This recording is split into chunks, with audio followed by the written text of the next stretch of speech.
Great Xing'an Mountains at the foot of the northern slope, pitch black outside. The piercing wind seeped through the gaps in the doors and windows into the house, making the old cowhide paper on the wall rustle. Su Huai'an opened his eyes and saw an old octagonal table. Above the octagonal table hung a large glass picture frame filled with slightly yellowed black and white small photos. Beside the frame was a portrait of a certain leader. I've been reborn. This is December 12th, 1979, the third year since the restoration of the college entrance examination. Su Huai'an's body trembled. Wasn't he just finishing surgery? After 9 consecutive hours of operation, upon stepping out of the operating room, a dizziness hit him, and he collapsed unconscious right away. Looking up, there was an old yellow calendar hanging by the broken doorframe, flipped open to December 12th, 2000. This exactly the day he married Qin Ling, and also the night before they were supposed to return to the city. Su Huai'an, what are you sitting there for?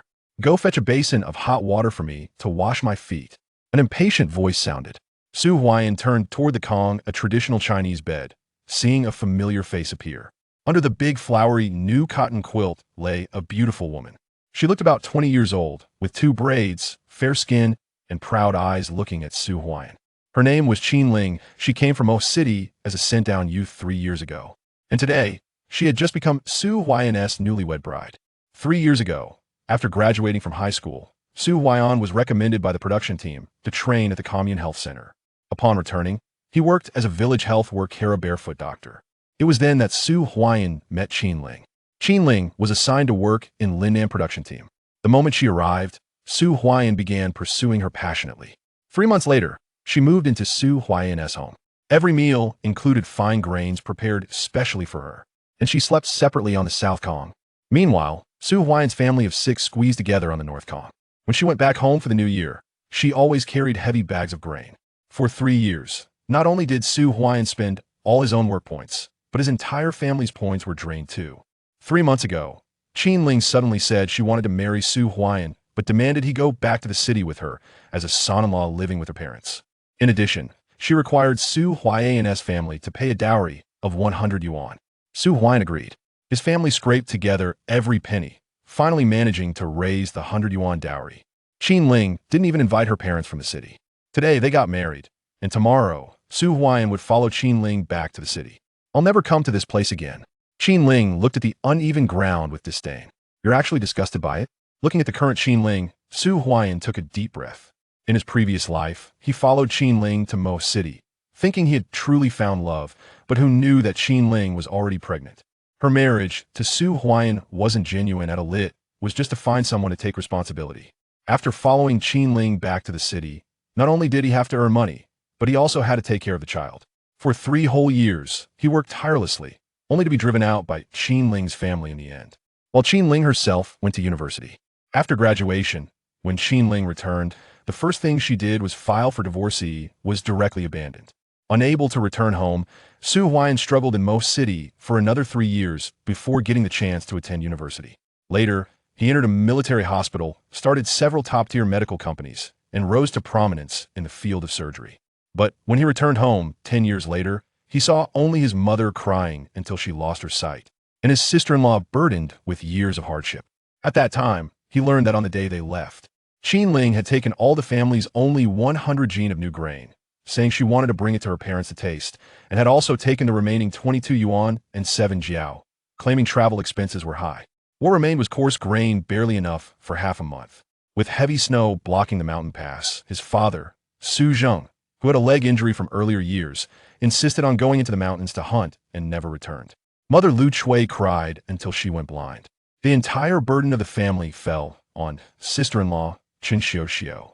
Huai'an, why aren't you fetching hot water yet? Wait and give me a foot massage tonight. I am exhausted. By the way, you sleep on the North Kong tonight. Qin Ling ordered coldly. You go yourself. I won't. Su Huai'an clanged the basin in his hand onto the floor. Go to the city? If anyone wants to go, let them go. Become a baby daddy? Sorry. He's out. What did you say? Qin Ling stared at Su Huai'an in shock. Previously, whenever she spoke, Su Huai'an obediently obeyed. No matter how excessive her demands were, Su Huai'an complied. Today, he wouldn't even fetch a basin of hot water. I said I'm not going back to the city. Tomorrow I'll go to the brigade and ask the secretary to process a divorce application. You go back to your city, and I, Su Huai'an, am not interested. Su Huai'an stood up and replied coldly. You. Qin Ling was so angry her face turned red, then burst into tears with the shake. If Su Huai'an doesn't go back, what should she do? What about the child in her belly? Look, she's acting wrong now. Su Huai'an watched her coldly. Su Huai'an, don't you want to sleep with me? Today, I'll let you sleep beside me. Lifting her head, Qin Ling blushed and said. The present day Su Huai'an, although from the countryside, was strong, healthy, handsome, and vigorous. Besides, she must find someone to take over the responsibility. She was already 3 months pregnant. In the winter, the thick coat could hide it, but once spring came next year, it couldn't be concealed anymore. Oh, Su Huai'an stepped forward, looking at Qin Ling with some mockery. Qin Ling gritted her teeth and closed her eyes red-faced, her hands undoing her thick jacket to reveal her white skin. So white, Su Huai'an murmured softly. Indeed, Qin Ling was undeniably beautiful. You're betraying your mu bai brother. Su Huai'an whispered gently. How? How do you know that? Qin Ling's face turned pale. How could Su Huai'an possibly know about her and Xuemu Bai? I not only know the child in your belly is Xuemu Bai's, but I also know that marrying me was because you didn't want to affect Xuemu Bai's future. You wanted me to take care of the child and raise it while you go off to study at university. Qin Ling, what do you think I am? What did my family ever mean to you? Su Huai'an said coldly. Qin Ling started to sob quietly, looking extremely wronged. Huai'an, I really like you. In the past, you didn't mind anything I did. As long as I was with you, no matter what I did, you would accept me. Huai'an, how can you treat me like this? Qin Ling wept bitterly. Back then, whatever happened, Su Huai'an would comply. Why was it different today? You're still acting wronged? We will get a divorce tomorrow. Su Huai'an stood up and looked at Qin Ling, his eyes filled with disgust. He used to fall for this woman. How could he have liked her back then? Now, even if she lay before him, he felt no interest. Bang! Standing up, he pushed the door open and walked straight out of the South Kong. Inside, Qin Ling became even more wronged. Chapter 2. Are you anxious about not returning to the city? Su Huai'an departed from the southern Kong, making his way to the northern one.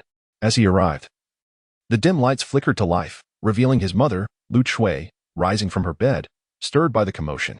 Huai'an, what is happening? She inquired, reclining on the bed. Su Zheng was puffing on a dry cigarette, unable to find rest. He had not slept a wink, despite his son's recent marriage to a city-educated girl. He felt no joy. Not only had Qin Ling taken 100 yuan as a bride price, but she also demanded 22 yuan and 70 cents for travel expenses, along with 100 jin of newly distributed grain that needed to be taken away. With all this, how would the family manage to survive? In the days to come, they would likely have to beg for grain from every household. Yet who in the brigade had surplus grain? Everyone was struggling to eat, let alone lend anything. Furthermore, to afford Huai'an's wedding, they had already borrowed as much as they could. Nothing's the matter, Su Huai'an replied, lowering his head.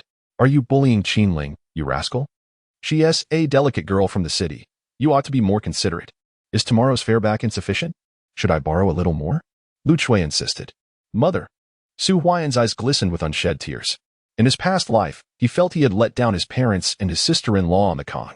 A year ago, his sister-in-law, Chen Xiuxiu, married his brother, Su Huaiping. Who would have thought that just 3 months later, calamity would strike? The upper dam in Lingnan collapsed, and his brother, part of the engineering team, rushed to the rescue, only to be swept away by the flood, never to be seen again. Sister-in-law Chen Xiuxiu had just given birth to their nephew, Su Li, 3 months prior, with the family now reduced to begging for food. She had to nurse the child as well. In his previous life, Su Huai'an had been reckless, taking away both money and grain, leaving the family without any means of survival. Real men don't cry, Su Zheng said coldly. Tomorrow, I will visit my family to see if I can borrow some money and grain. Huai'an, life in the city is certainly better than here in the brigade. If you can become a worker in the city, you will have access to state rations. As for us, we will manage somehow. Sister-in-law Chen Xiuxiu turned to look at Su Huai'an. Her face, slightly sallow, still bore delicate features. She was only 18 when she married Su Huaiping, now 19. And with her husband gone, she was left to care for their 3-month-old child, making life even more challenging. Sister-in-law was positioned against the wall, with younger brother Su Huaiguo and sister Su Huaixuan nestled in between. They both looked up at Su Huai'an with large, innocent eyes. Brother, I will go sweep the snow tomorrow to earn work points, said sister Su Huaixue, only 11 years old. She earned 2 to 3 points for each day of work.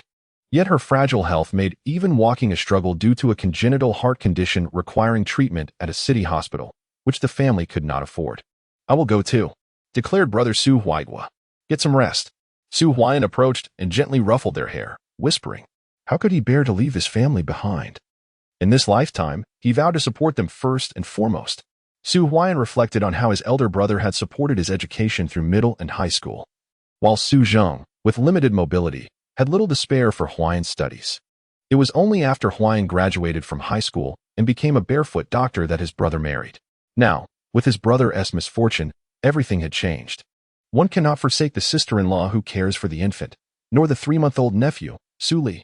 "Brother, come in and sleep," urged his younger brother, Su Huai'an, with wide eyes. "All right."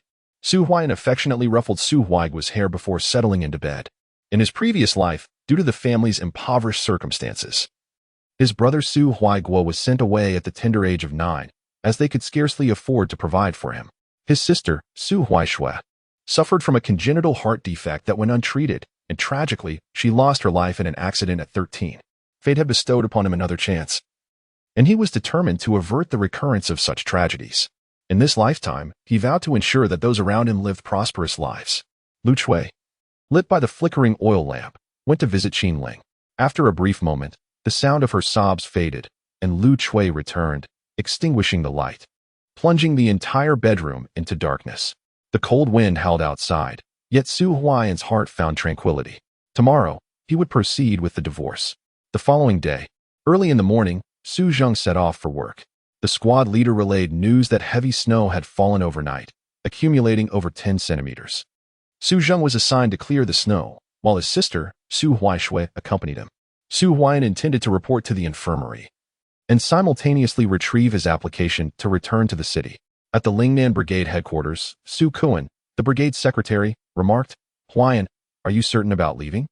The county has requested us to recommend candidates for an examination. Your family is classified as poor peasants, and your brother Su Huaiping has been posthumously honored with a third-class merit for his sacrifice. You fully meet the criteria. The brigade can recommend you for the exam." Observing Su Huai'an, Secretary Su Kuan quickly acknowledged that individuals of such commendable background were rare and deemed key candidates for cultivation by the authorities. "Uncle Kuan, I have come today solely to retrieve my application," Su Huai'an stated firmly. "Are you not leaving?" Su Kuan inquired. "I am not leaving." Su Huai'an's determination was unwavering. What purpose would he serve in the city? To become a sycophant or a mere placeholder? He had no interest in such a life. Rather, in this lifetime, he aspired to carve out his own brilliance. In his previous existence, he had not only reached the pinnacle of the surgical field, but had also established several top-tier, global medical companies. Yet, the lingering regret of his past remained etched in his heart. "Your fiancée, Qin Ling, came to see me yesterday and took away the application to return to the city. You were just married yesterday. Have you considered this carefully?" Su Kuan urged. "Uncle Kuan, please issue me a divorce application." Su Huai'an replied. "What do you mean? You want a divorce?" Su Kuan's brows furrowed in concern. "You were just married yesterday. Now you seek a divorce?" "This is Qin Ling's demand. She wishes to divorce me because I refuse to move to the city. You know the pressure my family faces. If I leave, how will they survive?" Su Huai'an explained. "Have you truly thought this through?" Su Kuan queried. The educated youth in the city, Qin Ling, wishes to marry Su Huai'an. However, many are skeptical about this union, having witnessed Qin Ling's lackadaisical lifestyle in the brigade over the past 3 years. Fortunately, Su Huai'an's commendable character led to mutual consent for the marriage. Thus the brigade felt compelled to facilitate this union. "I have made my decision," Su Huai'an affirmed. "This is the application. Just take it to the commune to handle the divorce with Qin Ling. If you don't leave, our team won't need to train new barefoot doctors. You shall remain the barefoot doctor at the health clinic." Su Kuan remarked. "Thank you, Uncle Kuan." Su Huai'an left with the certificate. Upon returning home, Lu Chui hurriedly said, "Huai'an, you must chase after her. Qin Ling has left. Early this morning, someone came to pick her up, and she took her belongings with her." Su Huai'an frowned at the urgency of her departure and quickly turned to leave.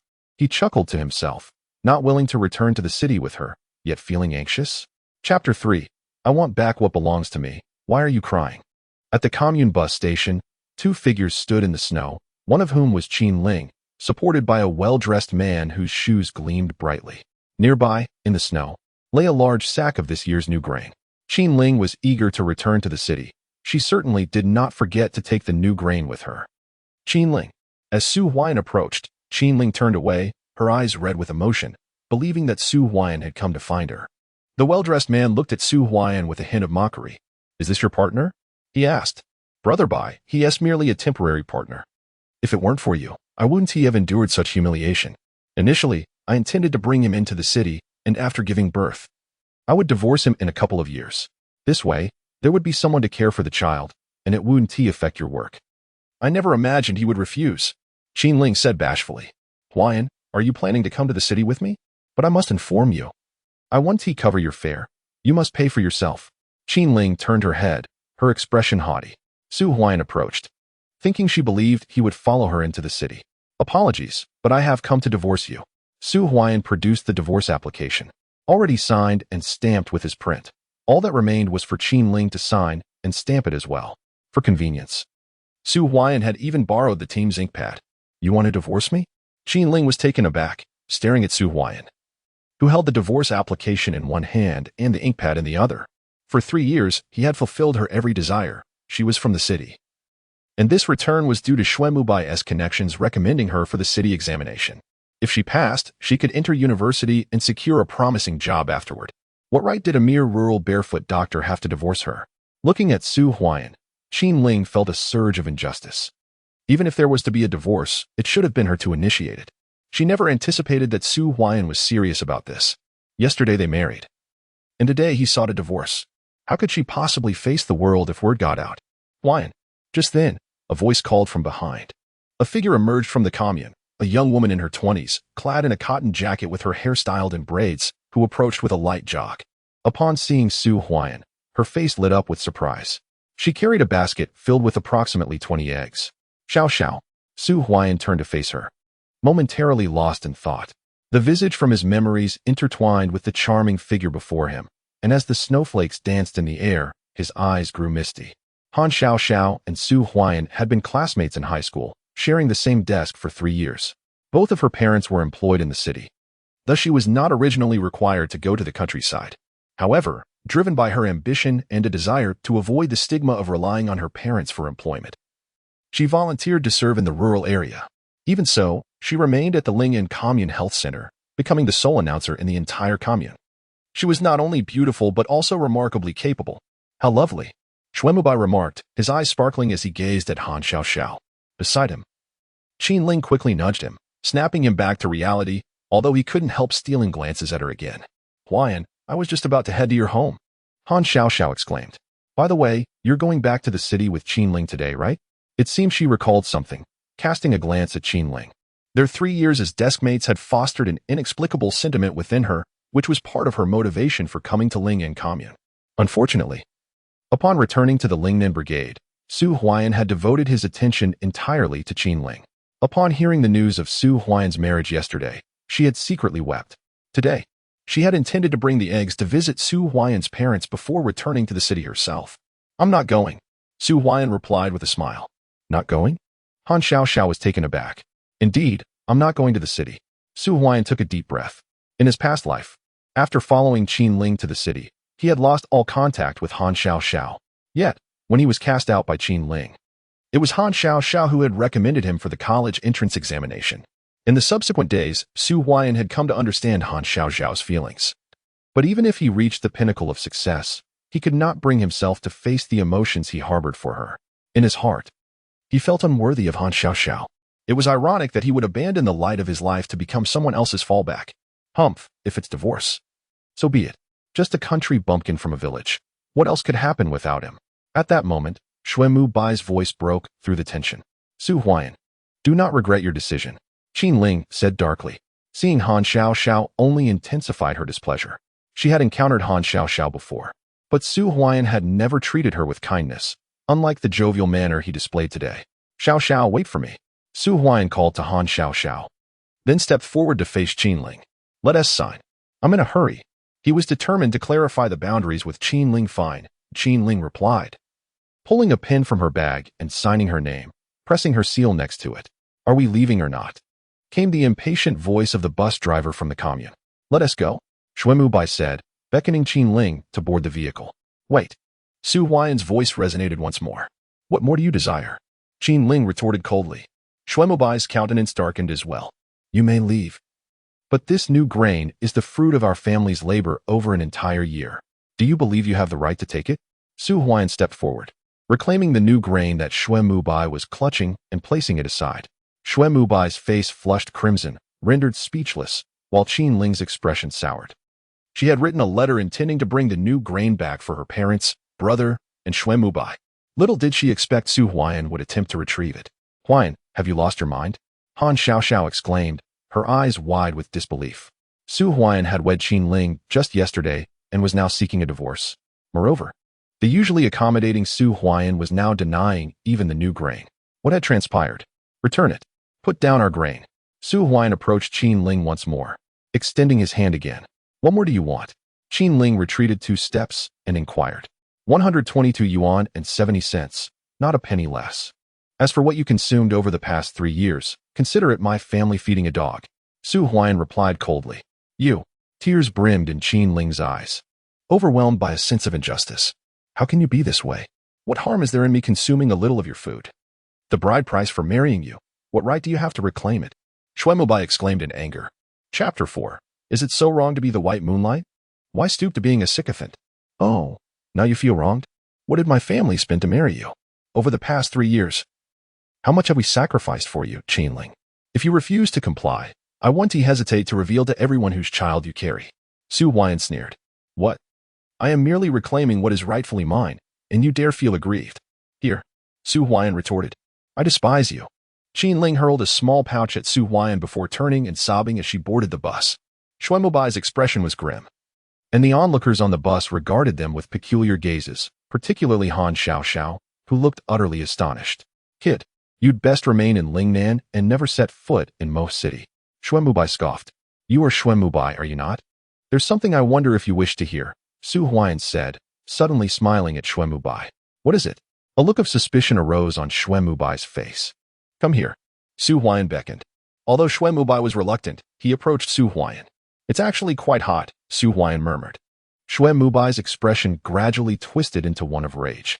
Despite Qin Ling repeatedly assuring him that her marriage to Su Huai'an was merely a fade and that she would not share a bed with him, Su Huai'an stood before him, undeniably handsome, well-proportioned, and radiating charm. Was it really just a sham marriage? Never again.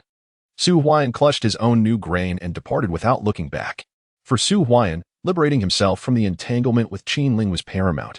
Without her, he possessed countless means to lead a joyful life. With the resumption of the college entrance examination, he was determined to participate. He did not need to rely on Qin Ling's connections at all, and in her heart, she had never considered helping him throughout their previous lives. She had merely regarded him as a tool to be utilized. Brother Bai, hurry up, came Qin Ling's voice from the vehicle. She was eagerly anticipating their return to the city. All right. Xuemubai took a deep breath, and after getting into the car, he sat beside Qin Ling. A fleeting glance at her revealed a hint of peculiarity in his eyes. Regardless of the truth behind Su Huai'an's words, he felt a twinge of discomfort within. Brother Bai, once we return to the city and the baby is born, let's register our marriage. Qin Ling whispered. That can wait. The city hospital is still very busy. We can discuss it later. Xuemubai replied. He had secured a position at the city hospital through connections 3 years ago and had only just begun to find his footing there. Initially, he had planned to return with Qin Ling, and once she gave birth and completed her studies, he would have established his career before sending Su Huai'an away. However, Su Huai'an's words unsettled him. Qin Ling had grown up alongside him, 3 years his junior. After graduating high school and unable to find work, she had to go to the countryside, and at that time, he had just begun his career at the city hospital and could not afford to support her. Thus, she had spent 3 years living with Su Huai'an. Over those 3 years, he had visited Ling and Brigade several times, only to inadvertently become entangled, leading to Qin Ling's pregnancy. Fearing repercussions at the hospital, he had urged Qin Ling to find someone to marry quickly, which had resulted in her pairing with Su Huai'an, a rather unfortunate choice. Brother Bai, your work is more important. I'm fine. Qin Ling felt a pang of disappointment. She recalled Su Huai'an, who had been supportive through all her troubles. 3 months prior, when she expressed her desire to marry him, all arrangements had been at her behest. Each year, She had to contribute financially to the brigade, and Su Huai'an had covered those expenses. Moreover, he arranged for new grain every year for her to take home to her family. Yet, for a fleeting moment, she grasped Xue Mubai's hand again, believing that only he, a worker at the city hospital, was worthy of her. Su Huai'an was merely a barefoot doctor from the countryside. The vehicle departed from Lingnan commune. In front of the commune, Huai'an, didn't you just marry yesterday? How can you be getting a divorce today? Han Xiaoxiao looked at Su Huai'an, who was holding the new grain, and hurriedly asked. Speaking as they walked, Su Huai'an smiled faintly and entered the commune to process his divorce certificate. Holding the divorce certificate in his hand, he felt a surprising sense of relief. Han Xiaoxiao observed Su Huai'an's actions, her curiosity deepening.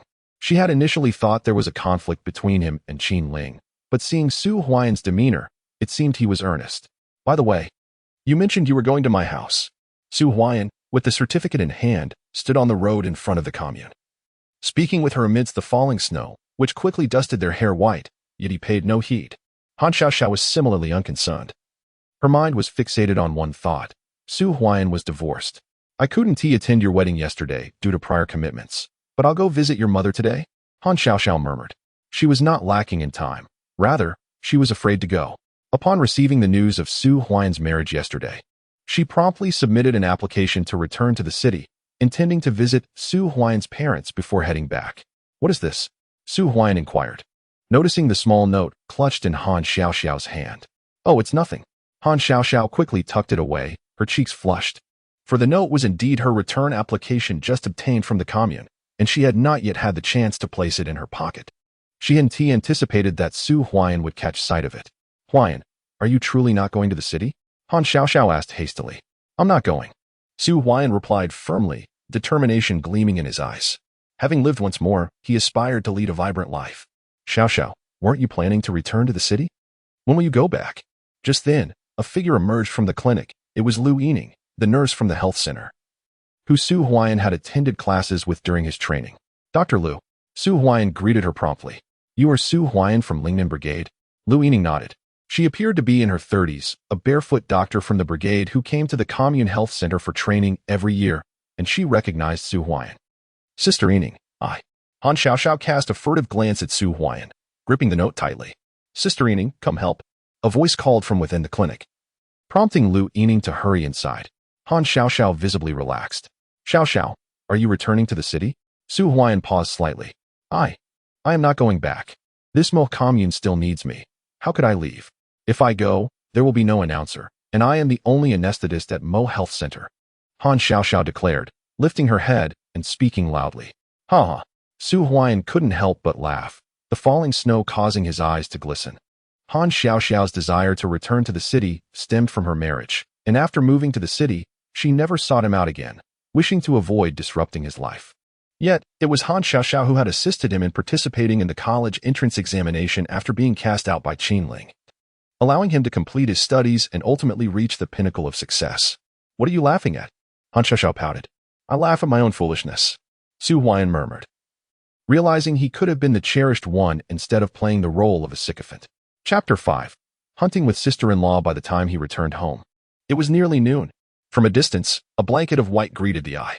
With new grain in his arms and eggs in hand, Su Huai'an wore a cheerful expression. On the way back, Han Xiaoxiao had given him over 20 eggs, a gesture he held dear in his heart. Snow continued to fall from the sky, and the accumulation by the door had reached over 10 centimeters. His sister-in-law, Chen Xiuxiu, and Lu Chui were busy shoveling snow, while his younger brother, Su Huaigua, played in the snow. Huai'an, why have you returned alone? Lu Chui asked upon seeing him. Huai'an, you brought back new grain? What about Qin Ling? Did you not accompany her to the city? Sister-in-law Chen Xiuxiu inquired eagerly. I'm not going. Su Huai'an replied, bringing the new grain into the house. Young rascal, why are you being so disobedient? How can a girl return home all alone? Lu Chui exclaimed, brandishing a broom as if to strike Su Huai'an. Mother, please allow Huai'an to finish. Chen Xiuxiu hurriedly interjected. Mother, I will not return to the city. What will you all do if I leave? The money is taken. The food stamps and new grains are gone, and with the heavy snow sealing the mountains, what will you eat? The remaining coarse grains won't last long. Furthermore, I have divorced Qin Ling, Su Huai'an declared. You little rascal. Lu Chui, broom raised, found herself unable to strike, her eyes reddening. Deep down, she understood the family's dire situation, yet despite the hardships they had endured thus far, what she did not realize was that this time, with the mountains closed by snow, they could not persevere any longer. When your father returns, you can discuss it with him, Lu Chui stated, before discarding the broom and retreating to the house. Su Huai'an picked up the broom and began to clear the snow from the doorstep, while sister-in-law Qin Xiuxiu observed him, sensing a change in Su Huai'an. Previously, Su Huai'an would never have consulted them about matters concerning Qin Ling. For the first 2 years, while elder brother Su Huaiping was still alive, family life was bearable. But after his passing, life had grown ever more challenging. Sister-in-law, let me handle this, Su Huai'an insisted. It's all right, Qin Xiuxiu replied, assisting him. As he cleared the snow, Su Huai'an contemplated their future. This year was 1979. The household responsibility system had already been proposed in 1978, and the land would soon be distributed. The clarion call for reform and opening up had begun to sound, heralding a gradual improvement in the lives of the common people. Moreover, the economy was slowly starting to liberalize. An era of opportunity was approaching. The immediate concerns were food and clothing. They needed to survive this winter first. Beyond that, he aimed to participate in the college entrance examination. Even with land allocated to households, poverty would persist. A better life could only be achieved through one's own efforts. Su Huai'an mused. Currently, the food supply at home was insufficient to last through the winter, and sister-in-law still needed to nurse the baby. With no meat in sight day after day, how could there be milk for the child? His sister Su Huaishui suffered from a congenital heart defect, which weighed heavily on his mind. He recalled that it had emerged when she was only 13, meaning it had only been 2 years. If the condition could be repaired, a complete recovery was possible. His younger brother Su Huaigua could not be given away either. In his past life, when he reached the pinnacle of success, he discovered he had no relatives by his side. At noon, Su Zheng returned home for lunch. The table was set with coarse grains, a bowl of sweet potatoes, and a plate of pickled vegetables. Sweet potatoes were eaten mixed with pickles. This was their main meal. They had 2 meals a day, going to bed hungry at night. Divorce is fine, but that's because you lack the capability. I told you when you married that Qin Ling was a city girl. She would eventually return. But you wouldn't listen, Su Zheng remarked coldly, taking a puff of his pipe. Father, this is 122 yuan and 70 cents. Take it. Su Huai'an placed a small bag on the table. It was all borrowed money, a few yuan from neighbors, preserving Su Zheng's last shred of dignity. You brought back new grains and now want the money back too? Su Zheng paused slightly. This son has changed. In the past, my days revolved around Qin Ling. Were it not for the identity of a barefoot doctor, I might have struggled to afford even a meal. Even so, with a full year's work points, Su Huai'an still required support from his family. The marriage had already ended. Today, I went to the commune. So I asked the brigade secretary for leave. I need not go to the health clinic this afternoon, Su Huai'an remarked. Very well. Su Zheng nodded in agreement. Father, I remember there is a chained shotgun at home, Su Huai'an said. Are you planning to venture into the mountains? Su Zheng inquired. Huaigua and Huaishui probably haven't had meat in quite a while. Su Huai'an replied. Meat? Meat. With Su Huai'an's words, 2 pairs of wide eyes fixated on him. Both Su Huaigua and Su Huaishui swallowed hard. In this era, unless it was the new year, eating meat depended solely on one's own efforts. Meat, meat. Su Huaigua shouted excitedly. Silence. Su Zheng interjected, then added, venturing into the mountains in this heavy snow is unsafe. With this bag of new grain, we should endure. It will suffice for now. Years ago, he had faced similar circumstances. Sister-in-law, how can you nourish the child with such meager provisions? Su Huai'an reiterated. Hearing this, Qin Xiuxiu, cradling her child, lowered her head. Having enough to eat at home was already a challenge, and she could hardly voice any further demands. Being able to add an occasional egg was a blessing. Chomp, chomp. Su Zheng puffed on his dry tobacco. This winter was exceptionally cold. The old cotton quilt at home had been used for many years, and lying under it felt like being pressed by a stone. Icy and unyielding. Not only was food scarce, but clothing was also lacking. 100 jin of new grain was far from sufficient. I will accompany you, Su Zheng declared. No. Su Huai'an shook his head. Su Zheng had injured his leg in his youth. He could hardly manage physical labor, let alone venture into the mountains. Then you must not go, Su Zheng insisted, fully aware of the dangers lurking in the mountains. Over a decade ago, during a famine, he had encountered an avalanche while trapped in the snow-covered mountains. Had it not been for the brigade members who found and rescued him, he might have perished there. I will accompany Huai'an. Sister-in-law Qin Xiuxiu stepped forward. You cannot. Su Jing shook his head. It is equally perilous for a woman to enter the mountains. My sister-in-law can come with me. I will look after her, Su Huai'an asserted. After leaving Qin Ling in his previous life, he had spent 3 years with a hunting team, and taking his sister-in-law into the mountains would pose minimal risk. Moreover, Su Zheng would never allow him to venture alone. Be careful, Su Zheng cautioned. Rest assured. Su Huai'an nodded, then began gathering his belongings in the yard. Entering the mountains amidst heavy snowfall was indeed unsafe.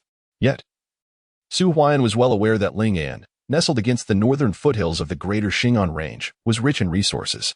In the 1970s, resources in the mountains were largely untapped, and farmers were forbidden from engaging in sideline businesses. The consequences of being caught were severe, and acquiring a bad reputation was even more challenging. However, with the reforms of the late 1970s, conditions improved significantly. Su Huai'an had a well-formed plan to obtain his first pot of gold from the mountains. More than an hour later, Su Huai'an and Qin Xiuxiu departed the yard with their belongings, a chain shotgun in hand, having walked for over half an hour. Amidst the pristine white snow, the two ventured into the mountains. Huai'an, a rabbit. As they ventured into the mountains, a note of surprise escaped Qin Xiuxiu's lips. Su Huai'an glanced ahead and spotted a gray rabbit emerging, weighing approximately 2 pounds, leaving a trail of footprints in its wake. Chapter 6. The Three Treasures of Northeast China. The weasel, keep your distance and watch closely. I shall set a trap, Su Huai'an declared. With that, he began to arrange traps in the vicinity. The wild rabbit had ventured out in search of food. Capturing one would satisfy their cravings. A welcome treat for his younger siblings who had lacked meat for a year. However, the rabbit's lean flesh offered little sustenance. Minutes later, the trap was ready. You guard this side and block the exit while I chase the rabbit, Su Huai'an instructed. Understood, Qin Xiuxiu replied, taking her position, while Su Huai'an followed the rabbit's footprints.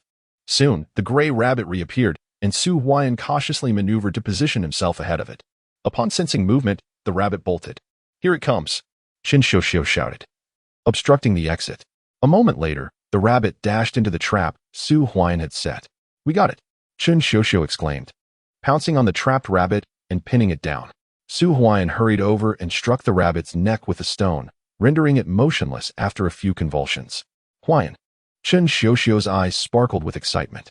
Although the Lingnan Brigade was situated near the northern foothills of the greater Xing'an range, Su Zheng had mobility issues, and since Su Huai'an's accident, they rarely ventured into the mountains. Sister-in-law, you hold it. I'll see if there are more, Su Huai'an suggested. All right. Qin Xiuxiu promptly took the rabbit and crouched down again, while Su Huai'an began to search the area.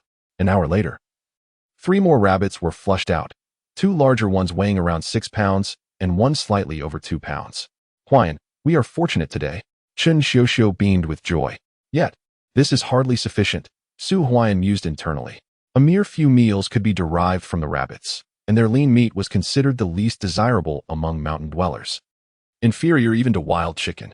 Nonetheless, this indicated that the mountain was indeed rich in resources. Beyond wildlife, there were ample medicinal herbs as well. Huai'an. At that moment, Qin Xiuxiu's voice rang out again. Su Huai'an turned to see a pure white weasel appearing in the snowy terrain, each step taken with cautious vigilance. A weasel. This is a prized find. Its meat is delectable, and its fur commands a high price. Crouch down. Su Huai'an grasped Qin Xiuxiu's shoulder, urging her to lower herself.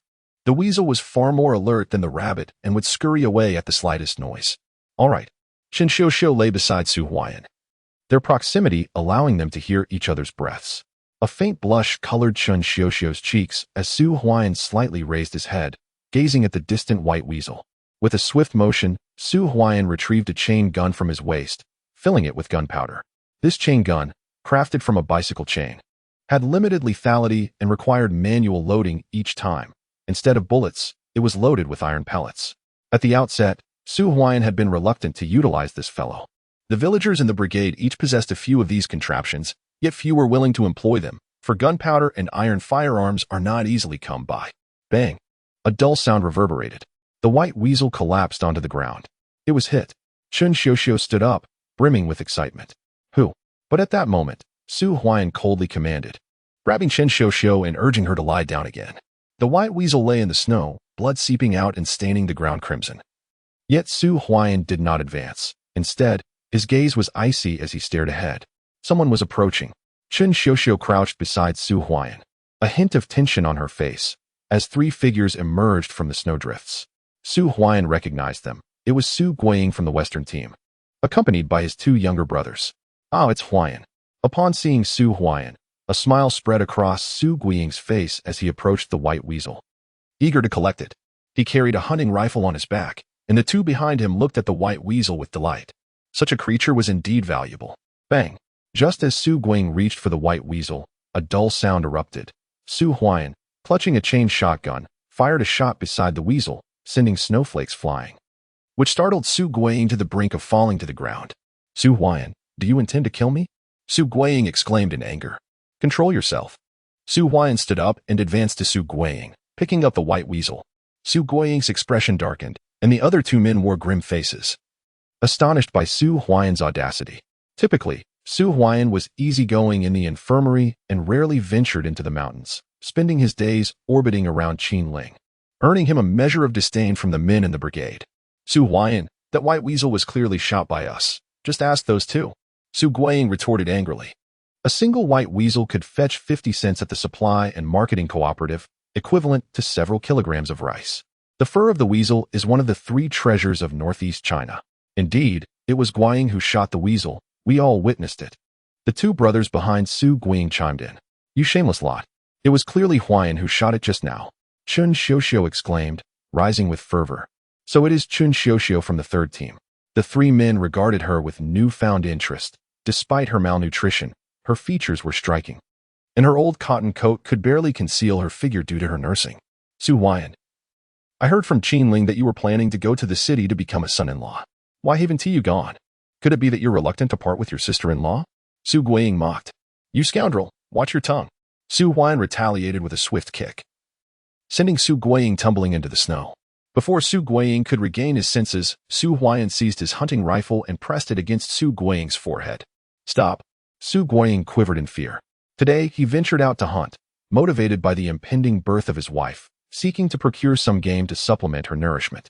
By chance, he spotted Su Huai'an capturing a white marten and, without a moment's hesitation, contemplated seizing it for himself.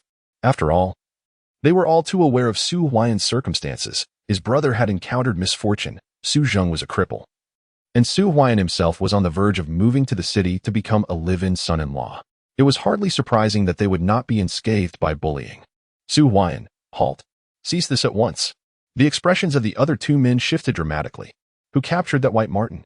Su Huai'an, with one hand gripping a firearm, tossed the marten to Qin Ling and coldly inquired of the three men. "Brother Huai'an, it was you. You were the one who caught it," they hastily declared.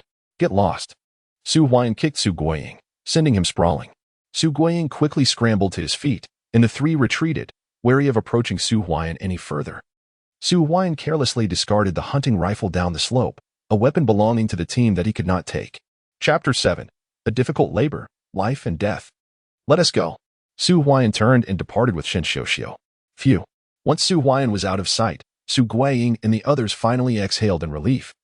But upon retrieving the rifle, their expressions soured. They had intended to seize the white marten that Su Huai'an had captured, only to be humiliated instead. "Why has Su Huai'an returned to the city with Qin Ling?" Su Guiying coldly remarked. "I heard this morning in the brigade that Su Huai'an and Qin Ling have divorced. She has returned to the city, while Su Huai'an remains in the brigade's infirmary." A man promptly responded. "In my opinion, what city youth would ever look twice at Su Huai'an? What terrible luck he has. Let us head back." The three began their trek out of the mountains.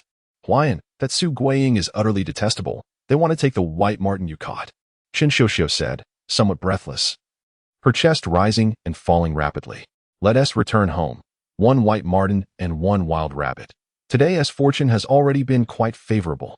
Su Huai'an replied with a smile. "Indeed," Qin Ling nodded, and throughout their journey, they exchanged little conversation. By around 5 o'clock, they arrived home. As they entered the courtyard, the sound of wailing met their ears. Qin Ling hurriedly set down her belongings and rushed inside to tend to the infant.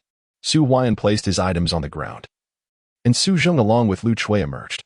"Look, a wild rabbit and a white marten." Lu Chui and Su Zheng's eyes sparkled with delight. Although it was a modest haul, the white marten was indeed a prized find. The meat of the marten could help Qin Xiu with lactation. Huai'an, there's trouble. Just then, an urgent voice rang out from outside. Upon hearing the commotion, Su Huai'an quickly brought the white marten and the 2 largest rabbits inside, leaving only 2 smaller gray rabbits in the courtyard. Moments later, a figure appeared at the entrance. It was Su Food, the captain of the 3rd team. Captain, what brings you here? Su Jing asked hastily. Oh, you all went into the mountains? Quite fortunate, Su Food remarked, glancing at the 2 rabbits on the ground. Captain, it was Huai'an's good fortune. He had a small catch in the mountains. Take one back for the children to savor, and the other to whet their appetite. Su Jing quickly suggested. How can that be acceptable? Suffered appeared slightly embarrassed, and Su Huai'an promptly offered up a rabbit. Uncle Food, we have another one. And this one was caught in the mountains, so it doesn't count as part of the team's provisions. Su Huai'an whispered. In that case, I shall not be polite. Suffered chuckled, feigning modesty before accepting the offering. As the team leader, he had the daily responsibility of organizing work and lacked the time to venture into the mountains. Captain, I plan to venture deep into the mountains tomorrow, but I lack a hunting rifle. Would it be possible for you to lend me one? Su Huai'an inquired. Within the team, only those from well-off families possessed hunting rifles. Su Guiying's rifle was borrowed from the team since a single rifle held considerable value. Su Huai'an's family possessed merely a chain matchlock gun, a relic left by his elder brother, Su Huaiping. Borrowing a rifle from the team was no simple task, as the ammunition used was meticulously recorded. Suffered replied, Captain, this year the food supplies are limited. Could you possibly make an exception? According to the rules, each bullet is recorded at 5 cents. What do you think? Su Jing interjected hastily. Hunting in the mountains with a chain matchlock gun was certainly impractical. While it could suffice for catching a marten, encountering larger game would necessitate a hunting rifle. However, rifles were kept within the team, and unless one was a mountain guard, obtaining one required a formal request. Very well, write a request, and I shall bring it to you tomorrow, Suffered remarked, glancing at the gray rabbit in his hand. Thank you, Captain, Su Huai'an promptly replied. By the way, has something happened in the team? Su Huai'an inquired once more. Indeed, Guiying's wife is in labor. The midwife, Su Xiaoxiao, and Dr. Jiang have already arrived. Su Xiaoxiao mentioned complications and suggested transferring her to the commune hospital. Given the snowy weather, I need you to assist. Suffered explained quickly. Is Su Guiying's wife facing complications? Su Huai'an was taken aback, recalling his encounter with Su Guiying in the mountains that very afternoon. He hadn't anticipated that upon returning, his wife would be in labor, especially under difficult circumstances. I will prepare, Su Huai'an declared. In his previous life, he had only trained for 6 months at the commune before becoming a barefoot doctor in Lingnan Brigade, his skills rather limited. He had merely possessed a manual on barefoot medicine.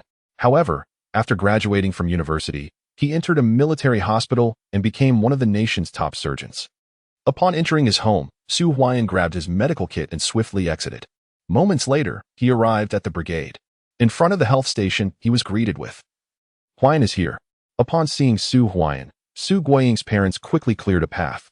The Lingnan Brigade's health station comprised only 3 individuals, the midwife Su Xiaoxiao and Jiang Yuan, a youth who had come from the city. It was said that Jiang Yuan had studied at a municipal hospital but, due to familial ties, had not remained in the city and had to come to the countryside. After arriving at Lingnan Brigade, he worked alongside Su Huai'an in the health station. Typically, Jiang Yuan handled most matters, with Su Huai'an providing assistance. Miss Xiao, how's the situation? Su Huai'an inquired upon entering. It is a breach presentation. We can only leave it to fate, Su Xiaoxiao replied. Breach presentation? Su Huai'an furrowed his brow. The purpose of summoning Su Huai'an eludes me. He struggles even to prescribe medicine for a common cold. How could he possibly assist in a difficult labor? I have already contacted Su Weigua, who operates a tractor, to transport the patient to the commune hospital, for it is only there that she may find salvation in such dire circumstances. Glancing at Su Huai'an, Jiang Yuan remarked. He is a youth from the city and has even studied at the municipal hospital. He holds Su Huai'an, this barefoot doctor, in disdain, yet here he is, reduced to the same status. Moreover, Su Huai'an has married a fellow youth from the city. Dr. Jiang, an extra pair of hands can always be of assistance. Su Xiaoxiao interjected eagerly. As long as he doesn't hinder the process. Jiang Yuan scoffed. What of my lack of skill? You, a graduate of the municipal hospital, are equally a barefoot doctor now. When faced with a difficult labor, you'll still need to transport her to the commune hospital. If you're so capable, Why not deliver the baby yourself? Su Huai'an retorted coldly. Yu Jiang Yulin was nearly apoplectic. His time at the municipal hospital was a source of pride. However, due to insufficient connections, he was unable to remain, ultimately finding himself at the commune hospital, only to discover that he had yet to meet the standards there and was relegated to the brigade's health clinic. This was a sore point for Jiang Yulin, and Su Huai'an had just laid it bare in front of him. Huai'an, hold your tongue, Su Xiaoxiao exclaimed in surprise. Typically, Su Huai'an would not dare to respond to Jiang Yulin's jibes, yet today he had struck at Jiang Yulin's raw wound. Even if you are unattractive, you cannot obstruct my path, Su Huai'an stated, fixing his gaze on Jiang Yulin once more. Yu Jiang Yulin stammered, his face flushed with anger. Su Huai'an, I shall observe your capabilities today. I will not intervene. If anything goes awry, you shall bear the responsibility. Jiang Yulin stepped aside, his expression seething with fury directed at Su Huai'an. Step aside, Su Huai'an commanded coldly. A malpositioned fetus? If that were the sole issue, Su Huai'an would not be intimidated. What truly alarmed him was the perilous condition of a placenta previa, which would preclude a natural delivery, necessitating a cesarean section. Yet, the brigade's health clinic lacked the requisite facilities. Huai'an, what are you quarreling with Dr. Jiang about? Su Xiaoxiao whispered, concerned that if Jiang Yulin withdrew his support, they would be left to face dire consequences. Su Huai'an pulled aside the curtain and entered, finding a simple delivery chair occupied by a pregnant woman, her complexion pale and beads of sweat cascading down her forehead.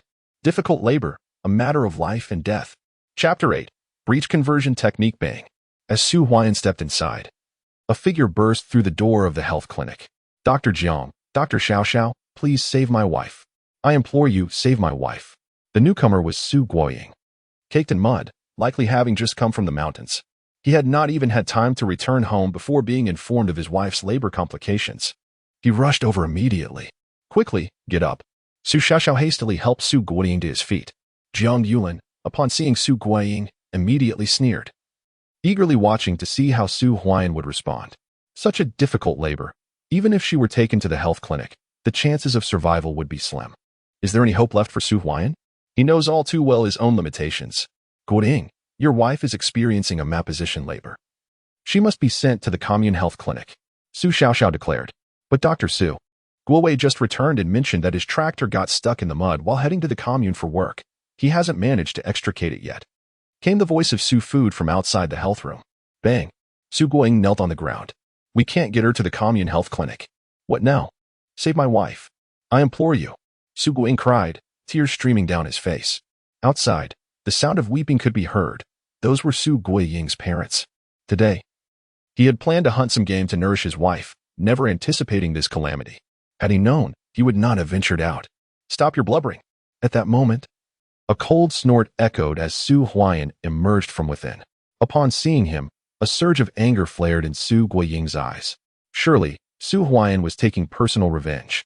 How could he berate him when his wife was in such dire straits? Today, it's not that I refused to help. It was Dr. Su who claimed he had a solution. Since Dr. Su has a way, I shall entrust the matter to him. Jiang Yulin mocked. You again, Su Huai'an. If it weren't for you, I wouldn't have returned so late, and my wife would not be in this predicament. Su Guoying retorted angrily, rising as if to strike Su Huai'an. Su Guoying, if you desire the safety of both your wife and child, then step aside. Su Huai'an kicked Su Guoying down to the ground. What did you say? You have a solution? Su Guoying, now seated on the ground, inquired hastily. Could it be that Su Huai'an truly had a remedy? Huai'an. Su Xiaoxiao, her large eyes fixed on him, watched intently. A seasoned midwife in her 30s. She had been delivering babies for over a decade and knew that such situations often held no remedy. Jiang Yulin paused slightly, aware that Su Huai'an had returned from training at the commune health clinic 3 years prior. For any significant ailment, he would typically insist on being sent to the clinic. Come help. Su Huai'an beckoned. I won't be going. If something goes wrong, I cannot bear the responsibility. If Dr. Xiaoxiao wishes to attend, let her do so. But I warn you, should anything happen, do not blame me. Jiang Yulin stepped back cautiously. Huai'an. Su Xiaoxiao inhaled deeply, skeptical of Su Huai'an's capabilities. Guoying, come. Su Huai'an commanded sharply, turning to enter behind the curtain. Startled, Su Guoying quickly followed, with his wife in labor, and Jiang Yulin unwilling to assist. And no chance of reaching the commune health clinic, he had no choice but to place his hopes in Su Huai'an. Huai'an, this is no trivial matter. If something goes awry, Su Xiaoxiao began to caution, but upon seeing Su Huai'an enter, she hastened to follow. Assist in changing her position, Su Huai'an instructed. Su Xiaoxiao took a deep breath and, following Su Huai'an's instructions, adjusted the position of the patient lying on the bed. Su Guiying hurried to assist. While Su Huai'an stepped forward, lifted the blanket covering the patient, and placed his hands firmly on her abdomen. With a determined push, the contours of the baby became visible, clearly indicating a breech position. Su Huai'an continued to apply pressure, and it seemed as though he was cradling the baby as its position gradually shifted.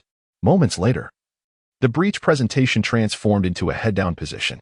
Upon witnessing this, Su Xiaoxiao was momentarily stunned. Is this really possible? Let's check the situation, Su Huai'an urged. Oh. Su Xiaoxiao snapped back to reality and began to examine the patient.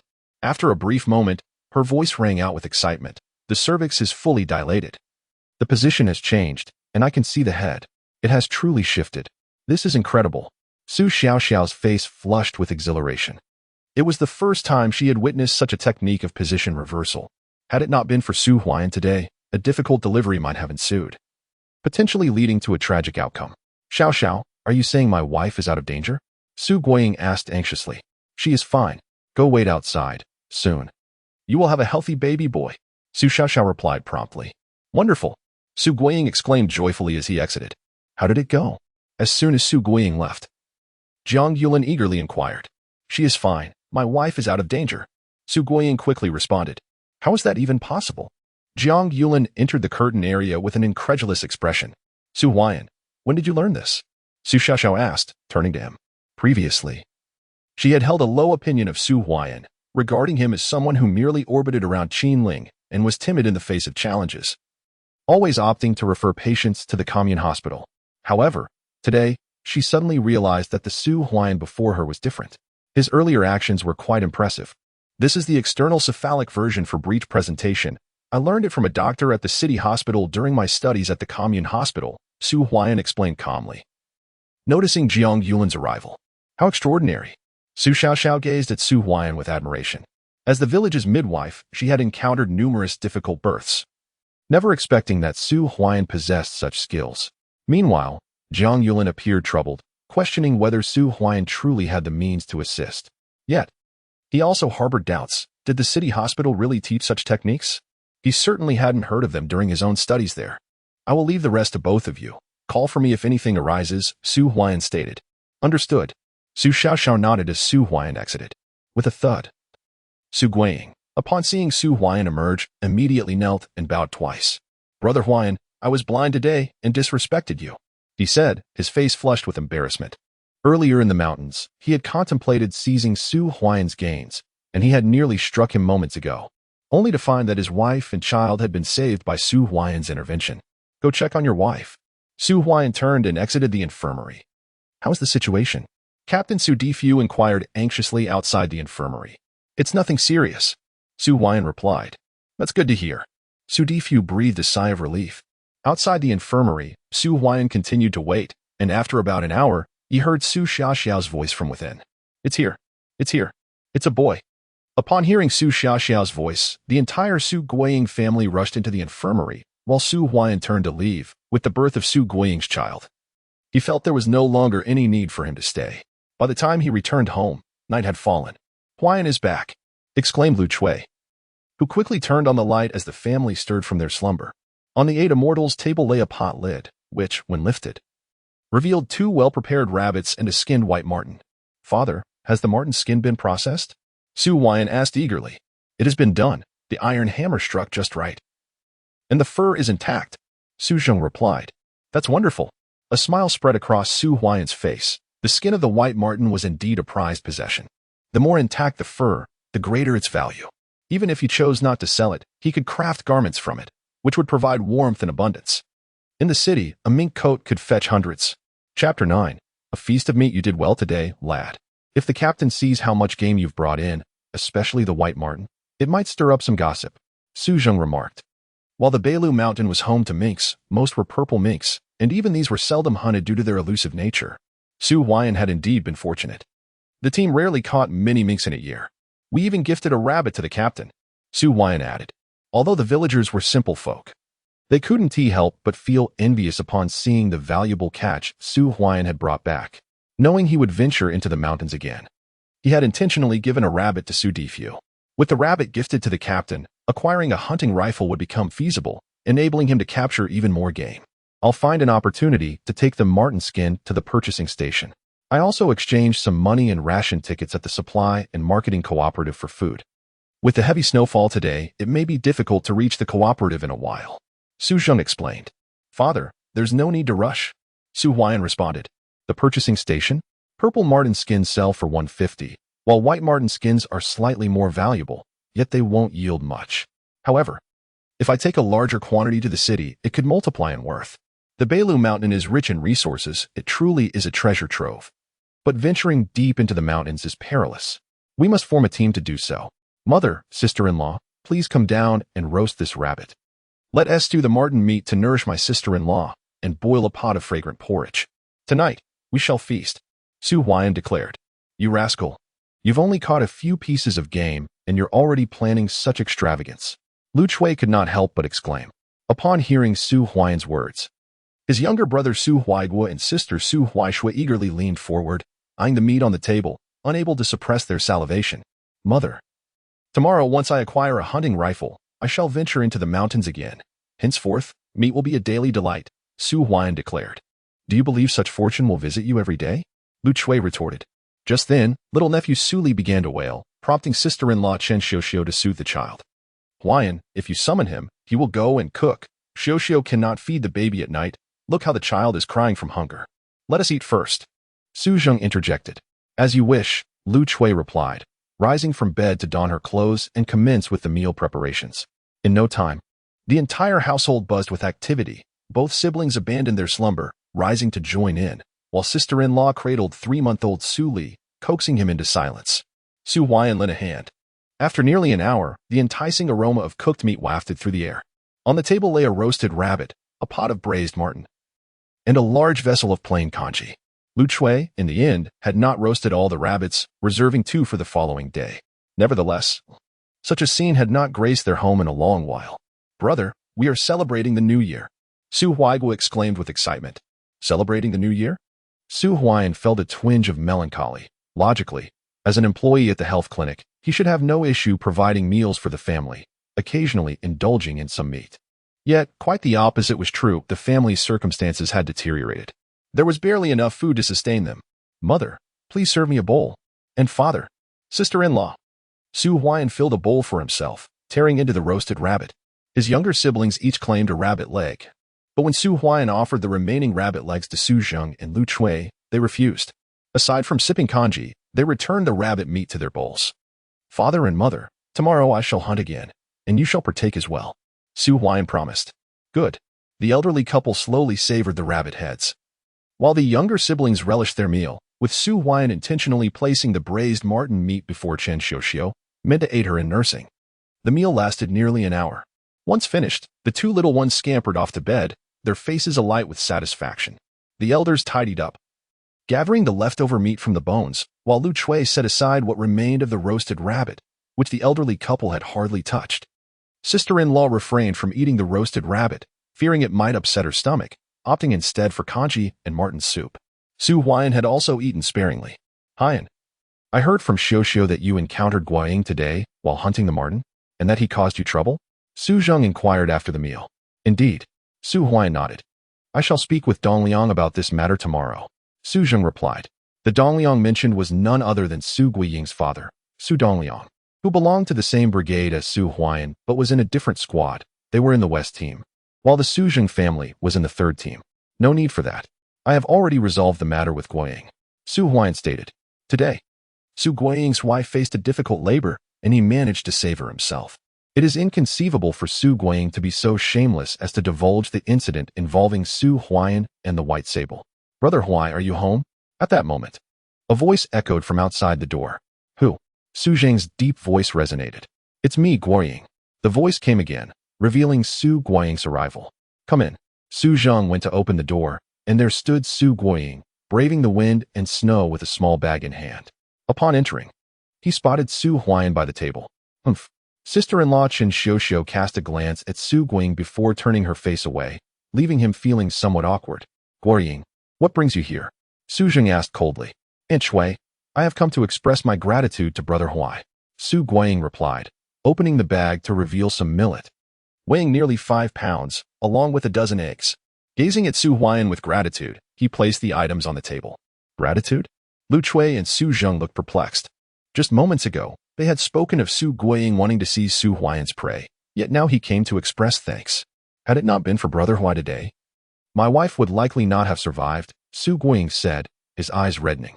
I shall remember your great kindness, and I, Su Guiying, will repay you with all my strength. In this village, facing difficult labor often meant a near brush with death. Without Su Huai'an, it was highly probable that it would have resulted in a tragic loss of both mother and child. Chapter 10, The Health Center Assessment. Guiying. Huai'an is part of the health clinic. This is his duty, Su Jing remarked with a smile. That afternoon, upon Su Huai'an's return, Captain Su Difu arrived, requesting his assistance. Although Su Zheng was aware that his son was at the health clinic, he and Lu Chui knew well of his capabilities. 3 years prior, he had been recommended by the brigade to undergo 6 months of training at the communal health center, after which he returned to serve as a barefoot doctor. His skills, however, were quite limited. In contrast, Jiang Yulin, the physician at the health clinic, was a city-educated youth who had studied at the municipal hospital in his early years. Most villagers sought Jiang Yulin for minor ailments, rarely approaching Su Huai'an. Su Zheng had not anticipated that Su Huai'an would achieve such significant merit today. Guiying, take the items back. It is Huai'an's responsibility as a doctor at the brigade's health clinic to attend to the sick, Lu Chui interjected. If the brigade secretary were to learn of these small gestures, Huai'an might face criticism. The brigade's health clinic offered no salary, and the villagers paid very little for medical consultations. A few cents would suffice for minor ailments, while serious conditions required a visit to the township health center. Any money collected went to the brigade and had nothing to do with Su Huai'an. The only reward Su Huai'an could receive was work points. Aunt Shui, this is not for Huai'an. I have come to see Sister Xiuxiu. I don't want it. Qin Xiuxiu hurriedly exclaimed. Enough. Since Guiying has come to see his sister-in-law, let him keep it, Su Huai'an said, knowing that if he refused, Su Guiying would not leave. This act of kindness was too great. Brother Huai'an, should you require anything in the future, do not hesitate to let me know. I assure you that I, Guiying, will never frown. Guiying spoke hastily upon seeing Su Huai'an accept the items. Indeed, there is a matter at hand. Su Huai'an felt a subtle stir within. What is it, Brother Huai'an? Guiying inquired eagerly. It appears that you ventured out for a hunt today, Su Huai'an remarked. Brother Huai'an, I intended to procure some game to nourish my wife. Rest assured, I will keep the matter of the white marten confidential. I have also cautioned my 2 younger brothers, should they dare to speak of it. I shall not hesitate to break their legs. Guiying declared. This is not merely an afternoon affair. Su Huai'an gently shook his head and continued. Your partner has recently given birth and requires nourishment for the child. If you are earnest in your intentions, then come to my home tomorrow afternoon, and we shall venture into the mountains together. Are you truly inviting me to accompany you on a hunting expedition? Guiying asked with excitement. Indeed, Su Huai'an affirmed with a nod. Were it someone else, Su Huai'an would certainly not extend the invitation. However, given this bond of camaraderie, Guiying was deemed trustworthy. In the countryside, while many things may be of ease, the repayment of favors is the most challenging. I would be delighted. Guiying responded promptly. Although he had borrowed a hunting rifle for the day, his 2 younger brothers made him hesitant to delve deep into the mountains, coupled with his lack of marksmanship. After wandering for half a day, he had neither secured any game nor conserved his ammunition. Then it is settled. I shall apply for a hunting rifle as well. Let us convene at my residence at 1 o'clock tomorrow afternoon, Su Huai'an stated. Excellent. Guiying readily agreed. By the way, this matter must remain between us. No one else should know, Su Huai'an reiterated. Understood. Guiying nodded in affirmation. After a moment, Guiying took his leave. Huai'an, are you planning to bring Guiying into the mountains with you? Su Zheng inquired. Indeed. Su Huai'an nodded and added. It is manageable for my sister-in-law to accompany me on the outskirts, but it becomes perilous in the deeper parts of the mountains. With Guiying present, we shall have each other's backs.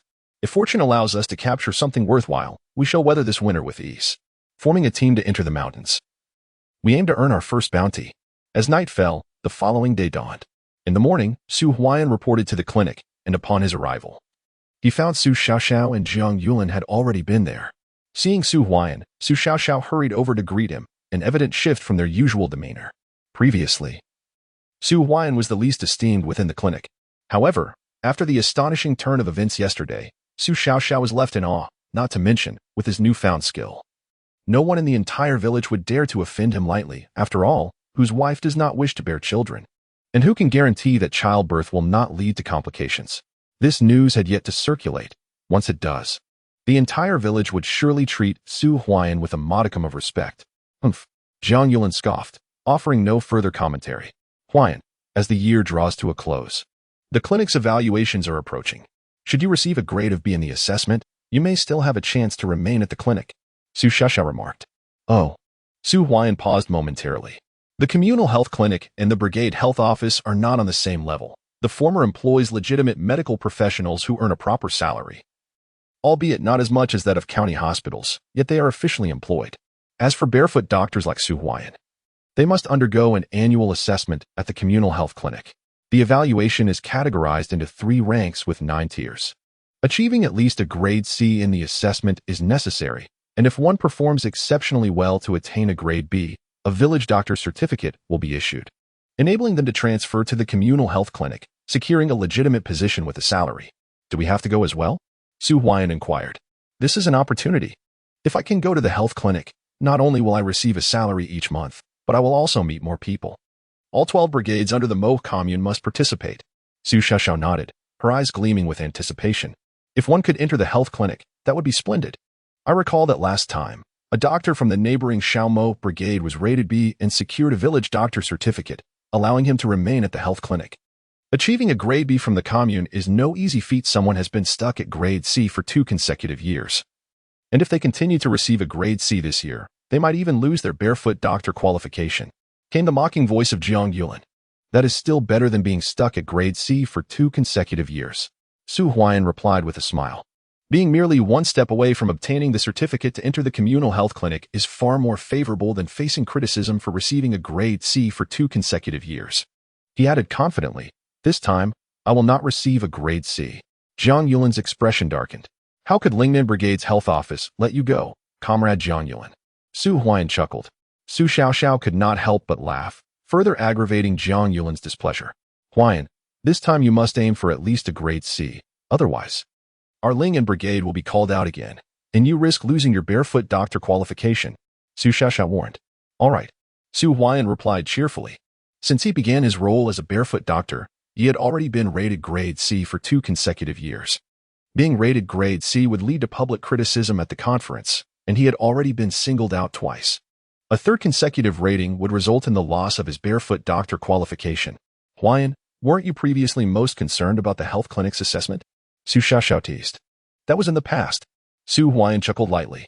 Back then, his 6 months of training had left him at the bottom of the ranks during assessments, resulting in criticism that reached the commune. But now, things were different. The minor evaluation at the health clinic would be a mere trifle for him. Miss, when does the assessment begin? Su Huai'an asked.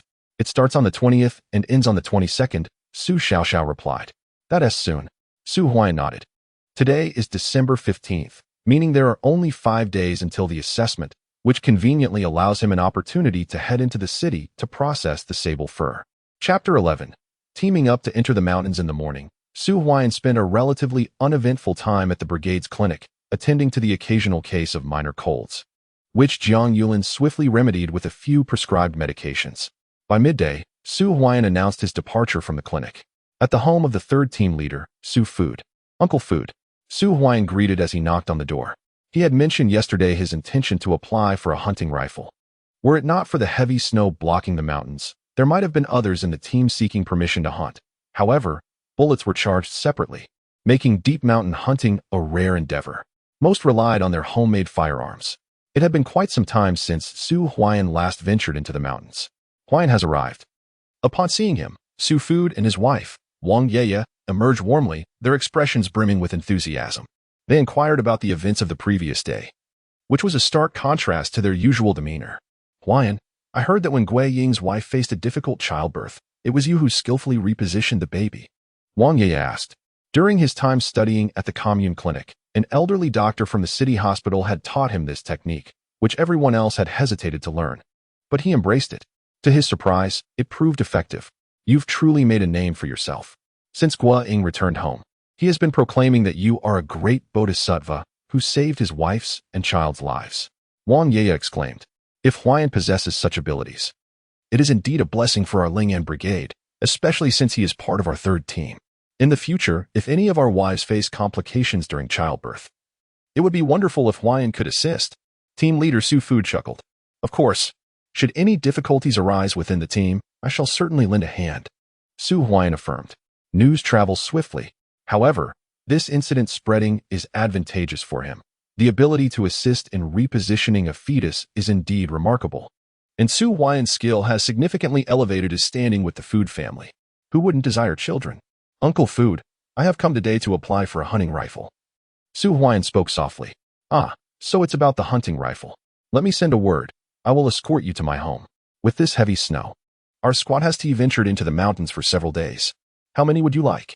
I can fetch them for you. Su Food replied. 2. Su Huai'an stated. Wait a moment. A short while later, Su Food left, for the brigade's equipment was stored not at home, but in the brigade's warehouse, where hunting rifles were guarded by designated personnel. Only those tasked with mountain oversight could regularly carry them. Others needed to submit formal requests to use them. Approximately 10 minutes later, Su Food returned, bringing 2 hunting rifles. Here are the rifles, but you only have 7 bullets, so use them sparingly. Su Food handed the items to Su Huai'an. Uncle Food, here is the payment for the bullets. Su Huai'an quickly pulled out 35 cents and handed it to Su Food. Huai'an, I am well aware of your family's circumstances.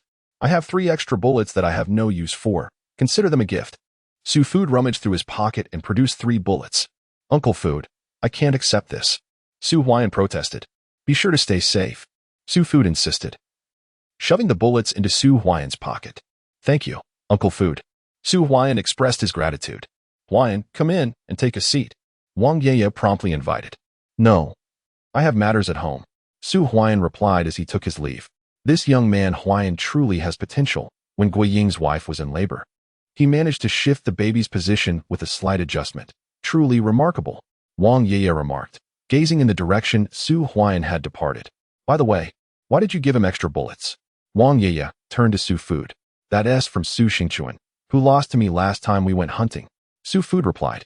Speaking of which, Huai'an's sister-in-law gave birth 2 or 3 months ago. You should take some eggs over to visit her. Coincidentally, Su Zheng sent us a rabbit yesterday, so it would be a good gesture.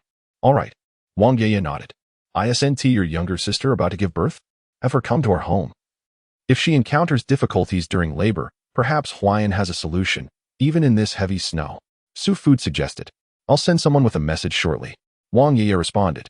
At home, Su Zheng looked at the hunting rifle Su Huai'an had borrowed and swiftly inquired, Huai'an, did Food truly not give you any trouble? He even gave you 3 extra bullets? This is indeed astonishing. In the past, when borrowing rifles from the team, Su Huiping would have to negotiate for ages with Su Food. Yet today he not only took 2 rifles, but also received 3 extra bullets. This amounts to quite a sum. Let's eat. Lu Chui interjected. Very well. Su Zheng and Su Huai'an nodded in agreement. Brother Huai'an. Just then, a voice called from outside the yard. It was Su Guoying, who was shouldering a hunting rifle. Guoying, come in. Su Zheng beckoned. Uncle Zheng. Aunt Chui. Sister Xiao. Su Guoying greeted hurriedly. Su Zheng and Lu Chui nodded.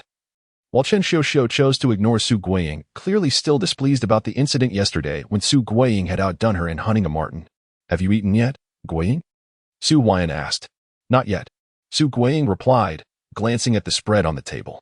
He instinctively noted that since Su Huai'an was heading to the mountains in the afternoon, Lu Chui had specially cooked the millet Su Guoying had delivered yesterday, resulting in a large pot of millet porridge.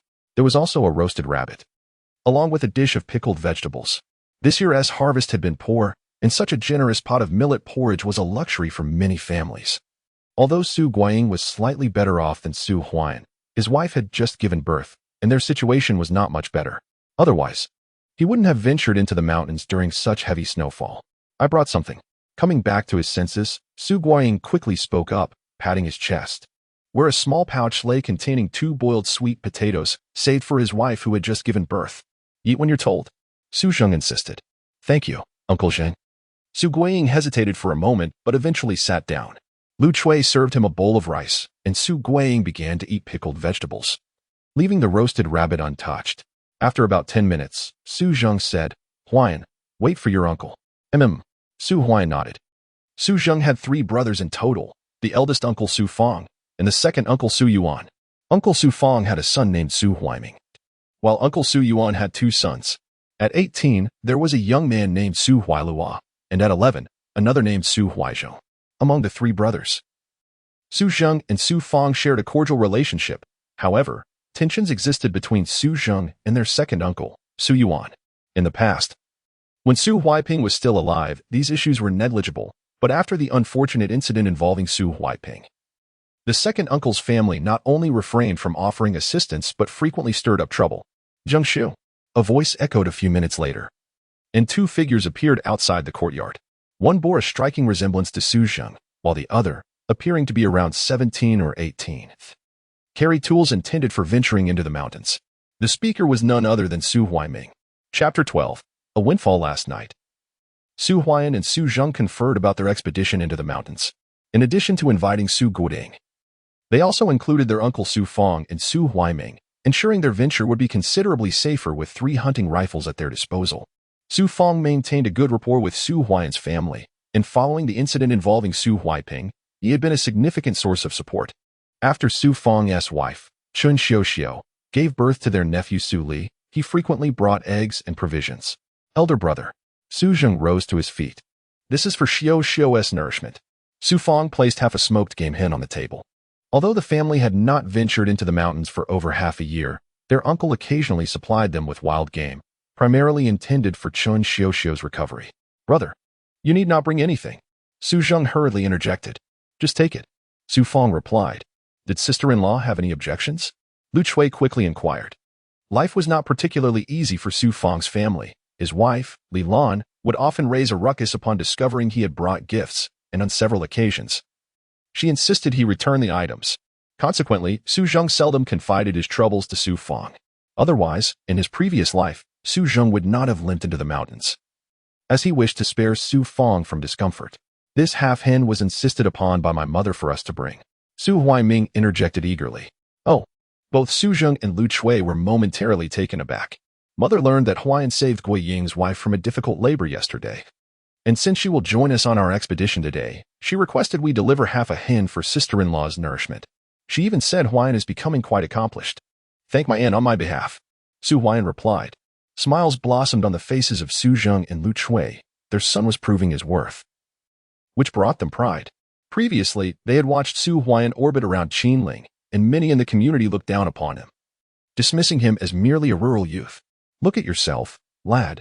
Do you think a city-educated youth would marry someone from our village? I returned from the brigade yesterday, and they said you have divorced. What sort of man revolves around a woman? Su Fong remarked coldly. You speak true, uncle. Su Huai'an quickly responded. When are we heading into the mountains, Huai'an? Su Huaiming inquired. I have just borrowed 3 hunting rifles, and I have 10 rounds of ammunition. Guiying, how many rounds do you possess? Su Huai'an directed his question to Su Guiying. I have 2 rounds, purchased from the team for 5 cents each. Su Guiying promptly replied. You borrowed 2 rifles? No wonder when I visited the Fuda family earlier, they mentioned all the rifles were checked out. Su Fong's eyes lit up. Uncle, hand them over. Su Huai'an tossed a hunting rifle to Su Fong, who caught it deftly. With 3 rifles in hand, Su Huaiming had to rely on a homemade gun. Although the homemade gun lacked power, it sufficed for small game. Even when venturing into the mountains, Su Huai'an and his companions would carry the homemade gun, as the hunting rifles were reserved for larger prey. Be cautious in the mountains, Lu Chui advised. Rest assured, I am here, Su Fong replied confidently. Let us go. After a brief discussion, they noted that Su Huai'an also carried a small pickaxe, perhaps useful in the mountains. They shouldered their tools and stepped into the vast expanse of white snow. Watching Su Huai'an depart, the sister-in-law tending to the baby stood up, her expression tinged with concern as she gazed into the courtyard. With big brother around, there's nothing to worry about, Su Zheng reassured her. Su Fong was well acquainted with the mountains, which was why he had been invited along. The snow lay thick, nearly 20 centimeters deep, obscuring any sign of other travelers. As the heavy snowfall began to seal off the mountains, Su Fong called out, Huai'an, since you were less experienced in the mountains, stay in the middle of the group. Guiying, you take the rear, Huaiming, Stay by Huai'an, and I will lead the way. The three nodded in agreement as they ventured deeper into the woods. The snow thickened further, and their luck today was not as favorable as yesterday's. After nearly half an hour on the outskirts of the mountain, they had seen no signs of life, let alone the elusive white weasel. They were compelled to press on toward the northern slope. Wild chickens. Su Huaiming's voice rang out. Su Fong turned to see two wild chickens buried in the snow, with only their colorful tails protruding. In the heavy snow, the wild chickens typically buried their heads beneath the snow for warmth. Let us go, Su Huai'an commanded. They approached and pulled the wild chickens from the snow as one would yank a carrot from the ground. Once freed, the chickens began to struggle. But Su Huai'an and Su Huaiming swiftly dispatched them, hanging them from their belts. The chickens were not large, weighing just over a pound, but they would serve as excellent nourishment for nursing. There are tracks, Su Guoying exclaimed. Su Fong rushed over to examine the footprints, his eyes lighting up. These are from a foolish roe deer. This is promising. If we manage to catch one, our day won't be wasted. The foolish roe deer were among the easiest game to hunt in the mountains due to their low intelligence, often venturing too close to humans out of curiosity. Each year, many fell prey to hunters, particularly along the outskirts of the mountains, with deeper forays required in winter to find them. Their encounter before reaching the heart of the mountains today was a stroke of luck. Use the homemade gun, don't let it escape, Su Huaiming urged. Have no fear, Su Fong replied with a confident smile as he led the way. Moments later, a foolish roe deer appeared, standing in the snow, glancing around as if sensing the presence of Su Huai'an and his companions. Yet, it showed no inclination to flee. Bang! The homemade gun in Su Huaiming's hands fired, and the foolish roe deer collapsed to the ground. Brother Huai'an, we've struck gold this time. This foolish roe deer will yield us over 10 pounds of meat each. Su Guoying exclaimed with excitement. Huaiming, you carry it for now, Su Fong instructed. All right. Su Huaiming cheerfully hoisted the foolish roe deer onto his shoulders. Today's fortune was indeed remarkable. They had encountered the deer before even delving deep into the mountains. Typically, when they ventured into the woods, the best they could hope for was to catch some rabbits or wild chickens on the outskirts. As for the depths of the mountains, they dared not enter, for if they encountered a big cat, even a rifle would be of little use. Every year, many met their demise in the mountain's depths, hence, they usually confined themselves to the periphery. As they progressed deeper into the mountains, about half an hour later, they stumbled upon a den of foxes, totaling 6 in number, allowing each of them to claim one. Time passed slowly as they ventured further, and the trees around them grew larger. The snow on the ground lessened, and occasionally, the crisp sound of branches snapping under the weight of snow echoed through the woods. The small animals of the forest became increasingly numerous. This is ginseng, Su Huai'an exclaimed, dropping to his knees to clear away the snow, revealing the dark soil beneath. A withered branch bore the shadow of ginseng seedlings. Brother Huai'an, what are you looking at? Su Huaiming asked eagerly. This is ginseng, and it appears to be wild ginseng, likely around 20 years old, Su Huai'an responded. Huai'an, you know about medicinal herbs? Su Fong inquired hastily. In their group, few possessed knowledge of medicinal herbs. There had once been an elderly doctor who foraged for herbs in the mountains, but he had since moved to the commune health center and was reportedly invited to the city hospital. Now, only Su Huai'an and Jiang Yulin remained as barefoot doctors in the group. Those familiar with medicinal herbs were even rarer. Even if someone recognized them, it would be limited to a few common varieties. Moreover, rare herbs like ginseng, if not harvested and preserved correctly, could lose significant value. During the training at the Commune Health Center, a traditional Chinese medicine teacher had instructed that this was a withered ginseng seedling, specifically wild ginseng. As he spoke, Su Huai'an called out to Su Guoying, grateful for the pickaxe he had brought along. After considerable effort, he unearthed a complete ginseng root. The heavy snowfall had caused the ginseng to enter a dormant state. Had it not been for Su Huai'an's keen observation, the withered seedlings would have been nearly impossible to locate. This ginseng, once brought to the city, would fetch a handsome price, Su Huai'an thought to himself. Reflecting on the abundant resources the mountains held, ginseng is classified into 5 grades. The first and second grades are forest ginseng, barely suitable for medicinal use, while the majority of ginseng on the market falls into these categories. Grades 3 and above hold significantly greater value. The 4th grade earth ginseng and 5th grade heaven ginseng are even more prized. The ginseng he had just unearthed was indeed 4-leaf ginseng, also known as grade 4, aged over 20 years.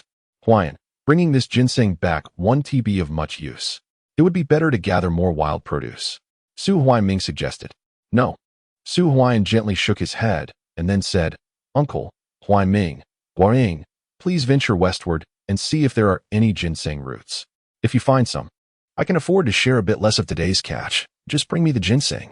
In the mountains, the worth of ginseng truly surpasses that of a mere meal. However, when offered, it can fetch a handsome price. Huai'an, if you want us to help you search, we're more than willing. As for the game, we can discuss that upon returning home. This foolish roe deer has already provided us with a substantial share. Su Fong chuckled, noting that today's bounty was indeed commendable. Uncle Fong is correct. Su Guiying quickly concurred, for they perceived the quest for medicinal herbs as a trivial endeavor. Let us assist Huai'an in locating the ginseng. Su Fong proposed. Excellent. The three began their search, though the winter chill made the task quite challenging. Nevertheless, Su Huai'an's discovery of a single ginseng plant suggested that more might be hidden nearby. By clearing away the snow, they aimed to uncover the wilted ginseng sprouts, which would lead them to the coveted roots. Found it. I've also found one. The simultaneous exclamations of Su Guiying and Su Huaiming urged Su Huai'an to rush over. Upon brushing aside the snow, 2 withered ginseng sprouts emerged from the dark soil. 4th grade. 3rd grade. Su Huai'an inhaled deeply, realizing the fortune he had stumbled upon. The value of these 3 ginseng roots far exceeded that of the foolish roe deer. Huai'an, there are more. Su Fong's voice rang out. As within a radius of nearly 100 meters, the trio discovered 3 more roots. This was despite the hindrance of the snow, for the mountain's resources were indeed abundant. Of course, Su Huai'an was now nearing the heart of the mountain, a location fraught with peril, as venturing deeper could lead to encounters with larger predators. Let us unearth them, Su Huai'an commanded. Agreed. The others assisted in the excavation, while Su Huai'an continued his search. After about an hour and a half, his bag brimmed with 7 ginseng roots and various other herbs, such as mountain dragon and northern astragalus. Suddenly, a flash of purple caught their attention. It's a marten. As they ventured further, the group quickly concealed themselves behind trees. There are more across the way, Su Huaiming exclaimed with excitement. Look, there are several. Su Guiying responded eagerly, noting that the mountain was home to not just one, but a multitude of martens. Huai'an, on the count of 3, let us strike together, Su Fong declared. All right. They all nodded in agreement. A group of martens could yield significant profit. Bang! A dull thud echoed as 3 martens fell to the ground. Aside from Su Guiying's, the others had all been hit. As the 3 martens lay still, another darted away. Su Huai'an raised his rifle and fired swiftly. Bang! The 5th marten also succumbed. Huai'an, splendid marksmanship. Su Fong could not help but praise, while Su Guiying felt a flush of embarrassment, realizing his shot had missed. Had it not been for Su Huai'an, they would have only secured 3 martens. Let us tidy up and continue our search, Su Huai'an urged. Indeed, let us keep looking. As they organized their catch, they remained vigilant for more game. The value of the marten pelts was substantial. This expedition into the mountains promised great rewards. As time passed, an hour slipped by. Once again, the sable was captured. The snow fell heavier. Su Fong remarked, "Today's harvest has been quite satisfactory. Let us return." Su Huai'an replied, "The bag is already filled with a considerable amount of goods. However, it is unfortunate that it is snowing heavily. Had it been autumn, we would have gathered even more medicinal herbs. While these herbs hold little value within the brigade, they are worth a fortune in the city's black market." Indeed, the others nodded in agreement as they departed from the mountains. Huai'an, today we collected a single foolish roe deer, 2 wild rabbits, 2 pheasants, and 1 fox.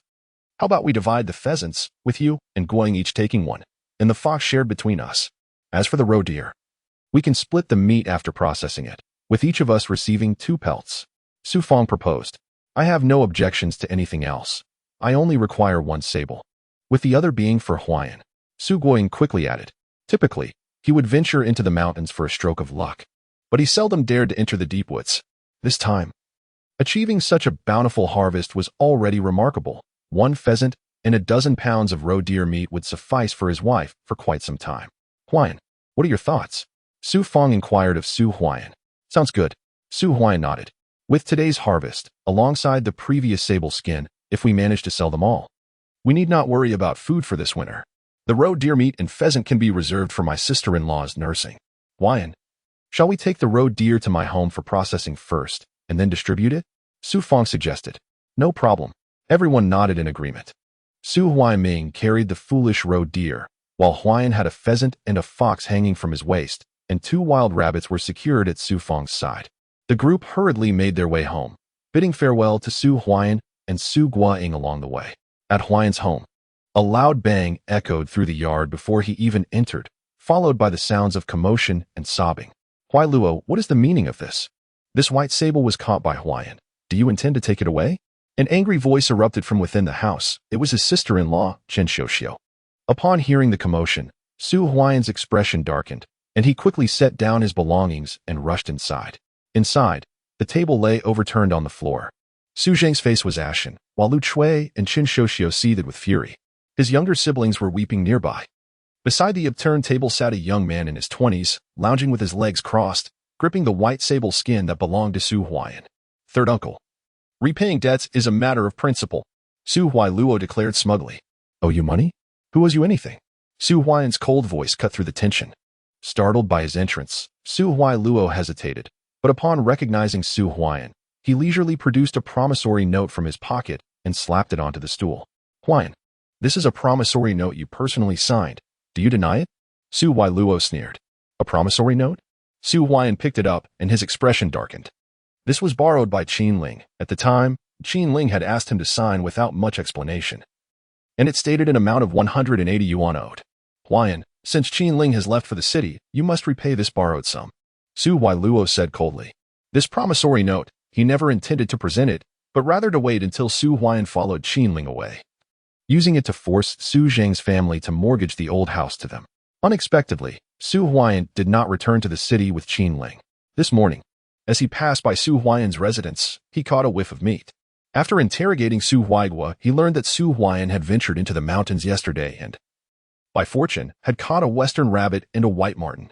It was noteworthy that he had previously entered the mountains, but aside from some wild chickens and rabbits, he had never encountered a marten. Upon receiving this news, he promptly arranged to visit in the afternoon. This white marten was indeed a valuable asset. If delivered to the purchasing station, it could fetch a handsome sum. Chapter 14. Selling goods. What are we to do, Huai'an? Lu Chui's eyes brimmed with tears. 180 yuan. How can we ever repay this? Su Zheng's expression was equally grim. After the annual accounting, their family had only received 22 yuan and 70 cents. And now they faced a debt exceeding 100 yuan. Third uncle, we are family. I am merely lending you money out of goodwill. Do not blame us. If you cannot repay, it would be better to have the brigade's secretary provide a certificate to mortgage the old house to us. Su Huailao insisted. You want my house? Su Zheng's face flushed with anger as he picked up a carrying pole, ready to strike. This old house had been left by Su Huai'an's grandfather. And during the division of properties, the 3 brothers drew lots, with Su Zheng fortuitously receiving the best 3 earthen houses. The second uncle's family had long been displeased with this arrangement. Little did they know that he was still coveting the property during such a time.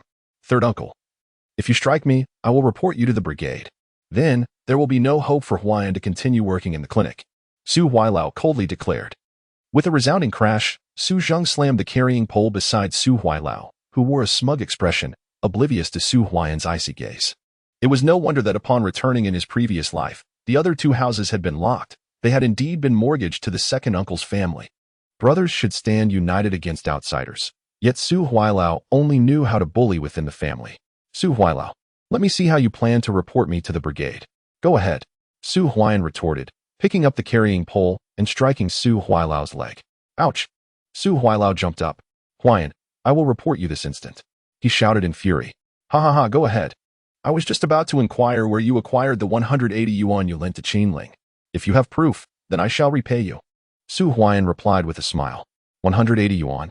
Unless one works at the supply and marketing cooperative or in the city, who could possibly produce such an amount?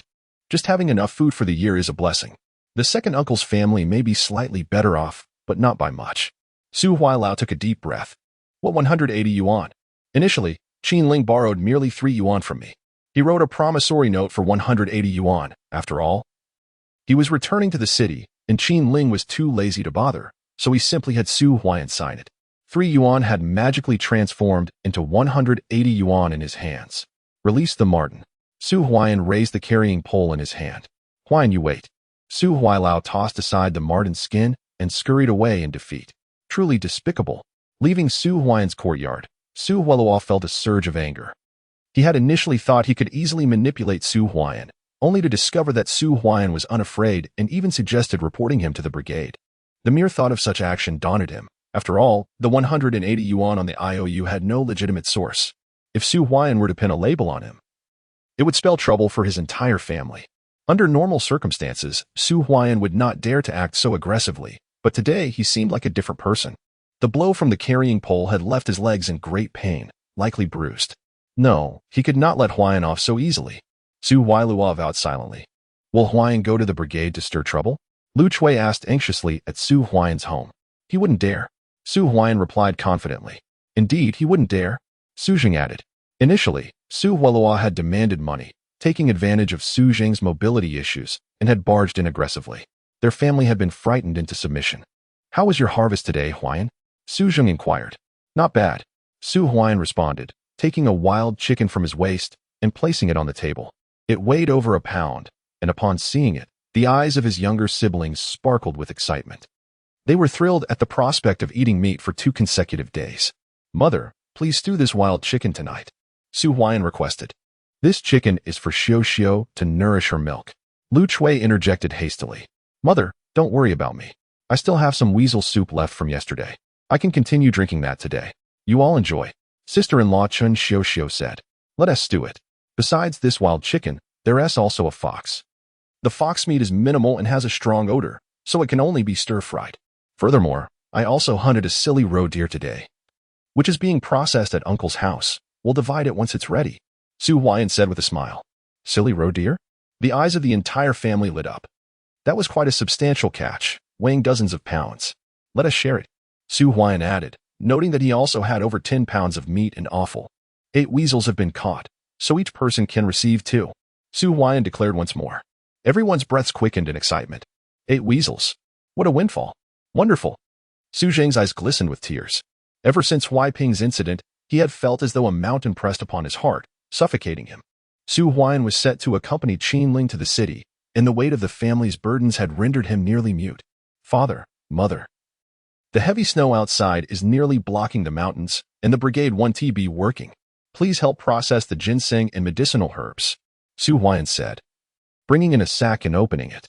Inside were 7 ginseng roots and some astragalus. This is ginseng, Su Jing exclaimed. Indeed, Su Huai'an nodded. The ginseng came from various families who had ventured into the mountains, and it was not considered rare. Back when old Su was in the brigade, he had collected some. 1 root could be exchanged for a meal, but now it was worthless. 1 wild ginseng for a meal? Su Jing queried incredulously. Su Huai'an took a deep breath. The mountains were rich in resources, and here, ginseng was indeed of little value, hardly worth a meal, as there was no market for it. Outsiders dared not venture into the mountains for procurement. Father, if everyone has some at home, do you think we could exchange for a bit? Su Huai'an suggested. Exchange? Su Jing paused slightly, then replied in a grave tone, Huai'an, tell me, what use do you have for this ginseng? I need to take some to the commune health clinic for an assessment. A few doctors there are interested, so I thought I might bring them some. Su Huai'an explained. By the way, don't mention this to anyone. He added. All right. Su Jing nodded.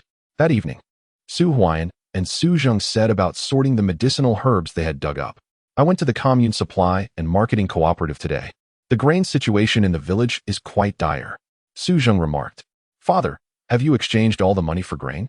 Su Huai'an inquired. I still have a few coins left. The rest has been converted, Su Jing replied. Though the game Su Huai'an hunted had improved their living conditions somewhat, the primary issue remained the lack of grain. Father, there must be quite a bit of fur left from the hunting by the brigade, right? Su Huai'an asked. Of course there is, but every year before the new year, everyone sends it to the commune purchasing station for cash. Why do you ask? Su Jing responded. If there is fur, father, you should take some. If we have no money, we could exchange it for grain, Su Huai'an suggested. It must be done promptly. I will go out for a while. Chapter 15. Into the city, Huai'an, these items won't be of much use if exchanged, Su Jing said solemnly. I plan to make a trip to the city, bringing along the sable fur and ginseng, Su Huai'an declared. To the city? Huai'an, I understand your intentions, but we, the people from the mountains, lack connections. Even if we manage to get it to the city, we may not be able to sell it. And we might even be forced to lower our prices, making it better to sell at the commune. Moreover, if someone puts a label on us, things could get troublesome, Su Jing hastily cautioned.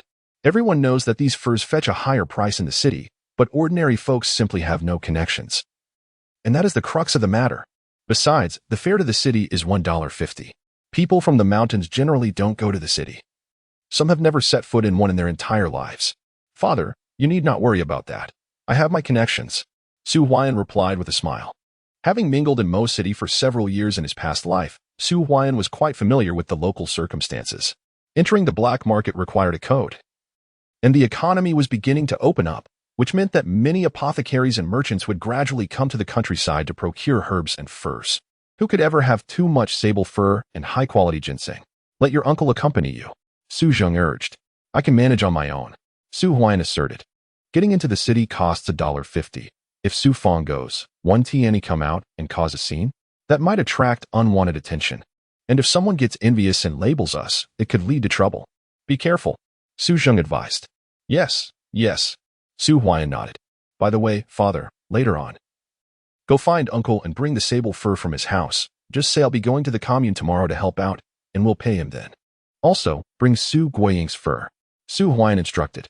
Got it. Su Zheng took a puff from his pipe and nodded.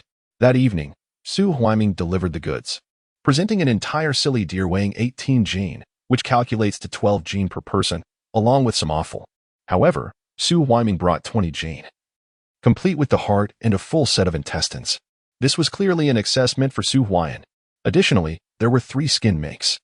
Gazing at the bowl of meat on the table, smiles spread across the family's faces. Such abundance was rare, even during the new year. Mother, let's do the meat for dinner. It will be filling, Su Huai'an exclaimed cheerfully. You lucky boy, you shouldn't be so extravagant, Lu Chui quickly replied. Even Su Zheng, puffing on his pipe, couldn't help but chuckle. In the brigade, which family would dare claim that meat could satisfy? A little frugality was harmless, if there was any surplus. It could be exchanged for grain, Su Zheng remarked. Let's do it first. Look at how Su Huai'an's mouth is watering, Su Huai'an teased. Brother, I am not. Su Huai'an hastily wiped his mouth, glaring at Su Huai'an with a vexed expression. Laughter erupted from the entire family. The first bucket of gold would be revealed tomorrow. Su Huai'an mused inwardly. While hunting could enhance their lives, he understood that to truly improve their circumstances, they must venture beyond their immediate surroundings. The resources of the mountains were merely the first step for Su Huai'an to step outside. Just rely on you all. Lu Chui got out of bed to start stewing the meat, and soon the aroma wafted throughout the yard, in addition to the stewed meat. She also boiled a large pot of dumplings, and the family enjoyed a hearty meal together. The next day, before dawn, Su Huai'an sought out the brigade's secretary, Su Kuan, to obtain a city entry permit. He gathered 8 marten pelts and 1 white marten pelt. Among the 8 purple marten pelts, 1 belonged to his uncle, another to Su Guiying, while Su Huai'an retained 3. In addition, he had a small bag of ginseng, totaling 7 roots, of which 2 were of the 4th grade, and the rest were of the 3rd grade. With his belongings on his back, he departed from home. The snow had already accumulated nearly to his knees. It snowed daily, and heavy snow threatened to block the mountains. Upon arriving at the commune, he coincidentally encountered Han Xiaoxiao, who was on her way to the health clinic. Noticing Su Huai'an carrying a large bag, she hurried over. Huai'an, what are you carrying? Han Xiaoxiao inquired. Some mountain goods, Su Huai'an replied with a smile. Did you go into the mountains? Han Xiaoxiao asked. I just took a look around the outskirts, Su Huai'an quickly responded. The mountains are dangerous, if you need money. I can lend you some, Han Xiaoxiao offered promptly. Saying this, she pulled out a large bill from her pocket.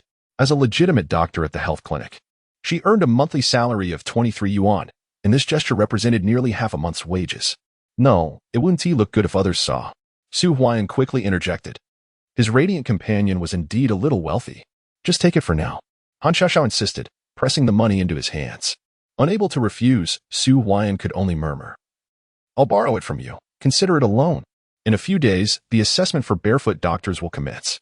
I heard from the staff at the health clinic that this assessment will not only involve our clinic, officials from higher authorities will also be present, Han Xiaoxiao remarked.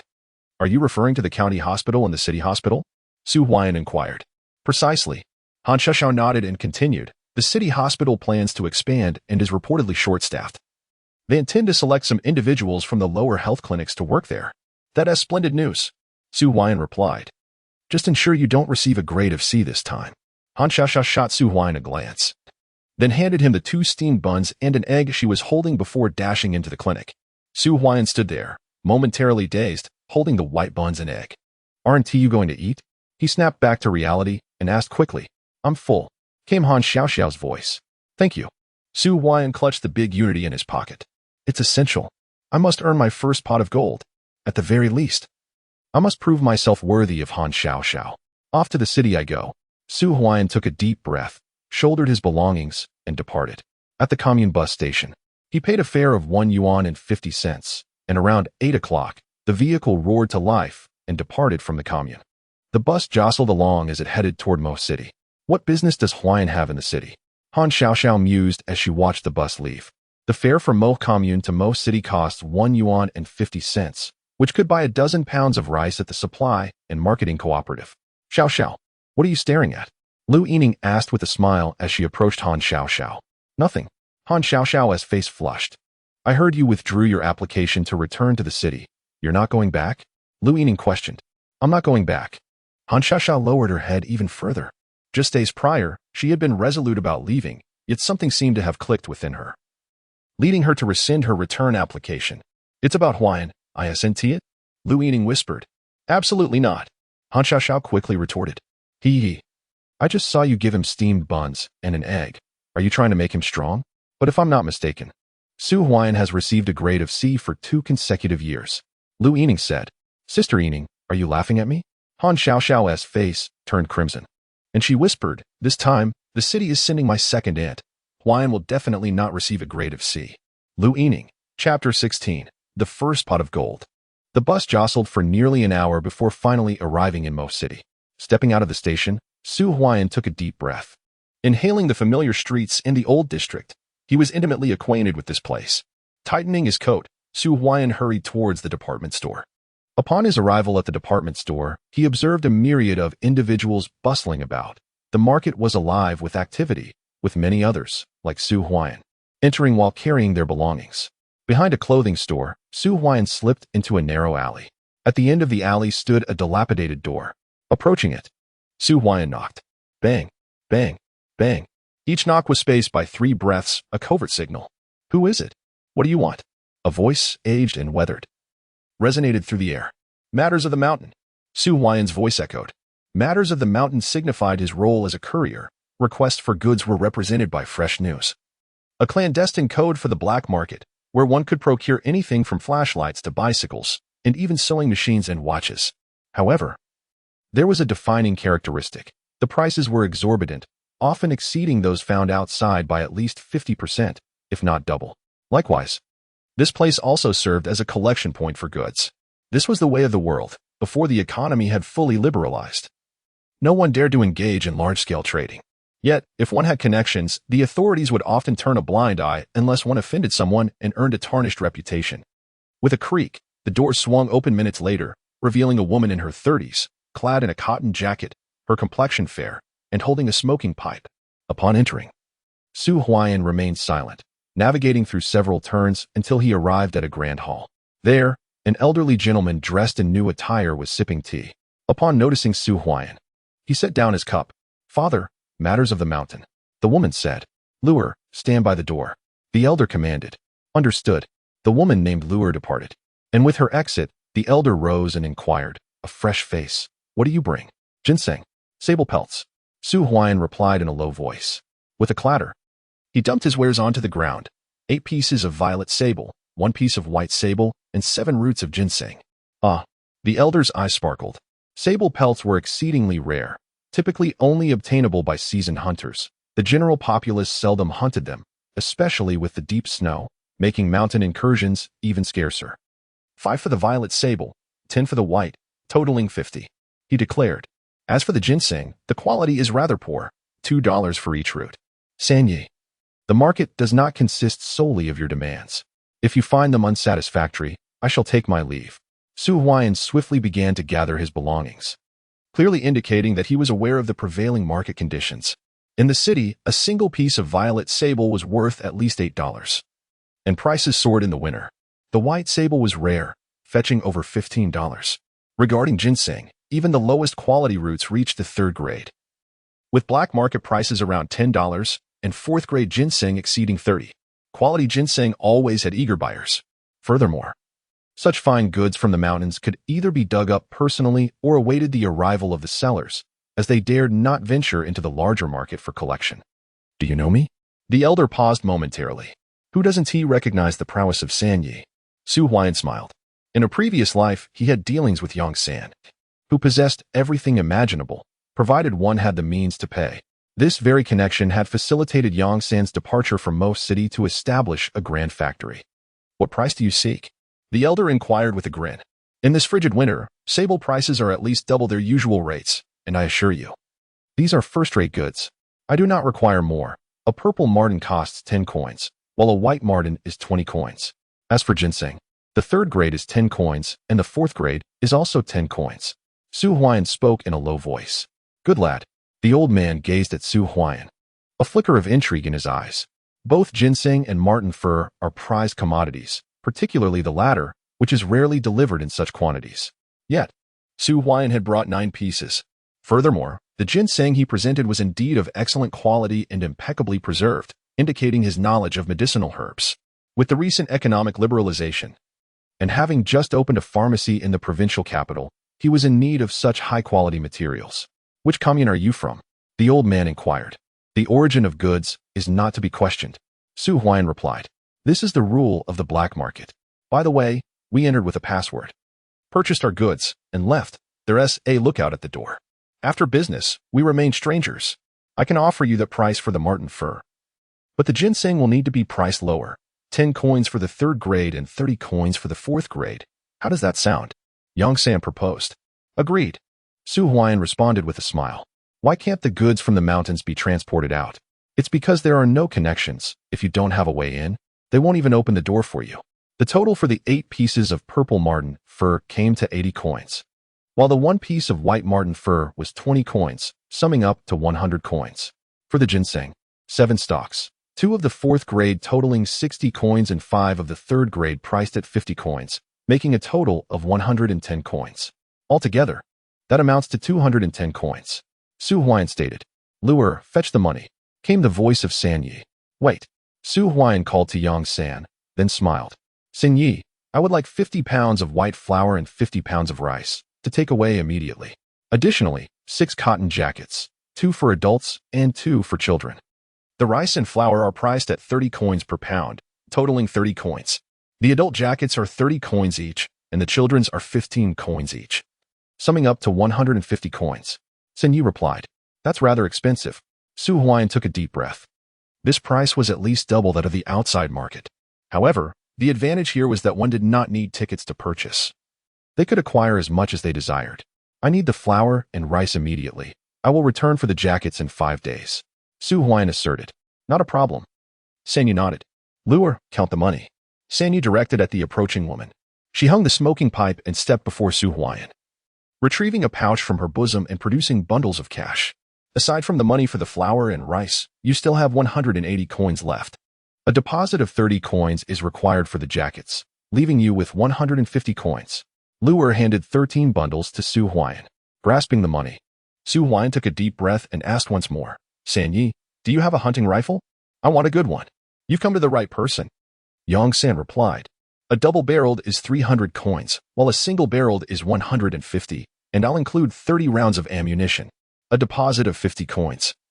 And I will collect it next time. Su Huai'an concluded. He merely came to scout the area, leaving the fox fur at home. Moreover, Su Huai'an was well aware that many hunters in the brigade possessed valuable goods, as long as he offered a slightly higher price. They would refrain from sending their items to the procurement station. However, one must exercise caution to avoid inciting jealousy. All right, next time, I will be the first to receive the goods. Yang San remarked with a smile. Where will the items be delivered? Lure inquired. To the bus station in Mo City. An hour from now, Su Huai'an replied. It will be a direct transaction. If one wishes to purchase items, payment is not made on site. This is the rule of the black market. Otherwise, if someone were to show up, it would lead to a complete raid, necessitating discreet exchanges outside. Understood. Lua nodded. See them off. Yang San waved slightly, and Su Huai'an nodded in acknowledgement before turning to leave. Chapter 17. Huai'an bought me osmanthus cake upon exiting the market. Su Huai'an exhaled a breath of relief. Within his bag were 11 large coins, one of which was gifted by Han Xiaoxiao. This trip to the city had proven immensely profitable. Compared to delivering to the procurement station, this yielded considerably more. His first pot of gold was secured. With over 100 yuan in hand, the path ahead seemed promising. Moreover, with 100 jin of grain to take home, he could ensure a pleasant winter. The next visit would involve bringing back a batch of cotton clothing, alleviating any worries entirely. The subsequent step was to pave his own way. He certainly needed to attend the assessment at the commune's health center. Not only did he have to attend, but he also needed to excel in it. This way, he could secure a position at the commune's health center, granting him a level of identity that would facilitate his endeavors. If he could obtain a certificate from the health center, it would mean that even if Su Huai'an were to gather medicinal herbs in the brigade, no one would interfere. The health center belonged to the Mauve commune, and the need for medicinal herbs was entirely reasonable. However, acquiring such a certificate would not be easy. Furthermore, he must participate in the college entrance examination. University represents a vast platform. With such an opportunity, coupled with the loosening of economic restrictions, he would be able to seize the moment. He patted his pocket as he entered the adjacent grocery market. What do you need? A clerk at the supply and marketing cooperative promptly asked Su Huai'an. 2 jin of white rabbit candy, 2 jin of sunflower seeds, 2 jin of longan. Oh. And 2 boxes of osmanthus cake. Su Huai'an replied with a smile. Just a moment. The clerk nodded and turned to fetch the items for Su Huai'an. These groceries did not require a ration card, but grain did. For fine grains, one could only resort to the black market. The prices were indeed higher. Yet one could purchase freely as long as they could afford it. A few minutes later, Su Huai'an emerged from the shop, having spent a total of 8 yuan. With his purchases in hand, he made his way to the bus station in Mo City. Estimating the time, he arrived at the bus station's entrance, where 2 figures, already clutching their bags, approached him upon seeing Su Huai'an. Goods from the mountains. One of the men announced. Much appreciated. Su Huai'an replied. After placing the items down, the men swiftly departed. Su Huai'an entered the station, waiting for the bus that would return to the Mauve commune in the afternoon. It was not until around 3:30 that the bus finally departed, approaching 5 o'clock. Having just returned to the Mauve commune station, Su Huai'an encountered Han Xiaoxiao, who was finishing her shift alongside Lu Yining. Upon spotting Su Huai'an, Han Xiaoxiao hurriedly approached him, prompting him to set down his belongings. Huai'an, did you go to the city to buy grain? Han Xiaoxiao inquired softly. Yes, Su Huai'an nodded affirmatively. If you need grain, just let me know.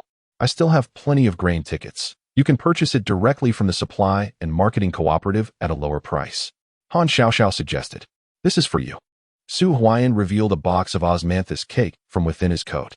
As he opened it, warmth escaped into the chilly air, and Han Xiaoxiao paused, taken aback by the gesture. This was the first time Su Huai'an had gifted her something, an exquisite box of osmanthus cake, worth $1.50. Do you not like it? He asked, slightly surprised. I do. Han Xiaoxiao quickly accepted it. By the way, here is your money. Su Huai'an handed her a large bill. Despite having spent quite a bit during his trip to the city and paying several deposits, he still had over $90 remaining. I'm not in a hurry. Han Xiaoxiao replied hastily, aware of Su Huai'an's family circumstances. Next time you go to the city, just say you're visiting my home, and I'll invite you. She added quietly.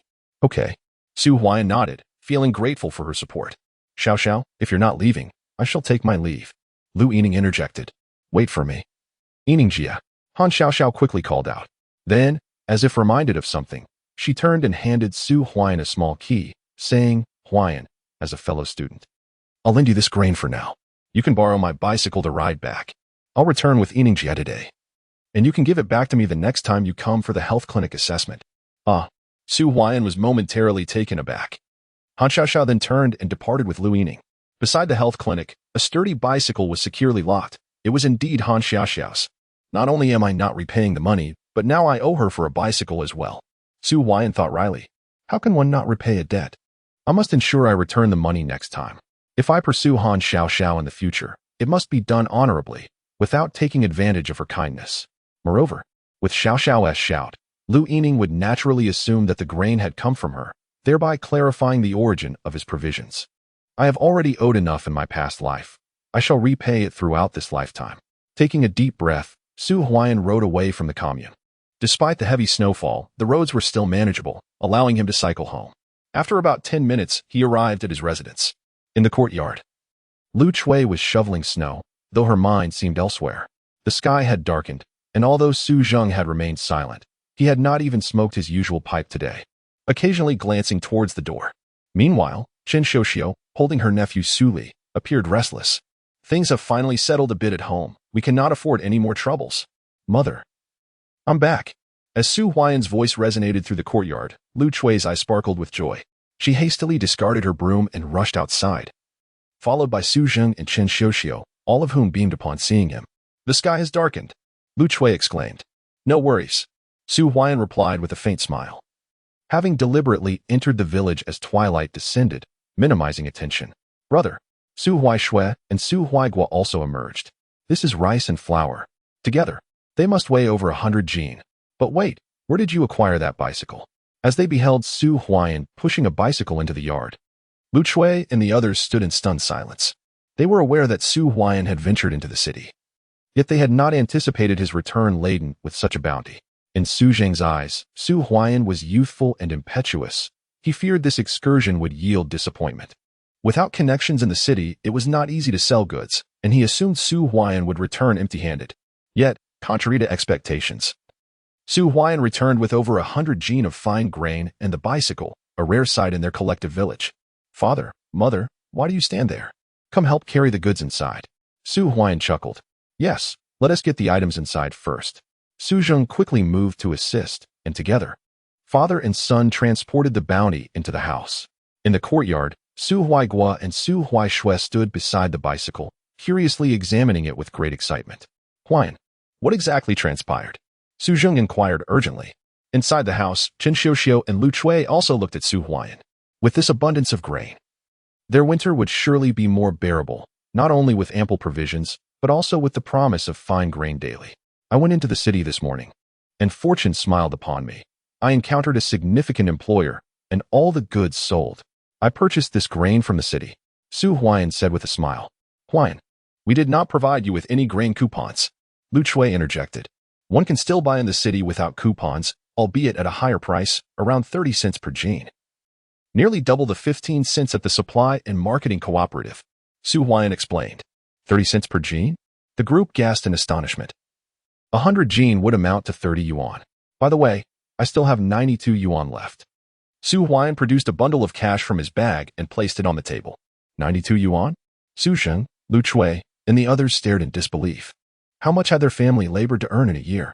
This year, the collective had calculated that each family was left with merely 22 yuan and 70 cents. Yet, Su Huai'an returned from a single trip with 100 jin of fine grain and 92 yuan. Lu Chui, Xiuxiu, consider this conversation a secret. Not a whisper of it should escape. Su Zheng spoke sternly. While he acknowledged that they had profited, he was acutely aware of the treachery of human nature. Chapter 18. Huai'an, you are becoming renowned. MHM. The two nodded in agreement. This sum of 95 yuan, combined with 100 jin of fine grain, would significantly improve their family's circumstances. If word of this spread, it could only bring harm to Su Huai'an. Father, please deliver the money for the mink fur to uncle this evening, Su Huai'an suggested. Understood. Su Zheng nodded. In front of your elder brother and sister-in-law. Simply state that Huai'an has sent the fur to the procurement station.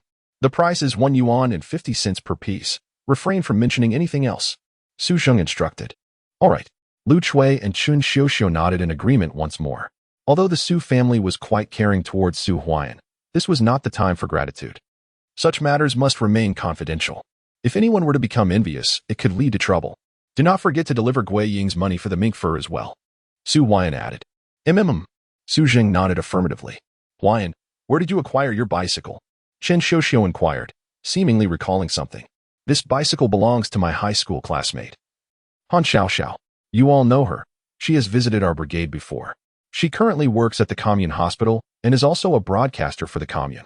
Su Huai'an replied with a smile. So it's the lovely Xiaoxiao. She's truly beautiful, Lu Chui exclaimed. Young man, let me remind you. Xiaoxiao is also a city-born educated youth. You must be discerning, Su Zheng cautioned. Father, I am well aware, Su Huai'an responded. I must strive to be worthy of Xiaoxiao. Chui'er, please prepare the meal. Oh, and stew 2 pounds of meat. Su Zheng instructed Lu Chui. Understood. Lu Chui hurried to the kitchen. Gurgle. Su Huai'an's stomach responded audibly. Brother, your stomach is rumbling. Su Huaiguo entered and exclaimed. Indeed, my stomach rumbles too. Su Huaishui chimed in. Has it rumbled in recent days? Qin Xiuxiu asked with a smile. It hasn't rumbled lately. Su Huaishue pondered thoughtfully, then replied earnestly. Ha. The entire family burst into laughter. Huaishue, what do you think this is? Su Huai'an opened a nearby bag, revealing a bounty of milk candies. White rabbit milk candy. Su Huaishue's eyes sparkled. Such treats were rarely enjoyed outside of festive occasions or celebrations. I want some. I want some too. The two little ones rushed to Su Huai'an's side. Here, take a handful each. Su Huai'an scooped a handful and then offered a few pieces to Su Zhang, who accepted but did not indulge, placing them back in the bag. Su Huai'an then handed some to Qin Xiuxiu, who eagerly popped them into her mouth. Huai'an, you spoil them by buying them milk candies, Lu Chui remarked as she returned. Mother, this is for you. Su Huai'an presented a box of osmanthus cake to Lu Chui. Upon opening it, a delightful aroma filled the room. Stunned, Lu Chui held the box, never having encountered such fragrant pastries before. Su Huaiguo and Su Huaishue watched, their focus on the milk candies rather than the cakes. Mother, do try some, Su Huai'an urged, pinching off a piece and offering it to Lu Chui. You reckless child. Spending money frivolously. Lu Chui playfully scolded, yet she accepted the pastry and placed it in her mouth. As she savored the cake, tears glistened in her eyes. She had never imagined that she could savor such exquisite pastries. At first glance, these delicacies appeared to be quite expensive, a luxury for a family that once struggled to afford basic meals. Xiuxiu, do have some, Lu Chui urged as she passed the box to Qin Xiuxiu. Qin Xiuxiu picked up a piece and placed it in her mouth. Father, you should try it too. The family shared a warm, harmonious moment together. During dinner, they gathered around the table, enjoying white rice and stewed pork, the aroma wafting throughout the courtyard. Mother, father, this is for you. Su Huai'an served meat to both Su Zheng and his wife. Despite the recent improvement in their living conditions, the elderly couple had not indulged in much meat, as most had gone into the bellies of the two little ones. Huai'an, I want to question the sources of your connections in the city, but remember to exercise caution. This matter must remain confidential, and you must remain vigilant. Do not trust anyone easily, Su Zheng advised while eating. Father, I understand, Su Huai'an replied, having lived two lives. He was acutely aware that while shared poverty could foster happiness in the countryside, sudden wealth would inevitably attract envy. Father, keep this money. In the next few days, find a way to procure some furs and ginseng. Just say a classmate of mine is ill and needs ginseng for nourishment, and that the furs are for making clothes for the children, Su Huai'an instructed. All right, Su Zheng nodded in agreement. Tomorrow, I will invite uncle and the others back to the deep mountains. In addition to hunting, I will also search for medicinal herbs. If I can find ginseng like last time, it will yield a significant profit, Su Huai'an declared. Be careful in the mountains, Su Zheng cautioned. Su Huai'an nodded. Chuya, please take these grains to the cellar right away and only bring them out when we need them, so no one notices when they visit us. Su Zheng added. I will take them to the cellar immediately, Lu Chui responded. After their meal, the night passed. Outside, the northern winds howled, yet their home remained warm and inviting. The next day, Su Huai'an first went to the clinic to report in. Upon seeing him, Jiang Yulin snorted dismissively, ignoring him, while Su Xiaoxiao hurried over. Huai'an, you have become quite famous in our brigade, Su Xiaoxiao exclaimed. What happened? Su Huai'an asked, slightly taken aback. He had not attended the clinic the previous day, having informed the brigade secretary that he was attending to matters at the commune. How had he become famous in just one day? Have you heard about the incident at the neighboring Mo commune? They said someone had a difficult delivery and was sent to the commune clinic yesterday. There was severe bleeding, and the mother did not survive, Su Xiaoxiao whispered. Is that so? Su Huai'an replied. It's a tragic loss, a life claimed along with her unborn child. This news reached us from Uncle Cohen, who returned from the commune yesterday. He spoke passionately about it, and he even mentioned you. Huai'an, your skills in obstetrics are likely to gain widespread recognition. Now, the entire brigade knows you saved Guo Ying's life. Several families expecting to give birth have approached me, requesting your assistance as a midwife. You've taken over my role as a midwife, Su Xiaoxiao remarked once more. Miss, I cannot possibly compare to you. You have been in this field for over a decade. Su Huai'an chuckled. Huai'an, do not flatter yourself. Your skills in turning the fetus are beyond my capability. I truly admire you, Su Xiaoxiao replied. Not far away, Jiang Yulin fell silent. Although he harbored a dislike for Su Huai'an, he could not deny the prowess of his skills. Little miss, would you like to learn? Su Huai'an inquired softly. Huai'an, are you willing to teach me? Su Xiaoxiao gazed at him, her breath quickening, her eyes wide with excitement. Acquiring such a technique would be a lifelong benefit, after all. Su Huai'an had been recognized for his achievements in the past 2 years, his name now known throughout the commune.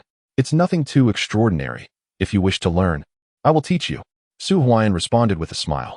It is merely a technique for turning the fetal position. If Su Xiaoxiao desires to learn, then so be it. Besides, after this assessment, I will likely be joining the commune's health center. Her learning this skill will not affect me. Huai'an. No. Teacher Huai'an. Su Xiaoxiao stood and bowed deeply. Su Huai'an was taken aback, rising quickly. You need not be so formal for a mere technique. Nearby, Jiang Yulin scoffed. What else can he teach besides turning the fetus? Does he even deserve to be called a teacher?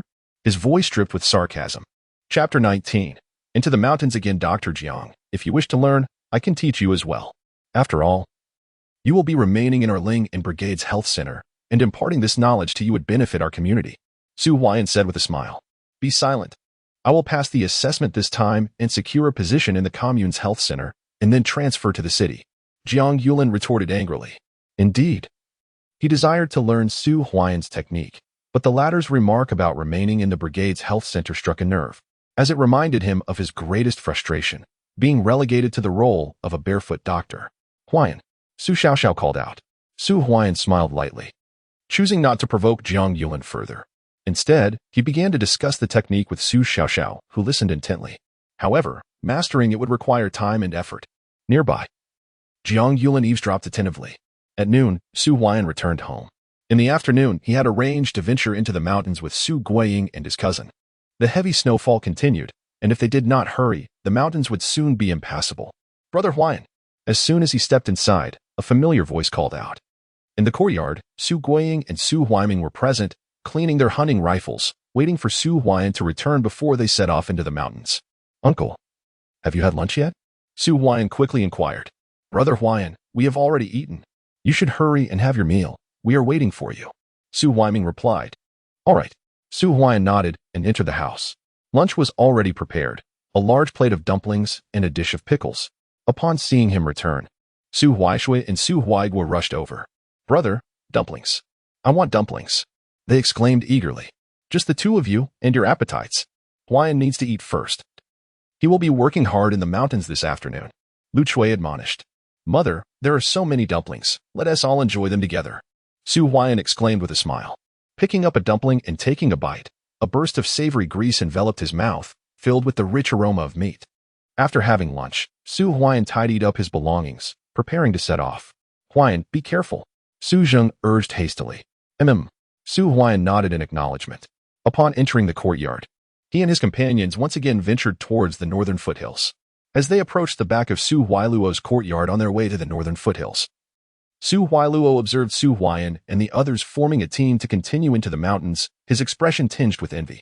For several days now, he had been tempted by the aroma of meat wafting through the air, but unfortunately, Su Yuan was unwilling to venture into the mountains. With such a heavy snowfall, it's perilous to enter the mountains without a team. He admonished. Father, I want to eat meat too. Su Huaizhong chimed in eagerly. Eat meat? Is that all you think about? You don't even help out with the work, yet you yearn for meat? Su Huailuo replied coldly to his 11-year-old brother. With the new year just days away, there will be meat distributed to the team. Then you can have your fill. Su Yuan reassured him. And you dare to speak? Look at you two, idling away while Huai'an has already gone into the mountains. What are you afraid of? I heard from Huaiming that they even caught a sable and a silly roe deer last time. A robust voice echoed from behind. It was Su Huai'an's second aunt, Qin Ling, who scolded Su Yuan and Su Huailuo for their lack of initiative. Unable to bear the sight of them enjoying their daily meat while her family had only Huai'an. Father, why don't we all go into the mountains together tomorrow? Su Huailuo suggested hastily. I'll inquire with Xingchuan about the situation in the mountains and see if I can borrow a hunting rifle from Food. We can form a team and explore the outskirts of the mountain. With such heavy snowfall, venturing deep into the mountain would be far too dangerous. Su Yuan responded. Dangerous in the mountains? Yet you haven't tea-started at home, have you? Qin retorted. Enough. Su Yuan scoffed. This woman just one tea stop. The northern foothills. After walking for over an hour, Su Huai'an and his companions arrived at the spot where they had previously dug for ginseng. Along the way, they had only caught 2 badgers, not a single wild hare was in sight, and the snow had reached their knees. The occasional cracking sounds in the mountains added an eerie ambience. Huai'an, we are now approaching the depths of the mountain, Su Fang said in a serious tone. Uncle Fang, we have 3 hunting rifles. Shall we venture deeper into the mountains? Even if we encounter a far eastern leopard or a large cat, we need not fear. Su Guiying proposed. Indeed. Su Huaiming quickly agreed. Stay close to me. Su Fang inhaled deeply and led the way. As they progressed, the surrounding trees grew taller, and the snow on the ground became less, with a mist rising through the mountain air. Uncle Fang, a deer. Su Guiying's voice rang out.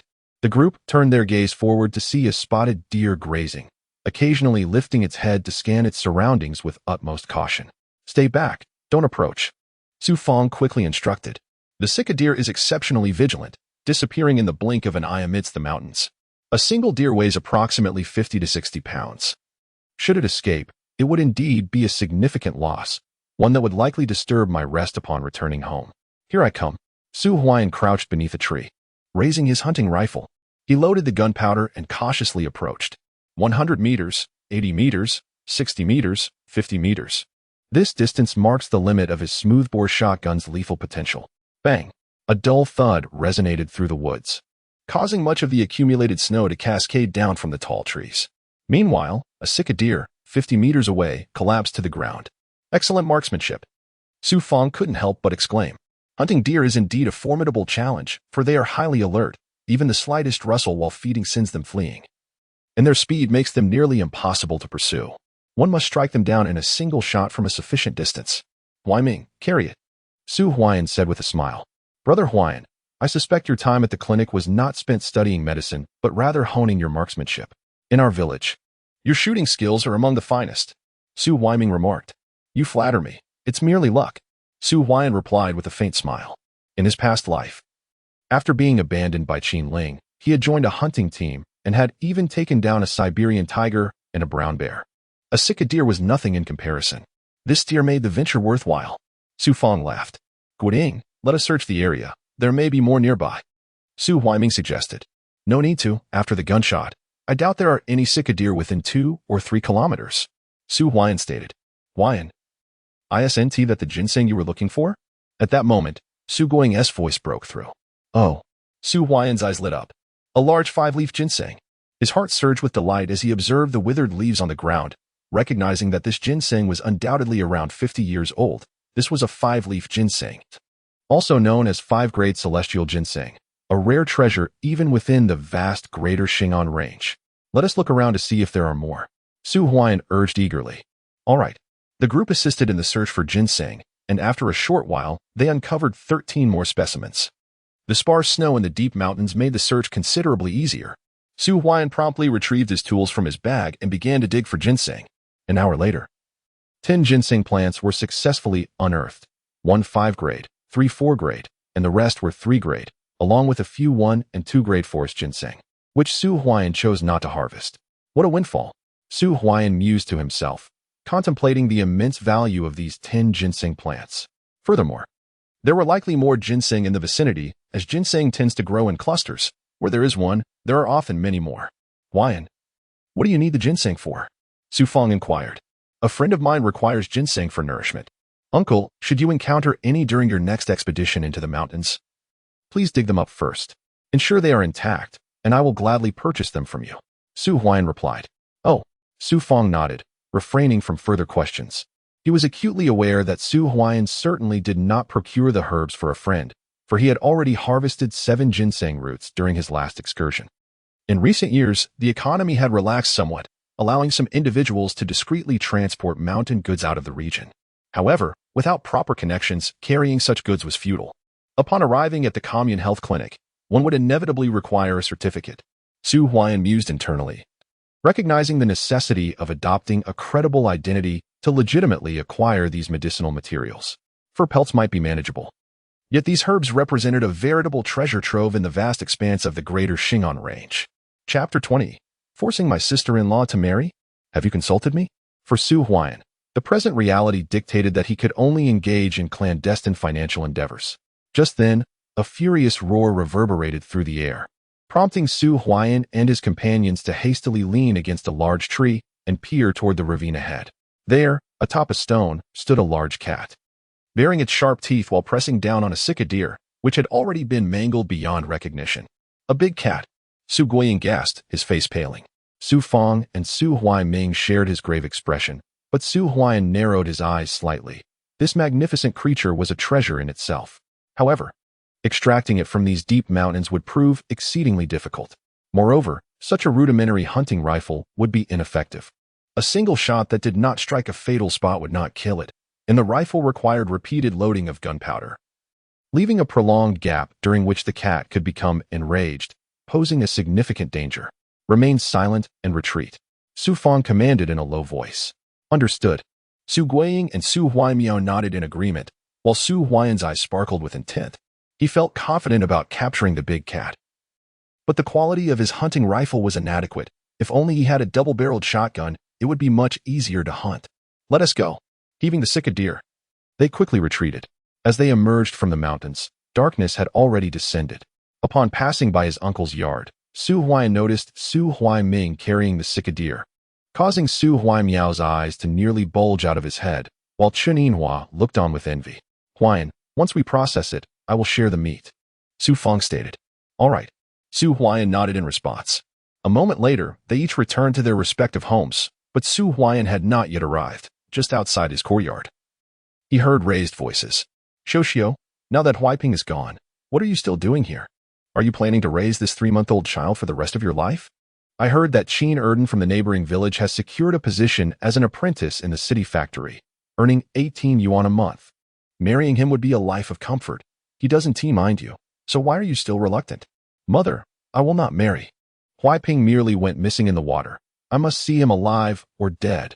The sounds of sobbing filled the air as Su Huai'an entered the courtyard, where he found 3 individuals he recognized well, Qin Xiaoxiao's parents and brother. Qin Xiaoxiao was cradling her nephew Su Li, weeping sorrowfully. On the Kong, Su Zheng was smoking, his expression grim, while Lu Chui remained silent. The speaker was none other than Qin Xiaoxiao's mother, Li Huahua, with her father Qin Jianjun and brother Qin Pingping watching nearby. What is happening? Su Huai'an entered the house, wondering if his sister-in-law's family had come to discuss the possibility of marrying off Qin Xiaoxiao once more. It appeared that there was a disagreement, leading to a quarrel within the home. Huai'an. Upon seeing Su Huai'an's arrival, Su Zheng quickly stood up. His sister-in-law, Qin Xiaoxiao, along with his younger sister Su Huaixue, younger brother Su Huaigua, and mother Lu Chui, all turned their attention towards him. Unbeknownst to them, Su Huai'an had become the pillar of this family. Are you Su Huai'an from the Lingnan Brigade's health clinic? I heard you were going to the city to become a son-in-law. Why haven't you gone? Qin Pingping was the first to speak, his gaze filled with disdain. Qin Xiaoxiao hailed from Qinjiatin, and her family's circumstances were inherently better than those of Su Huai'an's family. However, in the past, when Su Huaiping was in the engineering corps, he earned a reasonable income, which prompted Qin Jianjun to marry his daughter to him.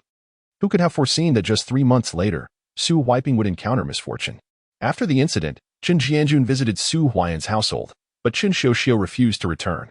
As time went on, her pregnancy made her return even more impossible. Following the birth of her child, the Qin family had not come to visit, and with winter approaching, keeping Qin Xiaoxiao in Su Huai'an's home was at least one less mouth to feed. Aside from the occasion when Su Huai'an married and Qin Xiaoxiao borrowed money to return home, she had not been back since. Now that a new suitor had been found, they naturally came to take Qin Xiaoxiao away. It is I, Su Huai'an replied, setting down the hunting rifle he had been holding. He took a seat at the table and poured himself a cup of hot water from the kettle. Su Huai'an, your brother is deceased, and our Xiaoxiao has borne a son for your family, thus carrying on your lineage. You cannot simply refuse to let her go. Li Huahua exclaimed. Mother, Huaiping's fate is uncertain, and I will not return. Moreover, I have a son, and I certainly will not remarry. Qin Xiaoxiao replied, her eyes reddened with tears. How could she, as a mother, be so cruel as to abandon her child, who was only 3 months old? You worthless girl, when you agreed to marry Huaiping, you were promised 50 yuan in betrothal gifts, but you only received 10. Last time, you shamelessly came home asking for money to support Su Huai'an's wedding.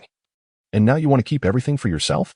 The family of Erdan has stated that they will give 88 yuan in betrothal gifts if you agree to go with them. Why won't you go? Li Huahua scolded. Mother, Erdan is over 30. You want me to marry him for a mere 88 yuan? I refuse. I am Huaiping's wife and will remain here. Qin Xiaoxiao cried. Wah wah wah. The child began to cry as well. Xiaoxiao. Lu Chui's eyes were also red with emotion. Today, You must marry, whether you like it or not. Li Huahua appeared to be in a frenzy. Enough. Su Huai'an waved his hand. Su Huai'an, this is our family's affair. And it has nothing to do with you. Qin Pingping said coldly. Who says it has nothing to do with me? Xiao is part of our family now. And although my brother has encountered misfortune, as long as she does not wish to remarry, you cannot force her. Su Huai'an retorted coldly. Have you lost your minds? You think 10 yuan is enough to keep our Xiao? I shall summon the members of our brigade to discuss this matter, Li Huahua exclaimed exasperatedly. If we are to deliberate, then let us do so. Father, go and invite Secretary Su Kuan. Tomorrow we shall go to the commune to present our case.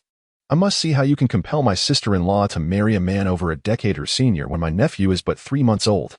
Who does the commune support, you or me? Su Huai'an retorted coldly. Absolutely not. Qin Jianjun interjected. If this escalates to the commune, what will become of their reputation? Su Huai'an, if you wish for my sister not to marry, then you must return the bride price, as well as the 10 yuan she lent you for your wedding. Qin Pingping asserted eagerly. Returning 10 yuan would be tantamount to owing 50.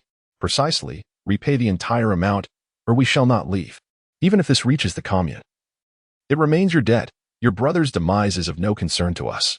Debts must be settled, Li Huahua declared. Silence. With a resounding thud.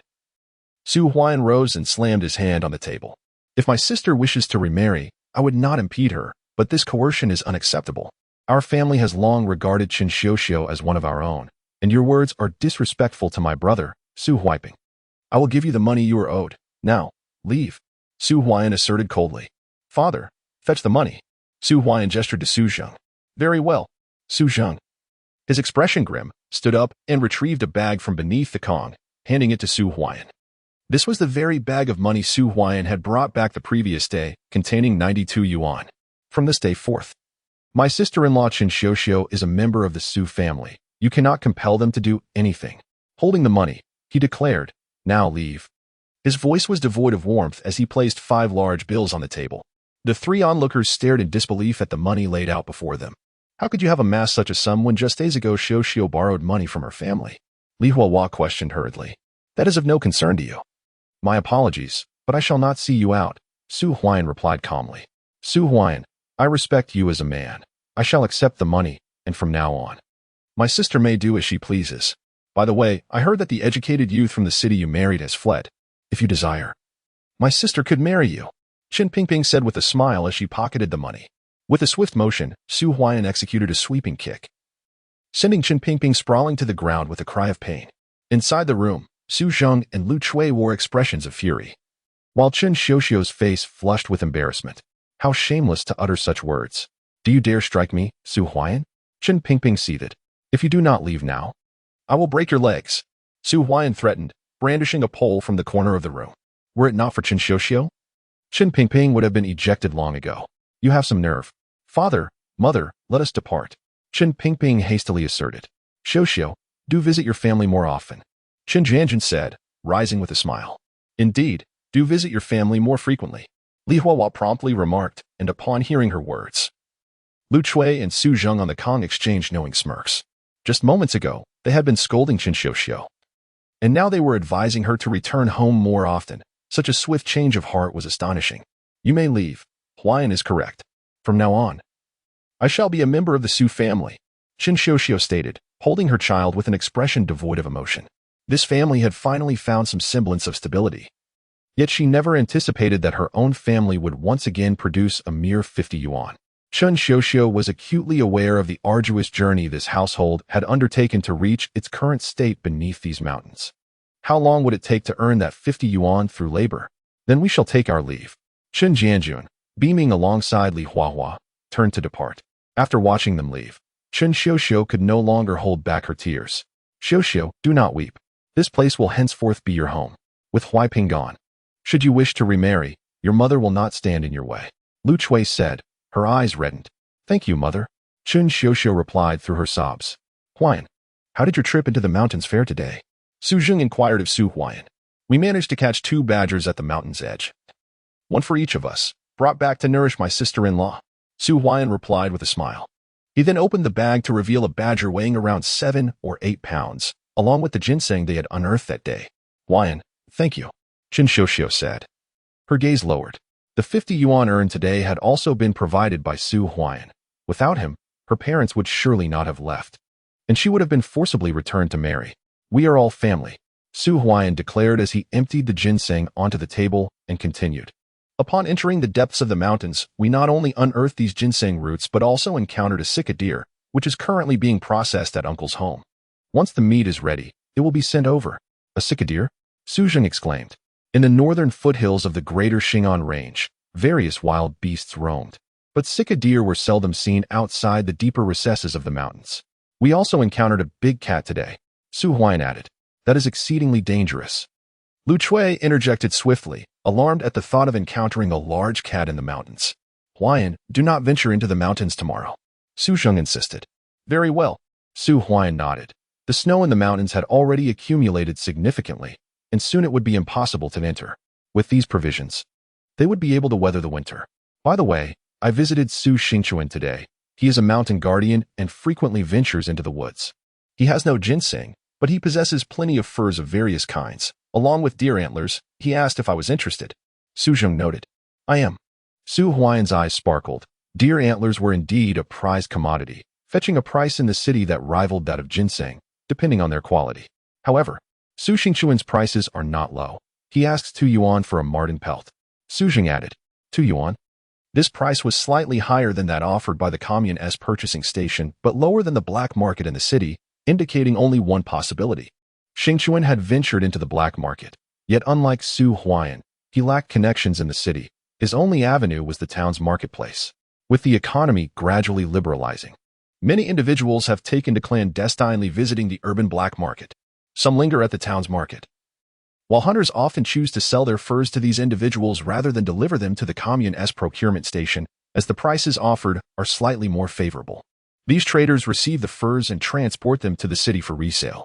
A few years prior, no one dared to engage in such dealings.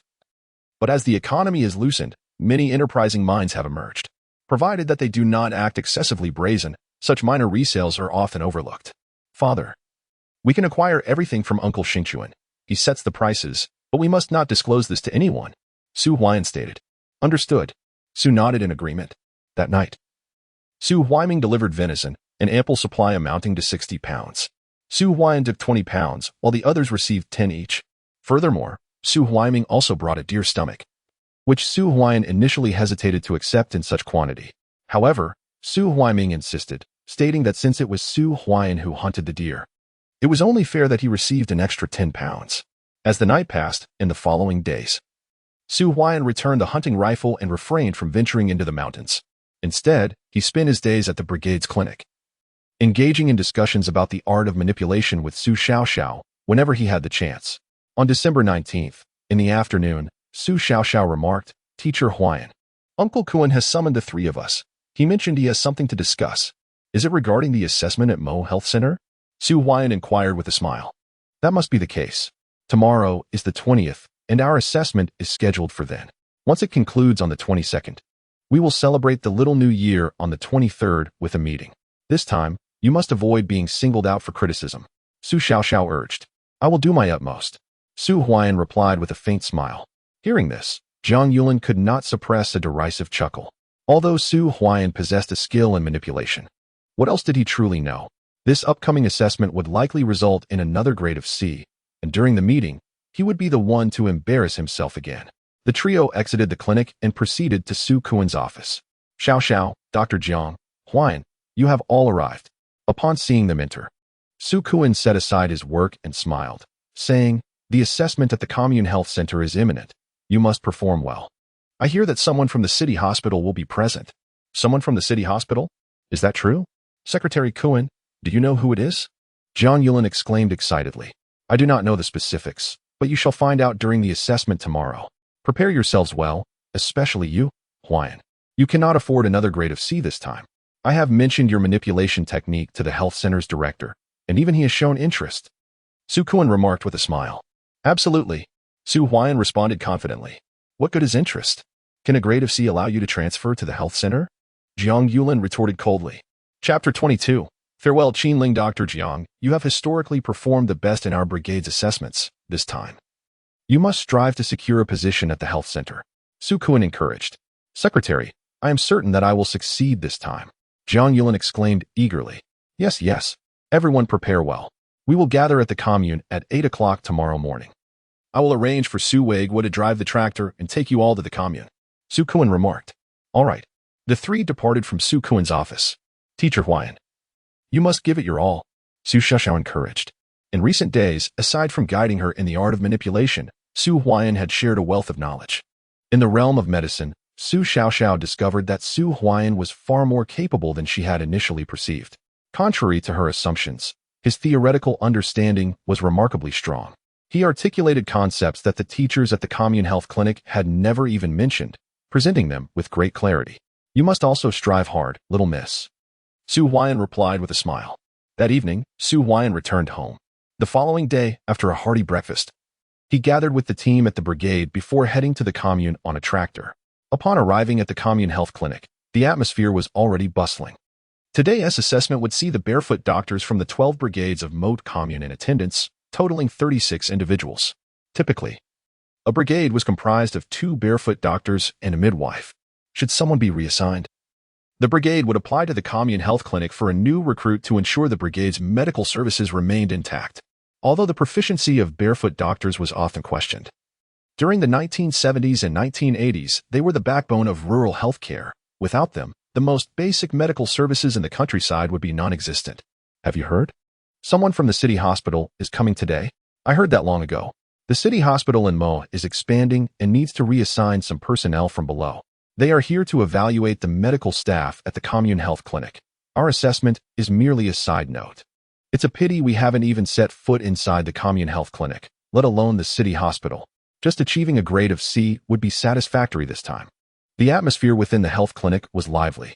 As the barefoot doctors arrived, many recognized one another, having been trained together at the commune health clinic. Conversations began to flow among them. Huai'an, it's Qin Ling, Su Xiaoxiao exclaimed. Su Huai'an turned his gaze towards the clinic, where he saw someone emerge from the office. It was indeed Qin Ling. She had come to Mo commune. Haha, look who has returned from the city. Jiang Yulin mocked, feeling discontent over Su Huai'an's marriage to Qin Ling. After all, Qin Ling was quite attractive and a city-educated youth. How could Su Huai'an have won her over? When Qin Ling first arrived, Jiang Yulin had also pursued her, but she deemed him unattractive and ignored him, ultimately being courted by the dashing Su Huai'an. Just days ago, upon hearing that Qin Ling had divorced Su Huai'an and returned to the city, he felt a sense of relief. How could a city youth possibly find Su Huai'an appealing? Aside from his looks, what else did he have to offer? Beauty is only skin deep, Su Huai'an replied coolly. Jiang Yulin's expression darkened, but after a moment, he seemed to realize something and his eyes brightened. He quickly dashed outside, noticing that Qin Ling was not alone. Accompanying her was Xue Mubai. Xue Mubai is here too. Brother Bai? Qin Ling stood beside Xue Mubai, her gaze fixed upon Su Huai'an among the barefoot doctors. A sense of relief washed over her. Compared to Su Huai'an, Xue Mubai was undoubtedly superior. You should rest, Xue Mubai suggested. Qin Ling nodded, casting a glance at Su Huai'an, her eyes glimmering with a hint of pride. Gradually, she made her way toward him, prompting Xue Mubai to follow suit. Huai'an, are you surprised to see me? Qin Ling remarked, resembling a proud peacock as she addressed Su Huai'an, whom she held in contempt. Initially, she had hoped to make Su Huai'an a scapegoat, primarily because of his handsome appearance. Moreover, with Xue Mubai's work just stabilizing, they required Su Huai'an's assistance in caring for their child, allowing Qin Ling to pursue her studies after giving birth. However, to her dismay, Su Huai'an had expressed reluctance right after their marriage. Indeed, it is somewhat unexpected, Su Huai'an replied calmly. Observing Xue Mubai, he understood that the latter was a resident doctor at the Mo City Hospital and had presumably come to replace someone from the municipal hospital. Yet, he suspected that Xue Mubai was not the sole representative from the city hospital. Su Huai'an, do you feel regret? Qin Ling taunted. I regret not having asked you to leave sooner, Su Huai'an responded serenely. You. Qin Ling's charming face flushed with anger. Xue Mubai was indeed representing the city hospital for evaluation. As a barefoot doctor, Su Huai'an ought to treat her with respect. Did he not fear failing the assessment? Su Huai'an, I warned you that you would come to regret this. During this evaluation, I shall ensure you become a laughingstock, Xue Mubai declared coldly. From Qin Ling's remarks, he was already aware that Su Huai'an had consistently scored low in previous assessments. This time, with a little manipulation. He intended to strip Su Huai'an of his qualifications as a barefoot doctor. This was the price for offending him. You fool. Do you think you can dictate the outcome of this assessment? Su Huai'an regarded Shui Mubai as if he were simple-minded. A dog barking at someone. Does it even consider whether it is a fierce wolf or a mere puppy? A wolf's bite might be acceptable, but a puppy's? Can you even manage that? Infuriating. Shui Mubai seethed with anger. On what grounds do you presume to mock me? Coming from the city hospital while you are but a mere barefoot doctor?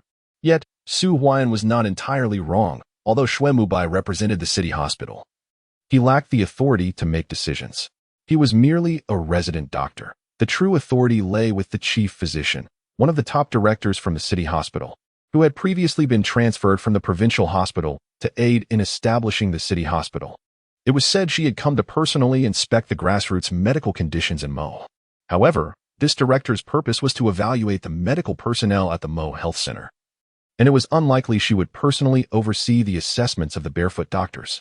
Shui Mubai had plenty of ways to make Su Huai'an suffer, and for now, he would allow Su Huai'an to bask in a moment of pride. Meanwhile, in the office of the Mo Health Center, the director, Lu, had just arrived. Han Xiaoxiao gazed at the woman in the white coat before her, adorned with a radiant smile as she gently linked arms with her. The woman appeared to be in her early 30s, though her well-maintained complexion and voluptuous figure suggested otherwise. Standing nearby were the director and deputy director of the Mo Commune Health Center, both visibly tense as they observed the interaction. Why must you insist on coming to the Mo Commune Health Center? I offered you a position at the city hospital, yet you refused. You are studying anesthesiology. And how many surgeries are performed here at the Mo Health Center? Staying here would render your skills largely unutilized. Lu Yinping remarked with a smile. Aunt, I simply enjoy being here. Han Xiaoxiao quickly replied. Very well, I shall grant your wish. Lu Yinping shook her head. It was a known fact that anesthesiologists were scarce in city hospitals, yet Han Xiaoxiao had deliberately chosen to remain at a commune health center. Despite being recommended twice to take the college entrance examination, she stubbornly insisted on gaining experience at the grassroots level. Although the Mo commune may be small, it still requires my presence, does it not? If I leave, there would be no anesthesiologist left at the Mo commune, and surgeries would become impossible, Han Xiaoxiao asserted earnestly. Such a witty tongue you possess. However, I must inform you that you must take the college entrance examination next year, once you complete your medical studies. Entering the city hospital will be a breeze, and even gaining admission to the provincial hospital will not be difficult, Lu Yinping declared. Understood. Han Xiaoxiao promptly agreed. Director Qin, please update us on the current situation at the health center. Lu Yinping turned her attention to the man in his 50s across from her. His name was Qin Yuqing, the current director of the health center and one of the 2 surgeons capable of performing operations there. In addition to Qin Yuqing, Surgeon Su Ming Xian had been transferred from the county hospital and was also qualified to perform surgeries. However, the scope of surgical procedures at the Mo Health Center was limited to minor operations, such as appendectomies, ligations, and simple debridements. For more complex surgeries, patients were typically referred to the county or city hospitals. Director Lu, the Mo Commune Health Center has a total of 15 medical staff, including 2 midwives and 5 doctors, with the remainder being nurses. The Mo Commune is divided into 12 teams, each with 3 barefoot doctors, totaling 36. Director Qin promptly reported. The Mo City Hospital is expanding and will require the transfer of 37 grassroots doctors. Any health center under Mo City has the opportunity, Lu Yinping responded. Director Lu, I will arrange for their assessments immediately. Director Qin replied without hesitation. Who wouldn't he wish to enter the city hospital? Once in, the prospects are boundless, far surpassing those of a modest health center. Even he desires this opportunity, let alone others. No need for that. Lu Yinping shook her head, then continued. Arrange a conference room for the assessments, starting at 10 in the morning. The Commune Health Center and the barefoot doctors will be assessed together. It will also allow me to evaluate the training of your barefoot doctors. Director Qin was momentarily taken aback. Typically, these barefoot doctors were assessed by their own arrangements. He was well aware of their capabilities. Some could manage common colds and fevers with appropriate medications, but strict evaluations might reveal a different story. Such matters are hardly worth discussing. It has been decided, Lu Yinping remarked. Very well.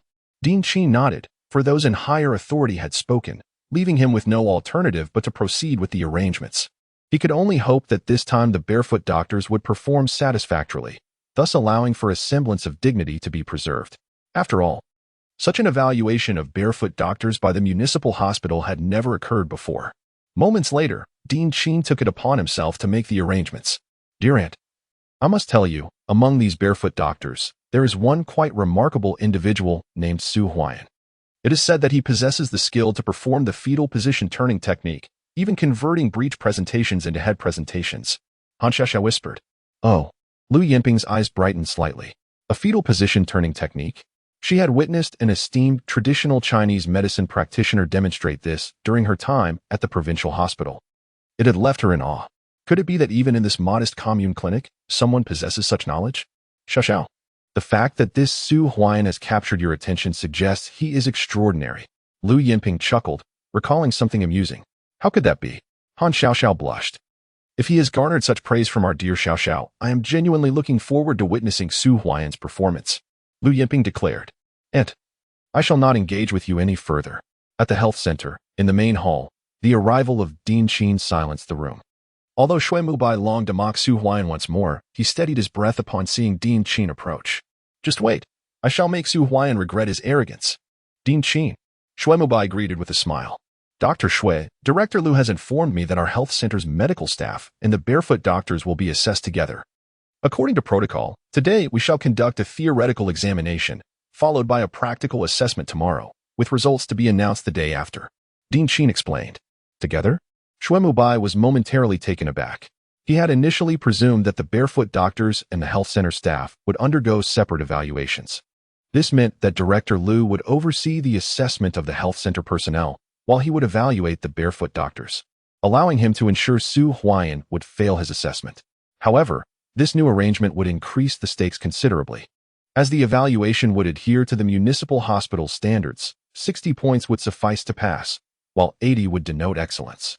Typically, the personnel from the municipal hospital barely managed to achieve a passing score, with very few attaining excellence. In his own past, he had secured his position at the municipal hospital merely by scraping through with a passing grade, aided by some connections. Dr. Shui, your presence is required to supervise the assessment process. I have already arranged for personnel to gather the health center staff in the conference room. Dean Qin stated. Absolutely. Shui Mubai nodded in agreement. Su Huai'an, do not let Director Lu's expectations lead to disappointment. He taunted, casting a disdainful glance at Su Huai'an. In daily assessments at the Commune Health Center, Su Huai'an had consistently performed poorly. How could he possibly rise to the occasion when evaluated alongside the health center staff? Shui Mubai was eager to witness whether Su Huai'an would dare to maintain his arrogance in such a challenging scenario. Comrade Shui Mubai, do you remember me? Just then, a voice interrupted. Jiang Yulin approached Shui Mubai with palpable excitement.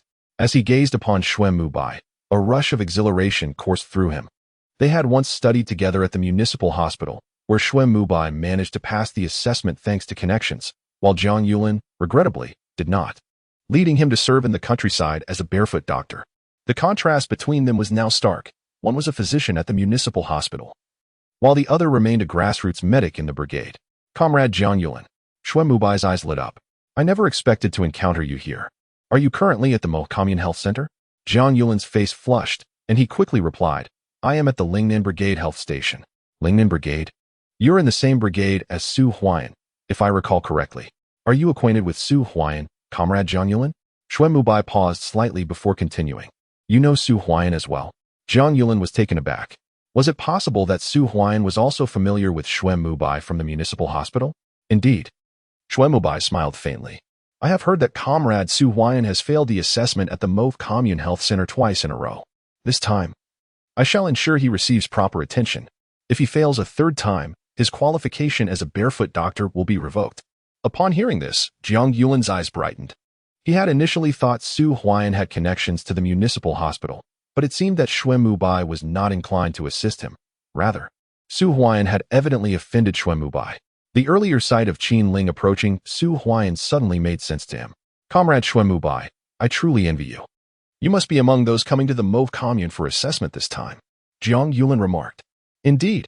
Shui Mubai nodded, his demeanor reflecting a sense of pride. Although they had both trained at the municipal hospital, he had secured his position, while Jiang Yulin was still merely a barefoot doctor. Comrade Shui Mubai, I have reviewed your previous assessment records, and you achieved A grade each time. This time, you should certainly meet the standards for a village doctor, allowing you to remain at the commune health center or even transfer to the municipal hospital, Xuemobai said with a smile. Thank you, Comrade Xuemobai. Jiang Yulan replied eagerly. Comrade Jiang Yulan, as a barefoot doctor in the Lingnan Brigade, you should be aware of Su Huai'an's situation. If he fails the assessment, you must speak up, Xuemobai urged. Absolutely. Su Huai'an has already failed twice. He is unqualified to be a doctor. Jiang Yulan responded quickly. Until we meet again for the assessment, Comrade Jiang Yulan. Xuemobai's face was alight with a smile.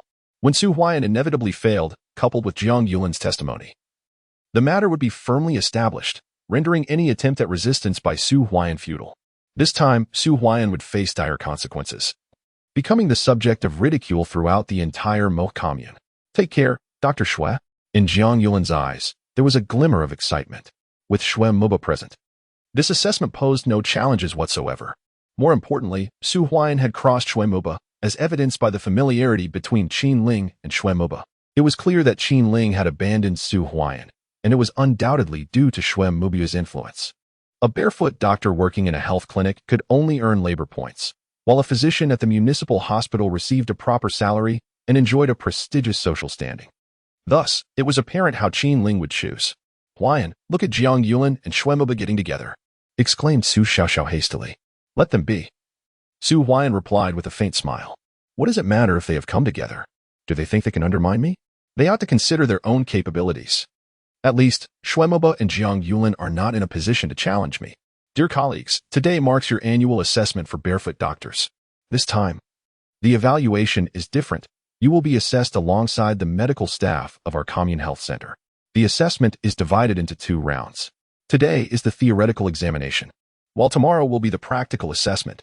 The theoretical test commences at 10 o'clock in the conference room of the health center.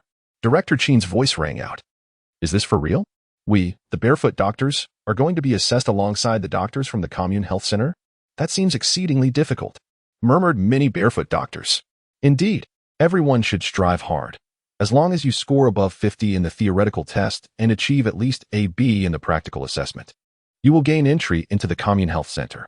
If you score 80 or above and attain at least a B in the practical, you may even have the opportunity to enter the municipal hospital. Director Qin reiterated. Enter the municipal hospital? The eyes of the crowd sparkled with hope. Huai'an, we could enter the municipal hospital. This would be a monumental leap. Su Xiaoxiao exclaimed with enthusiasm. Don't celebrate too prematurely. Do you think the municipal hospital's assessment will be as easy as that for barefoot doctors? Furthermore, even if you score 80, you will still need to undergo further assessments. Gaining entry into the municipal hospital also depends on connections. Su Huai'an cautioned. Oh. Su Xiaoxiao was momentarily taken aback, and her excitement was swiftly doused by Su Huai'an's sobering words. He was far too realistic. Everyone, please follow me. The medical staff from our commune health center has already arrived in the conference room, Director Qin announced. A moment later, a group of people followed Director Qin to the conference room. Jiang Yulan had also approached Su Huai'an and Su Xiaoxiao, casting a sympathetic glance at Su Huai'an. It seemed unfortunate that Su Huai'an had offended Xuemoba from the municipal hospital, having failed the assessment twice in a row. If he continued to falter, his qualification as a barefoot doctor could be revoked. A few minutes later, the group arrived at a spacious conference room that could accommodate nearly 100 individuals. They noticed that the front row was already occupied by a dozen individuals, and the hall featured a long table. Present were Director Qin, Deputy Director Su Mingxian from the Commune Health Center, Xuemoba from the Municipal Hospital, as well as Lu Yinping. It's Lu Yinping. Su Huai'an paused momentarily. Lu Yinping, the chief of the General Surgery Department at Mo City Hospital, originally worked at the provincial hospital but returned to support the development of the General Surgery Department at Mo City Hospital. In the field of surgery, Lu Yinping pioneered numerous procedures in Mo City, such as liver cancer resection, among others. In this era, there are not many departments in city hospitals, and the surgical department consists solely of general surgery, which handles virtually all types of surgical operations. What could possibly bring the director of the General Surgery Department to Mo Commune Health Center? Huai'an. A series of soft voices called out, and Su Huai'an glanced toward the front row, where Han Xiaoxiao winked at him. He approached and took a seat beside her. Kid, give me that spot. You go to the back. A cold voice interjected. Turning to the side, Su Huai'an saw a 25-year-old man standing next to him. The man looked at Su Huai'an, pointed towards the back, and then wore a smile when addressing Han Xiaoxiao. What are you doing here? Han Xiaoxiao's smile vanished instantly. Who is he? Su Huai'an inquired. Su Han, the son of Vice President Su. He got in through connections, and I heard he wants to leverage his ties to enter the city hospital. Han Xiaoxiao explained. Xiaoxiao, Su Han said, his expression somewhat awkward. Kid, why aren't you leaving when I told you to? Su Han said coldly to Su Huai'an, who he also recognized as the barefoot doctor rated as C level for 2 consecutive years. If he continued with a C rating this year, his qualification as a barefoot doctor would be revoked. How dare such a person sit beside Han Xiaoxiao? 2 years ago, when Han Xiaoxiao arrived at Mo Commune Health Center, Su Han began pursuing her, but she paid him no mind. Recently, upon hearing that she was returning to the city, he was surprised that she suddenly decided against it. To make matters worse, he heard rumors of her laughing and chatting with a barefoot doctor. If Su Huai'an were from the city hospital, it would be different. But a barefoot doctor dared to? Su Han, what do you mean? Why can't Huai'an sit here? Does this seat have your name on it? Han Xiaoxiao stood up, her voice rising in anger. Instantly, many turned to look at them. Enough. Su Huai'an grasped Han Xiaoxiao's hand, pulling her back into her seat. Su Han's eyes widened in disbelief, and not only he, but even Lu Yinping's expression turned frosty. You've got some nerve. Lu Yinping scoffed. How dare they hold hands in her presence? You brat, just wait. Su Han warned coldly. Fool. Su Huai'an glanced at him, too apathetic to respond. Chapter 25. Asleep, everyone. Please settle down. The voice of Director Qin resonated, bringing silence to the meeting room. Today's assessment requires your utmost focus. Do not look at others' papers. The assessment sheets were brought over by Director Liu from the city hospital, especially for the barefoot doctors from various teams. You all have the potential to enter the health center. Director Qin proclaimed. Perform well in this assessment, and you may be transferred to the health center. As the fervor within the crowd surged, one could hardly find a barefoot doctor who did not aspire to join the commune health center, enjoying a respectable salary. This not only promised a dignified life, but also a bright future, particularly for Comrade Zhang Yulin. Having achieved a commendable ranking for 2 consecutive years and having studied at the city hospital, there was considerable hope this time around. Prepare well for the examination. Director Qin had specifically mentioned Zhang Yulin. Director, I will certainly do my best. Zhang Yulin replied hastily, his face alight with excitement. With Director Qin's endorsement and the support of Xuanmubai, surely his entry into the health center was secure. In comparison, Su Huai'an seemed utterly insignificant, standing more than a meter apart in terms of capability. Distribute the papers. Director Qin's voice resonated, and shortly thereafter, Xuanmubai and Director Su from the Commune Health Center personally came to hand out the examination papers. Huai'an, you can do it. Han Xiaoxiao encouraged, raising her small fist in support. You can do it. Su Huai'an responded with a faint smile as he opened the examination paper, the strong scent of ink wafting through the air, revealing a series of questions. Too easy. Su Huai'an glanced over the questions, all fundamental knowledge. Yet, given the inadequacies of the medical system at that time, these questions were considered challenging. At a nearby table, Han Xiaoxiao, having received her paper, cast a glance at Su Huai'an before beginning her answers. Su Huai'an too commenced his responses, finding the difficulty of the questions to be rather trivial, almost elementary. As time passed, the examination commenced at 10 in the morning, lasting for an hour and a half, concluding at 11:30. After a mere 20 minutes, Su Huai'an set down his pen and closed his eyes to rest. Too easy. Having completed the paper in just over 20 minutes was already him deliberately slowing down. Otherwise, he could have finished in 10. Huai'an has stopped writing. Han Xiaoxiao noticed Su Huai'an's pause and felt a pang of anxiety. In the previous 2 assessments, Su Huai'an had done the same, writing for just a few minutes before submitting a paper that was largely incomplete. Each time resulted in a mediocre ranking. No. I must push myself to write more. I'll swap papers with Huai'an once I'm finished. Han Xiaoxiao resolved, speeding up her writing. Her foundational knowledge was commendable, and she wrote quickly. As an anesthesiologist, her future entry into the city hospital was assured, alleviating any concerns Su Huai'an had for her. Even if Su Huai'an were to enter the rural health center, it would merely be his first step. The subsequent goal was to gain admission to the city hospital, then to take the college entrance examination, allowing him to maintain his position while studying and earning a salary, ultimately returning to continue working at the city hospital, akin to a further educational pursuit. Meanwhile, on the stage, Director Qin inquired, "Is there a barefoot doctor named Su Huai'an in your commune?" Lu Yinping asked. Su Huai'an?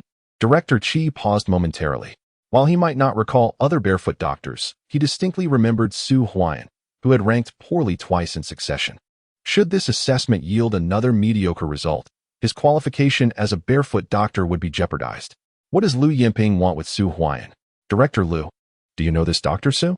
Dean Qin inquired cautiously. I have heard that Dr. Su is skilled in the art of fetal position manipulation. Is this true or merely hearsay? I once witnessed an esteemed traditional Chinese physician perform such a technique at the provincial hospital, and it was truly remarkable, Lu Yinping remarked. Indeed, the secretary of the Ling'an commune, Su Kuan, has spoken of this matter, asserting that due to Su Huai'an's manipulation techniques, a woman experiencing dystocia was saved. Dean Qin stated, which individual is this? Lu Yinping promptly asked. Director Lu, Su Huai'an is right next to Dr. Xiao Xiao. Dean Qin quickly replied. Oh. Lu Yinping glanced towards Su Huai'an. It was indeed him. She had just held his hand moments ago. At first glance, he was radiant and handsome, quite impressive. However, in an instant, Lu Yinping's brow furrowed. Xiao Xiao had repeatedly extolled Su Huai'an's prowess, yet unexpectedly, he was asleep? Indeed, at this moment, Su Huai'an was fast asleep. And soundly so. This Su Huai'an, asleep again, and during an examination no less. The test had only commenced half an hour ago. Dean Qin sighed wryly, feeling powerless. More importantly, Lu Yinping had noticed Su Huai'an.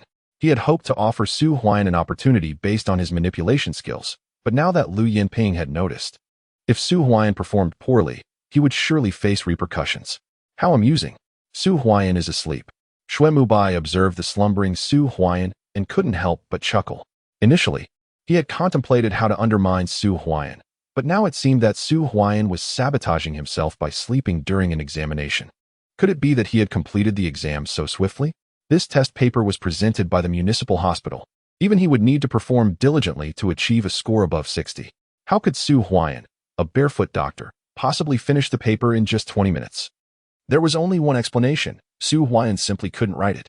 Dean Qin, how can someone still be sleeping? Lu Yinping said coldly. Although Su Huai'an was handsome, this was a hospital assessment. Was he truly indifferent to his career? Director Lu, this is... Dean Qin felt somewhat embarrassed. Humph. Lu Yinping scoffed, remaining silent. However, her impression of Su Huai'an had already soured. After all, he was the first to dare sleep before her assessment. Even in the municipal hospital, not a single medical professional would display such arrogance in her presence. Director Lu, Su Huai'an's behavior during the exam is appallingly passive. I believe there's no need to review his results. Simply assign him a failing grade. He is unworthy of being a physician. Xue Mubai interjected hastily. Dean Qin, I will go wake Su Huai'an. Dean Qin exclaimed. Moments ago, he had hoped that everyone would perform to the best of their abilities during the assessment. But with Su Huai'an's antics, he feared he too would face criticism from above. No need, let him sleep. Lu Yinping replied coldly. His impression of Su Huai'an had deteriorated further. That girl, Xiao Xiao, seemed in need of a stern admonition. With such a poor character, it would be unwise to grow too close to her. Chapter 26, A wager. As time passed, the medical personnel in the conference room began to furrow their brows. Beads of sweat forming on many foreheads despite the chill of winter. Among them, only Su Huai'an appeared at ease. This nap was perfectly timed. Huai'an, at precisely 11:25. Han Xiaoxiao's voice rang out, and in a moment of distraction, she inadvertently took Su Huai'an's exam paper, placing her own in front of Su Huai'an. This girl is engaging in a clever ruse? Su Huai'an was momentarily taken aback. Such audacity. If caught, it would spell trouble. Although Su Huai'an was aware that Han Xiaoxiao's parents worked at the same institution, she was oblivious to the fact that the individual before her, Lu Yinping, was Han Xiaoxiao's aunt. The exam paper before her was already filled with answers, written in elegant characters that Su Huai'an recognized well. With this, Huai'an would likely be graded at least AB level. If her aunt were lenient during tomorrow's practical assessment, Su Huai'an could easily gain entry to the commune health center, paving the way for future recommendations to medical school and ultimately to the city hospital. Han Xiaoxiao wore a beaming smile, confident in her own abilities. She had been learning medicine alongside her aunt since childhood and had the potential to be recommended to remain at the city hospital after high school. Instead, she had come to Mauve Commune, consistently achieving excellent results in her assessments. This score for Su Huai'an was undoubtedly assured. I'll write a bit too. Oh, Huai'an has written quite a lot. Wait, the answers seem correct. In a moment, Han Xiaoxiao was stunned. The exam paper before her was far from the blank she had imagined. It was filled, and upon a cursory glance at several questions, she realized the answers were indeed accurate. Su Huai'an was not merely scribbling nonsense. Time us up. Just as Han Xiao wished to continue her examination, Dean Qin's voice echoed through the conference room, followed by a chorus of sighs as everyone rose to their feet. Su Huai'an, feeling a slight numbness in her arms, stood as well. Her exam paper had been swapped by Han Xiao. Yet, this was not a concern. An exam paper scored at full marks exchanged for one with 80 points was still sufficient. Huai'an possessed a fair amount of knowledge. Even if she faltered on the later questions, the correct answers at the beginning would surely earn her a passing grade, ensuring a C level at the very least. Han Xiao thought to herself, humph. A cold snort interrupted her reverie. She turned to see Lu Yinping approaching, casting a glance at the exam paper before Su Huai'an. Lu Yinping then turned and walked away. She recognized that elegant handwriting all too well. Unexpectedly, Xiao had learned the art of deception. Xiao, come with me. Lu Yinping commanded coldly, casting a glance at Su Huai'an. Had she offended her? Su Huai'an touched his nose, but remained silent. This fundamental knowledge posed no challenge to him. Now it was merely a matter of tomorrow's practical assessment, which he would undoubtedly attend at the health clinic. If he could enter the city hospital, that would be ideal. Su Huai'an, you were the first to doze off during Director Lu's exam. Xue Mubai sneered as he passed by, seemingly already envisioning Su Huai'an's outcome. Tomorrow's practical assessment would likely subject him to special treatment. Brother Mubai, have you felt the temperature? Su Huai'an asked with a smile. Get lost. Xue Mubai's face flushed with embarrassment. The last time Su Huai'an remarked on something being too hot, he had been quite uncomfortable upon returning to the city, even avoiding Qin Ling, as he felt something must have transpired between her and Su Huai'an at his home. Ha. Su Huai'an laughed as he departed. Huai'an, this exam is far too difficult. I only managed to complete 2/3. I had no training for the remaining third. As they exited the conference room, Su Xiao expressed her dismay. Don't be disheartened. If it's challenging for you, it's challenging for everyone. Su Huai'an reassured her. And you? Su Xiao inquired eagerly. I finished. Su Huai'an replied earnestly. Someone who has been rated for 2 consecutive years claims to have completed the exam. Even I only managed about 80 to 90%. You finished everything? Who were you trying to fool? A mocking voice interjected, belonging to Jiang Yulin. That's you, Xianzai. Su Huai'an retorted coldly. Jiang Yulin epitomized mediocrity. Had he been truly exceptional, the city hospital would have retained him, despite his previous accolades at the commune health clinic. This indicated that his skills were merely at the level of a barefoot doctor. Ironically, Jiang Yulin often looked down upon barefoot doctors, believing himself superior. How dare you call me Xianzai?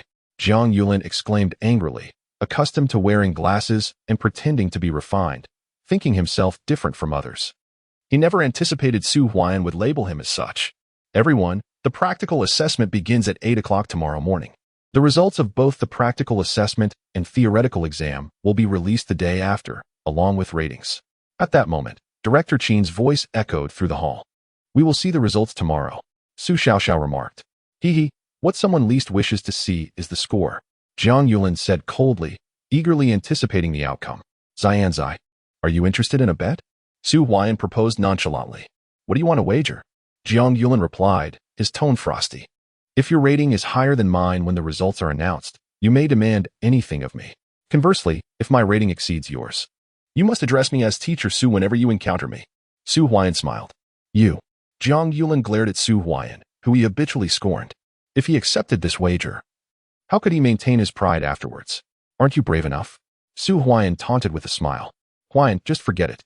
Su Xiao quickly interjected. She knew that Su Huai'an possessed certain abilities, yet he was still subject to the scrutiny of the brigade's health clinic. Previously, Su Huai'an had consistently ranked in the lower tier, whereas Jiang Yulin had always excelled, placing him at an advantage in the upcoming evaluation. It would be exceedingly challenging for Su Huai'an to surpass Jiang Yulin this time.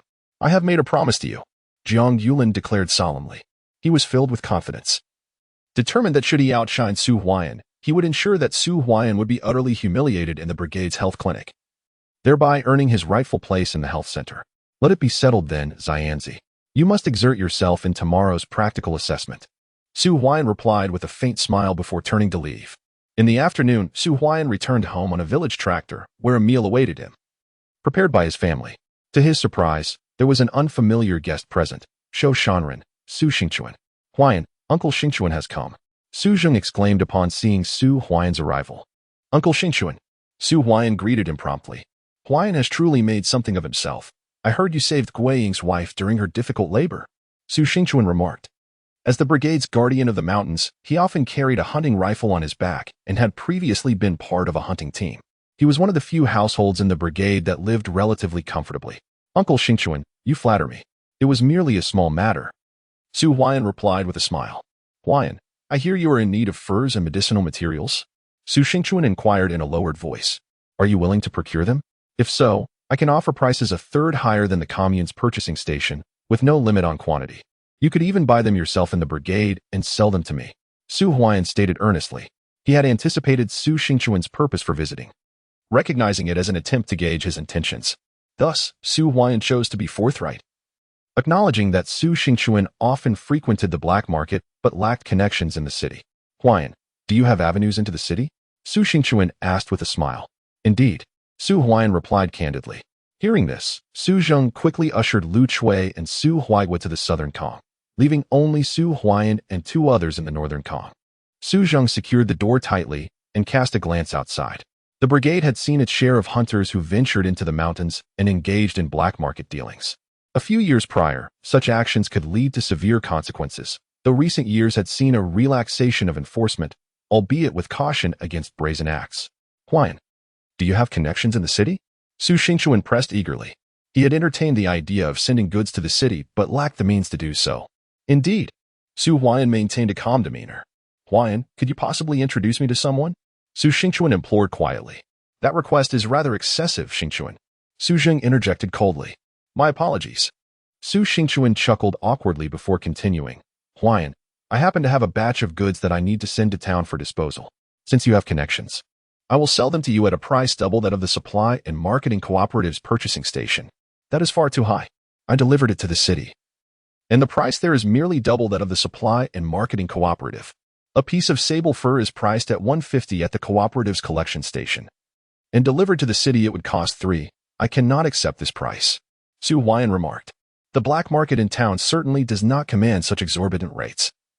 The price for a piece of sable fur hovers around 2, never exceeding 250. Xingchuan's casual comment was also a subtle probe into Su Huai'an's profit margins. Naturally, Su Huai'an had to maintain his stance. Is that so? Su Xingchuan's eyes reflected a hint of disappointment. If the price were merely doubled, Su Huai'an would only make a profit of 1 yuan for each piece delivered. Uncle Xingchuan, I can offer you a maximum of 250 per piece. But payment 1 TB immediate. I need to process them first, and the goods cannot be stored at my home. I need you to find a way to deliver them to the urban area, Su Huai'an declared. This brought a frown to Su Xingchuan's brow. The room fell into a contemplative silence. Neither spoke further. Su Huai'an had already discerned that Su Xingchuan was not merely venturing into the mountains for himself. He was also clandestinely acquiring furs from the larger team and transferring them to the town's black market. This indicated he had a considerable stash. Moreover, Su Xingchuan was a guardian of the mountains, familiar with the terrain, and could conceal goods without fear of repercussions. As fate would have it, tomorrow the lumber mill is set to deliver a small load of timber to the city. Most of the workers have returned home for the new year, and they have asked me to assist. Su Xingchuan explained. The lumber mill is only a few miles from Lingnan Brigade, frequently sending timber. Smaller quantities are dispatched via mules or tractors, while larger amounts necessitate trucks. What an opportunity! Su Huai'an's eyes sparkled. Uncle Xingchuan, how much cargo do you have? He inquired. To be candid, I know many people at the lumber mill, and they often venture into the mountains for hunting. Additionally, our team has plenty who also go into the hills, coupled with the bounty from the 5 of us guardians. We have over 150 pieces of sable fur and a dozen or so pieces of white fur. Su Xingchuan replied. Such a quantity. Su Huai'an gasped, taken aback. This is an overwhelming amount, and this is merely sable fur. Transported from Su Xingchuan to the city, each piece could yield a profit of approximately 750. For 100 pieces, that amounts to 750 yuan. This fur could potentially earn over 1,000. How long has it been since you last shipped any goods? Su Huai'an inquired. Half a year. Su Xingchuan replied, taking a puff from his pipe. Can you handle this volume? Su Xingchuan asked, eyeing Su Huai'an. This quantity is substantial. Even sending it to the town's black market would be a daunting task. After all, such a conspicuous shipment would attract attention unless it were conducted under legitimate circumstances. Otherwise, Being caught could easily lead to severe repercussions. I can manage, Su Huai'an asserted resolutely. Taking on this batch would truly equip him with capital. It was imperative to absorb this shipment. Furthermore, since Su Xingchuan could deliver it to the urban area, all that remained was for him to devise a means to transfer it into the black market for disposal. Huai'an, I shall accompany you at that time. Uncle Xingchuan, you need only escort me to the bridge beyond the town. I will manage the rest myself, Su Huai'an stated. Very well. Su Xingchuan gazed intently at Su Huai'an. The latter was cautious. He indeed sought an opportunity to secure this passage, enabling him to deliver it himself. Yet, it was evident that Su Huai'an would not afford him such an opportunity, nor would he allow him to interfere further. Huai'an, this evening I shall return to contact the necessary parties. I must take my leave now, Su Xingchuan remarked. Safe travels, Uncle Xingchuan. Su Huai'an rose to see him off. And after a brief moment, Su Xingchuan departed. Su Huai'an and Su Zheng returned to the bedroom, where Su Zheng bore a serious demeanor, while Su Huai'an's eyes gleamed with excitement. To procure the items personally would entail a slightly lower price, but pose greater risks. It would be wiser to have someone else handle the acquisition. Huai'an, what are your plans? Su Zheng inquired. Tomorrow, I must attend an assessment at the commune health clinic. After the evaluation, I shall miss the morning transport. I will borrow a mule to enter the city and handle the matters overnight, returning the following morning. Su Huai'an replied. It is too perilous for you to go alone. Su Zheng quickly countered. I shall bring the chain gun. You need to request 2 hunting rifles. And at 5 o'clock the day after tomorrow, have Uncle and Huaiming come to the commune health clinic to fetch me. Su Huai'an declared. I shall speak with my elder brother. Su Zheng stood up. Su Xingchuan must be vigilant. Su Huai'an thought to himself. If I can gain entry to the health clinic and obtain a certificate from there, I could subsequently access the brigade to collect medicinal materials, even collaborating with the brigade in the future. Now, caution is paramount. Chapter 28. Lu Yinping, Su Huai'an, come here. A night passed. The next morning, Su Huai'an first sought Su Kuan to obtain a permit for entering the city. Additionally, due to the afternoon assessment, Su Huai'an borrowed a mule for an overnight journey to the city. Upon seeing Su Huai'an's late-night venture, Su Kuan admonished him, initially believing Su Huai'an was heading to find Qin Ling. However, Su Huai'an remained resolute, and Su Kuan refrained from further comment, recognizing the complexities of Su Huai'an's family matters. In the morning, Su Huai'an urged the mule towards the commune health clinic, while Su Xiaoxiao and Jiang Yulin traveled there by tractor. On the cart were some ginseng and furs collected by Su Huai'an over recent times. Although the quantity was modest, the ginseng was plentiful and of commendable quality. However, the ginseng exchanged by Su Zheng was somewhat inferior in appearance.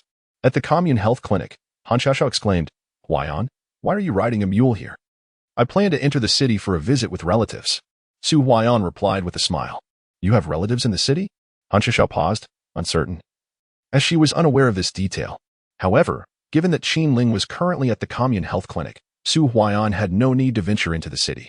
So, what purpose does Su Huai'an have in going to the city? Han Xiaoxiao glanced at the items on the cart, a few furs and a small bag of ginseng.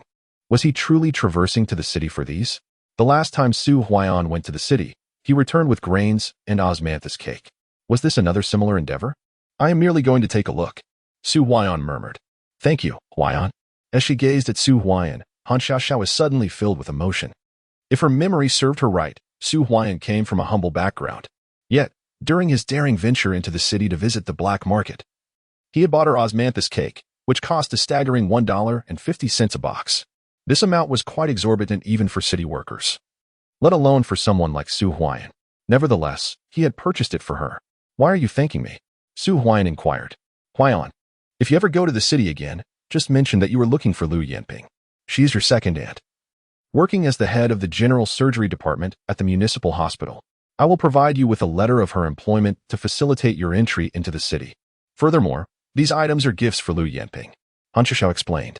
Isn't Lu Yinping the director who conducted the evaluation at the commune health center? Are you sure she is aware of your plan? Su Huai'an asked. Moreover, my mother's surname is Lu, which is different from Yinping's. Though it may sound odd. It should work. Han Xiaoxiao reassured him. Is that permissible? Su Huai'an quickly queried. Of course. This modest gift of fur and ginseng is harmless. With your second aunt's employment letter, no one would dare to cause trouble, especially since Lu Yinping is a surgeon at the municipal hospital. It is quite normal to use ginseng in medicinal concoctions, Han Xiaoxiao affirmed. All right. Su Huai'an agreed, pondering the relationship between Han Xiaoxiao and Lu Yinping. Could it be that Lu Yinping was indeed Han Xiaoxiao's second aunt? If so, Han Xiaoxiao had quite a strong backing. Huai'an, let me take you inside. Han Xiaoxiao smiled. After a brief moment, the two entered the commune health center, only to find Lu Yinping and Shui Mubai exiting the office, preparing to oversee the day's evaluations. Upon spotting Su Huai'an, Lu Yinping's expression turned frigid, as if he owed her several $1 million. Director Lu has arrived. Today's evaluations are about to commence. I wonder if the results from yesterday have been released. Dr. Shui, a young physician from the city, inquired, curious about the evaluation process. As Lu Yinping and her colleagues emerged into the hall, a murmur of discussion rippled through the crowd. Moments later, Lu Yinping walked past Su Huai'an, seemingly on purpose, casting a piercing glare at Han Xiaoxiao. When her gaze swept over Su Huai'an, it was devoid of warmth. Have I offended her? Su Huai'an mused, rubbing his nose.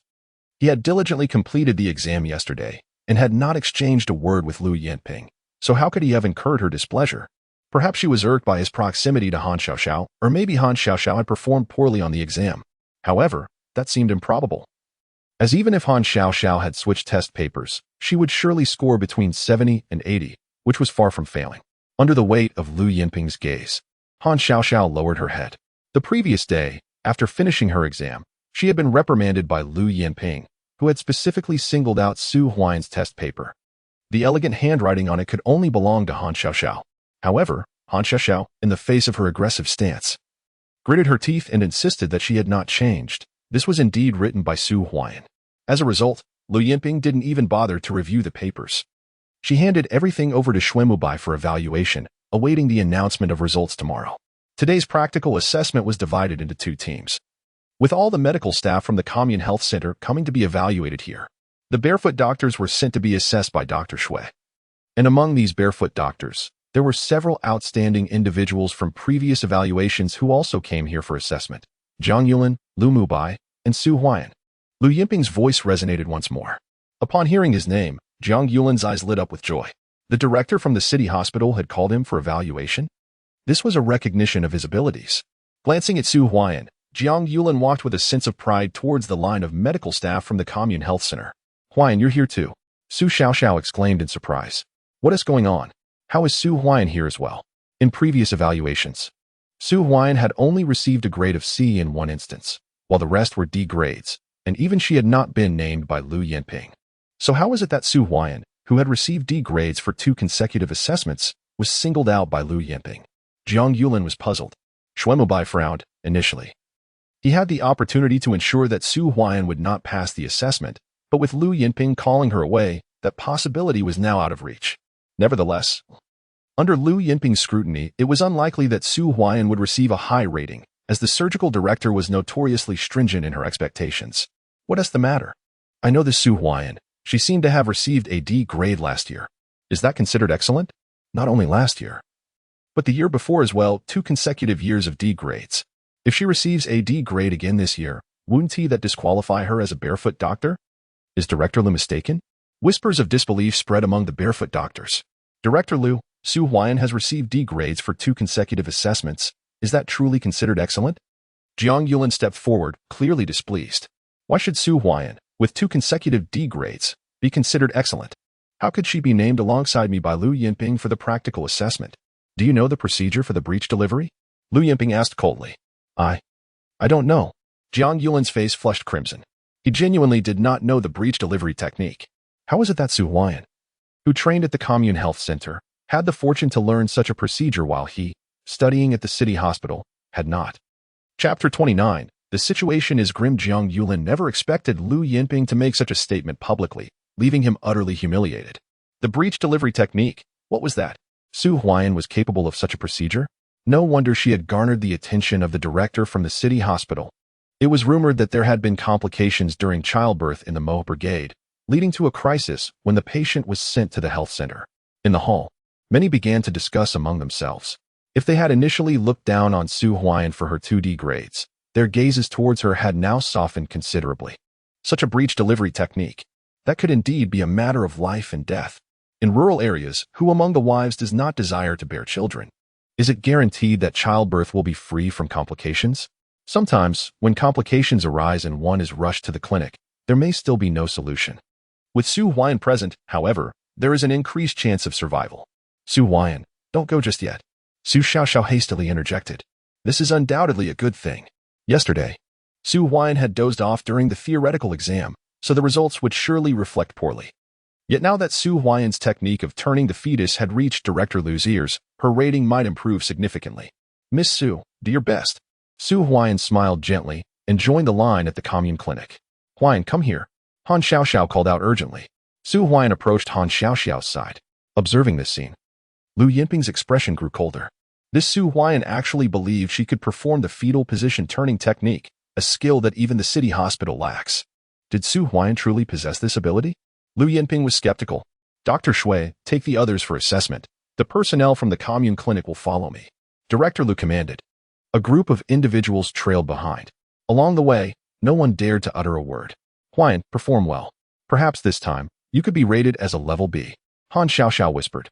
She was quite confident in her theoretical exam results, estimating at least 80 points, which would qualify as excellent at the city hospital. If Su Huai'an performed adequately in the assessment, securing a level B entry into the clinic would be assured. In that case, both she and Su Huai'an could attend the college entrance examination and after graduation, enter the city hospital together. That would be splendid. Let us go. Su Huai'an encouraged with a smile. Humph, no talking. Lu Yinping coldly reprimanded, finding Han Xiaoxiao far too presumptuous. Did she truly believe that her aunt would go easy on Su Huai'an during the assessment? That was utterly impossible. Moreover, Su Huai'an's attitude of sleeping during the exam had left her quite displeased. Such a person held no qualifications to enter the commune clinic. Minutes later, they arrived outside the clinic's small operating room. Although referred to as an operating room, it was merely a small room with a cement floor, a rudimentary operating table, and a few sterilization tools. It was exceedingly basic. Director Lu, what will we be assessing this time? Dean Qin inquired hastily.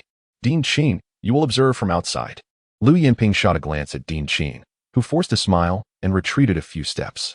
The other clinic personnel felt the mounting pressure, while Su Huai'an merely nodded slightly. A surgeon must maintain a rigorous demeanor. There are a total of 20 of you, and within this container are 20 small balls, each containing a different assessment question. Form a line, and as you enter, draw one. Lu Yinping explained. The mention of 20 different topics altered the expressions of the group. Oh, I forgot to mention, 6 of these will be real surgical procedure assessments, during which you must provide a full explanation of your actions. I will score you based on your explanations. Lu Yinping added. The gravity of the situation deepened as the group's faces grew even more serious. Who will go first? The voice of Lu Yinping resonated. I'm here. Su Han stepped forward, approaching the jar in front of Lu Yinping, extracting a small ball. Upon opening it, he discovered the subject of their assessment, abdominal physical examination. The task was not overly challenging. Su Han inwardly sighed in relief, as a physician at the commune health center. They were all expected to learn at the city hospital, and these examinations had been taught by their instructors. Even if he could not achieve perfection, he at least had the capability to perform them. Director Qin summoned an individual to serve as the model for the assessment. In the small surgical room, silence enveloped the space, broken only by Su Han's actions and explanations. The operational assessment required not only the execution of the procedure, but also a verbal articulation of each step, elucidating the critical points involved. The standards were stringent. Time progressed.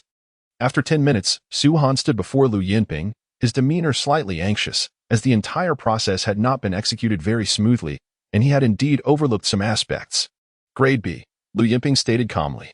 Such performance would undoubtedly be inadequate at the city hospital, yet it was commendable for the commune health center. Thank you. Su Han exhaled in relief. The second assessment commenced. Time gradually slipped away. Each individual took approximately 10 minutes, with some extending to around 15 for basic operational evaluations. However, upon conclusion, not a single participant received a rating exceeding grade B. A few from the commune health center only managed to achieve grade C. This level had already fallen below the standards of the commune health center. Next, I'll go. Han Xiaoxiao emerged, moving to stand before Lu Yinping. Upon seeing her, Lu Yinping's expression softened slightly as she instructed, draw a lot. All right. Han Xiaoxiao drew her lot.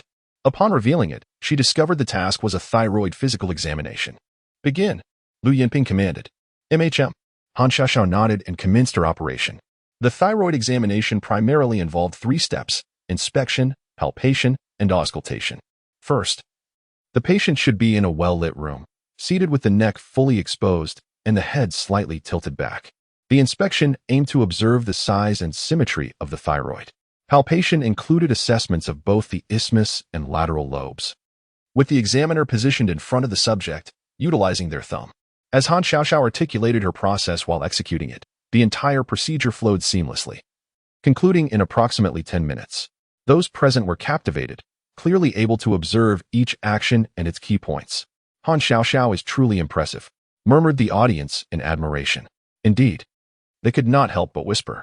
Grade A. Lu Yinping's gentle voice echoed. Her eyes sparkled with delight. This was her protégé. How could she not be proud? The operation had indeed showcased remarkable skill. Had it not been merely a simple physical examination, it could have warranted a Grade A intermediate or even a Grade A superior. Thank you, Director Lu. Han Xiaoxiao beamed as she exited with a skip. Xiaoxiao, you are truly remarkable.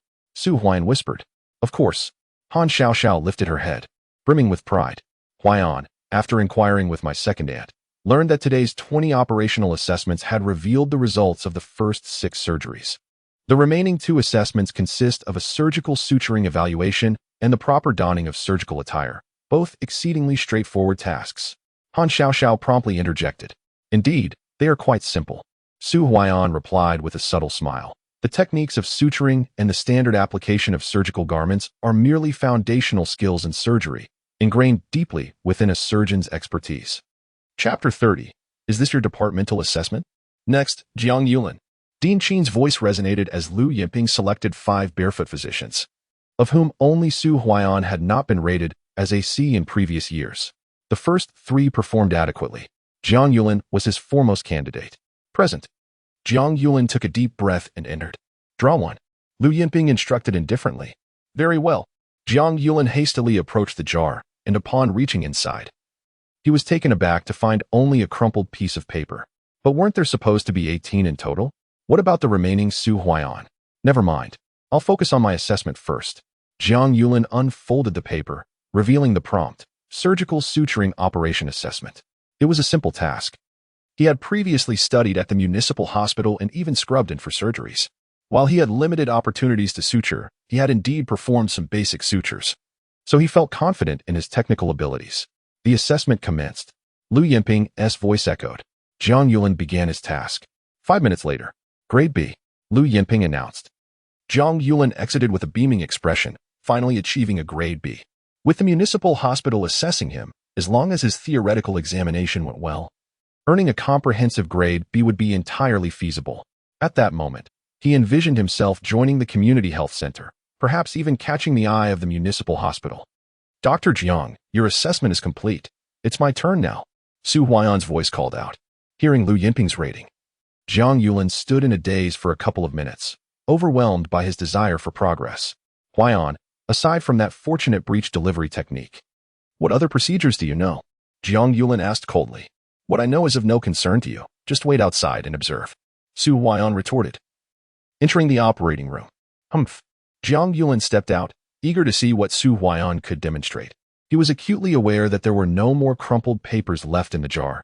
He had used the last one for his assessment. The jar now contained only the task of donning surgical attire. Huai'an is assured. Han Xiaoxiao's face lit up with a smile. This assessment was practically guaranteed for Su Huai'an. Drawing the task of wearing surgical attire was the simplest of all operational evaluations, and Su Huai'an's good fortune shone through. Director Lu. Su Huai'an approached Lu Yinping. I'm ready to draw. Upon seeing Su Huai'an, who was so close at hand, Lu Yinping coldly remarked. No wonder Han Xiaoxiao is so enthusiastic about Su Huai'an. This lad is indeed handsome, robust, and resembles a young bull. With that, Su Huai'an plunged his hand into the jar. Inside lay the final piece of paper, which he unfolded to reveal the topic, multiple trauma surgery. Surgery? Or perhaps multiple injuries. Su Huai'an was momentarily taken aback. Weren't there only 6 surgical operation assessments? The preceding ones had already been revealed, predominantly consisting of debridements and other minor level 1 surgeries. Even so, they had all been abysmal failures. Those who drew surgery had not a single one attain a Grade B or above.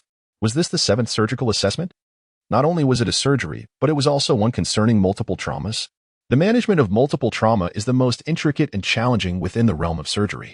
Major multiple traumas typically involve consultations from the entire hospital. Such a procedure? In a municipal hospital, there are hardly a few capable of performing it. Is this a jest? Hurry up and begin, Han Xiaoxiao urged. Let's commence the assessment, Lu Yinping added. Is this directed at me? Su Huai'an looked at Lu Yinping. For him, managing multiple traumas was not particularly daunting. In his previous life, he had been among the nation's foremost surgeons, encountering numerous cases of multiple trauma, even devising his own unique surgical protocols. Director Lu, this assessment may not be feasible to conduct here, Su Huai'an stated. Do you truly possess the capability? Lu Yinping's brows furrowed. The last piece of paper was specifically prepared for Su Huai'an, intended to dissuade him from proceeding. Yet, upon drawing it, he did not even flinch. And he claimed he would perform the surgery? This was somewhat perplexing. There is a model on the operating table. You simply need to walk through the surgical process. But throughout the procedure, you must elucidate each surgical action and detail clearly, or points will be deducted, Lu Yinping instructed. Having learned about the assessment from Han Xiaoxiao the previous day, she was aware of Han Xiaoxiao's intentions and was now keen to observe how Su Huai'an would handle this evaluation. With such a surgery, she anticipated that Su Huai'an would falter at the very first step. I'm afraid I cannot complete this surgery alone. I require an assistant, Su Huai'an replied, gazing at Lu Yinping and shaking his head slightly. An assistant? How amusing. Lu Yinping chuckled. You can find a few among us. I only need 2. Su Huai'an smiled. Han Xiaoxiao Zhang Yulan. Huai'an, why are you calling me? Zhang Yulan's expression nearly shifted in disbelief. He had just drawn suturing, expecting to celebrate a grade B. Yet now Su Huai'an wanted to involve him in the assessment? What was happening? Hadn't Huai'an drawn the surgical gown? Why did he still require 2 assistants? Han Xiaoxiao pondered this, yet she did not hesitate and stepped forward. All right, Dr. Jiang, you may assist, Lu Yinping commanded, her thoughts swirling. At this moment, I find myself rather eager to witness how Su Huai'an will perform next. With 2 assistants, namely Han Xiaoxiao and the anesthesiologist. Does Su Huai'an truly believe he can conduct a polytrauma surgery? Within Zhang Yulan's heart, despite 100 reluctances, he has emerged. That gaze, imbued with resentment, speaks volumes. I have passed the assessment, indeed with a grade of B, yet you continue to toy with me. By the way, Director Lu, if Dr. Jiang operates unprofessionally during the surgery, I bear no responsibility. In this operation, Dr. Zhang Yulan serves as the assistant and is required to assist as the instrument physician, Su Huai'an declared. Very well. Director Lu nodded. Huai'an, what exactly did you draw? Han Xiaoxiao inquired hastily. Even her slow-witted mind must recognize at this moment that Su Huai'an's draw certainly did not pertain to wearing surgical scrubs. Both of you, take a look. We begin in 2 minutes. Su Huai'an handed the small slip of paper to Han Xiaoxiao, who, upon glancing at it, stared incredulously at her second aunt. A polytrauma surgery? Aunt, are you serious? This is a communal health clinic. This assessment is for barefoot doctors. Su Huai'an, are you trying to sabotage me? Upon seeing the topic, Zhang Yulan exclaimed, thinking he had merely come to assist Su Huai'an. Yet unexpectedly, it was a polytrauma surgery. This is no longer a mere operational assessment, but rather an examination for a chief surgeon. Chapter 31, Putting on a Show. A polytrauma surgery operational assessment? Is this for real? Su Huai'an has drawn a polytrauma case. It must be true, yet it seems excessively harsh. Even for the municipal hospital's assessment, such rigor is unheard of, unless it is akin to a chief's assessment. At this point, Su Huai'an is bound to be doomed. Such a surgery is beyond the scope of a barefoot doctor. And even we have never encountered it, how can it be assessed? A polytrauma involves damage to at least 3 organs. And the critical issue remains that we do not even know which 3 organs are affected. With Zhang Yulan's words, a commotion erupted among everyone. Drawing a minor surgery might be manageable, but how does one proceed with a polytrauma? More importantly, the complexity of managing a polytrauma surgery is limitless. Director Lu, how can a polytrauma appear in an operational assessment? Dean Qin quickly inquired. Who says it cannot? Lu Yinping scoffed and added, are there no polytrauma patients in the countryside? This, Dean Qin sighed. Of course, there are, but any severe external injuries are promptly sent from the communal health clinic to the municipal hospital. Who dares to handle that? Su Huai'an, you have put me in a dire situation. Zhang Yulan glared at Su Huai'an, hoping that Director Lu would not let Su Huai'an implicate him. Huai'an, what shall we do? Han Xiaoxiao whispered. Since it has been drawn, what else can be done? We must begin. Su Huai'an replied. Huai'an, I have encountered polytrauma only once during my studies at the municipal hospital. It was a case of crush injuries from a car accident. And by the time we reached the municipal hospital, multiple organs were in failure, Han Xiaoxiao stated. Trust me, Su Huai'an asserted. Having said that, he turned to Lu Yinping and requested, Director Lu, please provide detailed patient information. Very well. In Lu Yinping's eyes, a glimmer of appreciation arose. As a physician, her duty was to heal and save lives. Regardless of how perilous a patient's condition might be, one must strive to provide assistance. Complaining serves no purpose. The patient, a 37-year-old male, had been involved in a vehicular accident half an hour prior, claiming to have been thrown 3 meters by the impact and subsequently run over by the vehicle. He had been admitted to our emergency department 5 minutes ago, asserting that he was fine and refused both stretcher and wheelchair, insisting on walking into the emergency room himself. Director Lu began to speak. What is the patient's appearance? Su Huai'an inquired. The patient appeared agitated, yet his countenance was pallid, beads of sweat cascading down his face. A comprehensive examination revealed a laceration in the lumbar region with minimal bleeding, and contusions and tissue bruising were evident in the areas that had been compressed. Director Lu continued. Huai'an, I have encountered a similar case before. Han Xiaoxiao hurriedly attempted to alert Su Huai'an, for this was precisely the patient she had dealt with during her own accident, which had also been managed by Lu Yinping. No noise from others. Assisting physicians must remain silent, or they will all be rated poorly, Lu Yinping admonished coldly. Upon hearing this, Han Xiaoxiao felt a surge of anxiety, yet she was powerless to intervene. Conversely, Jiang Yulin felt a quiet relief. This implied that Su Huai'an's evaluation would not be adversely affected. What is the nature of this condition? There are no visible wounds. Yet the patient is pale. This does not resemble hypovolemic shock. Why is the patient still so agitated? This is quite perplexing. Thankfully, this is not our responsibility. It transcends a mere operational assessment and ventures into the realm of complex case evaluations. Outside the room, whispers began to circulate. Director Lu is indeed formidable. Managing multiple injuries with no open wounds complicates matters immensely, Su Huai'an mused internally. Dr. Su, please assess the patient's condition and devise the most effective treatment plan. Demonstrate your process on site. Lu Yinping instructed. Understood. Su Huai'an nodded. Director Lu, I request to measure the patient's blood pressure and pulse. He asked once more. The patient's systolic blood pressure is 107, diastolic pressure is 57. The pulse is at 132 beats per minute. Lu Yinping reported. Xiaoxiao, establish an intravenous line. And have the patient lie flat. We will transfer him to the resuscitation room. This is my initial treatment step, Su Huai'an declared. Oh, Lu Yinping's eyes brightened. This is a grave miscalculation. Given the patient's condition, why transfer him to the resuscitation room? Initial treatment of the wound would suffice. Director Lu was intentionally lowering the difficulty, yet Su Huai'an failed to grasp this, mistakenly escalating the situation. As Su Huai'an presented his initial treatment plan, hushed discussions erupted among the others. The entire case, aside from the patient's laceration, revealed no extraordinary complexities. Yet, Su Huai'an's approach was decidedly in the realm of resuscitation. Su Huai'an, you are in trouble, Jiang Yulin observed with a sneer, knowing this would likely lead to a poor evaluation for him. Dr. Su, please proceed, Lu Yinping urged. In contrast, her expression brightened at Su Huai'an's handling of the situation. Even seasoned physicians in municipal hospitals would typically limit their intervention to wound care when faced with such multiple traumas. Su Huai'an's choice to pursue resuscitation indicated he had discerned something significant. Dr. Jiang, please prepare blood, Su Huai'an reiterated. Su Huai'an, the patient's blood loss is minimal. Why prepare blood? Jiang Yulin inquired hastily. What is Su Huai'an truly intending? Could the patient be experiencing significant hemorrhage? All eyes turned to Su Huai'an. You are to comply without question. As a physician, in this moment, you are my assistant. You shall do as instructed. You have no right to question my authority. Su Huai'an spoke coldly. You. Jiang Yulin's expression soured. Yet, facing the silent Lu Yinping, he had no choice but to proceed with the blood preparations. The blood bank is ready, Jiang Yulin announced. Dr. Han, enter the emergency room and assist me with an abdominal exploration, while also requesting an operation. Su Huai'an smiled at Han Xiaoxiao. Requesting surgery? Han Xiaoxiao was taken aback, and Lu Yinping looked at Su Huai'an in disbelief. Especially Han Xiaoxiao, who was thoroughly familiar with the case Lu Yinping had presented.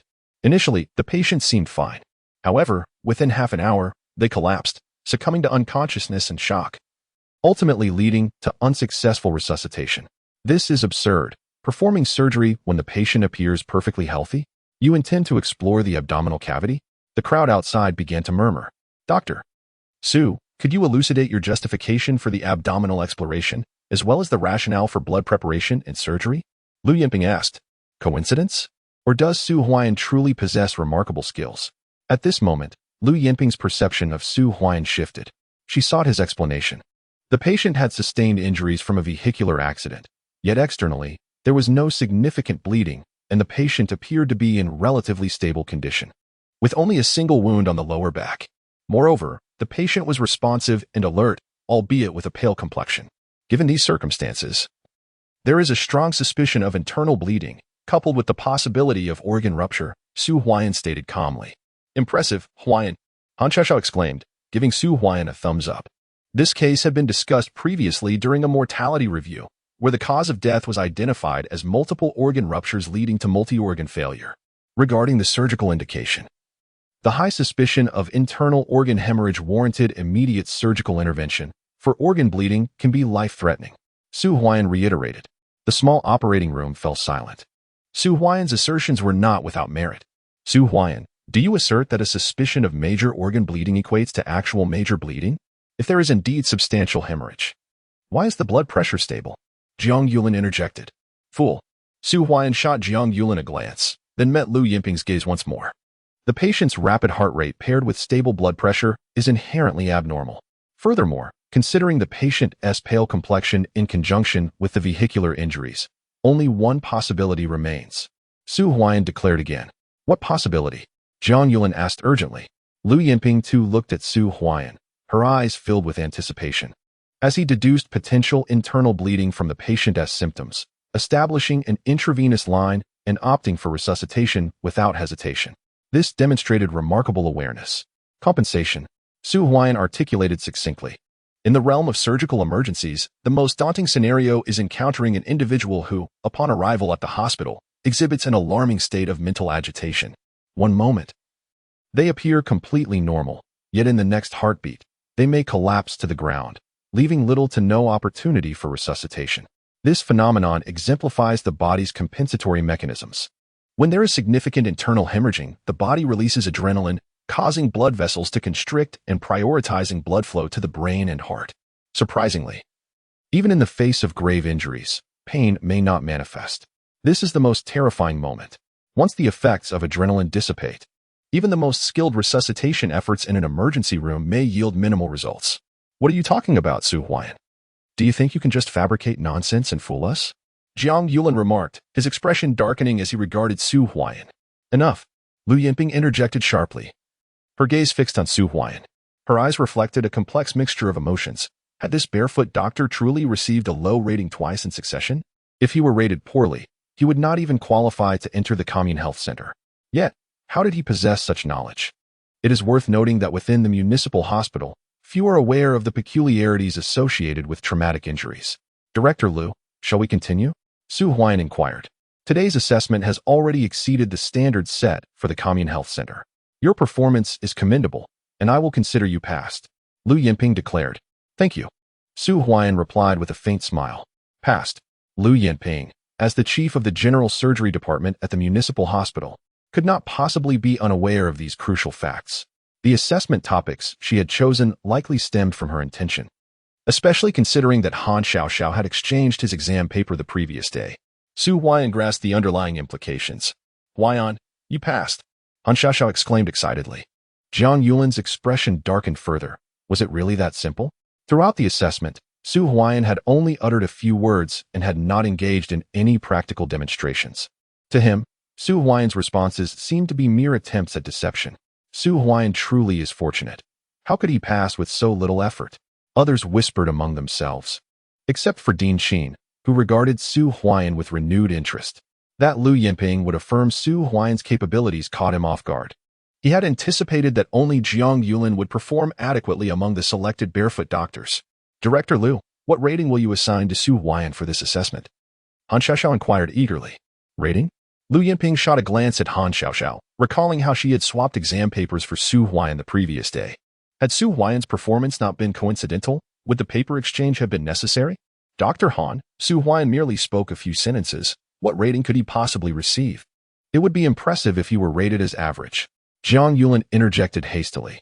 Dr. Jiang, are you conducting the assessment, or is it Director Liu? Han Xiaoxiao retorted. Of course, it is Director Liu. Jiang Yulin quickly affirmed, glancing around at the others, feeling somewhat embarrassed.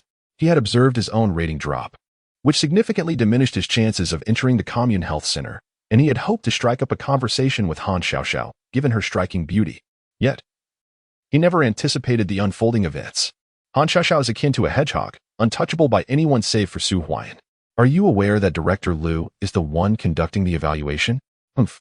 The rating for Su Huai'an is solely at Director Liu's discretion, Han Xiaoxiao remarked. Director Liu, what is the rating for Dr. Su Huai'an? Dean Qin inquired. All eyes turned to Director Liu. Liu Yinping's brow furrowed slightly, given Su Huai'an's handling of the situation. Although the challenging questions were only halfway through, they were not within the capabilities of a mere community health center physician. Grade A or B? Liu Yinping's calm voice resonated. She contemplated granting an A, for such advanced questions would stump many, even in a municipal hospital. Yet, after consideration, Liu Yinping ultimately assigned Su Huai'an a grade B. Practical assessment, grade B. This rating placed Su Huai'an second today, only behind Han Xiaoxiao. A grade B? How can that be? Jiang Yulin was utterly astonished, while others looked on in disbelief at Liu Yinping. Dean Qin took a deep breath, Han Xiaoxiao beamed with joy, and only Su Huai'an remained composed. A grade B? It would not be excessive to award an A. The assessment for today had concluded. Those who scored above 50 yesterday and achieved AB level or higher today would have applications submitted to the higher authorities for the issuance of rural doctor certificates, allowing them to transition into community health center roles. Scores above 80, rated B or higher, would qualify one for assessment in the general surgery department of the municipal hospital in a month. Liu Yinping's voice echoed, I have attained a grade B, granting me the opportunity to enter the community health center. Jiang Yulin's excitement was palpable, while the other 3 barefoot doctors appeared somewhat disheartened. Among them, 2 received a C rating and 1 a C due to their participation alongside the community health center's medical staff. Only Jiang Yulin and Su Huai'an achieved a B level. Huai'an, congratulations! Han Xiaoxiao exclaimed to Su Huai'an. Congratulations! A smile graced Su Huai'an's face. The highest rating this time belonged to Han Xiaoxiao, who had studied under Director Liu since childhood, mastering both theoretical knowledge and practical skills. This time, she had proven herself capable of ascending from grassroots to the municipal hospital. Dr. Su Huai'an, please come with me. Liu Yinping, suddenly recalling something, addressed Su Huai'an. All right. Su Huai'an nodded. Moments later, Director Liu departed. Dr. Jiang, remember our bet. Su Huai'an said with a faint smile at Jiang Yulin before turning to follow Liu Yinping, with Han Xiaoxiao hastily trailing behind. Jiang Yulin's previously elated expression darkened. Today, Su Huai'an's rating surpassed his own. No, even if Su Huai'an was fortunate today, there was no way he could have scored above 50 in yesterday's theoretical exam. Jiang Yulin mused silently. Chapter 33, Back to the City Community Health Center. Office. Director Liu. Su Huai'an knocked and entered the office, with Han Xiaoxiao following closely behind. Dr. Su, do you truly know the technique for breech conversion? Liu Yinping inquired, her beautiful eyes fixed on Su Huai'an. Of course, Director Liu, Huai'an certainly knows. Han Xiaoxiao interjected eagerly. You may step outside. Liu Yinping let out a cold snort. This girl, so protective of Su Huai'an, yet knowing so little about her. Just now, she had discovered the exam paper from Su Huai'an's test yesterday. Han Xiaoxiao had exchanged papers with Su Huai'an, and thus the name on the paper was Han Xiaoxiao, with a perfect score of 100. Indeed, a flawless result. The handwriting on the paper was undoubtedly not Han Xiaoxiao's. It was written by Su Huai'an, completed in less than 20 minutes, yet achieving a perfect score. Was she truly just a barefoot doctor? And had she really scored twice in a row in the C category? Yes, Director Liu. Han Xiaoxiao made a face and turned to leave. Just a little understanding. Su Huai'an replied. Dr. Su, have you ever studied related knowledge with anyone? Liu Yinping inquired. I have. Su Huai'an responded. That is precisely it. Liu Yinping thought to herself, relieved. The multiple injuries treated today, the previous breach turn technique, and yesterday's exam results. None of this could be achieved by a mere barefoot doctor. Dr. Su, could you share where you studied? Liu Yinping asked with a smile. When I was in high school, a retired battlefield doctor in my area noticed my keen interest and shared a wealth of medical knowledge with me. He even gifted me some medical books, which I have been studying over the past few years. Su Huai'an explained. What kind of books were they? Lu Yinping asked. There were about 10, including Roche Medicine, Harrison's Principles of Internal Medicine, and Cinderella's Treatment Manual. Unfortunately, while I was away from home last time, my brother burned them on the stove. And there were many things I hadn't yet read. Su Huai'an lamented. Do you know who he is? Lu Yinping pressed. I only know his surname is Sun. Everyone calls him Dr. Sun. Su Huai'an replied. All right. Lu Yinping nodded and continued. You performed adequately in today's assessment. If you're interested, I can recommend you to participate in the college entrance examination and pursue studies in a medical university. This way, you would have a high chance of being assigned to the Moa City Hospital upon graduation. Thank you, Director Lu. Su Huai'an expressed gratefully. Though the team could also recommend candidates for the entrance exam, it was not the same as Lu Yinping's endorsement. When it came time to fill out applications, having Director Lu's opinion and evaluation would be tremendously beneficial. After all, Lu Yinping had far stronger connections in the medical field. You may go about your business. Lu Yinping waved her hand. Su Huai'an exited the doctor's office. Huai'an, did Director Lu give you a hard time? Han Xiaoxiao asked hurriedly. Not at all. Su Huai'an replied with a faint smile and added, Director Lu wants to recommend me for next year's college entrance examination to study at a medical university. Really? Han Xiaoxiao's eyes sparkled with joy. Of course. Su Huai'an affirmed. Huai'an, I'm also going to participate in the college entrance examination next year. We should go together. By the way, which medical university do you want to apply to? Han Xiaoxiao asked eagerly. Huaihua Medical University, I suppose. Su Huai'an responded. I will apply to Huaihua Medical University too. Han Xiaoxiao declared. Then you must work hard. Absolutely. As Su Huai'an departed from the commune health clinic, he happened upon Xue Mubai and Qin Ling, while a group of barefoot doctors dispersed, some with downcast expressions and others wearing smiles. The results of the assessment had been revealed. Su Huai'an, did you not perform well? Qin Ling remarked coldly upon seeing him. It was acceptable, Su Huai'an replied. Do not presume that I am unaware. Your fortunate mastery of the fetal position correction technique is the only reason you were personally evaluated by Director Lu. Even so, you are doomed this time. Xue Mubai retorted icily. Goodbye, Su Huai'an said, turning to leave. He had no desire to squander time here. This afternoon, he was to head into the city to rendezvous with Su Xingchuan. Once he managed this batch of goods, his initial capital would be secured. Once he entered the commune health clinic, he could then proceed with his next plan. This Su Huai'an is utterly insufferable, Qin Ling hissed. In the past, Su Huai'an would comply with her every word, yet now he barely glanced her way, associating with Han Xiaoxiao, laughing and chatting together, which only intensified her displeasure. Could her choice truly be mistaken? Xue Mubai had promised her that this time he would ensure Su Huai'an lost all opportunities, rendering him unfit even to be a barefoot doctor. She had followed Xue Mubai to witness Su Huai'an's downfall firsthand. Furthermore, she had returned to inform Su Huai'an that Xue Mubai was a physician at the municipal hospital, far beyond Su Huai'an's standing. Her choice was indeed the right one. What if he was a bit arrogant? In today's assessment, Su Huai'an would at best receive a mediocre grade. She had personally reviewed his theoretical examination, and his score was certainly at her discretion. Will Director Lu say anything? Qin Ling inquired hastily. Director Lu is the head of the general surgery department at the municipal hospital. If Su Huai'an scores poorly, she will be indifferent, rest assured, by tomorrow's results. Su Huai'an will be ousted, Xue Mubai declared. Indeed. Qin Ling nodded, then added, once the assessment results are out, I shall make a trip to Ling and Brigade to obtain a divorce certificate, thus severing all ties with Su Huai'an. Moreover, if possible, I shall also seek some compensation. Qin Ling spoke coldly. To marry for just a day and then part ways. How could she not feel anger?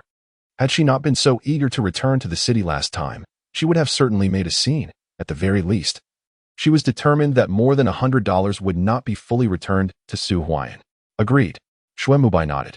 Outside the commune, it was time to depart. Su Huai'an glanced at the sky. It was roughly 1 o'clock. He pulled out a bun from his pocket and took a bite, urging his mule onward as he disappeared into the vast expanse of falling snow. Oh, where's Huai'an?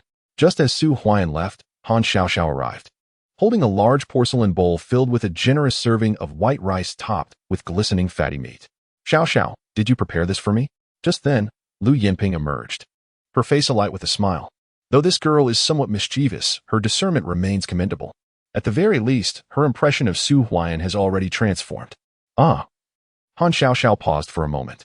This enormous bowl, which costs $1.50, is intended for Su Huai'an, far exceeding her usual portion of 3 servings, with the added meat tripling in quantity. For her second aunt, she would never be so generous.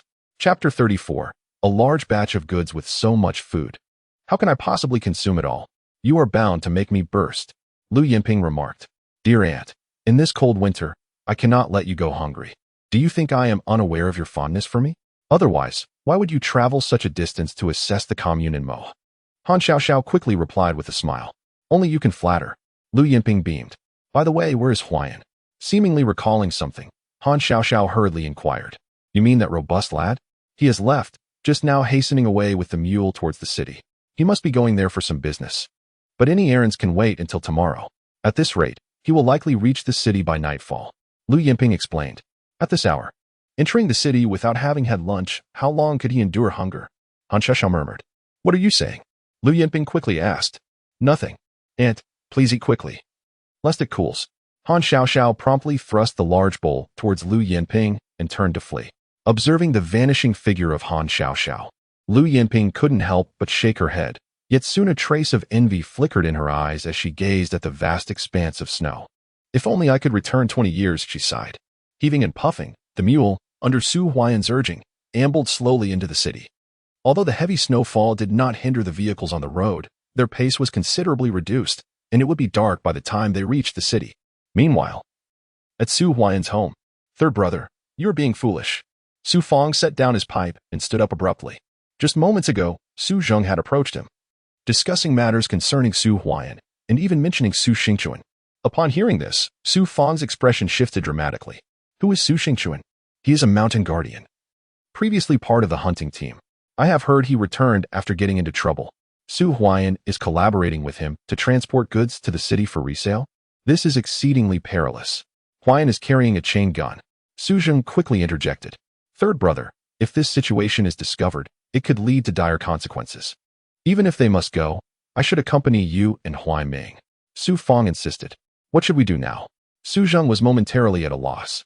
Third brother, you remain here while Huai Ming and I make haste towards the city, Su Fong declared. Eldest brother, the weather is too frigid. It is also growing dark. Su Zheng countered. We cannot place our trust in Su Xingchuan. If he is indeed formidable, Huai'an may be in danger. Fortunately, our hunting rifle has not yet been returned. Huai Ming and I can travel through the night, and should be able to catch up. Su Fong asserted. Eldest brother, I wish to accompany you. Su Zheng replied. Absolutely not. In this snowy weather, your mobility is compromised. Stay at home. Su Fong said firmly as he rose hastily and departed. Had I known earlier, I would not have allowed Su Xingchuan to seek out Huai'an. Su Zheng spoke. What use is there in saying anything now? Su Xingchuan often ventures into the mountains to hunt, yet he never delivers the pelts to the collection station at the commune. It is rumored that he knows many resellers in town, and he sells them to these individuals instead. Lu Chui remarked. Father, mother, discussing this now is futile. Huai'an will be fine, Qin Xiuxiu asserted. The family occasionally glanced towards the door, while outside, the northern wind howled fiercely. Meanwhile, in the courtyard behind, a figure swiftly departed, none other than Su Huailuo. In the afternoon, the sky gradually darkened. We are nearing the city. Su Huai'an gazed ahead. The urban area was almost within reach. As agreed, they were to meet beneath a bridge outside the city, where Su Xingchuan's goods had also been delivered. Su Huai'an was well aware of Su Xingchuan's reputation. It was precisely for this reason that he chose to collaborate with him, as he possessed the means to transport the goods into the city. After a brief interval, Su Huai'an arrived not far from the bridge's base. He halted the mule, retrieved the chain gun from his waist, and loaded it with gunpowder, concealing it beneath his cotton clothing as he approached the bridge's arch. Who goes there? A cold voice rang out from a distance. It is I, Uncle Xingchuan. Su Huai'an called back. Ah, it is you, Huai'an. A glimmer of joy appeared in Su Xingchuan's eyes as Su Huai'an reached the bridge's arch. He noticed 3 men standing beside Su Xingchuan, all wielding hunting rifles. Their expressions indifferent as they regarded Su Huai'an, men he did not recognize. Uncle Xingchuan, this is not in accordance with our agreement, Su Huai'an said sternly. Huai'an. These 3 are from the neighboring forestry station. They often hunt as well. Today, their vehicle is assisting in transporting the goods. They are all brethren. There is no need for you to be on guard, Su Xingchuan explained. Who considers them brethren? Where is the cargo? Su Huai'an inquired. It is right here. Su Xingchuan stepped aside, and as Su Huai'an entered, he could not help but gasp in astonishment. The piled goods towered over him, comprising an impressive collection of pelts, mink, fox, all of the finest quality. Huai'an, do you have a way to sell this? Su Xingchuan asked in a low voice. Yes. Su Huai'an nodded. Upon hearing this, the three men's eyes lit up. Huai'an, with such a large quantity, you cannot possibly transport it alone. It would be better for the brothers to accompany you. Su Xingchuan suggested. No need. Su Huai'an gently shook his head. Su Xingchuan's intentions were clear to Su Huai'an. Young man, do not bring trouble upon yourself by refusing the kindness offered. One of the three men said coldly. Heh, you three do indeed possess 3 hunting rifles, but Uncle Xingchuan, I assure you, should any of you dare to make a move, one of you will certainly perish by my hand. Su Huai'an retorted with a cold smile.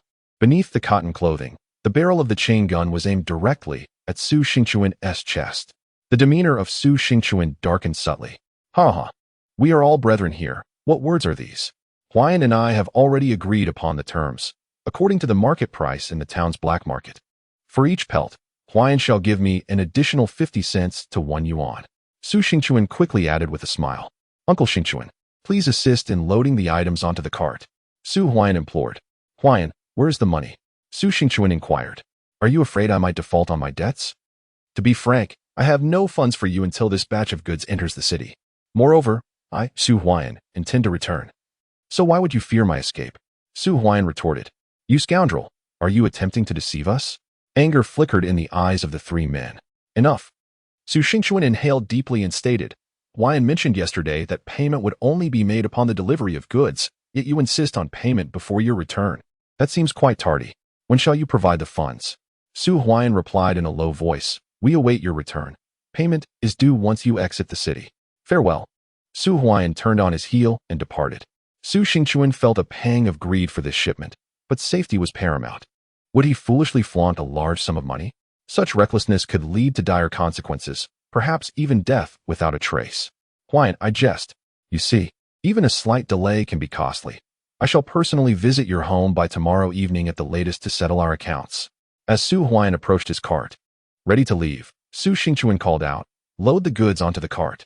Quickly assist in loading the items. Darkness is approaching, and it will be difficult for Huai'an to act once night falls. Su Xingchuan urged the three men. They hastily loaded the goods onto the cart, and with that, Su Huai'an ventured into the city. Damn, this lad is indeed cautious. One of the men remarked. Those who dare to trade illicitly must exercise caution. Su Xingchuan replied. Brother Xingchuan, are we truly returning now? Another asked. Return. Do you think this lad would brazenly exit the city? Su Xingchuan coldly responded. Although he failed to extract any routes into the city from Su Huai'an, he had still garnered a substantial profit, more than a third compared to selling on the black market. This venture was already worthwhile. Chapter 35. The invitation from Third Master outside Mo City. No one is trailing me. Su Huai'an silently exhaled in relief. When dealing with Su Xingchuan, he could hardly afford to be careless. With such a substantial amount of goods, he needed a secure place to transact. Minutes later, Su Huai'an arrived at the general market, now shuttered with the nightfall. He retrieved a kerosene lamp from the cart, ignited it, and hung it at the front. Then, he gathered a batch of furs and entered a narrow alley. Knock, knock, knock. Following the familiar knocking pattern, Su Huai'an stepped back 2 paces. Moments later, a low voice emanated from within. Who is it?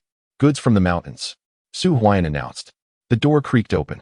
However, the one to greet him was a youth of merely a few years. The boy glanced at Su Huai'an and then spoke, Come in. Upon entering the room, Su Huai'an felt a sense of anticipation. After traversing 2 corridors in the dimly lit hall, the figure of Master San materialized, engaged in a meal with a plump woman in her 30s. Jior, guard the door. Master San exclaimed, his eyes lighting up upon spotting Su Huai'an. Understood. The youth promptly retreated. Master San, this time it's merely furs and a few ginseng roots. Please take a look at the goods. Su Huai'an stated. As he spoke, he laid down the furs, and not only that, but he also emptied the ginseng from his bag. He had only brought in about a third of the furs, yet it still amounted to nearly 150 pieces. There were sable furs and fox furs, all of first-rate quality. Given Su Xingchuan's prior experience as a member of a hunting team, he was well aware of the importance of preserving furs in pristine condition.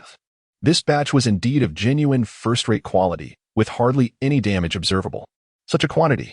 Master San inspected them one by one. After about 10 minutes, he remarked. The old price. Agreed. Su Huai'an replied without further ado, beginning to tally the goods. 53 pieces of sable fur at $10 each amounted to $530, while the white sable furs at $20 each totaled $80. Additionally, there were 103 pieces of fox fur, priced at $5 each, culminating in $1,125. Master San's voice rang out. For the ginseng, there are 13 fourth-grade roots, 3 of which are in excellent condition. I'll give you $30 each for those. The remaining 10 roots are of poor quality, so they only fetch you $10 each. As for the 16 third-grade roots, 13 are in good condition at $10 each, while the 3 lesser quality ones will be $5 each. The total for the ginseng amounts to $185. Is that acceptable? Master San inquired. That is fine. Su Huai'an responded succinctly. He had personally dug up the ginseng from the mountains, all of which were of good quality, in stark contrast to those acquired from other families in the brigade, which were of far inferior quality, often priced at double or more. The total comes to $1,610. Young man, the items you requested have also arrived, Master San said with a smile. Oh. Su Huai'an's eyes sparkled with excitement. Lua, bring out the goods. Master San called out. Certainly. The 30-something woman, who had been dining, stood up and entered the inner room. In a moment, she emerged with a brand-new double-barreled shotgun, which made Su Huai'an's eyes gleam with delight. This is sufficient for hunting big game. It costs $300. Last time, you paid a $50 deposit, so I'll deduct that. As for the cotton clothing, there are 6 pieces in total, 2 large and 4 small, amounting to $150. You previously paid a $30 deposit, so I'll deduct $120. Master Sin instructed. Upon hearing this, Lua produced a bundle and counted out the money. Even after deductions, you still have $1,230 remaining. A substantial profit. Su Huai'an mused silently. Today, he had not brought along the 5th-grade celestial ginseng. As it holds value yet lacks a market, he did not intend to sell it in this black market. Nonetheless, the profits were still quite considerable. Master San, I would like some fresh goods. Su Huai'an whispered. What do you need? Master San inquired. Flashlights, bicycles, and watches, Su Huai'an replied. Ah, Master San's eyes brightened.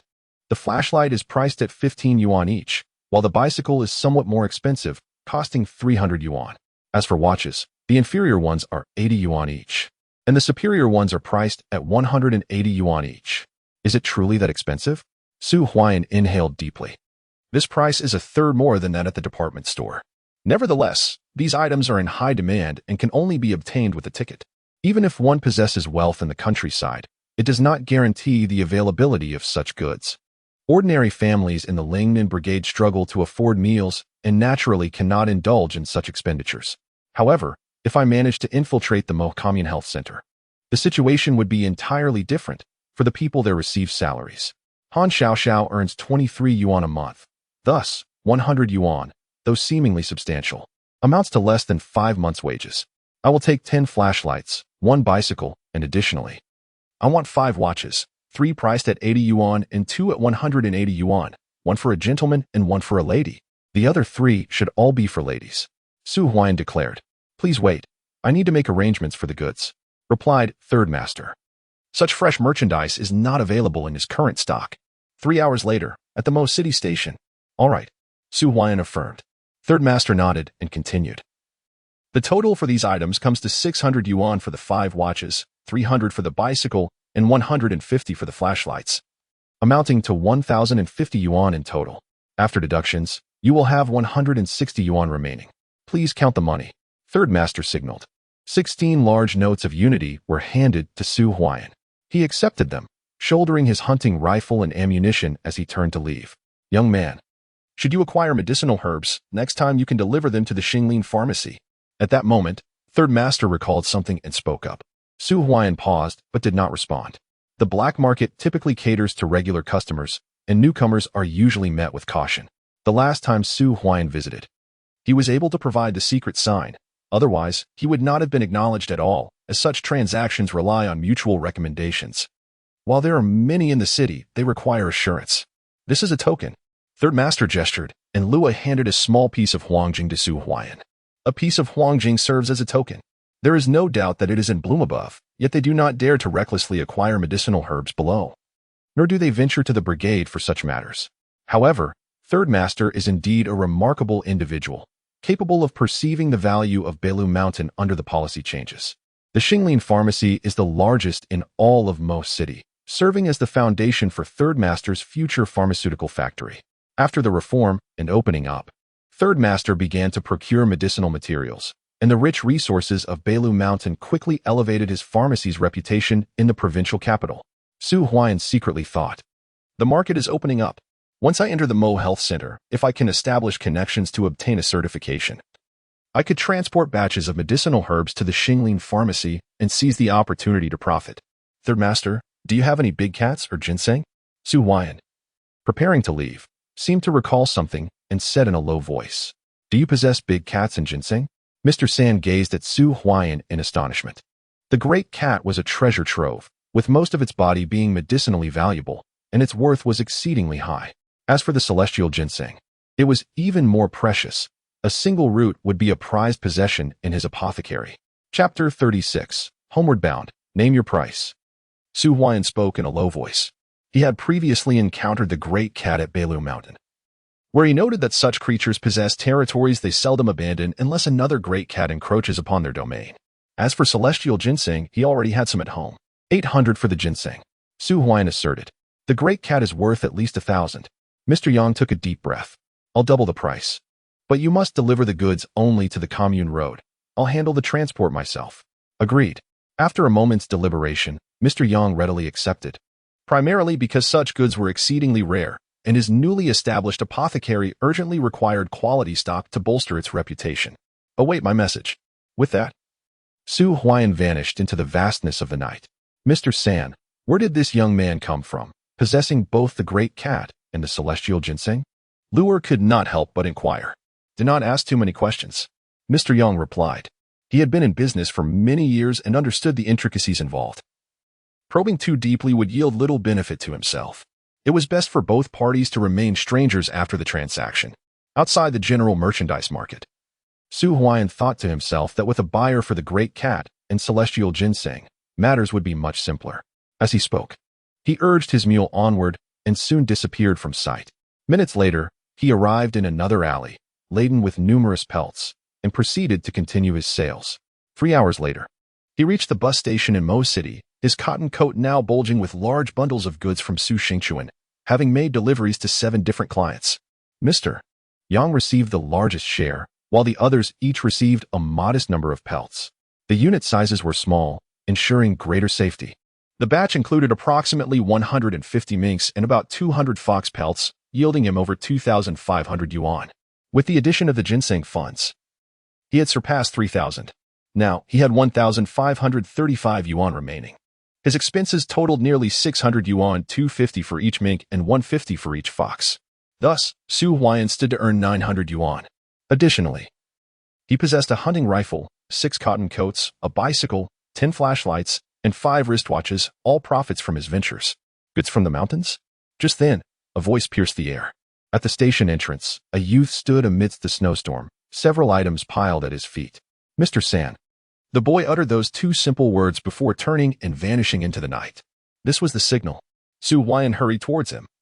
Ensuring that all his desired items were present, he loaded the goods onto the cart and swiftly departed from Mo City bus station. However, instead of heading straight back, he sought out a secluded bridge arch to take refuge for the night. Su Huai'an, wary of Su Xingchuan and his companions possibly waiting for him, decided it was prudent to delay his departure until the early hours of the morning. After all, in the depths of winter, even if they had the patience to wait, the biting cold could prove unbearable. In a moment of resourcefulness, Su Huai'an tossed his new cotton coat onto the snow, allowing it to roll and gather a layer of mud before placing it back onto the cart. Thus, it would appear less conspicuous as new. His hunting rifle was loaded, and he rested amidst a pile of cotton clothing, the kerosene lamp extinguished. Time passed slowly. Meanwhile, on the road from Mo Commune to Mo City, Su Fong and Su Huaiming had reached the halfway point. Who goes there? Su Fong hissed, spotting distant lights. He pulled Su Huaiming down, and the foreign companions quickly followed suit, snuffing out their kerosene lamp. In an instant, the night fell into an eerie silence. Is that you, Brother Su Fong? A voice called from across the distance, seemingly recognizing him. Su Xingchuan. Su Fong paused momentarily before rising, and his foreign companion stood as well, revealing that it was indeed Su Xingchuan leading the group. They had not waited for Su Huai'an, but were making their way back, lighting a kerosene lamp. Su Xingchuan took a deep breath, relieved they had not tarried for Su Huai'an. Had anything gone awry, given his understanding of Su Fong, it would have been a grave matter. Brother Su Fong. Su Xingchuan jogged over. Xingchuan, where is Huai'an? Su Fong asked coldly, his hunting rifle ready at hand. Brother Fong. Huai'an has gone into the city. He told us to return first, so we did. Su Xingchuan replied hastily. Is that so? Su Fong's brow furrowed. Would I deceive you? Su Xingchuan insisted. Let us hope that is the case. Turning, Su Fong beckoned to Su Huai'an, and the two resumed their journey, intent on finding Su Huai'an. Su Huai'an is truly cautious, remarked one among the trio. Let us not challenge his city dealings. If he chooses to accept this price in the future, so be it. Su Xingchuan replied. Indeed. The three nodded in agreement, understanding who could be trifled with and who could not. It was clear that Su Huai'an was not one to be easily intimidated. Let us go. Su Xingchuan inhaled deeply, leading the group away in haste. By the time the clock struck midnight, Su Fong and Su Huai'an had finally arrived outside Mo City. Throughout their journey, Su Huai'an had not made an appearance. As they approached the city, the expressions on their faces darkened. Father, has Brother Huai'an not exited the city yet? Su Huai'an inquired. We shall wait here. This is the necessary route for Huai'an to leave the city, Su Fong asserted. Very well. The two found a sheltered corner to bide their time until Su Huai'an emerged. As minutes dragged on, Su Huai'an checked his watch, realizing it was nearly 3 in the morning. In such weather, it was unreasonable to expect anyone to endure the cold for even a few hours without risking frostbite. Crack, crack. He cracked the whip twice, rousing the mule from its slumber. The cart began to move slowly forward. Lights appeared. After walking for nearly 10 minutes, a voice filled with surprise echoed, prompting Su Huai'an to instinctively aim his shotgun in that direction. His entire body flipped over and fell to one side of the cart. Not far away, 2 figures emerged. Under the glow of the oil lamp, Su Huai'an discerned the faces, Uncle and Huaiming. Su Huai'an paused momentarily, realizing that it was indeed Su Huaiming and Su Fong. According to his plan, Su Zheng was supposed to bring Su Fong and Su Huaiming to the commune to fetch him. Tomorrow, after returning, he intended to visit the health clinic and have Su Zheng return home first with the supplies. Brother Huai'an, are you all right? Oh, my legs are stiff. Su Huaiming exclaimed, stumbling towards Su Huai'an and falling to the ground. Although Su Fong's family was slightly better off than Su Huai'an, their cotton trousers were hardly thick enough to withstand the biting cold of the winter wind and snow for several hours. Huaiming. Su Huai'an hurriedly rushed to assist him. Brother Huai'an, we finally found you. By the way, Su Xingchuan hasn't bullied you, has he? Su Huaiming asked anxiously. Uncle, Huaiming. Quickly get on the cart and warm your feet with the cotton clothes. Su Huai'an urged. Cotton clothes? Where did they come from? Su Huaiming and Su Fong approached the cart, gazing in astonishment at the pile of items.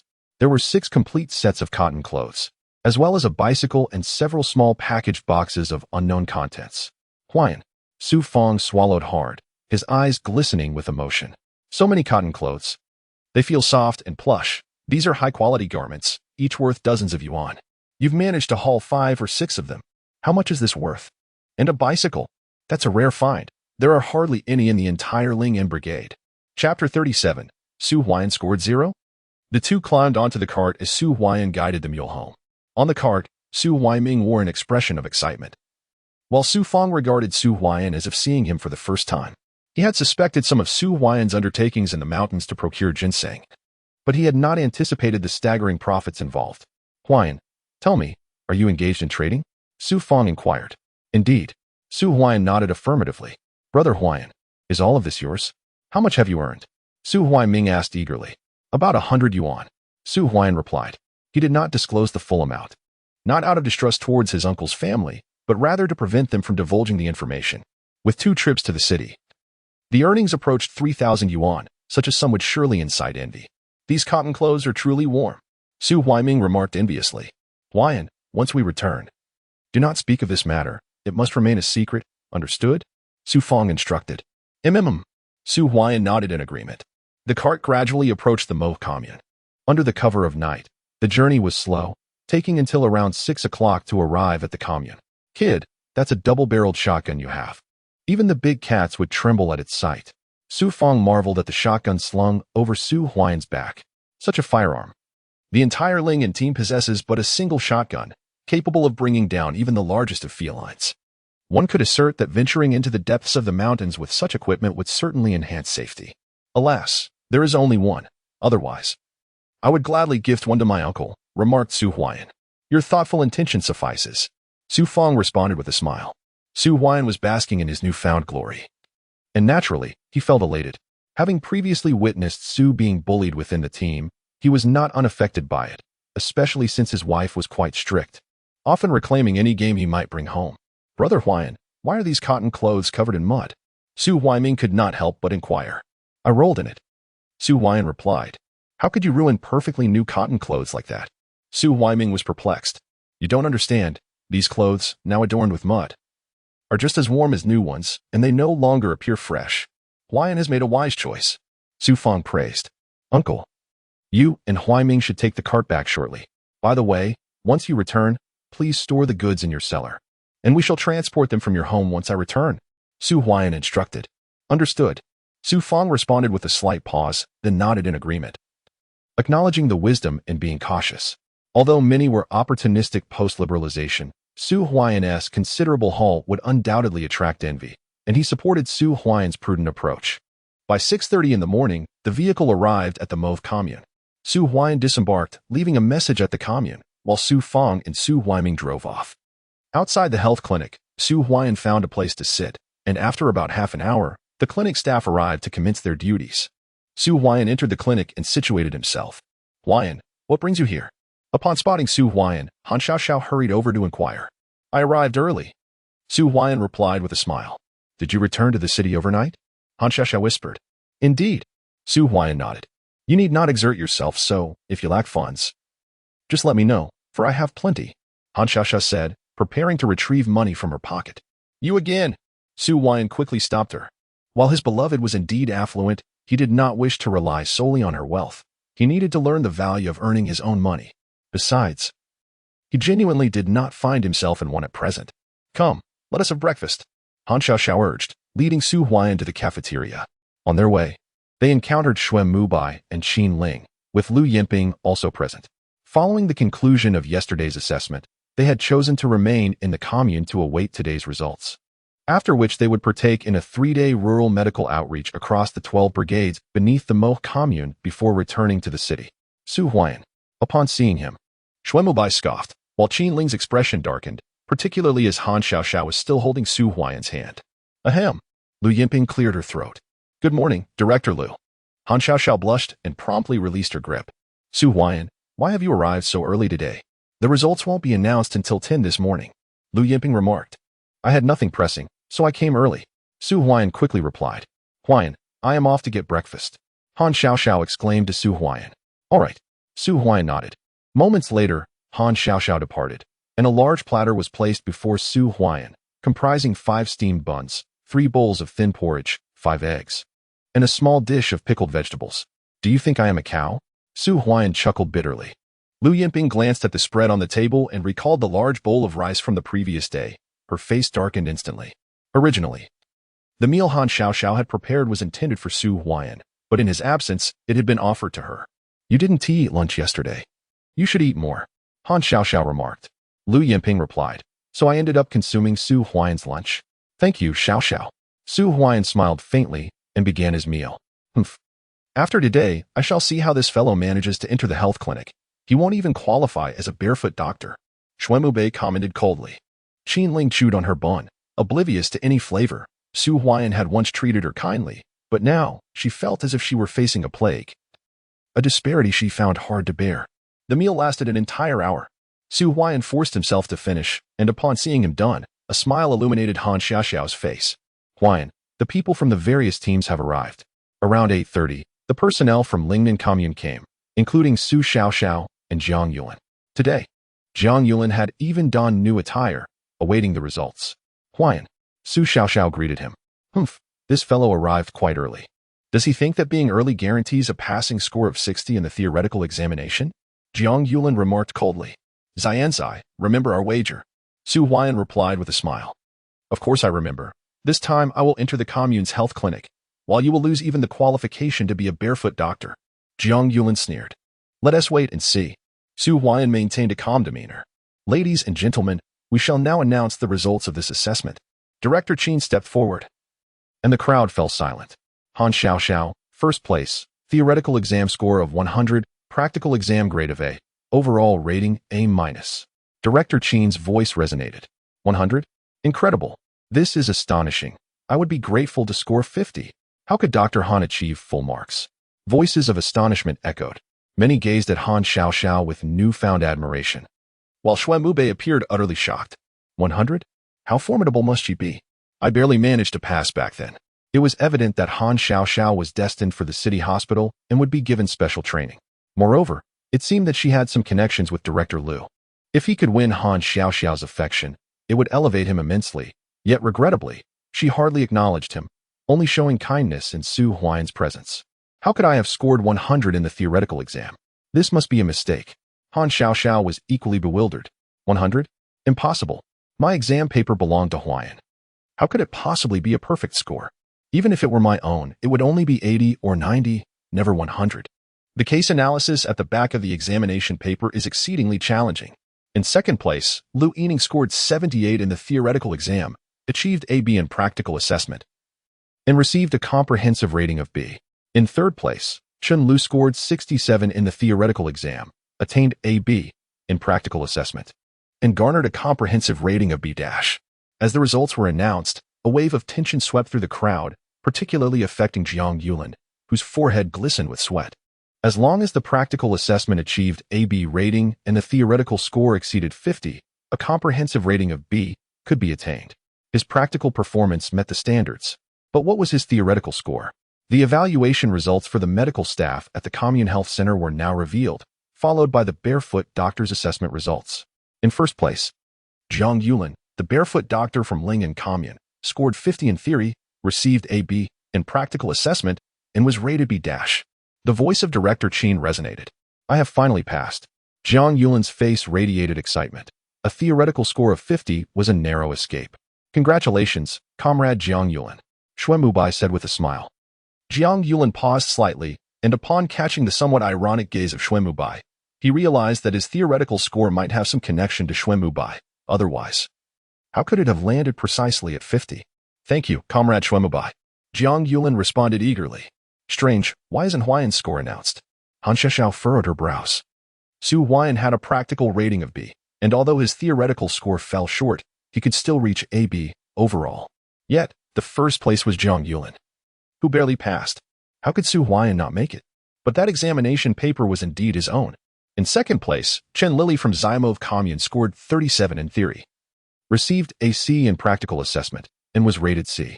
In 36th place, Su Huai'an from Lingnan Commune scored 0 in the theoretical exam, achieved a B in practical assessment, and received no comprehensive rating. When Director Qin's final announcement echoed, everyone stood in stunned silence. A theoretical score of 0? With a B rating in practical assessments, Su Huai'an only needed a theoretical score of 30 to secure a B overall. 0? This must be a joke. But recalling how Su Huai'an had been asleep during the exam, it seemed quite plausible. Ha ha ha, Jiang Yulin couldn't help but laugh. A theoretical score of 0? This is utterly absurd. How could Su Huai'an secure a 0? This is too dismal. I noticed him sleeping during the theoretical exam, so a score of 0 seems fitting. Regardless of how high his practical assessment is, what use is it without a theoretical foundation? Moreover, I heard that he was also bewildered during the practical assessment. 2 consecutive years with a C rating, and now in his 3rd year, he receives no comprehensive rating. Is he here to amuse us? In an instant, discussions erupted among the crowd, and a smile crept onto Xuemubei's face. Qin Ling, witnessing this scene, exhaled sharply. Impossible. Han Xiaoxiao stood up. Everyone was oblivious to the fact that at that moment, Lu Yinping's expression was equally grim. A theoretical score of 0 for Su Huai'an? That examination paper did not belong to Su Huai'an, but rather to Han Xiaoxiao. What could this possibly mean? Was this a reflection on Lu Yinping's teaching? A theoretical score of 0?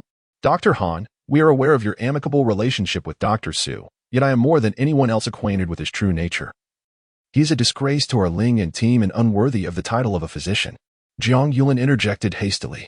I demand to see the exam paper. Han Xiaoxiao insisted. How can it be that I scored full marks while Su Huai'an received a 0? She was so anxious that her eyes turned red. Dr. Han, the exam paper has already been processed, and furthermore, I can vouch for Dr. Su's theoretical score with my integrity. Would I intentionally assign him a 0? Shui Mubai replied with an air of composure. Dr. Shui is correct. As a physician at the municipal hospital, he would not deliberately conspire against Su Huai'an, would he? Indeed. The crowd quickly echoed in agreement. You better locate the exam paper. If it has been tampered with, I assure you, I shall take action against you as well.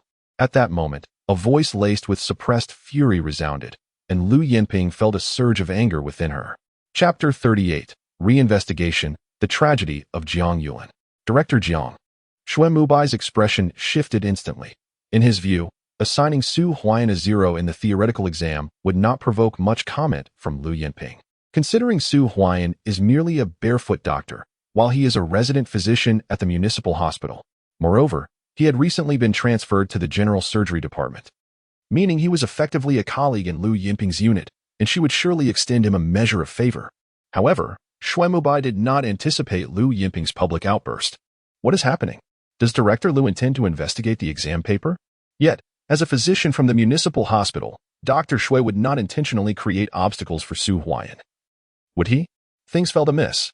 Director Lu stepped forward to speak, questioning whether there could indeed be some foul play involved, as it is highly improbable for even a barefoot doctor to score 0 on a theoretical exam. That is true. Voices of agreement arose. Many were flattering Shui Mubai, given his affiliation with the municipal hospital, but others began to entertain doubts. Could it be that Shui Mubai truly harbored animosity towards Su Huai'an? Upon seeing Lu Yinping take the floor, Jiang Yuan fell silent. Director Lu, there is no need to investigate the exam paper. Shui Mubai whispered. Go and retrieve the exam paper. Lu Yinping commanded coldly. She was well aware of Han Xiaoxiao's capabilities. Scoring 80 on this exam was a given. How could it possibly be a 0? She was the first to disbelieve it. Previously, she had held considerable trust in Shui Mubai. He had always been honest. Yet who would have imagined such underhanded tactics could emerge during this assessment? Director Lu, please wait a moment. I will fetch it immediately. Shui Mubai's expression fluctuated. But at this moment, he dared not hesitate. He could not fathom why Lu Yinping would advocate for Su Huai'an, while the very subject of this matter, Su Huai'an, remained remarkably calm. He had anticipated this outcome all along. Director Lu, I implore you to grant Comrade Su Huai'an a fair score, Han Xiaoxiao said, her eyes glistening with unshed tears. Indeed, Lu Yinping nodded. If, just yesterday, she had harbored disdain for Su Huai'an, since his practical assessment, her perception of him had considerably improved. The more she observed, the more satisfied she became. He is handsome, robust, and remarkably composed. Throughout the process, Su Huai'an remained remarkably composed, a mindset that serves as a significant asset in the realm of surgery. Dr. Lu, this achievement. Dean Qin felt somewhat awkward as he announced the results, but it was evident that these results were invalid.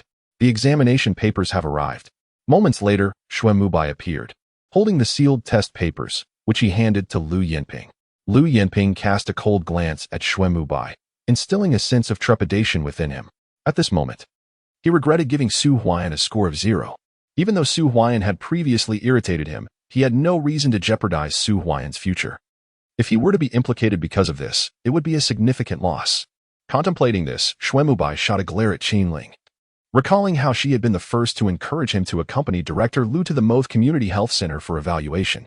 Mubai, Director Lu is from the same department as you and is affiliated with the municipal hospital. Even if you commit this act, you could simply claim that you misread the papers. Do you really think Director Lu would make things difficult for you? Qin Ling whispered. It better be so. Shui Mubai replied coldly. The more he looked at Qin Ling, the more displeased he became. Compared to Han Xiaoxiao, Qin Ling was merely a decorative vase. No, she wasn't even as appealing as a vase, particularly since their return to the city, she had become a burden to him. Mubai. Qin Ling's eyes turned red, feeling somewhat aggrieved. Let us put the issue of grades aside for now. I will personally review the theoretical exam results from the other day, Lu Yinping stated coldly. The fact that Director Lu would personally review the papers was indeed a positive development. Director Lu truly embodies justice. Taking the time to review the papers for a barefoot doctor, we should all learn from her. The crowd erupted in cheers, regardless of whether Su Huai'an received a 0. Lu Yinping's proactive approach to reviewing the papers garnered the favor of many. The barefoot doctors from various teams, often overlooked and disdained at the health center, Found their worth acknowledged today by Lu Yinping. Bring a table. Dean Qin instructed hastily. All right. Several doctors quickly brought over a table. Lu Yinping retrieved a red pen from her pocket and began reviewing the papers publicly, with a throng of people standing before her, watching intently. At that moment, aside from Xue Mubai, the most anxious individual was Jiang Yuan. He had just scored 50 points. Please don't let there be any issues. Lu Yinping's score is correct. Han Xiaoxiao's score is correct. Voices echoed one after another. The atmosphere was tense with silence as Lu Yinping finally reached Jiang Yulan's paper after approximately 20 minutes. Holding the paper, her brow furrowed. She spoke after a few minutes. There is an error in Jiang Yulan's paper. Director Lu, was it too many points or too few? Jiang Yulan quickly inquired. Beads of sweat forming on his forehead. Following the review, Jiang Yulan's theoretical exam score was determined to be 39 points, with a practical assessment rating of B, resulting in an overall evaluation of C. Lu Yinping's voice rang out. 39 points? Bang. Jiang Yulan collapsed onto the ground. Just 1 point short? It was merely a matter of 1 point. No wonder Xue Mubai began to cast subtle glances at him. It turned out he had indeed gained some points. The results had already been announced, and he had commenced his celebration for entering the Mo Commune Health Center. However, little did he know that Lu Yinping had come to review the papers. For the third consecutive time, he had been evaluated as C. Just one step away from obtaining his village doctor certificate and entering the health center to become a healer for the people. Alas, he had fallen short once more. 19 points below the threshold. How unfortunate. Jiang Yulan, in the previous 2 years, had also received C, yet this time among the 36 barefoot doctors. He was the most qualified to be rated as band gain entry into the health center. Even a single point discrepancy had been uncovered. Director Lu was indeed impartial. Indeed. Whispers of sympathy began to circulate among the crowd as they gazed at Jiang Yuan. His expression was dazed as he turned to Su Huai'an, who flashed a grin, revealing a row of pearly white teeth. It seemed Su Huai'an had anticipated the outcome. No, I didn't achieve AB. Surely Su Huai'an did not either. His theoretical assessment score could not possibly exceed mine. Jiang Yuan thought to himself. At that moment, his eyes were fixated on the examination paper before Lu Yinping, eager to hear her announce Su Huai'an's score. He could not believe that Su Huai'an had performed well in the theoretical assessment, for he had only written for over 20 minutes before succumbing to sleep. How could Su Huai'an possibly score highly? After a thorough review, Su Huai'an's paper was rechecked, and the score was announced. Chapter 39, Jiang Yulan. Teacher Huai'an. Comrade Su Huai'an, 88 points. Lu Yinping's voice rang out calmly. In an instant, the entire hall fell silent. Su Huai'an did not score 0 but rather 88. This score, second only to Han Xiaoxiao's perfect 100, coupled with A bin the practical assessment, warranted at least A above her all. Impossible. Jiang Yulan's eyes brimmed with disbelief. 88 points? How could that be? How could the Su Huai'an before him achieve such a score? I refuse to believe it. Xue Mubai echoed his sentiment, equally incredulous. When he examined the papers initially, he had not even bothered to verify Su Huai'an's answers, hastily assigning a 0. The notion that Su Huai'an could have scored 88 was unfathomable, especially since he had barely managed to score in the 60s himself. How could Su Huai'an possibly achieve such a high score? This score, in any municipal hospital, would be deemed excellent. Here is Su Huai'an's paper. Feel free to look at it. Lu Yinping stated coldly. 88 points? Her own daughter had fared quite well. Although she had gained 12 points at Su Huai'an's expense this time, that score was more than sufficient for him. Rated as B, he was eligible to participate in the municipal hospital assessments. Obtaining the village doctor certificate would be a breeze. Xiao Xiao had graduated from Mo City No. 1 High School. And Dr. Sun, near the high school, could it be the same one who once came from the northern military region? He was an expert from the provincial hospital, a leading figure in the surgical department. Indeed, he was my teacher. Lu Yinping mused quietly to herself. A student educated by an expert achieving such a score is entirely reasonable. Moreover, the books that Su Huai'an referenced were recently compiled for use as medical university textbooks. It is inconceivable that an ordinary barefoot doctor would possess such knowledge. Consequently, he became increasingly convinced of Su Huai'an's words. I must see. Jiang Yulan and Xue Mubai rushed forward to take a look at the examination paper. Moments later, both wore expressions of astonishment. The answers were flawless, and the case analyses were exceedingly coherent. This score is too low. Brother Mubai, what do you think? Qin Ling inquired anxiously. 88 points? If that is the case, wouldn't Su Huai'an be on his way to the commune health center? becoming a physician for the people? He would even receive a salary each month, which is far more comfortable than the workers in the city. Perhaps he might even enter the city hospital. Silence. Xuemubai snapped, his heart brimming with agitation. Su Huai'an scored 88 points? Does that not imply that he is superior to me? Su Huai'an is merely a barefoot doctor, and I find myself outperformed by him. I won't talk to you anymore, Qin Ling exclaimed, her voice tinged with grievance as she turned away, tears glistening in her eyes. Linger. Xuemubai snapped back to reality and hurried after her. Dr. Xue, regarding the significant discrepancies in this assessment's results, I will personally discuss this with you upon our arrival at the city hospital. During these 3 days, I expect you to draft a self-reflection report, which you will submit to me in person, Lu Yinping stated coldly. Understood, Xuemubai replied, his head bowed. Today has been a complete disaster. Upon returning to the city hospital, he may face disciplinary action, which is far from good news for him. He had only just begun to establish himself at the hospital and could not afford any setbacks. Comrade Su Huai'an scored 88 in the theoretical examination, achieved a B in the practical assessment, and received an overall rating of B. Lu Yinping announced with a smile. Comrade Su Huai'an, in a month, you will receive an invitation to train in the general surgery department of the city hospital. You will undergo 3 months of training, after which you will participate in the city hospital's assessment. If successful, you may join the city hospital. She appreciated exceptional talent. The general surgery department had just been established, and they were in urgent need of skilled professionals, which was why she personally came to assess candidates at the commune hospital. The college entrance examination had only recently been reinstated, and during the absence of these exams, the country was sorely lacking in medical professionals. Oh my! He has received an invitation for training at the city hospital. Su Huai'an is incredibly fortunate. Fortunate? No, this is a testament to his ability. He scored 88 points. What about you? If you had also achieved 88, Director Lu would have invited you to participate in the training as well.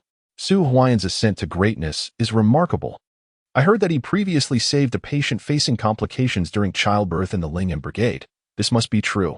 The entire hall erupted in a clamor, and the gazes directed at Su Huai'an transformed, filled with envy and respect. From this moment onward, Su Huai'an would officially become a physician for the people. Comrade Su Huai'an. Congratulations! Han Xiaoxiao exclaimed eagerly. Her eyes remain red, yet her heart is filled with joy. Su Huai'an has received an invitation to train at the city hospital, and she too shall accompany him. Together, they will enter the city hospital, prepare for the college entrance examination, and pursue their studies in medical school. Thank you. Su Huai'an offered a faint smile. The first step has been taken. She has secured her initial earnings and successfully gained admission to the commune health center. The next phase is to step out into the world, relying on her expertise in the field of surgery. And soon she shall become a significant figure at the city hospital. Comrade Su Huai'an, congratulations. Comrade Su Huai'an, I am Dr. Qin from the neighboring Xiaomo Brigade. In the lobby, numerous individuals began to greet Su Huai'an, instantly enlivening the atmosphere.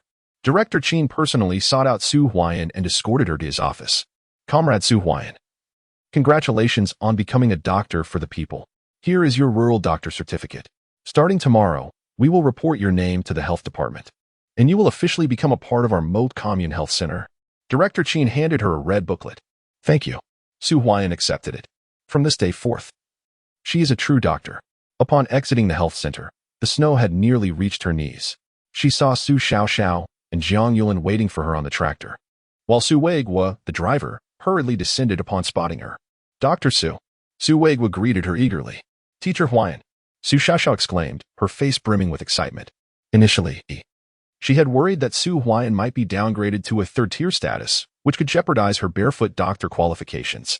To her astonishment, not only had Su Huai'an passed, but she had also successfully entered the commune health center. From now on, Su Huai'an and they would be on entirely different levels. Comrade Jiang Yulan. Su Huai'an turned to him. Jiang Yulan's face flushed crimson as he whispered, Teacher Huai'an. Ha ha. Su Huai'an chuckled, causing Jiang Yulan to blush even more, lowering his head in defeat. Chapter 40. An incident at home at the Commune Health Center. Director Lu, I will report the assessment results to the health department. The upcoming 3 days of free clinic services will require your dedication. In the office, Director Qin addressed Lu Yinping. As a doctor for the people, it is my duty. The Mo commune consists of 12 brigades, and the free clinic will span 3 days. You may arrange the order of services, Lu Yinping replied. Every year, The city hospital sends doctors for free clinics. Minor ailments can be treated by the barefoot doctors in the brigade's health stations, while more significant illnesses are referred to the commune health center. Additionally, city hospital doctors conduct regular rounds to ensure that both major and minor health issues at the grassroots level are addressed. Let us start this afternoon at Xiamo Commune, Director Qin urged. All right. Lu Yinping nodded in agreement. Director Lu, I want to join. Han Xiaoxiao interjected promptly. With the addition of the director, there are a total of 17 medical personnel from Mo Commune. Except for those assigned to duty in the commune, the rest will accompany me for the free clinic. Lu Yinping stated. Director Lu, what about Su Huai'an and Dr. Xue? Director Qin inquired hastily. Xue Mubai is still penning his self-reflection, while Su Huai'an has just obtained his rural doctor certification. He is yet to be transferred to the Mo Commune, but that will occur in just a few days.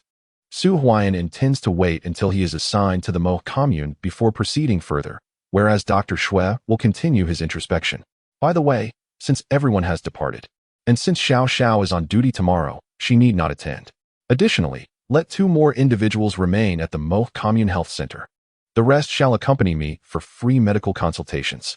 Lu Yinping declared. Understood. Director Qin promptly stepped out to make arrangements. Although Han Xiaoxiao wished to join them, she refrained from expressing her desire upon hearing that Su Huai'an would not be going. Participating in the free medical consultations at the health center was equally significant. Auntie, I told you Su Huai'an is quite remarkable, Han Xiaoxiao whispered. You little rascal, how much do you truly know about Su Huai'an? Lu Yinping retorted with a scoff. Is there a need to exchange test papers? He scored a perfect 100, while you only achieved 88. Do I really need to know more about Huai'an? Over the 3 years of high school, no one understands him better than I do, Han Xiaoxiao asserted with confidence. Lu Yinping responded, all right. After this round of free consultations, you shall return to the city with me. In a month, you and Huai'an will join the city hospital for training, preparing for the upcoming assessments. When the time for college entrance examinations arrives, you will both participate together. Okay. Han Xiaoxiao readily agreed. Auntie, could you provide me with a work certificate? If I wish to visit you next year, it would be helpful for me to return to the city. Han Xiaoxiao added quietly, as if recalling something. You want to come back to the city to see me? Lu Yinping regarded her with skepticism. Knowing that this girl typically feared her, would she genuinely come back? Auntie, please. Han Xiaoxiao tugged at Lu Yinping's sleeve. All right. Lu Yinping shook her head slightly, and then said, if that's what you want, I will give it to you. A mere work certificate. Thank you, Auntie. Outside the commune. On the way back to Ling and Brigade, Su Xiaoxiao spoke up. Huai'an, I heard that working at the health center comes with a salary. My current salary as a rural doctor is 23 yuan a month, but if I transfer to the county hospital or city hospital, I will receive a salary based on my rank. There are a total of 8 levels, and even the lowest level earns 36 yuan. Su Huai'an replied with a smile. Teacher Huai'an, you are quite esteemed. Su Xiaoxiao expressed with envy. Addressing him as teacher now carried genuine respect, as she envisioned that if she trained at the health center, Su Huai'an might personally instruct her. Keep up the good work. Su Huai'an encouraged with a smile. Absolutely. Su Xiaoxiao replied with enthusiasm. Jiang Yuan kept his head down, remaining silent. The tractor gradually approached the Lingnan brigade.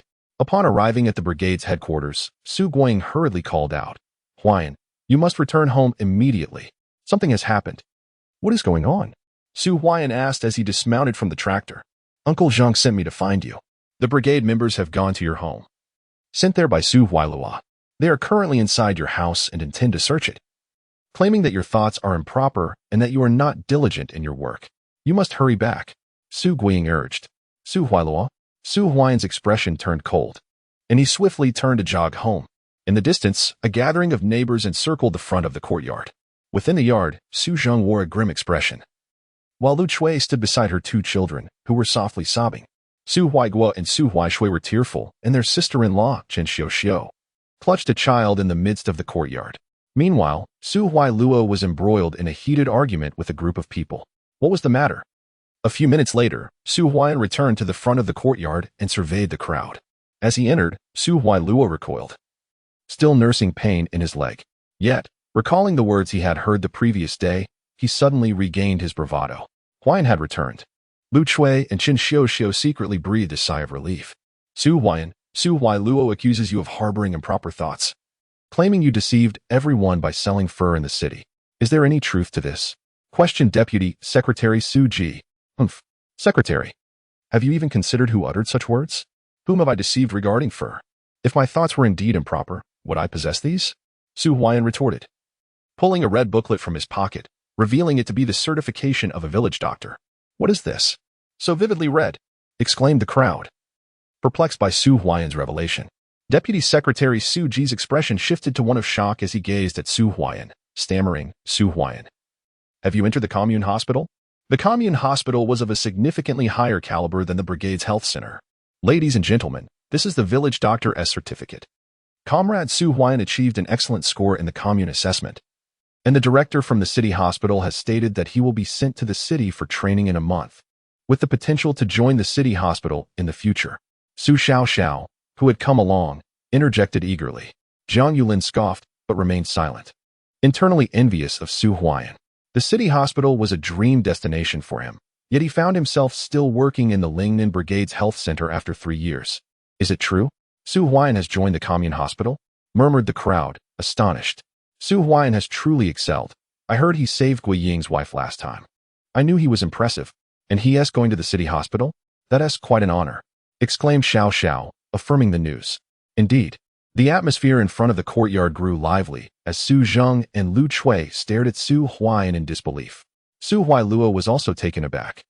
The previous night, he had overheard whispers about summoning the deputy secretary to report Su Huai'an. Who could have anticipated that Su Huai'an would be joining the commune hospital? In the entire Lingnan brigade, only Su Huai'an had secured a position there. Gaining entry into the commune hospital would be more prestigious than becoming a worker in the city. Everyone in the commune would surely acknowledge him. Su Huai'an. Have you entered the commune hospital? Su Ji quickly inquired. Indeed. Director Qin of the commune hospital has already reported to the health department. It won't be long before the transfer order arrives at our Lingnan brigade, and I will officially begin work at the commune hospital, Su Huai'an affirmed. By the way, I am curious as to what has transpired in my family today that has alarmed everyone. Su Huai'an asked again. Su Jia cast a glance at Su Huala and then inquired. Su Hua mentioned that you are engaged in reselling goods in the city. Is there any truth to this? Vice Secretary, are you unable to discern whether I am involved in such activities? In this harsh winter, would I venture out to the city to resell? Do I possess such capability? Furthermore, I must participate in the assessment at the commune health center. How could I possibly go? Su Huai'an replied coldly. Huai'an, you speak correctly. Su Jia nodded, then turned to Su Hualua, stating, the matter is now clear. Vice Secretary. Su Hualua wished to continue speaking, but Su Jia raised his hand, disregarding him. Su Huai'an currently holds a position at the commune health center. There is no need to offend him by searching his home. Moreover, as long as one does not overstep boundaries in reselling, the authorities tend to turn a blind eye, and at times, in order to stimulate the economy, they even encourage a free market.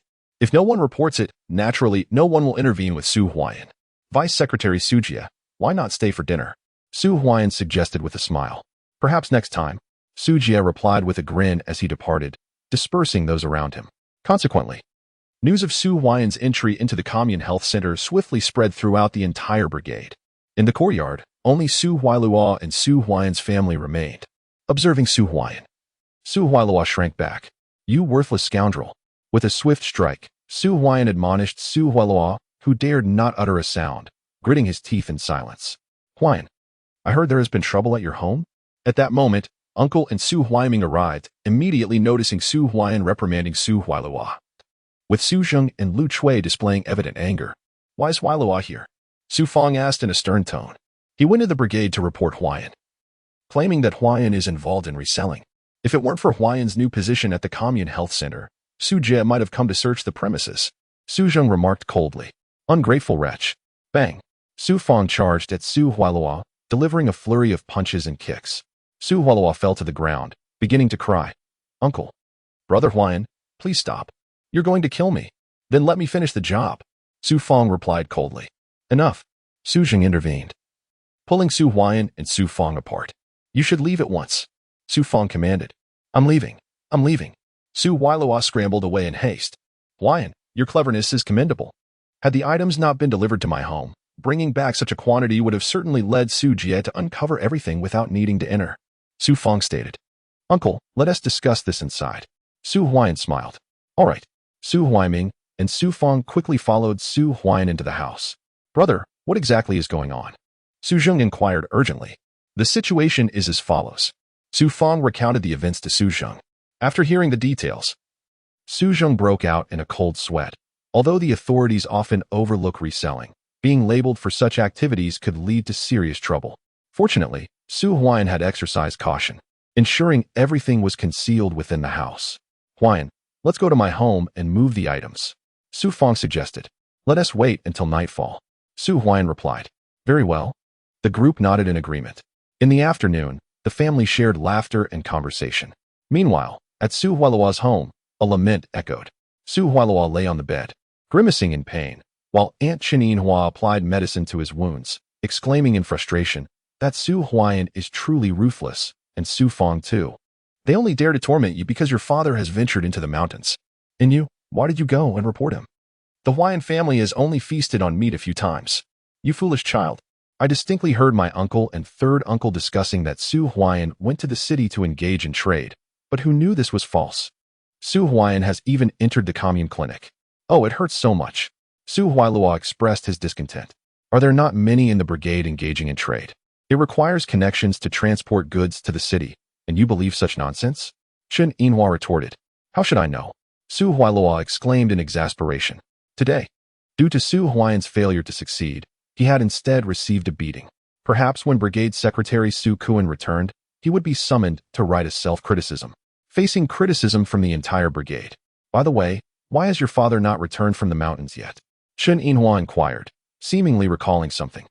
Father went to find Su Xingchuan. When he returns, we'll have meat to eat. Su Huaizhang eagerly responded. All you think about is meat. Qin Yinhua replied coldly. And you, why are you not accompanying your father to hunt in the mountains?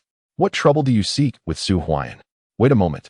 You two go to the edge of the mountain to meet him. Qin Yinhua instructed again. Okay. The two promptly agreed. As night fell, the darkness enveloped the surroundings. Huai'an, follow me. In the shadows, Su Fang led Su Huai'an and Su Zheng to his family's cellar, opening the door to reveal its contents, 6 sets of cotton clothing. A bicycle, a flashlight, a watch, and a double-barreled shotgun. Su Zheng was left speechless. How much is all this worth? This double-barreled shotgun is the only one in the entire brigade. It is meant to defend against large cats, a formidable weapon for hunting them. Furthermore, a bicycle is a luxury, and 6 new sets of cotton clothing. Who in the brigade could even dream of such a thing? Why are you just staring? Hurry and move it back. Su Fang urged. Right. Su Zheng snapped back to reality and quickly assisted. Within a mere 10 minutes, all the items were transported to Su Huai'an's home. The cotton clothing was piled on the kong, the bicycle stood at the entrance, and the shotgun lay on the table, alongside the watch and flashlight. Huai'an, am I dreaming?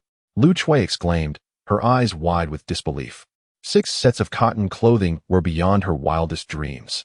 Their family of 6 had been wearing stiff, worn-out cotton clothing for years, providing no warmth whatsoever. Father, mother, try these on. Su Huai'an urged, handing the clothing to them. Huai'an. Lu Chui's eyes welled with tears, wanting to refuse, but as she watched Su Huai'an pass the new clothing to Chen Xiuxiu and Su Huaigua, the 2 elders also donned the garments. They fit perfectly, enveloping them in warmth. Father, I want to buy new cotton clothing in the future, Su Huaiming declared. You little rascal, you should learn more from Huai'an.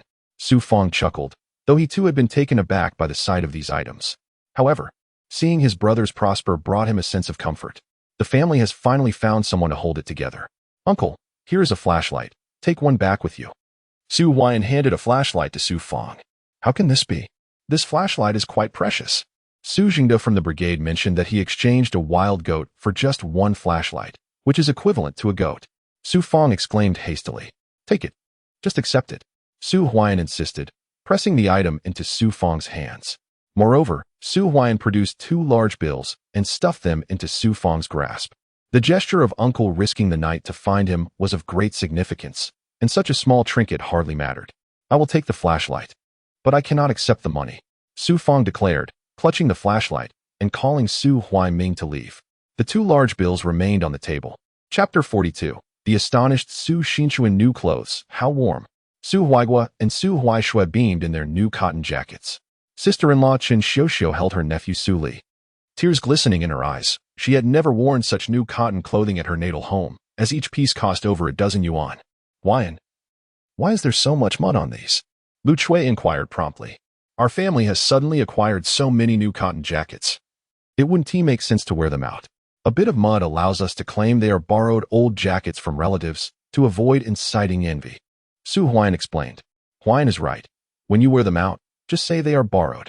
Su Zheng affirmed. Both Lu Chui and Chun Xiuxiu nodded in agreement. Huai'an, what is this? At that moment, their gazes fell upon the table, which held around 10 small boxes. In addition to 9 flashlights, there were 5 watches, among which only one was for men, the rest being for women. Father, mother, you should keep these flashlights. Su Huai'an first handed the flashlights to Lu Chui. It wouldn't be difficult to sell these flashlights at the brigade. In the countryside, one flashlight could nearly be exchanged for a sheep, and they could fetch even more for their skins. Huai'an, how did you acquire so many flashlights? Lu Chui asked. Once this batch is dispatched, Father can find someone to continue exchanging for medicinal herbs. However, we only need the herbs. I am currently employed at the Commune Health Center, so it is reasonable to collect some herbs at home. Su Huai'an replied. All right. Su Zheng nodded in agreement. The medicinal herbs in the mountains are, in fact, the least scarce. Compared to hunting, foraging for herbs is significantly easier. However, with the heavy snow blocking the mountains, even if there are herbs, they would only be what villagers brought back casually. To dig, one must wait for the snow to melt. This is a watch. I have use for it. Su Huai'an tucked away the 5 watches for himself. In the brigade, few could afford such items, but now that Su Huai'an had entered the Commune Health Center, the situation was different. People in the commune received wages, and watches were a rarity. Even with money, one might not be able to purchase them. Knock, knock. At that moment, a knock echoed through the air. Who is it? Su Zheng and Su Huai'an both rose, although they had hidden all their belongings. It was wise to remain cautious. It's me, Su Xinchuan, came the voice. It was Uncle Xinchuan. Come in. Su Huai'an hastily opened the door, and there stood Su Xinchuan, braving the biting wind and snow at the entrance. Upon seeing Su Huai'an, Su Xinchuan let out a sigh of relief. Huai'an had returned, which meant that the batch of goods must have been successfully sold. Huai'an, the goods have all been sold. Su Huai'an confirmed. That is splendid. Su Xinchuan replied with a sheepish grin, glancing at the hunting rifle on the table, a double-barreled shotgun capable of taking down even a large cat. Did Su Huai'an's family possess such a weapon? Thankfully, he had not entertained any other thoughts at that moment. Uncle Xinchuan, as per our agreement, I will give you 250 for each sable skin, 150 for each fox skin, and 350 for each white weasel skin, totaling $580. Su Huai'an stated. Indeed. Su Xinchuan nodded in affirmation. This batch of goods was not solely his. He had always delivered to the town. But with his son's impending marriage, he required a substantial bride price and additional expenses, which amounted to quite a sum. He had taken the risk of sending the goods to the city, albeit lacking connections there. Little did he know that Su Huai'an would offer a price significantly higher than what he could expect in town. With 1/3 of the goods belonging to him, he had nearly made a profit of $200. Here's the money, please count it. Su Huai'an placed the cash on the table, having meticulously calculated beforehand. The over $1,500 he carried was divided into 2 portions, one for Su Xinchuan as his capital, and the remaining $900 he kept for himself. This amount is astonishing. Su Zheng and Lu Chui exclaimed. Nearly $600? They had never laid eyes on such a sum in their lifetimes. Lu Chui stood up, taking Su Huaigua and Huaishui to the adjacent southern Kong, while sister-in-law Qin Xiuxiu also retreated with her nephew. Inside the room, only Su Huai'an and the 2 others remained. The sound of counting bills persisted for about 5 to 6 minutes. After 2 rounds, Su Xinchuan stored the money away. When he looked back at Su Huai'an, he felt a deep sense of astonishment. He acknowledged that he had underestimated Su Huai'an. Before him stood Su Huai'an, though only in his early 20s. He exhibited remarkable caution and shrewdness, qualities that even he lacked. Huai'an, you have worked hard this time. If there are goods in the future, I will reach out to you again. Su Xinchuan remarked. Uncle Xinchuan, I have heard that you also possess deer antler. I would like to acquire that as well, but the price may be lower. Su Huai'an responded with a smile. Deer antler? I do indeed have some, not just me, but several from the forest farm possess it as well. However, most keep it for medicinal purposes, claiming it enhances the potency when brewed in alcohol. Do you want this item? Su Xinchuan's interest was piqued. 150 for a pair. Su Huai'an proposed. Brewed in alcohol? That seems a bit wasteful. Deer antler is a potent restorative, comparable to ginseng, especially the high-quality wild varieties that are rare in the city. 200. Su Xinchuan countered. Very well. Su Huai'an readily agreed. Not just deer antler, I am interested in any medicinal herbs you may have. As you know, I have joined the Commune Health Center, and I often need to gather herbs for prescriptions. Su Huai'an reiterated. Huai'an, have you entered the Commune Health Clinic? Su Xingchuan paused slightly. The Commune Health Clinic signifies a legitimate medical establishment. He was well aware of Su Huai'an's previous role in the brigade's health station. Yet he had not anticipated that Su Huai'an had already secured a position at the Commune Health Clinic. In a few days, once the transfer order arrives, I will have to depart, Su Huai'an declared. Huai'an, I must extend my congratulations. Su Xingchuan responded promptly. Realizing that offending a doctor at the Commune Health Clinic would be unwise, he felt increasingly relieved that he had not pursued any ill intentions towards Su Huai'an. Otherwise, it would have led to complications. Thank you, Uncle Xingchuan. Su Huai'an's face radiated joy. Rest assured, regarding the deer antler and medicinal materials, I will procure everything I can for you, Su Xingchuan said warmly. Uncle Xingchuan, I have some fresh items from the city. Would you like one?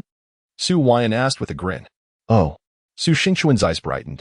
Su Huai'an chuckled as he entered the inner room and retrieved 2 boxes.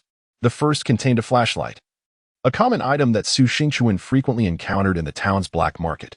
The second box opened to reveal an exquisite lady's watch. A watch, Su Xingchuan exclaimed. You managed to acquire this. Chapter 43. Su Yuan and Chun Jianjun encounter trouble. It turned out to be a watch. Su Jing took a deep breath. The 5 delicate boxes that Su Huai'an had set aside were all watches. Such items were rare in the entire brigade, much like bicycles.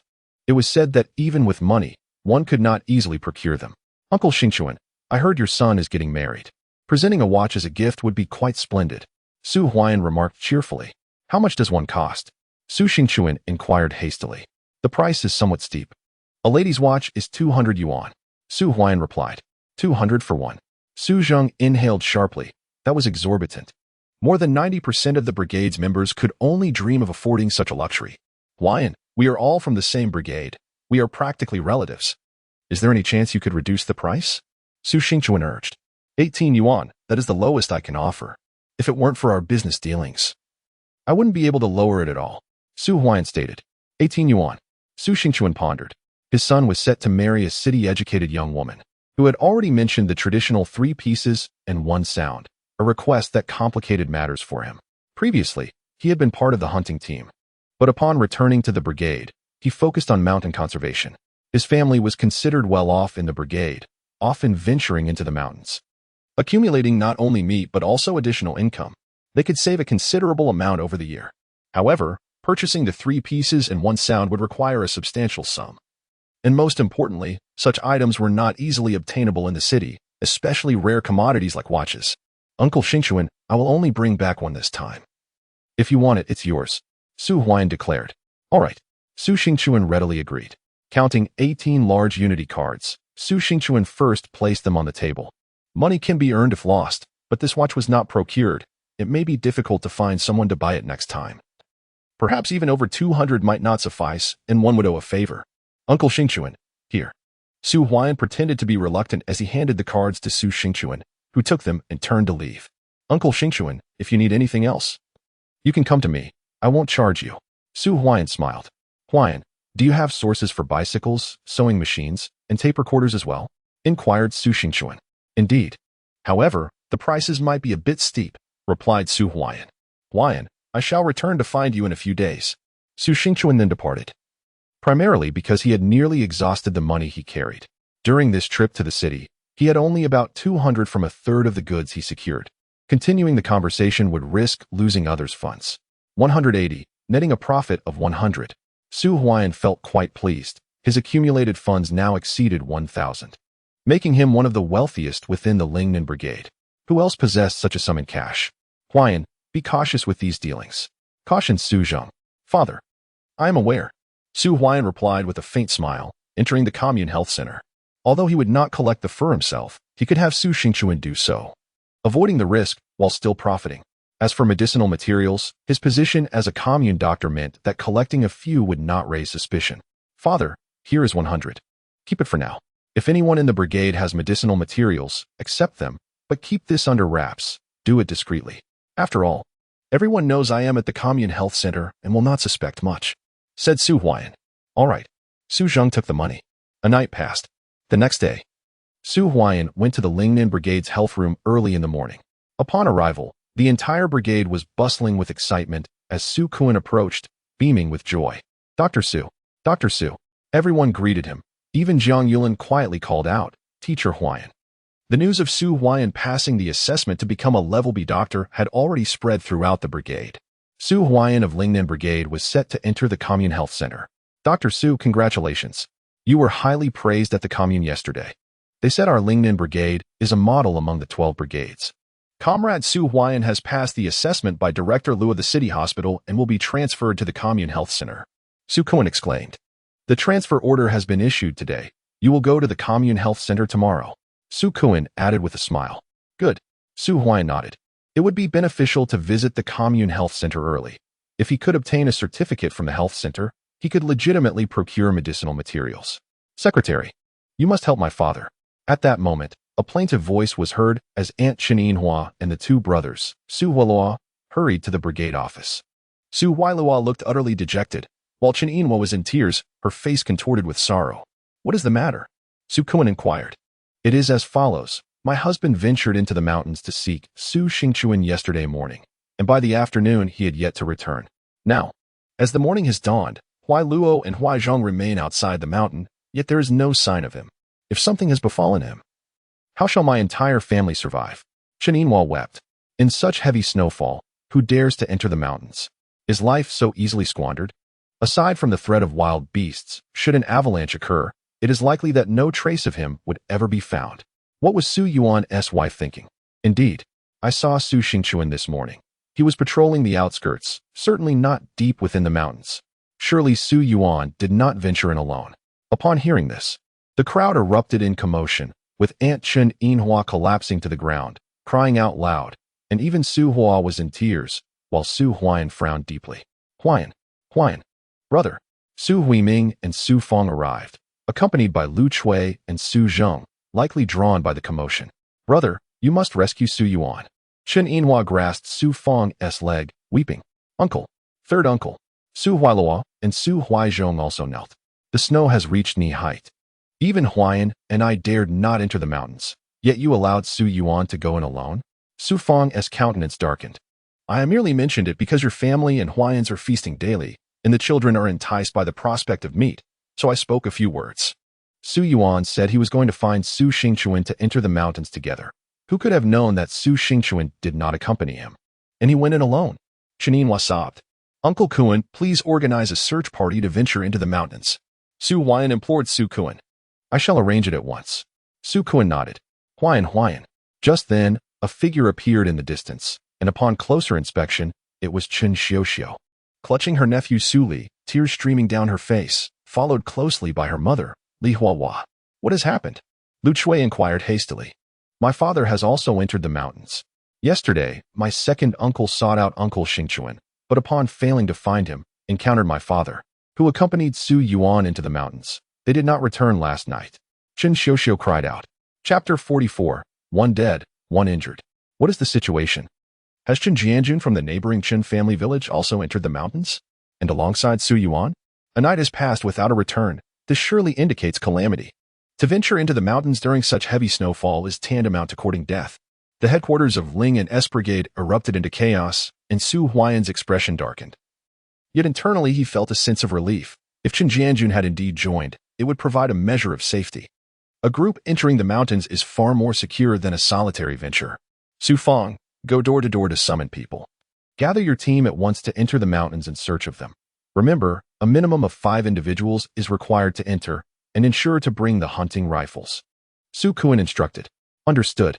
Su Fong nodded. I shall also go. Su Huai'an exclaimed swiftly. Huai'an, you must remain at home. Huai Luo and I shall go together. Su Fong replied coldly. Oh. Su Huailua hastily followed suit. The Lingnan team has already dispatched individuals into the mountains to search for them, so there is no need for you to be overly anxious. I will reach out to the Secretary Chun of your Chun family team and request that he also organizes a group to venture into the mountains for a search. Su Kun remarked to Chen Xiuxiu and Li Huahua. Thank you, Secretary Su. Li Huahua quickly replied. As everyone dispersed, Su Kun said, Huai'an, Today the commune has informed us that Director Liu from the city hospital will be coming for a free clinic tomorrow morning. You need to make arrangements for his visit. Absolutely. Huai'an nodded affirmatively. The arrival of Liu Yinping for the clinic is indeed a fortunate event. Huai'an had intended to take Huaishui to see her condition while Liu Yinping is at the commune health center, as Huaishui suffers from congenital heart disease. And time is of the essence. Sister-in-law, you should head home first. I'll call you if anything arises. Huai'an stated. Thank you, Huai'an. Qin Xiuxiu responded, her eyes reddening as she embraced her nephew, Su Li, before departing. Li Huahua also followed suit. Understanding that searching in the mountains is not something that can be resolved quickly, as no one knows whether Su Yuan and the others have ventured deep into the mountains. Huai'an, it has been a day and a night since they returned. I fear. Su Xiaoxiao expressed her concern. There is little we can do. Huai'an sighed. Despite his disfavor towards his second uncle's family, he did not wish for any harm to befall Su Yuan. Huai'an was acutely aware of the grief that would ensue if the pillar of a family were to meet with misfortune. Xiaoxiao, come here. Let me teach you the techniques for turning a fetus. Huai'an offered. Thank you, Teacher Huai'an. Su Xiaoxiao's eyes brightened with excitement. Not far away, Jiang Yulin also glanced over. Eager to learn the technique but hesitant to approach. What are you staring at, Yazai? Come over. Huai'an said sternly. Jiang Yulin, the barefoot doctor of the team, understood that acquiring this knowledge would only benefit the team. Moreover, Huai'an was set to visit the commune health center soon, potentially even the city hospital. If there were any complicated deliveries in the team, they would rely on the barefoot doctor from the health office. You. Jiang Yulin's face flushed crimson. Yet after a moment of resolve, he followed suit. Since Teacher Huai'an had called upon him, he might as well learn. The key points of the fetal turning technique were shared by Huai'an. Initially, Jiang Yulin felt somewhat bashful, but soon he began to study diligently as time passed slowly. Huai'an occasionally glanced out the window. By noon, at approximately 12 o'clock, Huai'an returned home. At home, Li Huahua had yet to return, seated at the table in tears. While Qin Xiaoxiu's eyes were also red, Lu Chui and Su Zheng sat silently on the Kong, as no one had anticipated that Qin Jianjun, who had recently come to demand a betrothal gift, would encounter trouble today. Huai'an, you are back. Lu Chui stood up. Mother, go prepare some food. And stew 2 pounds of meat. Huai'an instructed. Certainly. Lu Chui went to cook, and soon the aroma of meat wafted through the air. Huai'an called his sister-in-law and younger siblings to begin the meal, disregarding Li Huahua entirely. Dear in-laws, do partake in the meal. The team has already gone to the mountains to search. They will surely be fine. Lu Chui remarked. I shall not eat. You all enjoy. Li Huahua replied. Mother, please eat more. Su Huai'an delicately placed a piece of meat into Lu Chui's bowl. Today was originally the eve of the Lunar New Year, a time for making dumplings. But given the current circumstances, such festivities were now impossible. Li Huahua showed no inclination to eat. Su Huai'an, indifferent to her refusal, thought that on any ordinary day, she would have already been at the table without needing an invitation. The meal concluded, and it was nearly 1 o'clock when they returned. At that moment, a commotion erupted outside, prompting Su Huai'an to hastily exit the courtyard, followed closely by Su Zheng and Lu Chui. They soon beheld a group of over 10 individuals carrying 2 figures towards Su Huai'an's abode. Jianjun. Li Huahua rushed forward at once. The first figure was Qin Jianjun, his pallid complexion betraying the absence of life, while Qin Pingping, trailing behind, trembled with fear, his demeanor revealing his distress. Huai'an, quickly check, urged Su Zheng. Su Huai'an approached, examining the lifeless body.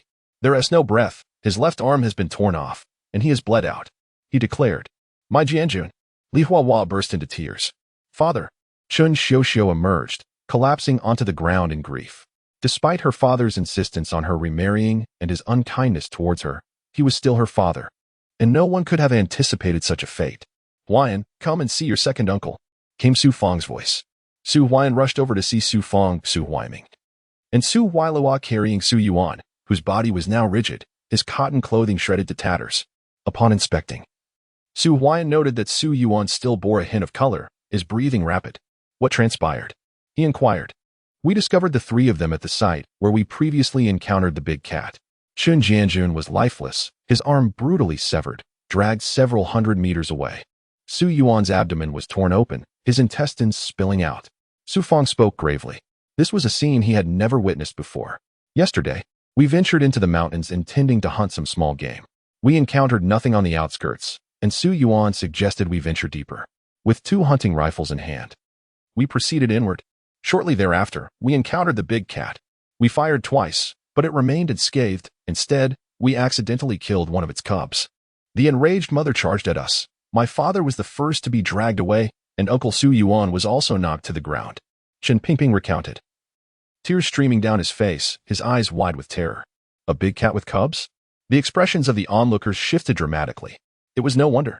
Typically, even a miss would scare off such a creature, but with cubs to protect, it would not retreat. The death of its young would incite its fury. Chapter 45. Can Su Huai'an perform surgery? I fired again, and finally, the big cat retreated, but my father's arm was broken, blood gushing forth. I tried to use the cotton jacket to staunch the flow, but it was futile. Uncle Su Yuan's abdomen had also been torn open. Qin Pingping sat on the ground, sobbing, finally grasping the magnitude of the horror they had faced. Huai'an, your second uncle, Su Feng, looked rather pale. Su Huai'an stepped forward and lifted Su Yuan's shirt. And in the next moment, he gasped in horror. A gaping wound, over 20 centimeters long, had torn open his abdomen, exposing his intestines. Furthermore, blood was seeping from the wound, saturating his cotton clothing. Huai'an brother, please save my father. I beg you, Su Huailua cried, kneeling before Su Huai'an and repeatedly bowing his head in desperation. At the brigade's health clinic, Su Huai'an was the most capable person, having already entered the commune hospital. He was their only hope for saving Su Yuan. Huai'an, I know I have wronged you. Huailua was possessed yesterday and foolishly reported you to the brigade. You have a good heart, and I implore you to save your second uncle. I am bowing to you. Aunt Chininhua quickly knelt as well. Get up. Su Huai'an hurriedly helped them to their feet. Though he felt a pang of dislike, as a doctor, he knew that saving lives was paramount, regardless of past grievances. Huai'an brother, it's all my fault. I should have gone into the mountains with my father. It's all because of me, Su Huailua exclaimed, slapping his own face in anguish. Folks, I must trouble you again. I need several people to help carry my second uncle to the commune hospital. There is nothing we can do for him here at the brigade clinic. Only at the commune hospital does he stand a chance. Su Huai'an addressed the crowd. Huai'an, that's a minor matter. Su Food, the captain of the third team, quickly responded. Indeed, everyone eagerly agreed. Father, please handle the matters at your sister-in-law's house. I will take my second uncle to the commune hospital. Su Huai'an called to Su Zheng. All right. Su Zheng nodded, despite Qin Jianjun's family being unscrupulous. With only Qin Pingping left after the death of her father, Su Huai'an felt obligated to help, especially for the sake of Qin Xiuxiu. Uncle, let's go. To the brigade clinic first. Su Huai'an called, and soon a group of people was carrying Su Yuan, following him swiftly to the brigade clinic. Upon arriving outside, Su Huai'an quickly signaled for Su Xiaoxiao. Teacher Huai'an, how is it? Su Xiaoxiao rushed out. 5% glucose. Establish an intravenous line immediately. Su Huai'an instructed. Excessive blood loss could easily lead to shock, and he feared Su Yuan would not hold on until they reached the commune hospital. Understood. Su Xiaoxiao promptly arranged it. The brigade clinic still had 4 supplies. Minutes later, a simple intravenous line was established. Huai'an, should we call Su Weigua to drive a tractor? Su Kuan suggested. No need. In this dreadful weather, a tractor might not be faster than us. Su Huai'an replied. Let us go. He turned, and the group hurried toward the commune hospital. Not pausing for a moment, Su Huailua followed closely behind, quietly sobbing, while Su Huai'an periodically checked on Su Yuan's condition. At the commune hospital, Dr. Han. We have a patient, Su Huai'an announced as he entered with the group. Today, it just so happens that Han Xiaoxiao is on duty. The entire community clinic is assisting Lu Yinping with a free medical consultation in the village. Along with Xuemubai, there are only 6 people in total. Aside from Han Xiaoxiao, there is also Vice Dean Su Ming Xian and a nurse. Huai'an, what brings you here? Han Xiaoxiao exclaimed upon spotting Su Huai'an, her eyes lighting up. She had intended to seek him out in the afternoon, as tomorrow, following the consultation, she would be returning to the city with Lu Yinping to celebrate the new year. Are you here to cause trouble at the clinic? Xuemubai remarked coldly upon seeing the gathering. Fool. Su Huai'an shot Xuemubai a glare, then moved past him to stand before Han Xiaoxiao. My second uncle had an accident. He sustained multiple injuries, with a gaping 25-centimeter wound on his abdomen, inflicted by a large feline. Let me take a look, Han Xiaoxiao responded urgently. Hiss. She gasped as she opened his coat. The sight was alarming. His intestines were protruding, and fresh blood flowed out, a gruesome sight. Su Huai'an, given the severity of this situation, you must take him to the city hospital immediately. Xuemubai insisted. This was the first time he had encountered such a grave injury. Go and summon Vice Dean Su, Han Xiaoxiao urged. Understood. The nearby nurse hurried off to fetch Vice Dean Su. Shortly after, he arrived, and upon assessing the situation, Su Mingxuan's expression shifted slightly. It was indeed dire. It was immediately apparent that the patient had lost a significant amount of blood. However, the clinic lacked a blood bank, and beyond the visible wounds, it was uncertain whether any internal organs had been compromised. Immediate surgical intervention was necessary to clean the wounds and investigate the abdominal cavity. Yet, he was the only one present capable of performing surgery, and despite his transfer from the county hospital, he was not equipped to handle such complex multiple injuries. Vice Dean Su, what should we do? Han Xiaoxiao inquired anxiously. We must transfer him to the county hospital or city hospital, or contact Director Liu. I am powerless in this situation. Su Mingxian responded hastily. He did not wish to be held accountable should anything go awry, especially with the new year approaching. He wanted to avoid scrutiny or reprimand from higher authorities. I've said it before, we need to send him to the city hospital. Xuemubai interjected. Silence. Su Huai'an cast a cold glance at Xuemubai. To the city hospital? By the time we arrive, he may no longer be with us. Amidst the tension, Chen Hu and Su Hualu began to weep. Stop crying. Su Huai'an admonished them before turning back to Han Xiaoxiao. You need to mobilize someone to call Director Liu. I'll arrange it right away. Han Xiaoxiao replied promptly. Su Huai'an, given the patient's condition, I advise you to refrain from getting involved. You haven't even stepped inside the community clinic. If something tragic occurs, the authorities will come to investigate. At that point, you won't just be barred from the city hospital. Even access to the community clinic will be difficult. Vice Dean Su cautioned in a low voice. Thank you for your concern, Vice Dean Su. Su Huai'an responded calmly. Moments later, Han Xiaoxiao returned. My second aunt is currently at Qin Ling commune. I've already sent someone to fetch her. She should return in about 2 hours. 2 hours? Su Huai'an took a deep breath. It had been far too long. With a smile, he prepared for the debridement. Huai'an, who will perform the debridement? Han Xiaoxiao asked urgently. Was Huai'an expecting her to handle it? She had indeed participated in debridement surgeries while studying under Liu Yinping, but she had never been the lead surgeon. And her primary focus at the municipal hospital had been anesthesia. Su Huai'an, do not tell me you intend to perform the debridement? Xuemubai said coldly. You just arrived at the health center and have yet to even step onto the operating table. If you proceed with the debridement, it could lead to disaster. Indeed. I will do it. Su Huai'an replied resolutely. Chapter 46, Han Xiaoxiao. I shall only take responsibility for Huai'an. You are going to perform surgery? Ha ha ha, Su Huai'an. Are you trying to make me laugh to death? Do you even comprehend what a surgery entails? Do you dare to undertake such a task? If the surgery fails, you will be held accountable. Xuemubai scoffed. He did not expect Su Huai'an to be so audacious, a newly minted barefoot doctor daring to claim the title of surgeon. Huai'an, you must not act recklessly. Han Xiaoxiao implored. Vice Director Su, do you think my uncle can wait for another 2 hours? Su Huai'an asked in a low voice. At that moment, Su Mingxian fell silent. Su Yuan's condition appeared dire. The fact that he had been brought down from the mountains was a miracle in itself.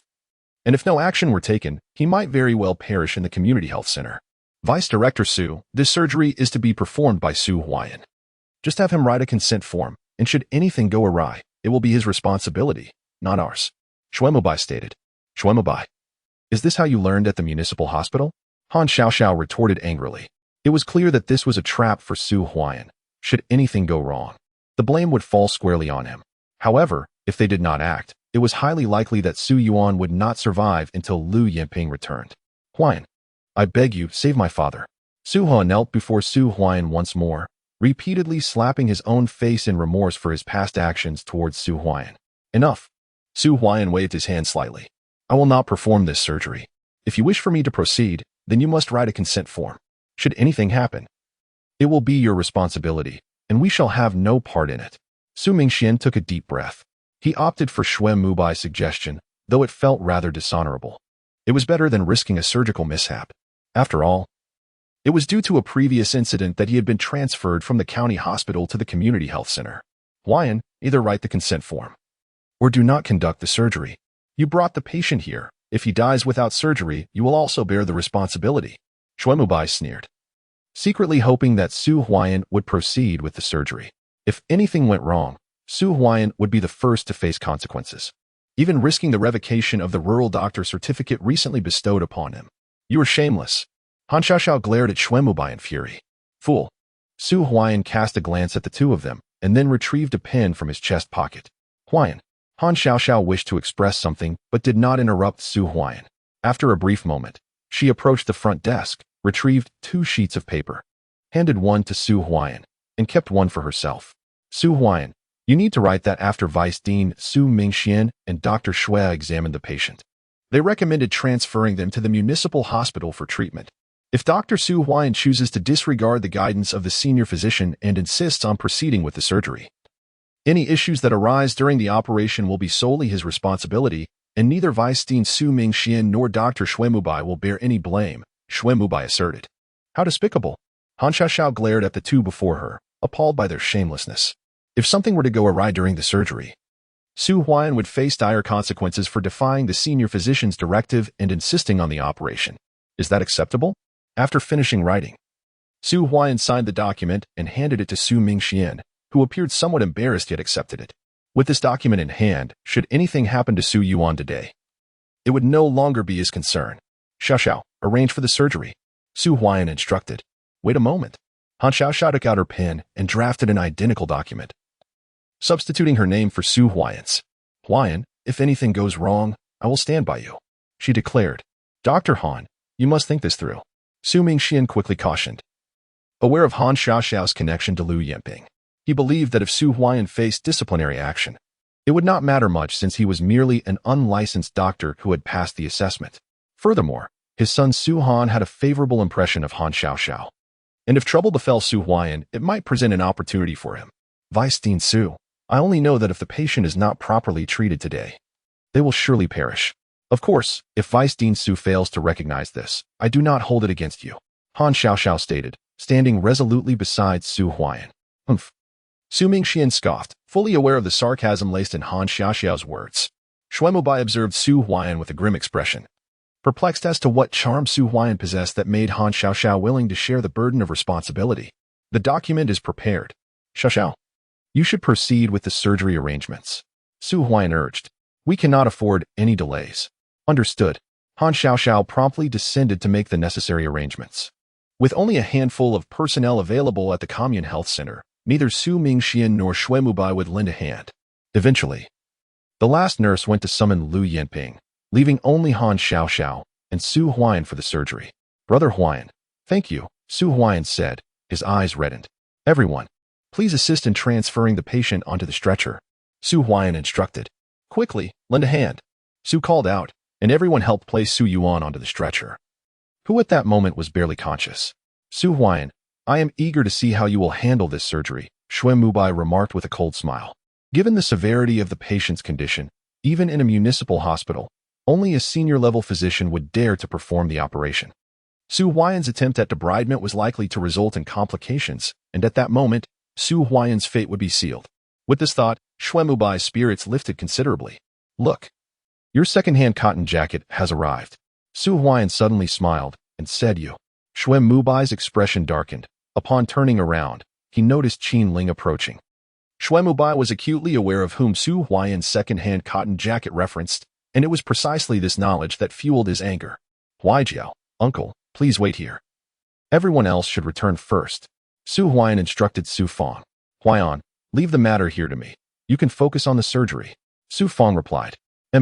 Nodding. Su Huai'an pushed the patient towards the operating room.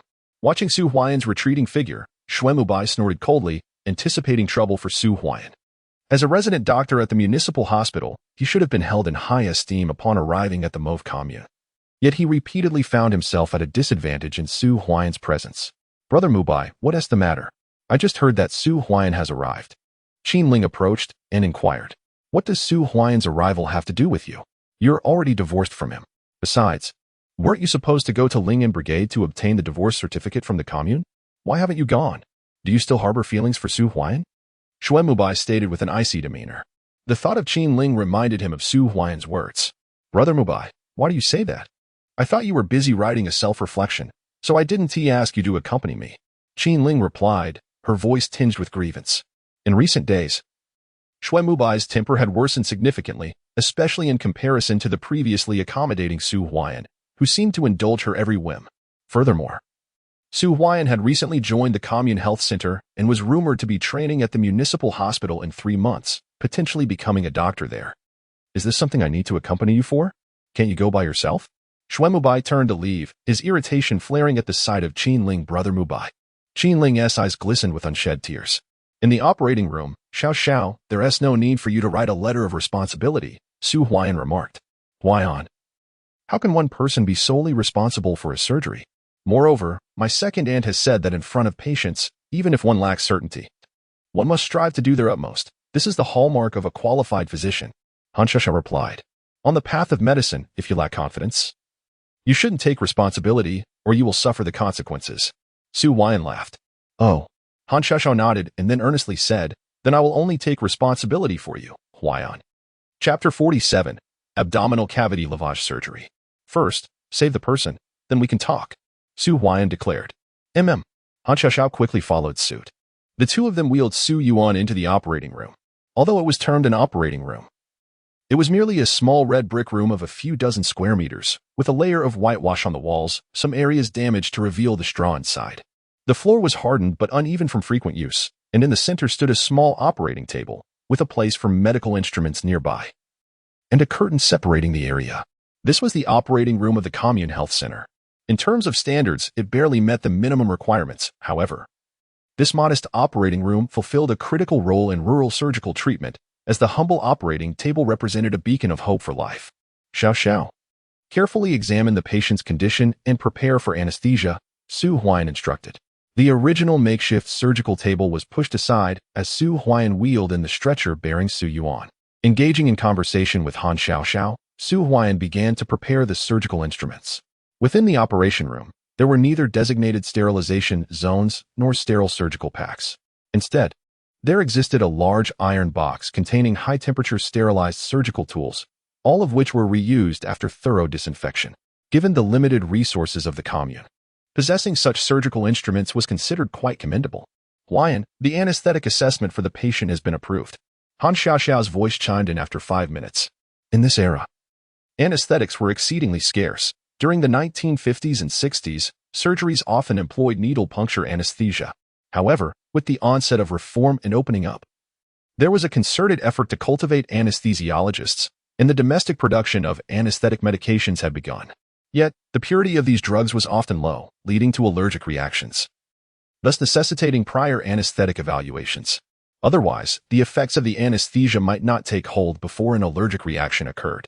Proceed with the anesthesia, and limit the administration time to within 2 hours, Su Huai'an instructed.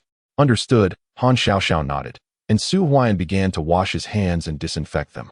As a surgeon, he adhered to sterile principles as closely as possible under these limited conditions. However, saving lives remained paramount. A few minutes later, Su Huai'an donned the surgical gown. Due to the absence of a dedicated sterilization system at the commune's health center, these surgical garments were sourced from the municipal hospital, with Director Qin arranging for weekly pickups. The patient is anesthetized, Han Xiaoxiao announced. Go wash your hands and don the surgical gown to assist me, Su Huai'an directed. All right. Han Xiaoxiao nodded and proceeded to wash her hands, while Su Huai'an put on sterile gloves, unfastened Su Yuan's cotton clothing, and began meticulously disinfecting the wound while examining the abdominal cavity. Minutes later, Han Xiaoxiao returned. Huai'an, how is the situation? She inquired. Fairly well. The abdomen is injured, but fortunately, the internal organs remain unharmed. There is damage to the mesentery, with visible bleeding points, but the intestines are intact. This is the best news we could hope for, Su Huai'an replied. If the intestines had been damaged, it would have posed a significant problem. Not only would the spillage of intestinal contents lead to severe contamination of the abdominal cavity, but even if Su Huai'an successfully completed the surgery, Su Yuan's survival would hinge on mere fortune. The availability of antibiotics at the commune's health center was extremely limited. Tissue forceps. Su Huai'an extended his hand. Han Xiaoxiao promptly handed them over, and as Su Huai'an grasped the forceps, a calmness descended upon him, a habit cultivated over decades as a surgeon. Once on the operating table, all distractions faded from his mind. Xiaoxiao, use the retractor to open the abdominal cavity while I conduct a more thorough examination of the abdominal condition, Su Huai'an instructed. Han Xiaoxiao hurriedly positioned herself opposite Su Huai'an, using a hook to open the incision. As the abdominal cavity was exposed, a rush of fluid and blood surged forth. instantly soaking the surgical sheet. There were 3 significant lacerations to the abdomen, the largest measuring approximately 25 centimeters, while the other 2 were considerably smaller, each under 5 centimeters. Additionally, there was visible accumulation of blood within the abdominal cavity, damage to the mesentery of the transverse colon, and bleeding caused by arterial rupture. Numerous foreign objects were also discernible within the cavity. Su Huai'an's voice rang out. Commence abdominal debridement. First, perform hemostasis on the mesenteric artery of the transverse colon. And once bleeding is thoroughly controlled, proceed with lavage of the abdominal cavity. Finally, suture the large wound in the 2 smaller ones. Su Huai'an continued. Han Xiaoxiao gazed at him, momentarily taken aback. Under the dim lights, the surgical field was not particularly clear, and the makeshift clinic lacked shadowless surgical lamps. Casting the shadows of the 2 figures on the wall, grasping the tissue forceps, Su Huai'an transformed. He seemed no longer to be Su Huai'an, but rather the esteemed leader of the surgical department, Lu Yanping. Calm and meticulous, he quickly assessed the unknown trauma and swiftly organized the surgical procedure. Xiao. Loosen the hook a bit and use the intestinal forceps to flip the transverse colon. Su Huai'an instructed. Oh, Han Xiaoxiao's cheeks flushed. She momentarily lost focus on the surgery. A significant faux pas. If Lu Yanping were present, she would surely face reprimand. Yet, Su Huai'an's composed demeanor was undeniably impressive. Needle holder. Suture. In the operating room. After thoroughly examining the abdominal cavity, Su Huai'an's actions quickened. The surgical suturing and knotting dazzled Han Xiaoxiao, yet each placement was executed with precision. The entire operation flowed seamlessly, as if it had been meticulously choreographed. Han Xiaoxiao was spellbound, instinctively passing Su Huai'an the necessary instruments. Her earlier anxieties had dissipated, replaced by a thrilling exhilaration. This was her first encounter with such a palpable sense of surgical pressure, one that even Lu Yanping had never afforded her. Once the bleeding points in the mesentery were sutured, further examination of the abdominal cavity revealed no additional sources of bleeding. Begin flushing the abdominal cavity, Xiao. Prepare the saline solution. The flushing must be done slowly, as the saline is inherently cold, and excessive speed could lead to hypothermia. Su Huai'an instructed. Understood. Han Xiaoxiao opened the bottles of saline, and the flushing commenced. Approximately 5 minutes later, the first round of lavage was complete, with foreign objects gradually extracted from the cavity by Su Huai'an. Then came the second round. Meanwhile, outside in the corridor, Uncle Hua, Su Huai's eyes were glued to the operating room door, unable to contain his tears. Aunt Qin Hua leaned against the wall, wiping her eyes, while Su Fang's face remained grave. Such a large wound, with intestines protruding, would have been fatal in the past. Can Su Huai'an really save him? With Huai'an here, Su Yuan will surely be fine, Su Fang murmured. Don't think that even a patient with minor injuries can be handled by Su Huai'an. You may not know this, but Su Huai'an has never set foot in an operating room. Given the circumstances today, it would be a miracle if he doesn't end up causing a fatality. And to think he aims to save lives? Shuaimubai scoffed. He had initially departed but returned, eager to witness Su Huai'an's impending failure in surgery. Qin Ling also returned. Her head bowed, silent. Be quiet. You are Dr. Shui from the municipal hospital, aren't you? It's one thing to stand by and do nothing. But to mock him here? Do you have no conscience? No matter what, Huai'an has the courage to step into the operating room. We have faith in Su Huai'an.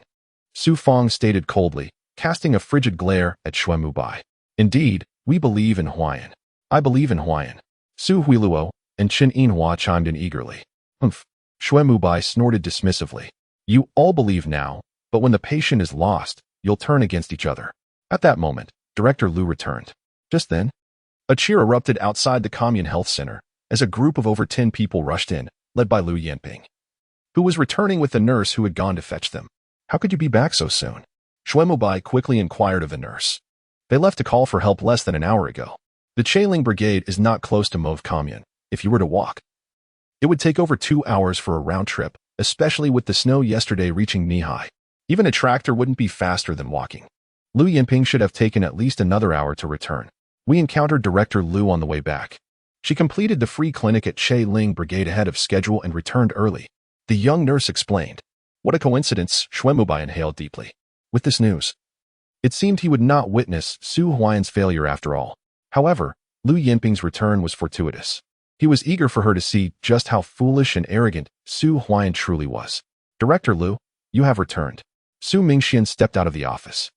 I heard from Xiaoqin that an injured patient has arrived and requires immediate surgery. Where is the patient? Lu Yinping asked coldly. Director Lu.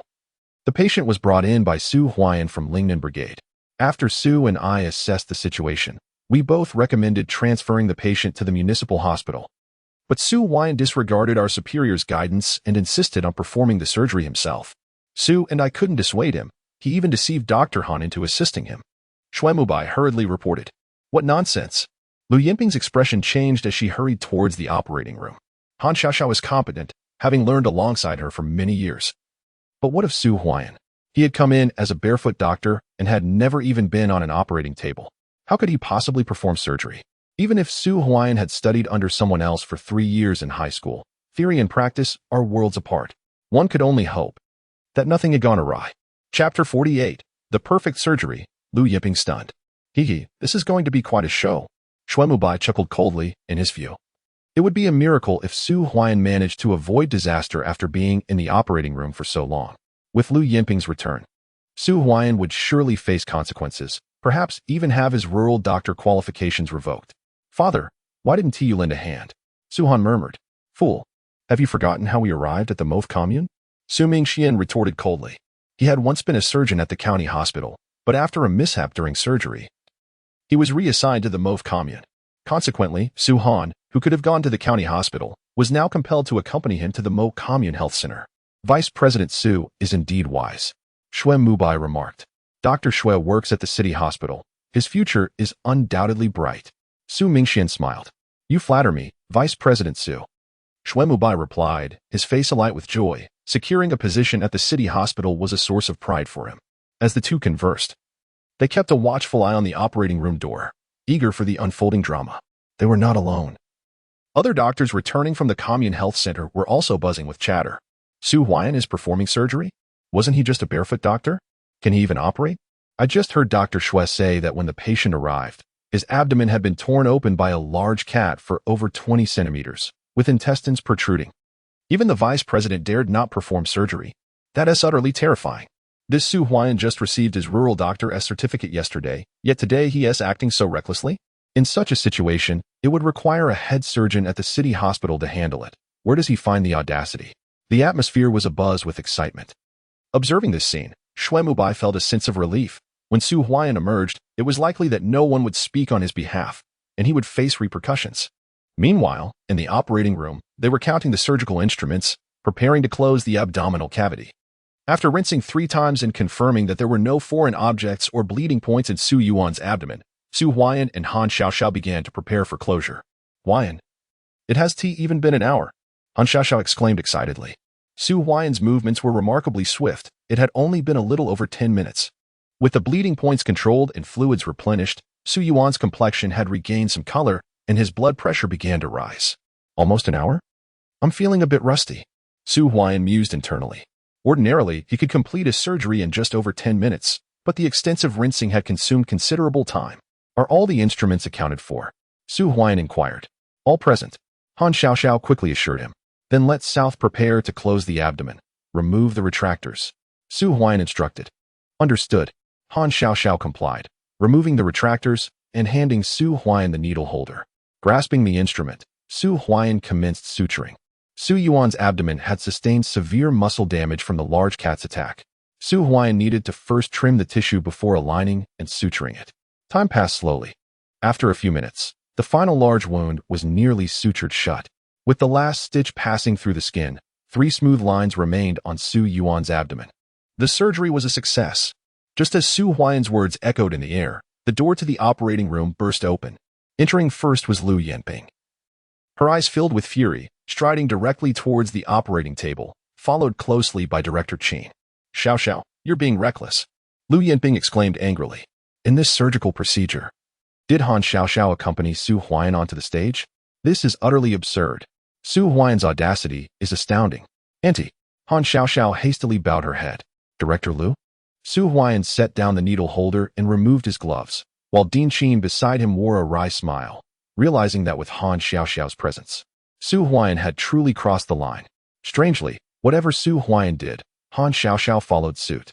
This is not Xiaoxiao's fault. I called her here, Su Huai'an asserted. I am well aware you summoned her. Although Xiao Xiao is often disobedient, she understands the gravity of the situation. Su Huai'an, do you genuinely believe you are a top-tier surgeon? To take the lead on your very first surgery? Lu Yinping exclaimed in exasperation. I am cognizant of my abilities, but exceptional circumstances require unique responses. Su Huai'an replied calmly. What constitutes an exceptional circumstance? Lu Yinping glared at him in anger. The patient would likely perish without surgery, yet with it, there is a chance for survival. This is the exceptional circumstance. Even if the probability of success is low, we must attempt it. After all, who has not had a first time in surgery? Su Huai'an asserted solemnly. Had the surgery not already concluded, he would have inquired who had taught her, the chief physician. To intrude upon the operating room in such a manner. Even if it is your first time, you cannot be the primary surgeon. Lu Yinping nearly exploded with rage. Which surgeon performs their inaugural operation as the lead? Moreover, there was not even a senior physician present. While Su Huai'an's argument held some merit, it was still unacceptable. Director Lu, please calm down and assess the patient's condition. I will change into surgical attire to assist you. Dean Qin interjected promptly. Indeed, let us proceed with the surgery. Xiao Xiao, please provide an update on the patient's condition. Dean Qin, you should wash and disinfect your hands, quickly. Lu Yinping took a deep breath, regaining her composure as she began to organize the situation. As a surgeon, she had genuinely been furious. She held Su Huai'an in high regard and believed he could achieve AB rating in this evaluation. He was truly talented, which made her frustration all the more intense. Su Huai'an's actions could jeopardize his future. Auntie, the patient's vital signs are stable. The surgery is complete. Han Xiaoxiao murmured. What? Lu Yinping was taken aback, and Dean Qin, who was preparing to change into surgical attire, swiftly turned to glance at the operating table, where Su Yuan lay quietly, with only 3 fine sutures visible on his abdomen. Auntie, I said the operation is finished. Just now, I assisted Huai'an with an exploratory laparotomy. Aside from a bleeding point on the mesentery of the transverse colon, there were no other injuries in the abdominal cavity. Furthermore, we performed a lavage of the abdominal cavity. We confirmed there were no foreign objects before closing it. Han Xiaoxiao quickly explained. Xiao Xiao, when did you become this proficient? Lu Yinping asked hastily. She was aware of her student's capabilities. The 3 incisions were perfectly aligned, appearing as a single line from a distance. Such suturing skills were perhaps beyond her own reach. Auntie, the surgery was performed by Huai'an. I merely assisted him. Han Xiaoxiao whispered. Su Huai'an? 2 pairs of eyes were fixated on Su Huai'an, who was merely a barefoot doctor. When had he ever performed a surgery? Upon glancing at the patient's abdomen, the suturing was nothing short of exquisite. Did you do this? Lu Yinping inquired. Yes, Su Huai'an nodded. Is this truly your first surgery? Lu Yinping pressed further. It should be. Su Huai'an replied. Could you perhaps be a genius surgeon? Lu Yinping couldn't help but exclaim. Chapter 49. Does Auntie not deserve dumplings? A genius surgeon? Su Huai'an momentarily hesitated, then turned away with an air of aloofness, removing his surgical attire. At this juncture, silence was indeed the wisest course. A barefoot doctor achieving such surgical prowess was certainly deserving of skepticism. Dr. Su, why are you leaving? Director Lu still has questions for you. Dean Qin interjected hastily. Enough. Lu Yinping waved her hand slightly, harboring no anger towards Su Huai'an's departure. On the contrary, it was quite normal for a genius surgeon to possess a touch of temperament. Did she not have her own moments of irritation? Pass me the gloves. I wish to assess the patient's condition. Xiao Xiao, please recount the details of the surgery, Lu Yinping instructed. Oh, Han Xiaoxiao snapped back to attention and began to elaborate, weaving in 3 parts reality and 7 parts embellishment. Dean Qin stood by, utterly astonished. While Han Xiaoxiao displayed an expression of admiration, her gestures animated. The intradermal suturing technique. Teacher Sun had indeed mentioned it to me before, but I never expected to witness it firsthand today. Lu Yinping marveled, inspecting the work. As the head surgeon at the municipal hospital, her skills were formidable. Albeit not the pinnacle nationally. It was precisely because she was among her peers that she recognized the value of this accomplishment. The surgical procedure was executed flawlessly. I truly underestimated Su Huai'an. Although this was his first time on the operating table, his technique and mindset are nearly on par with mine, especially with regard to his instincts, which are quite remarkable. After observing for approximately 10 minutes and confirming the patient's condition was stable with no complications from the surgery, Lu Yinping finally removed her gloves. Dean Qin, witnessing the scene, felt an overwhelming sense of incredulity. Based on Han Xiaoxiao's account, he doubted he could have performed as well. Yet Su Huai'an not only succeeded but did so with perfection. Meanwhile, outside the operating room, as Su Huai'an emerged, everyone gathered around him. Huai'an, how did it go? Su Fong asked anxiously. What else could it be? Surely, Director Liu must have reprimanded him upon entering. When she comes out, he will face consequences. Xue Mubai replied coldly. Uncle S' condition has stabilized. Su Huai'an disregarded Xue Mubai and addressed Su Fong. That is reassuring. Su Fong and the others quietly exhaled in relief. What does it matter if his condition is stable? Su Huai'an, you will still be punished. There is documentation here. Today's events are solely your responsibility. Xue Mubai retorted icily. No mishaps. Based on his understanding of Lu Yinping, he anticipated she would still impose consequences on Su Huai'an. Su Huai'an cast a cold glance at Xue Mubai before turning to find a place to sit. After a brief interlude of 10 minutes, the operating room door swung open, revealing Director Qin and others wheeling the patient out. Su Fong and his companions hurriedly surrounded them. The patient's condition has stabilized. We must transfer them to a ward for rest, said Lu Yinping. Thank you, Director Liu. Su Fong promptly expressed his gratitude. My thanks would be redundant. It was Su Huai'an who performed the surgery, and it was a resounding success. Xiao Xiao relayed the situation to me while I was engaged in a charity consultation with the Qin Ling Brigade. Had I waited until my return, the outcome might have been disastrous. Lu Yinping replied with a smile. Brother Huai'an. Su Huailu's eyes glistened with emotion, and upon hearing Lu Yinping's words, everyone turned their attention towards Su Huai'an. Director Liu. You mean Su Huai'an completed the surgery? How can that be possible? Xue Mubai interjected, unable to contain himself. Why is it not possible? Lu Yinping's expression hardened as she glanced at Xue Mubai and Su Mingxian. You two had the capability to perform the surgery when the patient was admitted to the communal health center. Yet you failed to carry out the necessary emergency treatment and attempted to shirk responsibility. Director Qin, you must report this matter truthfully. Understood. Director Qin responded immediately. Director Liu. Su Mingxuan's countenance paled. While Xue Mubai was affiliated with the city hospital, he was the deputy director of the communal health center. If this incident were reported, it could escalate significantly. Su Huai'an, follow me. Lu Yinping called out to Su Huai'an. Her initial anger had transformed into a growing admiration for him. Certainly, Su Huai'an followed. And Han Xiaoxiao promptly trailed behind. By the way, the patient has just undergone surgery and requires a doctor to remain on duty overnight to monitor for any complications. Lu Yinping suddenly recalled. Overnight duty? Typically, there would be no objections, but today was the eve of a festival, and everyone wished to return home to celebrate. Moreover, given Su Yuan's serious condition, a patient who had just undergone surgery required careful observation.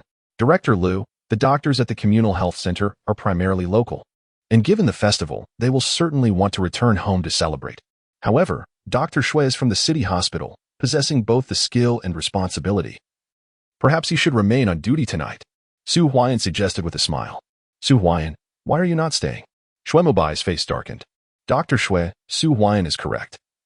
You will remain on duty tonight. And if anything should happen to the patient, I will hold you accountable. Lu Yinping stated coolly before turning to leave. Bang. Xue Mubai kicked the wall in frustration. Dr. Xue, the patient is still in a precarious state. You must be vigilant during your night shift. Check the patient's vital signs every 30 minutes, and if you fall asleep, Huailu, remember to wake Dr. Xue. Su Huai'an advised. Rest assured, Huai'an. I will certainly call Dr. Xue to check every half hour. Su Huailu quickly assured him. Indeed. Su Huai'an nodded, offering a gentle smile to Xue Mubai. Xue Mubai's face flushed with anger. This Su Huai'an is utterly insufferable. He is doing this on purpose. He fumed. Brother Bai, Qin Ling grasped Xue Mubai's hand. Observing Su Huai'an, who trailed behind Lu Yinping, Qin Ling's heart was stirred with complexity. That barefoot doctor from the countryside seemed to be gradually distancing himself, to the point where even the director of the municipal hospital held him in high regard. Conversely, Xue Mubai faced disciplinary action. What are you following me for? Shouldn't you be at the Lingnan team obtaining proof? Do you not wish to return to the city with me tomorrow? Do you intend to linger in Su Huai'an's home? Xue Mubai exclaimed in anger. Tears welled in Qin Ling's eyes. The Xue Mubai of yours was not like this. In the doctor's office, Lu Yinping asked, Su Huai'an, is this truly your first surgical procedure? Absolutely perfect, she continued, setting aside the condition within the abdominal cavity. The external suturing is nothing short of exquisite. I practice stitching with pliers at home. Indeed, this is my inaugural experience on the operating table. Su Huai'an replied. A prodigy. Lu Yinping inhaled deeply, acknowledging the only possible explanation.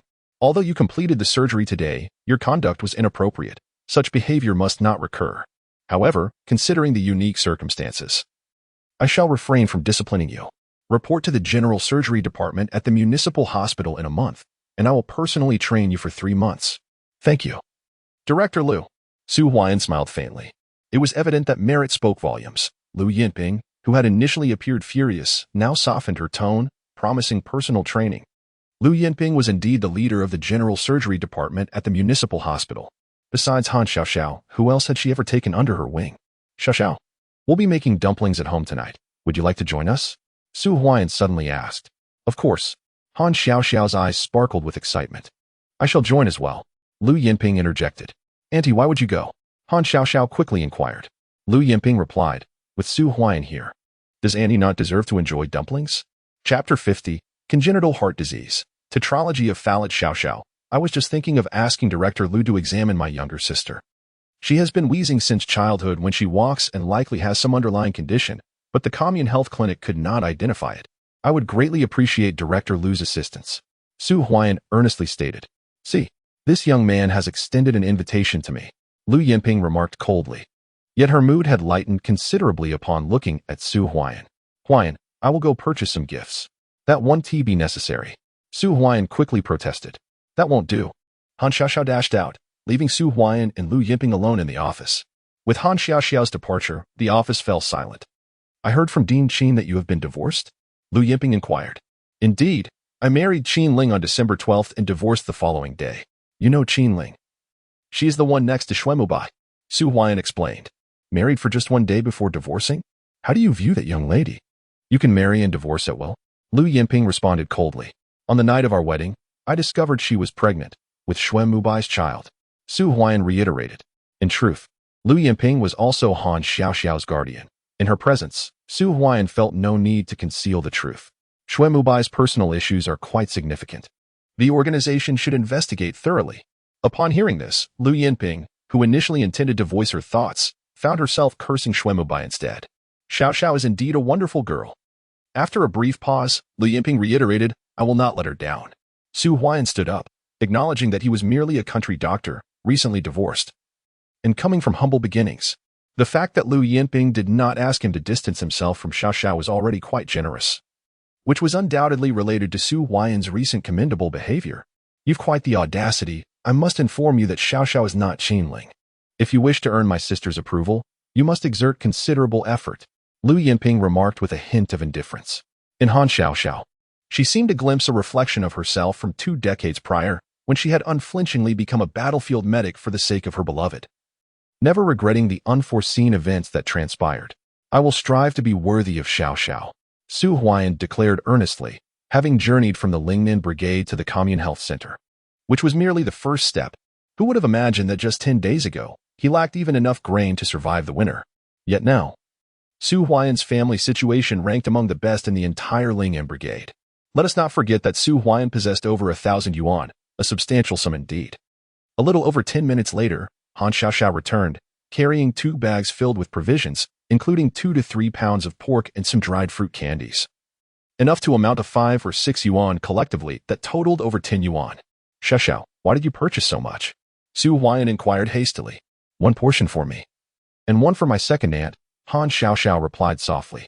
Lu Yinping shot a glance at Han Xiaoxiao before turning away. When had she ever mentioned her intention to buy? However, now that it had been brought home, it would be unreasonable to refuse. Moreover, 5 or 6 yuan was hardly a significant expense for her. I'll go speak with my uncle and then head to my house. Su Huai'an stated. Hurry, Han Xiaoxiao urged him. Su Huai'an exited the office and found Su Huailuo and his second aunt, Chen Hua, and after discussing a few important matters, he departed the Commune Health Center with his uncle, Han Xiaoxiao, and others. Unbeknownst to them, about a kilometer away, Qin Ling was walking slowly through the snow. By the time they arrived at Lingnan Brigade, it was nearly past 6 o'clock. Huai'an. Upon seeing Su Huai'an return, Lu Zuilian hurriedly stepped outside. Mother, this is Xiaoxiao, and this is Director Liu. I specifically invited her to attend to Huaishue's health. Su Huai'an announced. Come in and sit. Lu Zuilian wiped her hands on her apron and promptly welcomed them inside, enthusiastically pouring tea for both. She even brought out the dried fruits Su Huai'an had bought previously. ensuring that Han Xiaoxiao and Lu Yinping were seated on the Kong, while Su Huaigua and Huai Shui curiously observed the two women. Have father and sister-in-law not returned yet? Su Huai'an inquired. Jianjun is absent, and Li Hua has fainted from crying. Chen Pingping is also at a loss and can only call your father for assistance. Xiao has gone home as well and will likely return only in the evening. Lu Zuilian explained. Mother, this pork was purchased by Xiao and Director Lu. Please call Aunt Da, as we are preparing to make dumplings today for the family gathering. Su Huai'an remarked with a smile. A few days prior, Su Fong and Su Huaiming had rushed into the city to seek him out. Su Huai'an had not forgotten their kindness. Moreover, he recalled that the 2 large dumplings he had given to Su Fong had not been accepted, and today was the perfect occasion. Being the eve of the little new year. Then let us invite everyone for a meal. Huai'an, that's not appropriate, Su Fong interjected. It's settled then. With Xiao and Director Lu present, let us make today a lively occasion. Su Huai'an responded cheerfully. Very well. Su Fong conceded with a wry smile, realizing he could not refuse. A moment later, Lu Chui went to summon Aunt Li Lan. Upon hearing of the dumpling feast at Su Huai'an's home, Li Lan arrived joyfully, bringing with her 2 pounds of venison, greeted warmly by Su Huai'an. Aunt, Su Huai'an stood to pour tea. No need, I can do it myself. Li Lan chuckled, accepting the tea and placing the venison down. This was hunted by Su Huai'an and the others a few days ago. Sister-in-law, come help. Coming. The atmosphere in the home quickly became lively, with Han Xiaoxiao and Lu Yinping seated on the Kong, eagerly awaiting the dumplings, while Su Huaigua and Su Huaishui curiously observed. Uncle and Su Huaiming chatted amiably together. Half an hour later, Su Zheng returned, though his sister-in-law, Chen Xiuxiu, had not yet arrived and would not be back until tomorrow. That's good to hear. Su Zheng sighed in relief upon learning that Su Yuan was well. Upon realizing that Lu Yinping was the director of the municipal hospital, Su Zheng promptly stood. Huai'an, don't just stand there. Bring your sister over for me to see. Lu Yinping said with a smile. We cannot wait idly to eat dumplings. Huaishua, Su Huai'an called out, and Huaishua, feeling anxious, approached Lu Yinping. Huaishua, greet your second aunt. Han Xiaoxiao encouraged. Second aunt. Huaishua's voice trembled slightly, but she managed to say it. Don't be afraid, come here. Lu Yinping embraced Su Huaishua and placed her on the Kong. Su Huai'an swiftly opened his medical kit, retrieving a stethoscope and handing it to Lu Yinping, who began to listen attentively. Inside the room, silence fell. After about 10 minutes, Lu Yinping turned to Su Huai'an. You've listened before? Haven't you? Indeed. Su Huai'an nodded. He had already heard enough to understand the situation, and he called Lu Yinping to inquire whether there was a possibility for Su Huaishua to undergo surgery sooner. It is a congenital heart defect, but not an ordinary one. Lu Yinping explained. Fallott's tetralogy. Su Huai'an interjected. You are aware? Lu Yinping paused slightly. Fallott's tetralogy is quite serious among congenital heart defects, as it generally cannot self-repair. Without surgical intervention, survival past the age of 15 is exceedingly rare. Director Lu, can the municipal hospital perform the surgery? Su Huai'an asked urgently. Not only for Fallott's tetralogy, but even for ordinary congenital heart defects, surgeries cannot be conducted at the municipal hospital. Lu Yinping shook her head. The cardiothoracic department has yet to be established at the municipal hospital. Director Lu, is there any alternative? Su Zheng inquired hastily. The surgery for congenital heart disease necessitates opening the thoracic cavity and requires cardiac arrest. Setting aside the complexity of the procedure, sustaining vital signs while the heart is rendered motionless is an insurmountable challenge, as expressed by Lu Yinping. Extracorporeal circulation machine? Inquired Su Huai'an. Are you aware of that? Lu Yinping glanced at Su Huai'an in surprise, but her heart settled upon realizing he was a student of Dr. Sun, the leading figure in surgery within the province, who had previously studied abroad. There is currently no extracorporeal circulation machine available domestically, Lu Yinping stated firmly. Are you suggesting that Huaishui's congenital heart disease can only be treated overseas? Asked Han Xiaoxiao. Indeed. Lu Yinping nodded. However, it isn't strictly necessary to go abroad. We could initiate the procedure ourselves. Su Huai'an replied earnestly.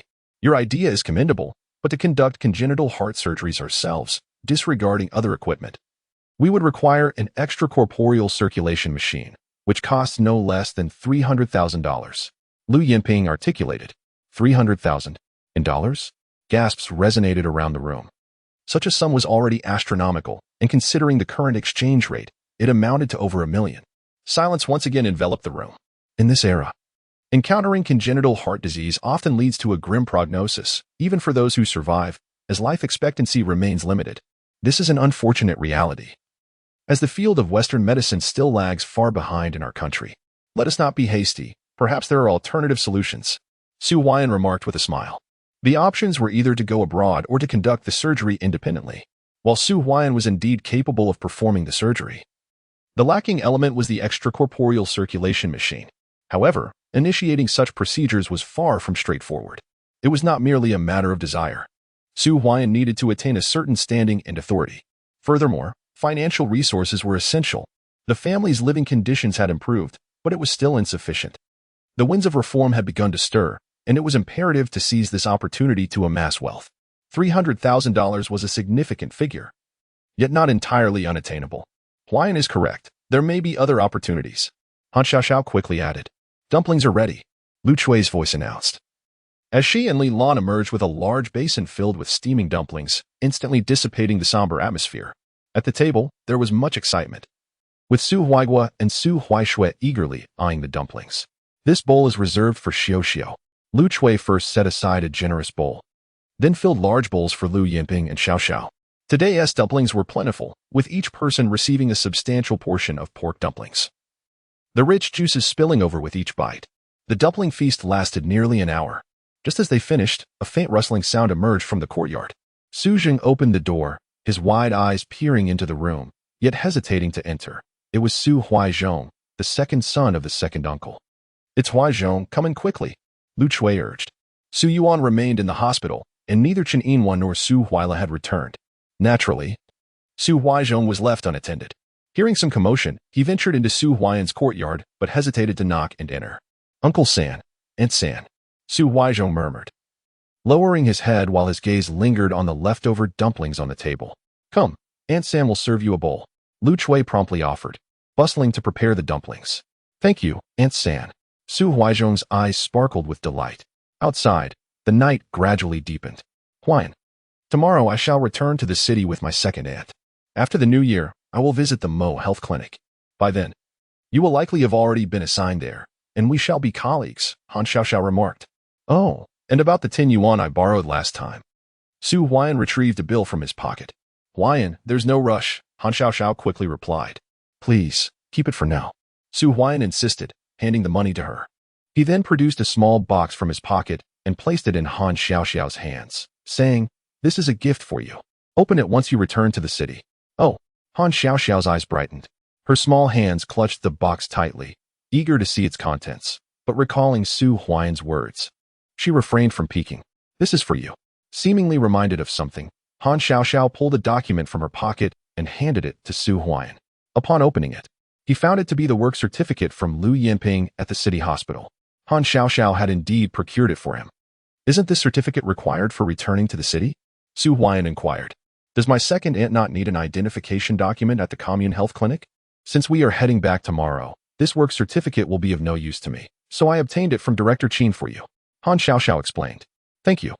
Su Huai'an promptly accepted it, feeling grateful for his unwavering support.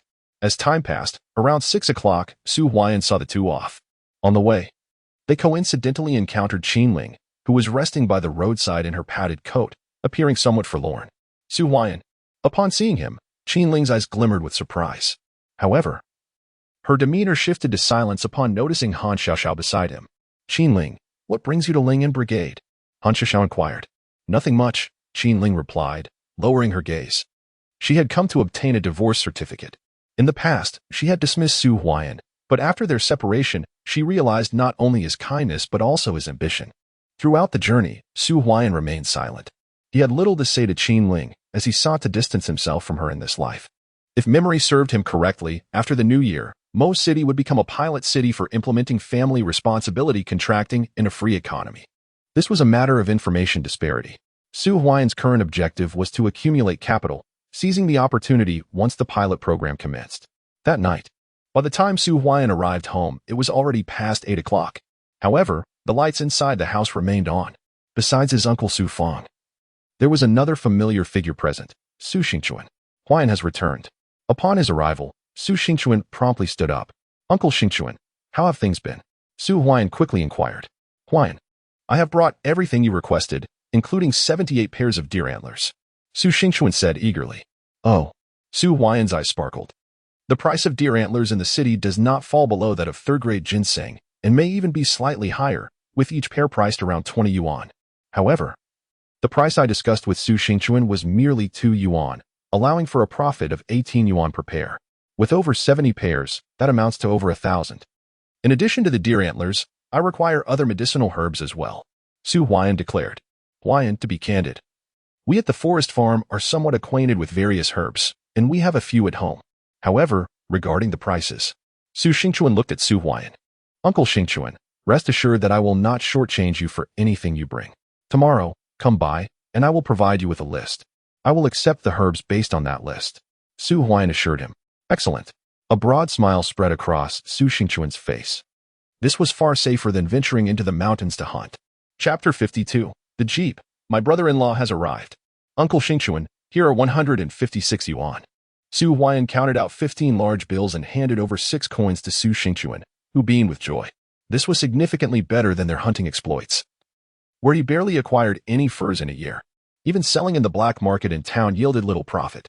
Uncle Xingchuan, if anyone has furs, you may collect them first. I will give you a 30% profit on the price you accept, of course. You will need to find a place to store them until I can send them into the city, Su Huai'an added. Generally, most furs are turned in at the commune's purchasing station or in town, as they do not hold much value. However, if you are interested, the brothers at the forest farm do have some good items, Su Xingchuan said, intrigued. Good items? When Su Xingchuan mentioned this, it must be of greater worth than sable. Eastern leopard skins, bear skins, and tiger skins. Su Xingchuan leaned in, whispering. Hiss. Su Huai'an gasped in astonishment. These truly are remarkable items. Most people would flee upon encountering such treasures. I did not expect Su Xingchuan to have access to them. A tiger skin and a bear skin could fetch 200 to 300 yuan in the city. How many do you have? Su Huai'an inquired. There aren't many. I have 2 eastern leopard skins at home, while old Lu from the forest farm has 2 bear skins, which he obtained from a bear den. As for the tiger skin, there is only 1. If you want it, I can procure it for you. Su Xingchuan replied. Of course, I want it, Su Huai'an asserted. Huai'an, you have assisted me greatly. I can offer you 15 yuan for each leopard skin, but for the bear and tiger skins, they must be at least 30 yuan each. Otherwise, people may not be willing to part with them. Su Xingchuan explained. That is acceptable. Su Huai'an hesitated briefly before nodding. This price is considerably higher than that offered at the purchasing station, yet delivering them to Yang Laosan would easily yield a profit of several hundred yuan without issue. 9 large bills, Uncle Xingchuan. Here is your payment. Su Huai'an handed over the money immediately. Huai'an, you are so straightforward. I will head back now and bring the items to you tomorrow, Su Xingchuan said with a smile as he left with the money. Su Xingchuan is indeed formidable, managing to acquire both bear and tiger pelts. Su Zheng could not help but exclaim. Su Xingchuan, having previously been part of the hunting team, knows quite a number of people, Su Feng remarked. Uncle, both you and my father could exchange some medicinal herbs in the brigade, or purchase them with money, Su Huai'an suggested. However, if this matter escalates, it could lead to complications, Su Feng cautioned. He felt somewhat tempted. Having witnessed the rapid improvement in Su Huai'an's family's living conditions, he too hoped to earn more money to enhance the lives of his wife and children. Uncle, once you receive the items, just send them to my home, and I will pay you double the price, Su Huai'an insisted. That cannot be arranged. Su Feng quickly interjected. Brother, if they call for you, you should go. Huai'an has connections now, and everyone has the opportunity to profit, Su Zheng encouraged. In that case, I shall visit a few households tomorrow to test the waters, Su Feng decided. By the way, how is your sister-in-law's family faring? Su Huai'an inquired of Su Zheng. What can be said? Jianjun is gone, and the family nearly fell apart. Fortunately, Chen Pingping is here, so we barely maintain a semblance of a home. Once Jianjun's affairs are settled, Xiaoxiao will also return, Su Zheng replied. Father, please lend a helping hand in this matter, Su Huai'an urged. If it were Chen Jianjun's family, Su Huai'an would undoubtedly not intervene, but out of regard for his sister-in-law Chen Xiaoxiao, Su Zheng would make several trips, fulfilling his familial duty. Indeed, Su Zheng nodded. After chatting for about half an hour, Su Feng returned home, turned off the lights, and Su Huai'an lay down on the Kong. The pilot for the free market will commence after the new year, so I must first accumulate my capital. After the new year, I will make a trip to the city, aiming to gather over 5,000. Reaching 10,000 would be ideal. Su Huai'an harbored a secret plan, with the economy liberalizing. Those who seize this opportunity first will reap substantial rewards. To engage in significant trade, capital is paramount. Though Su Huai'an currently possesses over 1,000, he is still far from sufficient. With the status of the health center, acquiring medicinal herbs is legitimate, while the fur trade can temporarily be entrusted to Su Xingchuan. Once the goods are sufficiently amassed, they will be sent to the city. The night passed, and the following morning, Lu Yinping and Han Xiaoxiao arrived, along with a dozen medical personnel from the Commune Health Center, as today marked Lu Yinping's day for mobile clinics, conveniently scheduled for Ling and Brigade. They spent the entire morning providing free consultations, concluding around noon. Afterward, Su Kuan personally approached Su Huai'an, presenting him with a work transfer certificate, effective immediately. Su Huai'an was to commence his duties at the health center, while the brigade's health room would be managed by Su Xiaoxiao and Jiang Yuan. At noon, Su Huai'an dined at the brigade cafeteria. Following his meal, he returned home to greet Lu Chui before accompanying Han Xiaoxiao and Lu Yinping to the Commune Health Center. Originally, Su Huai'an was meant to report to the Commune Health Center in the morning, but due to the mobile clinic, he would be going in the afternoon. At the Commune Health Center, Dr. Su, we welcome you to become a physician at the Mo Commune Health Center. Dean Qin greeted with a smile. Thank you, Dean Qin. Su Huai'an responded with a subtle smile.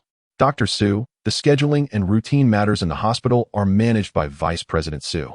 Please seek him out shortly. He will assign your tasks, remarked Dean Qin. All right. Su Huai'an exited the office and fortuitously encountered Han Xiaoxiao, who was in the midst of organizing her belongings. Nearby, a jeep was parked on the lawn in front of the health center, beside which stood a man. The vehicle bore the inscription, Mo City Health Bureau, indicating it was there to collect Lu Yinping. Huai'an, I'm heading back today. I'll return after the new year, Han Xiaoxiao said softly. Not to worry. I will come to the city to find you in a few days. Su Huai'an replied with a smile. Really? Han Xiaoxiao's eyes sparkled with excitement. Xiaoxiao, we must leave now. Lu Yinping approached, handing a book to Su Huai'an. Upon inspection, he realized it was an anatomical atlas of human anatomy. Gratefully, he expressed his thanks. Lu Yinping indeed valued herself. Otherwise, she would not have gifted him a book. Director Lu, allow me to assist you. Su Huai'an promptly offered, helping to carry her belongings as he escorted Han Xiaoxiao and Lu Yinping to the door.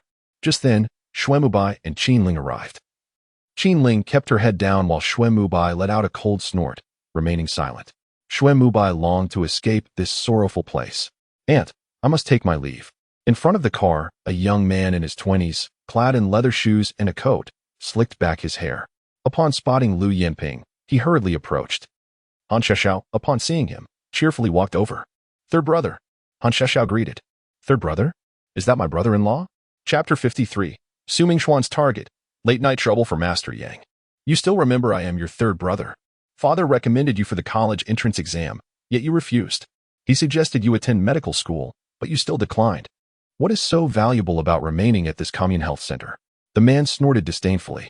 Brother, you are so long-winded. After returning this time, Huai'an and I will take the college entrance exam together, and I will definitely be admitted to medical university.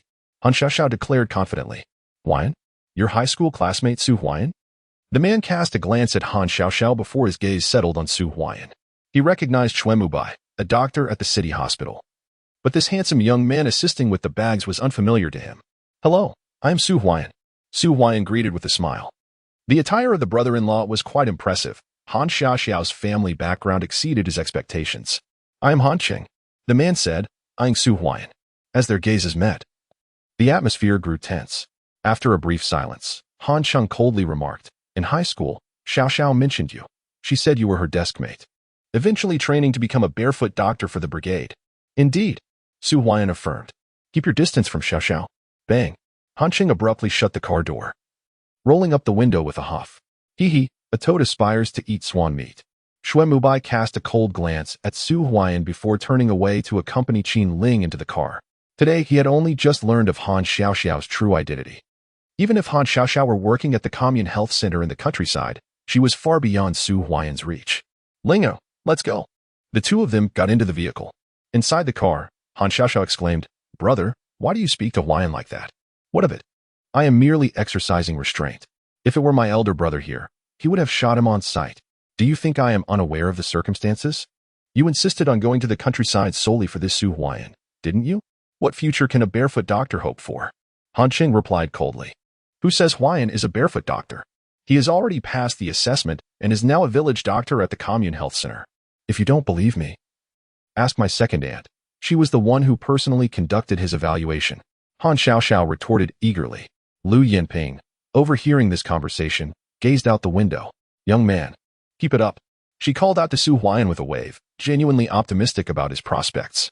However, gaining the approval of this entire family would not be an easy feat for him. With a rumble, the car started and drove off. A village doctor at the commune is merely an ordinary physician. Entering a city hospital is virtually impossible. I've also heard that this fellow is married? Han Qing remarked coldly. Indeed, Huai'an is married, but he is now divorced. Moreover, the woman he divorced is expecting another man's child. This is not Huai'an's fault. He merely encountered a deceitful woman. Han Xiaoxiao quickly defended. Qin Ling interjected. Are you considering my feelings? The one who divorced Su Huai'an is me. I am still in the car. After marrying and then divorcing, Xiaoxiao, just wait for elder brother to return. You'll see what he has to say. Han Cheng declared. Elder brother. Han Xiaoxiao fell silent, momentarily at a loss for words. In front of the Mo Commune Health Center, Su Huai'an touched his nose, unfazed by Han Cheng's demeanor. As an older brother himself, he fully understood Han Cheng's feelings. It was akin to watching his sister, a delicate flower, being beset by a hawk. Ironically, this flower had long been waiting for such attention. Xiaoxiao, wait for me. I will ensure that everyone blesses our union. Su Huai'an vowed silently to himself. Turning around, he entered the health center. Dr. Su, Vice President Su is calling for you. Lu Yining exclaimed upon seeing him. Understood. Su Huai'an replied with a faint smile. Making his way to Su Mingxian's office, he knocked on the door and entered, but Su Mingxian, engrossed in his work, didn't even glance up. A few minutes later, Su Huai'an spoke up. Vice President Su, you were looking for me? Ah, Dr. Su. Congratulations on joining the Mo Commune Health Center. There is much to discuss. Please take a seat. Here is your schedule. Take a look. Su Mingxian said, looking up with a smile as he handed Su Huai'an a piece of paper. Su Huai'an glanced at it. I'm on night duty today? He asked, frowning. The night shift does not concern Su Huai'an. Yet according to the protocols of the health clinic, newly appointed rural physicians are typically given some leeway, usually starting by shadowing other doctors before independently taking on night shifts once they are familiar with the work. Dr. Su, do you have any objections to the organization's arrangements? Su Mingxian inquired with a smile. None at all, Su Huai'an responded coolly.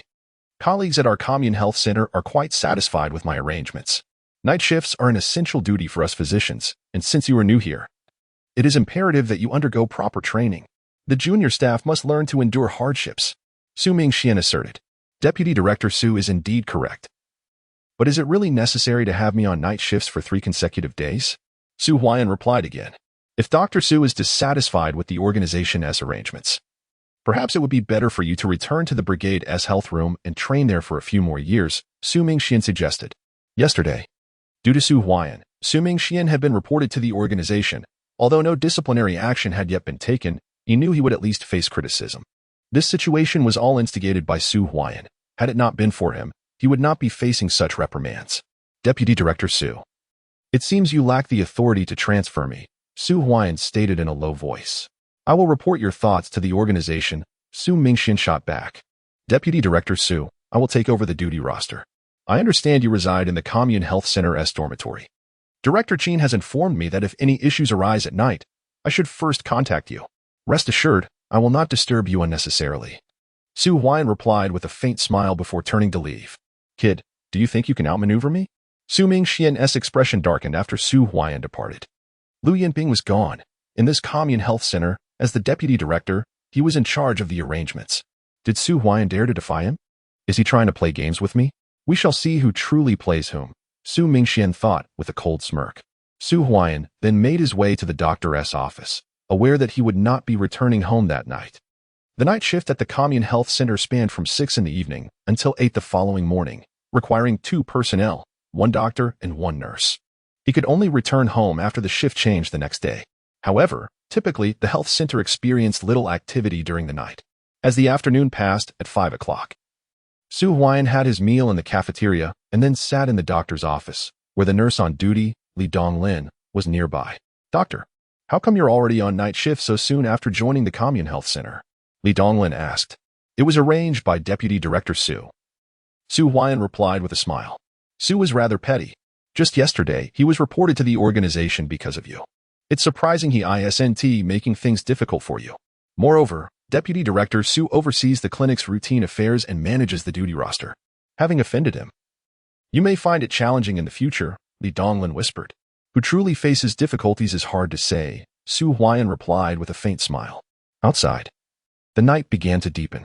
At 8 o'clock, Su Huai'an made his way to the health center's dormitory, locating Su Mingxian's residence. Knock, knock, knock. Su Huai'an knocked on the door. Director Su, patient Su Yuan in bed 13 has a special situation. Could you please take a look? Su Huai'an's voice rang out. What is the matter? Su Mingxian rose from his slumber, reluctantly leaving the warmth of his bed on a frigid winter morning. The thought of venturing into the cold made him shiver, yet he knew he had to get up. He recalled the surgery Su Yuan had undergone the previous day. If something were amiss and he had not checked, it would spell trouble. Due to yesterday's events, he had already been reported to the organization. Moments later, at the hospital's inpatient department, Su Mingxian confronted Su Huai'an with a frown. What about the special circumstances you mentioned? He demanded, his irritation palpable. Deputy Director Su. When I measured the blood pressure just now, my uncle's heart rate and blood levels were somewhat elevated, so I called you to take a look, Su Huai'an replied hastily. And what about now? Everything appears normal. Su Mingxian retorted coldly. Deputy Director Su, do you think I would deceive you? My concern lies solely with the patient. Su Huai'an countered, his voice equally frosty. Humph. Su Mingxian scoffed, turning on his heel to leave. Nearby, Li Donglin stood in stunned silence. When had the blood pressure been high? In this community clinic, Su Huai'an truly dared to stand up to Deputy Director Su? Half an hour later, he returned. Su Huai'an wore a faint smile, pondering who was truly playing whom. A knock resounded at the door. Su Director. Su Mingxian nearly exploded. What more could possibly happen in just half an hour? What is it this time, Su Huai'an? The patient in bed 7 seems to be deteriorating. You should check. The patient has just stopped breathing. Su Huai'an's voice rang out. No breath? Su Mingxian quickly sprang to his feet. A few minutes later, he was in the inpatient department. Suppressing his anger. Isn't this normal? He pressed. Su Director, I am still learning many aspects since I just began at this community clinic. Thankfully, you are here, otherwise I would hesitate to work the night shift alone, Su Huai'an said cheerfully. This young man is clearly being intentional, Su Mingxian thought, his expression darkening. As the night wore on, at the call of Su Huai'an, dawn broke, and at 6 o'clock, Su Mingxian instinctively got up. In his hazy state, he seemed to hear Su Huai'an's voice outside the window. Su Huai'an had pulled an all-nighter. If he did not rise, Su Huai'an would continue knocking. Su Mingxian fell back into a deep sleep. Meanwhile, at the community clinic, Li Donglin's voice called out urgently, Huai'an, come quickly. Something has happened. Su Huai'an rushed outside to find a jeep had arrived at the entrance of the clinic. 2 urgent voices calling for help. Hurry, someone needs assistance. The voices were somewhat familiar. Upon closer inspection, Su Huai'an recognized the 2 figures. They were Luer and Jiu'er, aides to Yongsan from the city, carrying someone down from the vehicle. As they turned on their flashlight, Su Huai'an's eyes widened in recognition. It was none other than Yongsan himself. Chapter 54. Surgery for Yongsan. It's you. Upon seeing Su Huai'an, Luer and Jiu'er paused momentarily. They, of course, recognized him. In the past month, Su Huai'an had visited the city twice, delivering items that were anything but ordinary to Yongsan. In addition, Su Huai'an had acquired numerous valuable items from Yongsan, establishing himself as a regular patron. In recognition of this, Yongsan bestowed upon Su Huai'an a token, instructing him to deliver medicinal herbs to his apothecary. Stretcher. Su Huai'an called out, prompting Li Donglin to hurriedly bring one forth. Su Huai'an assisted in lifting Yongsan onto the stretcher before guiding him into the clinic. Young man, are you a doctor at the clinic? Luer inquired eagerly. Indeed, Su Huai'an affirmed, then proceeded to unfasten Yongsan's padded coat, revealing that blood had thoroughly soaked through the fabric, oozing forth as he opened it further. What happened? Su Huai'an asked. Yesterday, Third Master came to Tianyuan town to procure furs and was ambushed in the evening. It seems the assailant used a shotgun. Luer replied. Procurement of furs cannot be that simple. As most city is set to become a pilot city, those in authority would naturally be the first to receive such news. It is only logical that Yongsan, with his means, would gain early awareness. He is likely not merely here to purchase furs, but rather to scout the area. Su Huai'an speculated. Third Master has the Qin Ling apothecary backing him. He aims to establish a procurement point at the onset of the pilot program, thereby securing a foothold in the herbal market of the mountains. Call Qin Yuqing. Yang San whispered, his breath becoming labored, beads of cold sweat dotting his forehead, and his lips turning a shade of blue, signs of oxygen deprivation. Do you know our director? Li Donglin hastily asked. Your director, Qin Yuqing, is Third Master's nephew. Luer exclaimed. So that's the connection. No wonder Third Master is here to scout Tianyuan town. Su Huai'an mused internally. Third Master, let me assess the situation. Su Huai'an took out a pair of forceps and gently opened the wound for examination. Yang San grimaced but remained silent, clenching his teeth. Su Huai'an furrowed his brow. The bullet had penetrated deeply, likely entering the thoracic cavity. Additionally, 3 ribs were fractured. Fortunately, it was situated at a safe distance from the heart. Otherwise, Yang San would not have survived this long. Huai'an, I'll go fetch Vice Director Su. Li Donglin offered urgently. No need. You go and summon Director Qin. Su Huai'an instructed. Understood. Li Donglin nodded quickly and left, flashlight in hand. The distance to Director Qin's residence was approximately 2 or 3 miles from the clinic. A round trip taking over 20 minutes. Doctor, how is the situation? Luer asked anxiously. The bullet has entered the thoracic cavity. It will require surgery to extract. Thankfully, Director Qin is at home today. Once he arrives, we will proceed with the operation together. Su Huai'an responded. Young man, I had no idea you were a doctor. Yang San murmured. This is my profession, Su Huai'an replied calmly, beginning to prepare for the impending surgery. Time passed slowly. Yang San's breathing grew increasingly frantic, his lips turning a deep shade of purple. Su Huai'an established an intravenous line, while Luer and Jior watched, their faces filled with concern. After approximately 20 minutes, Uncle, Director Qin arrived and, upon spotting Yang San, hurried forward to assess the situation. What brings you to Tianyuan town, Uncle? And why didn't you inform me? Director Qin inquired. Third Master received news that Mo City is to become a pilot for free economic zones, with trials commencing after the new year. He thought it prudent to observe the local scene.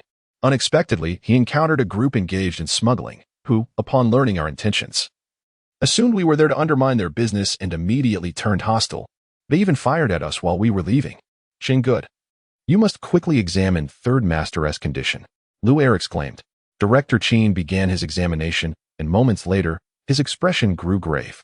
The bullet had lodged in the chest, presenting a significant dilemma. Extracting it would necessitate a thoracotomy, which carried substantial risk.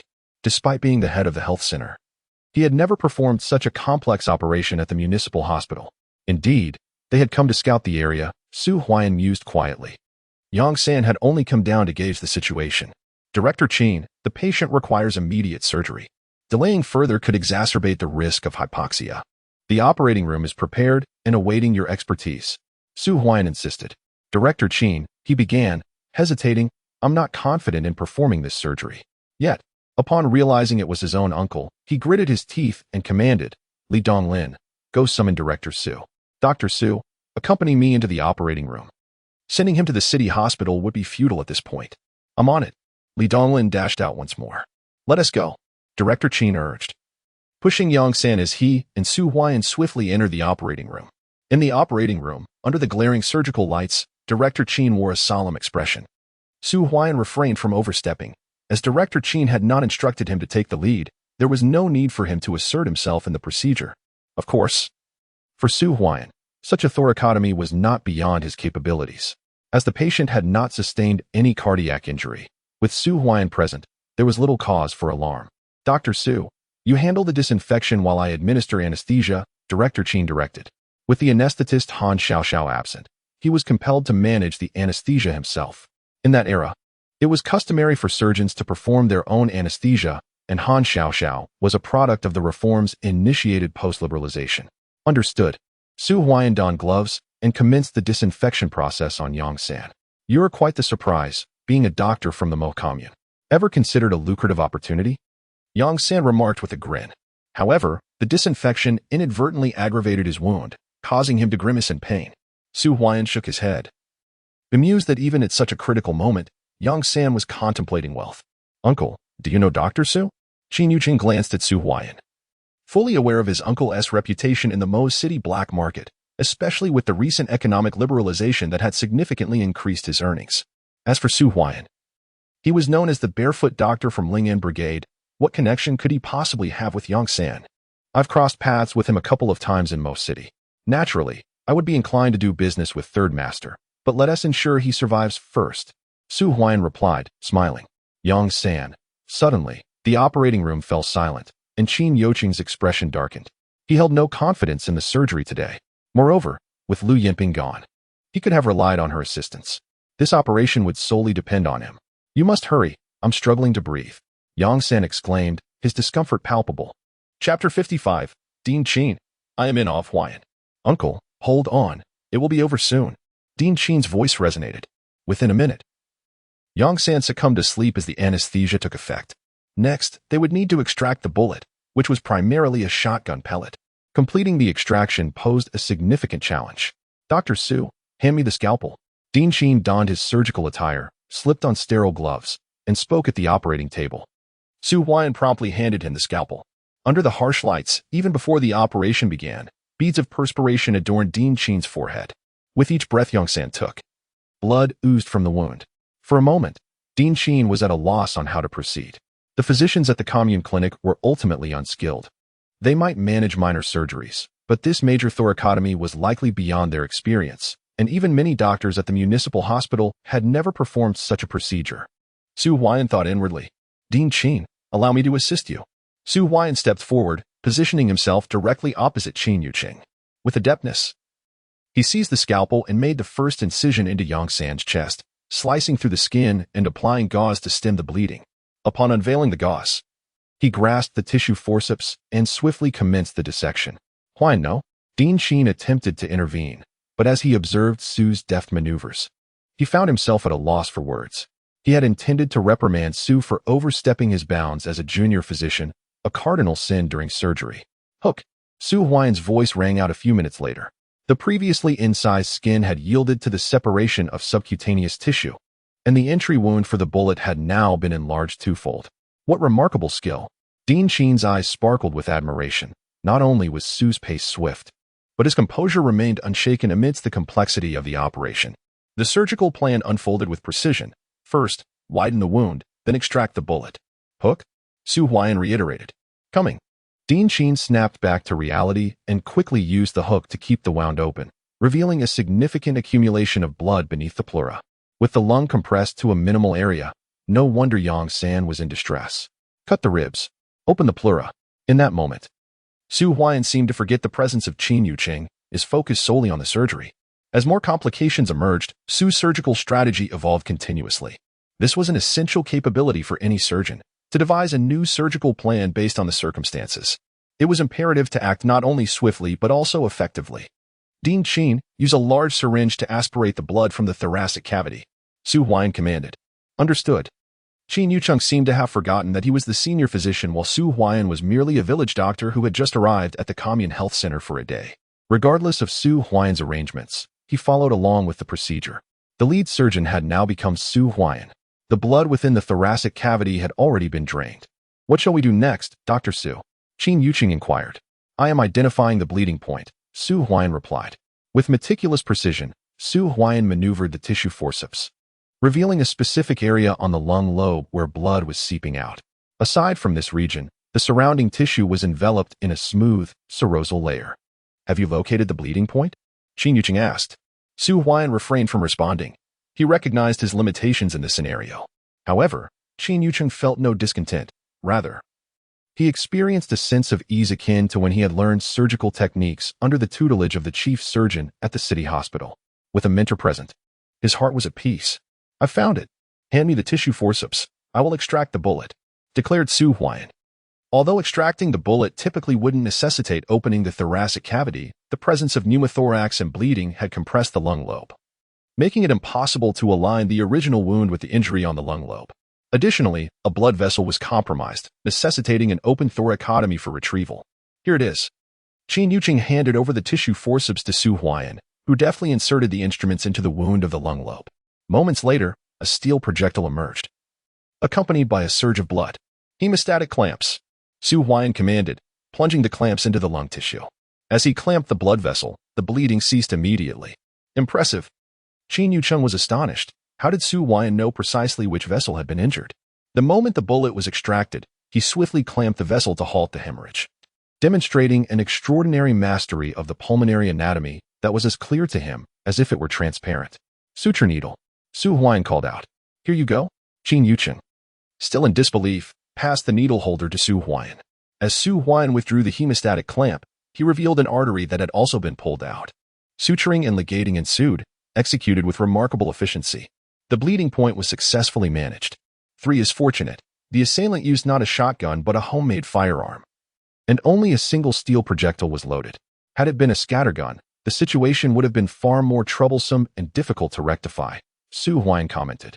Clearly, the assailant had not intended to kill Yang San. It was merely a stroke of misfortune that the shot struck his chest, nearly costing him his life. Dr. Su, have you truly never been on an operating table before? Qin Yucheng could not help but ask. Such skill and psychological resilience. Was Su Huai'an really just a barefoot doctor? Had he known earlier, he would have transferred Su Huai'an to the Commune Health Center long ago. If Lu Yinping had witnessed this operation, she would have undoubtedly sought him out. This marks the second time, Su Huai'an chuckled. The first was when I performed surgery on my uncle Su Yuan, clearing the abdominal cavity. This time, it is the extraction of a bullet from the thoracic cavity. It is only my second surgical experience since my rebirth, and I still find myself somewhat unaccustomed to the new body during these procedures. Director Lu remarked that you are a genius physician, and I was initially skeptical. However, it is now evident that you transcend mere genius. You are nothing short of extraordinary. In your second surgical procedure, your proficiency surpasses that of seasoned surgeons with decades of experience. Qin Yucheng managed a bitter smile. In the midst of the operation, he found himself utterly convinced. With such skill, Su Huai'an ought to be at the municipal hospital or even the provincial hospital. Instead, he remains obscured here. It appears I must familiarize myself more with the barefoot doctors below, lest we overlook such talent. Director Qin, please inventory the instruments. We are ready to close the thoracic cavity, Su Huai'an declared. Excellent. Qin Yucheng nodded. Moments later, the instruments were accounted for, and Su Huai'an commenced the closure of the thoracic cavity. After another 20 minutes elapsed, he finally set down the needle holder. The surgery was completely finished. Remarkably, from the moment they entered the operating room until now, the entire procedure had taken merely 1 hour. Factoring in the wait for Qin Yucheng, it was only around 7:30, and dawn was just breaking outside. Director Qin, you were looking for me, bang. Just as the operation concluded, Su Mingxian arrived, entering the operating room with unmistakable fatigue evident in his panda-like eyes. Upon seeing Su Huai'an, a hint of resentment flickered in his gaze. Something has indeed gone awry. Why did you not wake me? Chapter 56. Third Master, how about I help you make a fortune? Vice President Su, wait for me. A figure trailed behind. None other than Li Donglin. Upon entering the operating room, he immediately sensed an unusual atmosphere. Su Huai'an and Qin Yucheng had just completed the surgery, and Su Mingxian awkwardly regarded the two. Dr. Li, if I recall correctly, I instructed you to summon Vice President Su an hour ago. He resides in the health center's dormitory, just 2 or 3 minutes away. Did you really take an hour? Qin Yucheng spoke coldly. Had it not been for Su Huai'an's presence today, he alone would have certainly struggled to manage the surgery, especially since only 2 individuals at the health center were qualified to perform operations, himself and Su Mingxian, who had been transferred from the county hospital. Su Mingxian had only just arrived post-surgery. Director Qin, this is not my fault. I did go to call Vice President Su, but he was in such deep slumber that I knocked for quite some time with no response. Ultimately, I had to enlist the help of Elder Zhang, who manages the dormitory, to open the door. Li Donglin hastily explained. Director Qin, do not blame Vice President Su. It is only natural for him to sleep soundly after a day spent tending to the hospital's needs. Su Huai'an replied with a smile. Su Mingxian interjected. You are unaware of why I slept so soundly? Had it not been for Su Huai'an calling me every half hour last night, I would have slept the entire night through. After finally managing to catch a brief nap this morning, who would have anticipated that something would truly occur? Vice President Su. Both of us reside nearby precisely to be available for any emergencies at the health center. If a patient had encountered difficulties while you were uncontactable for an hour, what would have happened? Qin Yucheng's voice was laced with sternness. Director, Su Mingxuan's countenance appeared somewhat grim. After a sleepless night, he was faced with yet another reprimand. Ever since Su Huai'an's arrival, he had already endured 2 penalties, leaving him feeling quite frustrated yet powerless. Dr. Su, why was Dr. Su on night duty yesterday? Director Qin inquired, seemingly recalling something. The hospital's regulations were established by him. Newly arrived barefoot doctors were granted a 2-month adaptation period before taking night shifts.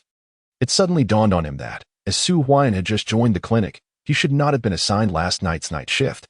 Taking a deep breath, Su Mingxian replied, Director Qin, I will personally reflect on today's incident for the organization. As for Dr. Su's night shift assignment, it was my oversight. And I will rearrange the schedule. Vice Director Su, I believe night shifts can be beneficial. Let us proceed with that arrangement. Su Huai'an said with a smile. Dr. Su, it was indeed my oversight. All your subsequent night shifts are cancelled. However, you must be present at the clinic during the day. And any absences must be communicated to either me or Director Qin in advance. Su Mingxian managed to muster a smile. You may continue with the night shifts. Who knows what might occur next? Director Qin commanded. Dr. Li, please assist Dr. Su in transferring the patient to the ward. Certainly. Li Donglin promptly complied. Moments later, Yang San was wheeled out of the operating room. Upon seeing Yang San, Lu Er and Jiu Er rushed over, and after inquiring about his condition, they finally sighed in relief. In the ward, Lu Er expressed her gratitude. Dr. Su, thank you once again. Director Qin mentioned that without you, Third Master might have been lost. You're too kind. Su Huai'an replied with a faint smile. At that moment, Yang San groaned softly, gradually regaining consciousness. Lu Er hurried to support him as he propped himself up against the bed and turned his gaze towards Su Huai'an. Young man, thank you, Yang San said. He had already regained consciousness but had been too weak to rise. How do you feel, Third Master? Su Huai'an inquired. The effects of the anesthesia have worn off. My chest aches somewhat, but my breathing is clear. Yang San responded with a smile. Young man, what about the Tianshan and the big cat? Yang San asked, seemingly recalling something. These were indeed valuable items, and previously he had refrained from asking Su Huai'an about their origins due to regulations. Who would have known that he would encounter Su Huai'an at the Mauve Commune Health Clinic today, and that it would be Su Huai'an who saved him? When do you need them, Third Master? Su Huai'an asked. Although regulations have relaxed somewhat, the big cat is quite conspicuous, making it difficult to transport openly into the city. How about this? On the first day of the new year, when people generally refrain from going out, I will come to collect the goods in the morning. Yang San proposed. The first day of the new year? Su Huai'an inhaled deeply, recognizing Yang San's thorough consideration. Even though most city had become a pilot site, the upper authorities had yet to announce this, so the lower ranks could not act too recklessly. Moreover, those eyeing this lucrative opportunity were not just Su Huai'an and Yang San. The news of the free market might be unknown to the common folk below, but those in higher positions were certainly aware. Some individuals with connections to the upper echelons would receive news promptly and would seize this opportunity. Young man, I offer you a grand fortune.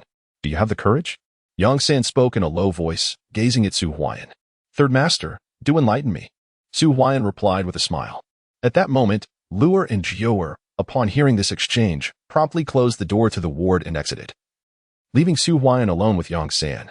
As he looked at Yang San, Su Huai'an had already grasped the essence of what he intended to convey. You are quite bold. However, to amass great wealth, one requires not only bravery, but also intellect. I can establish a black market in most city, where information flows more freely than you can imagine. If you trust me, upon your return, you may boldly procure furs and medicinal materials. I guarantee you will profit handsomely after the new year. Yang San declared. Third Master, if you place your trust in me, I can assure you a substantial profit as well. Su Huai'an replied in a hushed tone. Oh. Yang San paused in surprise, clearly taken aback by Su Huai'an's statement.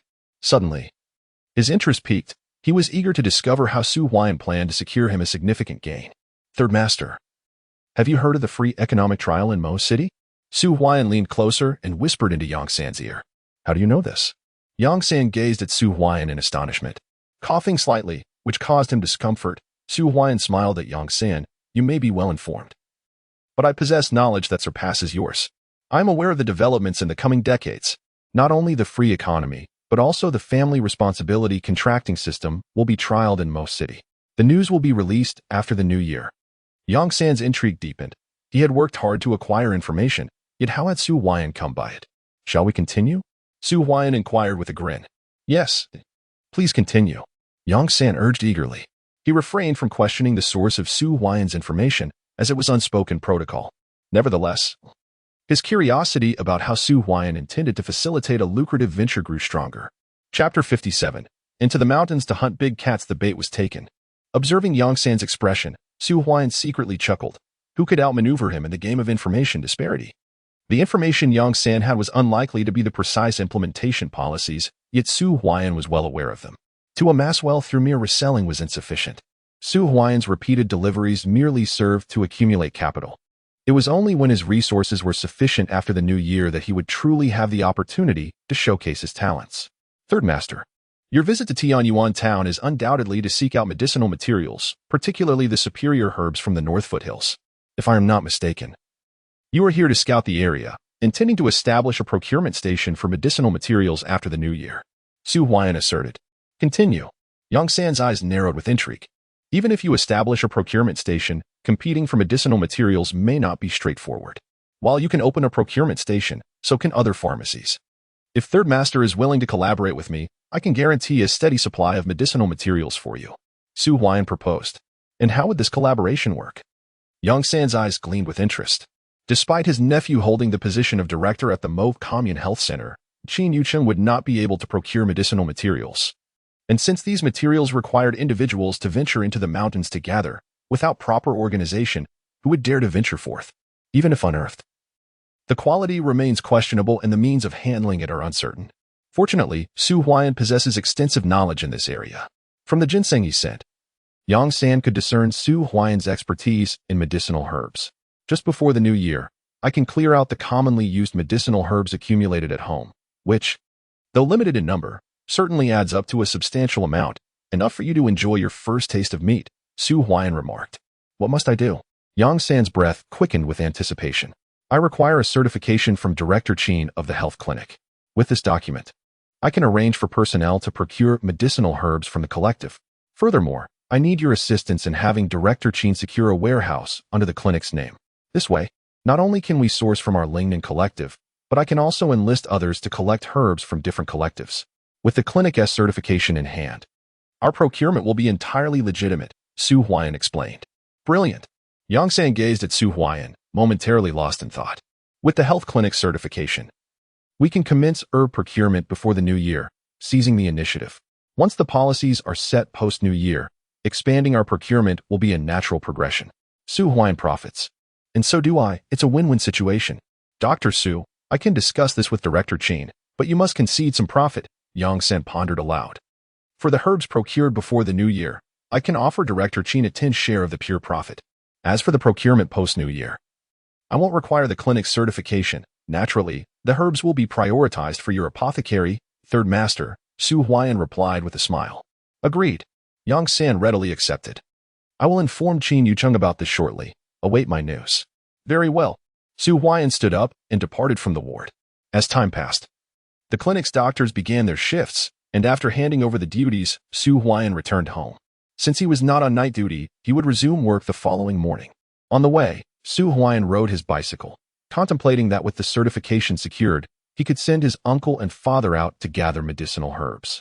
He could negotiate better prices now, as this batch before the new year would yield the highest profits, marking the optimal time to bolster his capital. After approximately half an hour, Su Huai'an arrived home. His family awaited his return for lunch. Having worked the night shift, Su Huai'an had asked Huailuo to relay messages when he returned the previous evening, so everyone knew he would be back only by morning. At home, his sister-in-law, Chen Xiuxiu, had also returned, her eyes red and clearly having wept. How is your family faring? Su Huai'an inquired. With everyone's assistance, everything has been arranged. But poorly Hua has been in a daze, not eating for 2 or 3 consecutive days, Su Zheng sighed. It will improve with time, Su Huai'an reassured him. After finishing the meal, Su Huai'an took a short nap and awoke in the evening. After dinner, he instructed Su Zheng to summon Uncle Su Feng and Shoshan's Su Xingchuan. Huai'an, what good news do you have for me? Su Xingchuan asked eagerly as he entered the room. During this period in Huai'an, he has earned quite a substantial amount, which far exceeds what he would make hunting in the mountains. Moreover, Su Huai'an has tasked him with procuring medicinal herbs, promising yet another opportunity for profit. Uncle Xingchuan, what news do you have regarding the furs? Su Huai'an inquired. I have successfully acquired bear and tiger skins. as well as a considerable quantity of ordinary medicinal herbs like ginseng and tianma. I will deliver them to you all at once, and as for the pricing, you may propose an offer. Uncle Su Xingchuan replied cheerfully. Uncle Xingchuan, Uncle, to be candid, I will receive the procurement certification for medicinal herbs from the health clinic tomorrow. From now on, I will serve as the representative for the clinic's herb procurement, so your assistance in gathering these herbs will be entirely legitimate. Su Huai'an declared. Really? Both Su Fong and Su Zheng's eyes lit up with delight. In contrast, they were much more cautious, even when Su Huai'an invited them to exchange herbs. They conducted their trades with utmost care, having only managed to exchange a mere handful of ginseng over the course of several days. There is one more matter. Su Huai'an's expression turned serious. The next moment, he produced a handful of money from his pocket and slammed it onto the table, scattering 20 large bills into 2 neat piles. Huai'an, what is the meaning of this? Su Fong asked hastily.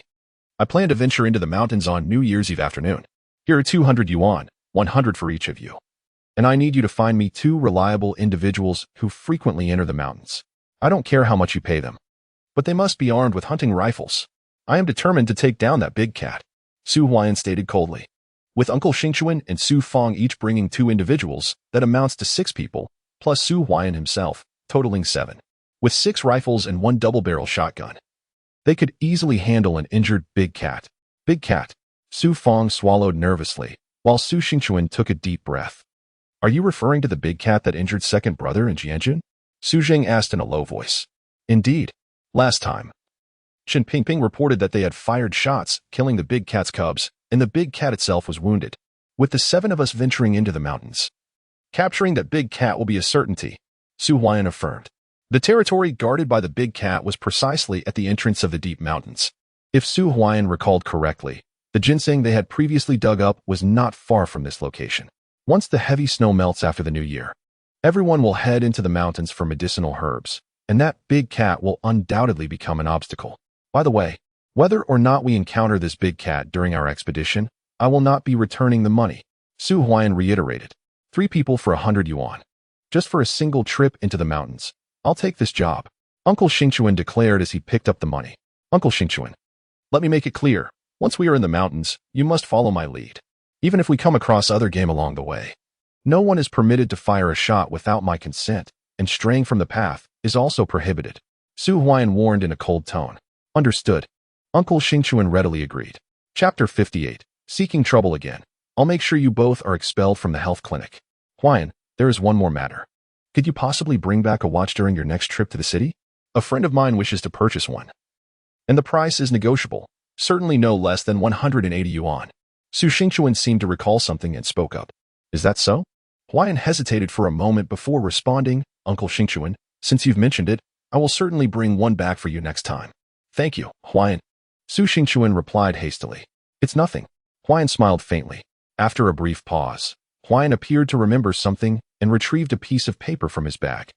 Handing it to Su Xingchuan, the paper listed various medicinal herb prices, all of which could be found in the mountains. Uncle Xingchuan, I will take the herbs you collected at these prices, Huai'an declared, and Su Xingchuan quickly took the paper to examine it. Huangshi, what at 60 cents per pound? Dry at 1 yuan 80? Tianma, what at 50 cents per pound? Dry at 1 yuan 70? Ginseng at 50 cents each. The more Su Xingchuan read, the more astonished he became. These herbs were abundant in the mountains. Most could be found on the periphery without venturing deep, yet they were rarely noticed by the locals. And he had no idea they held such value. Furthermore, the prices were substantial. It was common knowledge that in their team, after a year of hard labor, one could only expect to take home a few dozen yuan at year's end, and many were even in debt to the collective. Huai'an, are these prices genuine? Su Xingchuan asked eagerly. If this were indeed the case, next spring, he could earn several yuan each day by foraging for herbs. And if fortune favored him with a plentiful area, he might even make over 10 yuan.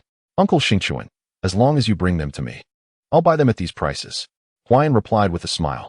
These prices were based on what Su Huai'an had arranged with Yang San at the commune health clinic, where he had effectively reduced the prices by a factor of 10. Currently, no one was collecting herbs from the team, making this an opportune moment for profit. I shall return now. If I procure any herbs, I will bring them to you, Su Xingchuan declared, visibly excited, sensing an opportunity for wealth. Absolutely, Huai'an nodded. Moments later, Su Xingchuan departed, leaving Huai'an and Su Zheng alone in the room.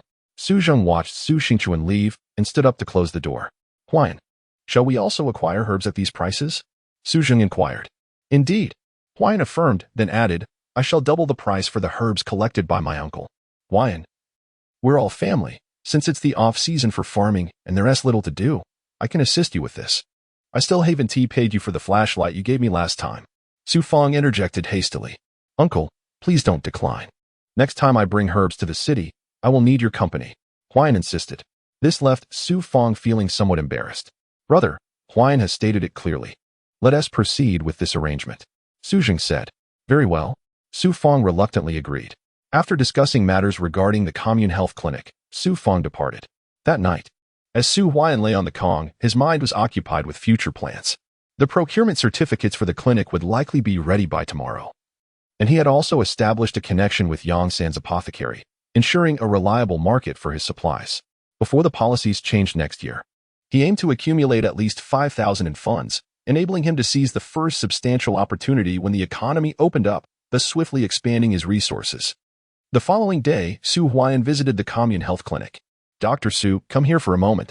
Upon just completing his shift, Director Qin summoned Su Huai'an to his office and closed the door behind him. Handing Su Huai'an a document, Director Qin said, This is from Yongsan. Additionally, there is a small storage room at the back of the clinic that you can use for a while. Thank you, Director Qin. A broad smile adorned Su Huai'an's face. With the storage room secured and the certificate in hand, he could now procure medicinal materials without any reservations. And how is Sanyi? Su Huai'an inquired. Sanyi has returned to the city. His condition has improved significantly, but for further recovery, it would be better to go to the city hospital, Director Qin replied. The medical facilities in the commune are far inferior to those in the municipal hospital. Dr. Su, with your surgical skills, it would be no issue for you to enter the city hospital in the future, if you can gain admission to medical school through the college entrance examination. The possibility of advancing to the provincial hospital is quite feasible. Why are you engaging in these matters? Director Qin looked at Su Huai'an. You are correct, Director. Su Huai'an replied with a faint smile. But what of entering the provincial hospital? There are no external circulation machines available domestically. What will become of my sister Su Huaishui's congenital heart disease? Should I simply watch her suffer in 2 years? That is out of the question. And regarding Xiao Xiao, her family is prosperous. If I do not prove myself worthy, even if she favors me, her family will look down upon me. I must cherish my own dreams and earn money. I too must go to the city hospital. By the way, you need not conceal anything regarding this matter at the clinic. I have already submitted an application to the higher-ups for procuring medicinal materials for the various teams in Chaomo River. The procurement list will be available tomorrow. Besides your dealings with Yongsan, you must complete the purchases listed within 3 months.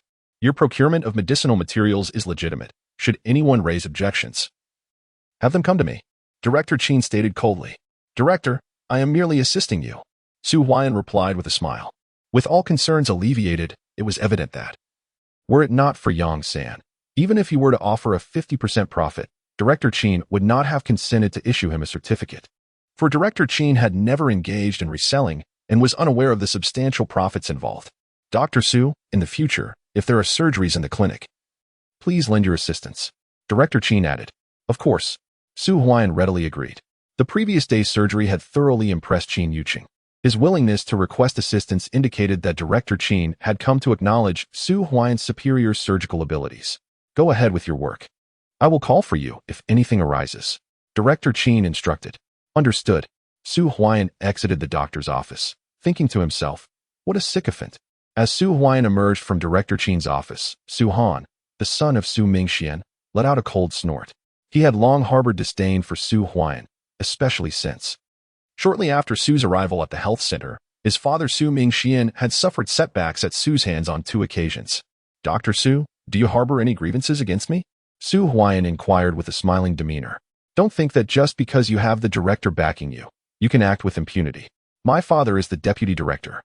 He manages numerous affairs within the institution, while Director Qin seldom interferes. Su Han retorted coldly. Dr. Su, allow me to offer you a piece of advice.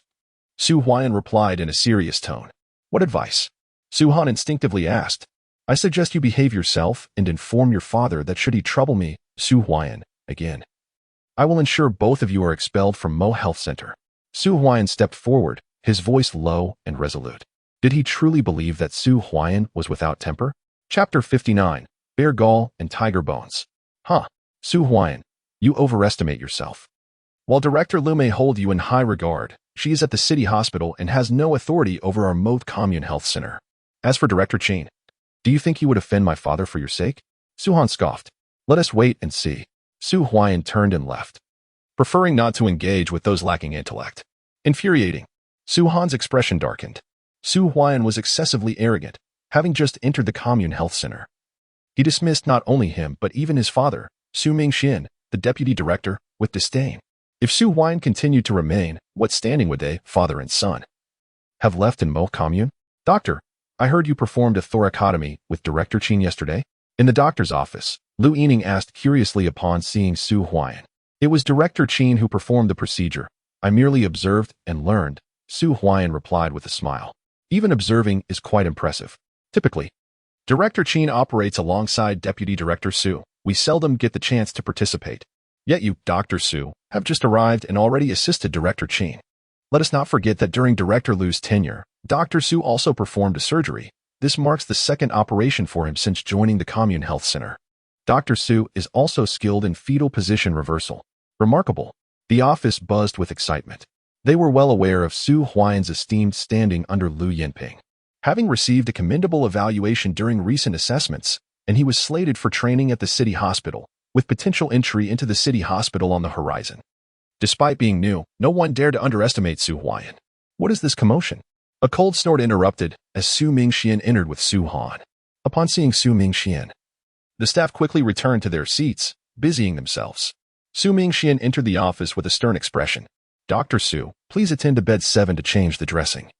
Su Mingxian instructed coolly. Certainly. Su Huai'an exited the doctor's office to change the dressing. Bed 7 was occupied by his second uncle, Su Yuan. Upon his arrival, he found Aunt Chen feeding Su Yuan rice porridge. Huai'an, you're here. Upon seeing Su Huai'an, Chen promptly stood up. Uncle, I have come to change your dressing. Su Huai'an replied with a smile. Huai'an, in the past, your second uncle's family did you a disservice. Thanks to you, I was saved this time, as well as Huai Luo.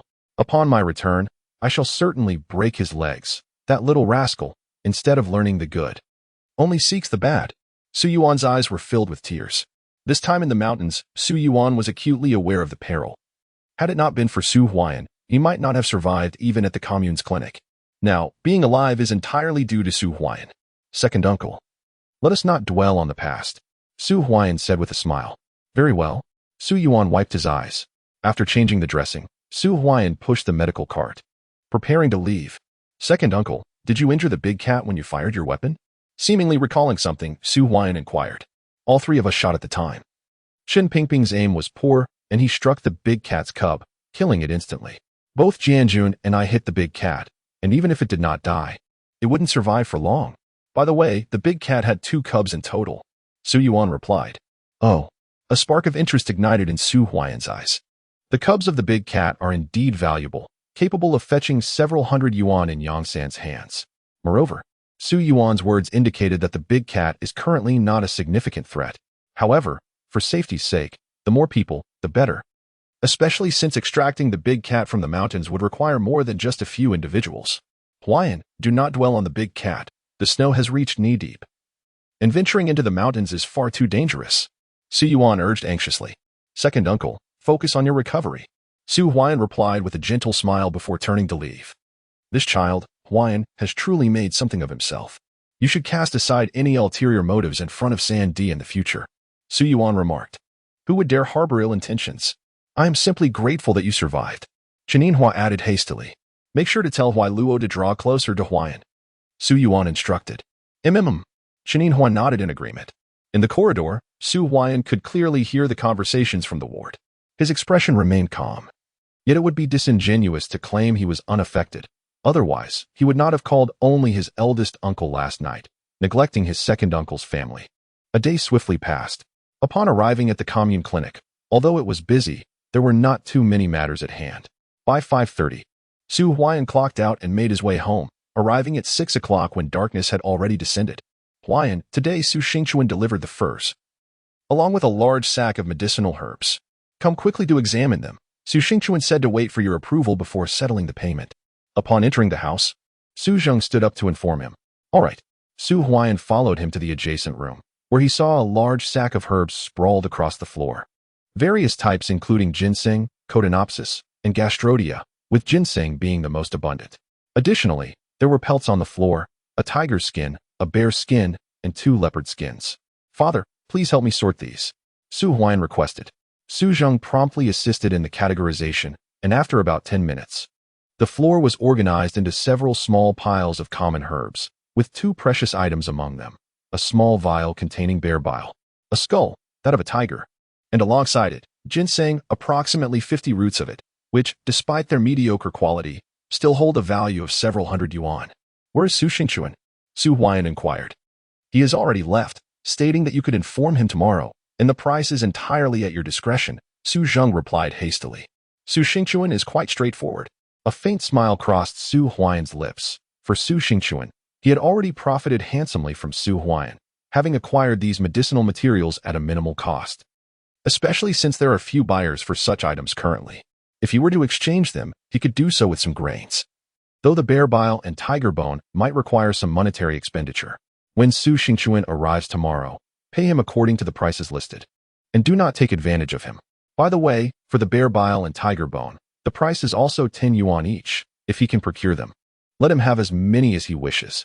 Su Huai'an instructed. Understood. Su Zheng nodded. This bag alone is worth over 100 yuan, a sum unimaginable in the past. How was your harvest with your uncle today? Su Huai'an asked. Your uncle collected goods worth 10 yuan, all at your prices, while I managed to gather 18 yuan. Primarily ginseng and gastrodia elata, with fewer other medicinal materials, Su Zheng reported. That's far too little. Su Huai'an shook his head slightly, and then retrieved a certificate from his pocket. Tomorrow, you and your uncle should take this certificate to procure materials. It's not just for our Lingnan brigade, but you can also collect from the neighboring brigade. Huai'an, you truly obtained the certificate? Su Zheng exclaimed. Could it possibly be counterfeit? The procurement order from the health center will be issued tomorrow. I am procuring medicinal materials on behalf of the health center. So you and your uncle can proceed without hesitation. Moreover, if anyone has furs, they can discreetly send them to our home. And I will take them to the health center's warehouse when I go to work the next day, Su Huai'an added. All right, with this certificate in hand. Su Zheng felt reassured. In the following days, Su Huai'an visited the health center, and although Su Mingxian was displeased with him, he no longer made things difficult for Su Huai'an. After returning home, Su Huai'an and Su Zheng organized the collected goods together. Furthermore, Su Xingchuan delivered supplies daily. Compared to Su Feng and Su Zheng, Su Xingchuan had far broader access. In addition to his own acquisitions, he also traveled to the town, bringing in approximately 30 jin of medicinal materials each day. As the days swiftly passed, December 28th approached, drawing ever closer to the new year. At the Mo Health Center, in the corridor, Su Han's eyes blazed with anger. Director Qin has gone too far. You have always been responsible for procuring medicinal materials. Yet now that the procurement order has just arrived, Director Qin insists that Su Huai'an handle it. Does he think you do not exist? Su Han seethed. Su Mingxuan's expression was equally grim. Traditionally, when there was any procurement at the health center, Director Qin seldom interfered, leaving the management to Su Mingxian, who would delegate the tasks to his son after the orders were received. Unexpectedly, this time, upon the issuance of the procurement order, Director Qin did not even consult him before assigning it to Su Huai'an. What's all the fuss over just a procurement? Su Mingxian coldly remarked. Father, there is quite a substantial profit in this procurement. Last time we purchased medicinal herbs, the upper management allocated 600 yuan. While we only spent a little over 100 yuan across various teams, the herbs from the lower teams are unwanted. One could easily exchange a pound of grain for a considerable quantity. Furthermore, by procuring from the teams, we can conveniently leverage the guise of offering free medical consultations at the team health centers, ensuring we are well fed and well treated in return. Su Han added in a low voice. With this procurement, he could nearly earn over 100 yuan. And the thought of ceding this opportunity to Su Huai'an left him quite displeased. Is it really necessary for you to elaborate? Su Mingxian scoffed. Good morning, Director Su. Just then, Su Huai'an arrived at the health center, greeting Su Mingxian with a smile. Upon seeing Su Huai'an, their expressions soured further, and they turned away stiffly. It seems the procurement order has indeed arrived, Su Huai'an mused with a faint smile. Having spent so many years in the hospital, He was well aware of the dynamics at play. Those in leadership roles overseeing logistics invariably benefited the most. Dr. Su, the director requests your presence in the office. Li Donglin called out upon spotting Su Huai'an. Understood. Su Huai'an headed to the director's office. Inside the office, Qin Yuqing handed Su Huai'an the procurement list for the upcoming year's medicinal herbs, with a total budget of 600 yuan. Please take a look and manage the procurement, he instructed, also presenting an envelope filled with cash. Su Huai'an picked up the list, but did not take the money. Thank you for this opportunity to gain experience, Director. I will ensure both the quantity and quality of the herbs, Su Huai'an assured him. What money? Didn't you just receive the procurement funds? Su Huai'an feigned ignorance. The herbs listed did not require 600 yuan. Even with a slightly inflated price, 200 yuan would suffice. He understood the nuances of human relations well enough to grasp this situation. Such a clever lad. Qin Yuqing paused slightly, contemplating the implications of receiving the entire 600 yuan. His monthly salary was merely 60 yuan, amounting to only 720 yuan a year, equivalent to more than a year's wages. Though Su Mingxian had previously managed procurement matters, it paled in comparison to this opportunity with Su Huai'an. Director Lin's son is getting married, and he assured a watch for the ceremony. He approached me last time, seeking help. Could you possibly assist? After all, it's a joyous occasion, and we wouldn't want a mere watch to delay it. Qin Yuqing continued. Thank you, Director. Su Huai'an's mind raced, but he simply smiled faintly, and Qin Yuqing chose not to elaborate further. A wise individual understands immediately, he thought. The procurement of herbs was no easy task. It was evident that Yang San had recently faced dire consequences for his attempt. Yang San was correct. Seizing this opportunity could indeed yield significant profits, but one needed to have the means to pursue it. Director Lin serves as a deterrent, Qin Yuqing added. By the way, I will be heading to the city tomorrow. If anything arises at the health center, please keep an eye on things. Of course. Su Huai'an nodded and exited the office. Director Qin, rest assured about this matter. I reside in the dormitory of the health clinic, and should anything arise, I can reach you within 2 minutes to address it immediately. Just as Su Huai'an stepped out, he encountered a middle-aged man assisting a heavily pregnant woman into the facility. Su Mingxian promptly approached to lend his support, with Su Han quickly following suit. Who is this? Su Huai'an inquired. You do not recognize Director Qin Guodong. Who manages the commune's economy? Lu Yining replied hastily. Director Qin? Su Huai'an's mind stirred. This individual held a significant position within the commune. It was said that Director Qin had recently given birth to a daughter and was now expecting a son with this pregnancy. Lu Yining whispered, You are aware of this too? Su Huai'an responded, slightly taken aback. Is there anything in the commune that I am unaware of? Let us not dwell on it. Su Huai'an quickly interrupted Lu Yining, realizing that the gossip was dangerously close to involving him.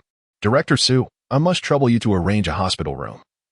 My wife will be temporarily admitted here today, as she has been experiencing some discomfort. Please have someone examine her shortly. I fear she may go into labor tonight. Qin Guodong said with a smile. Director Qin, you are too kind. Su Han, please find a bed for her. Make sure it is a private room, and ensure that the admission paperwork is processed and brought over. Su Mingxian instructed Su Han. No problem.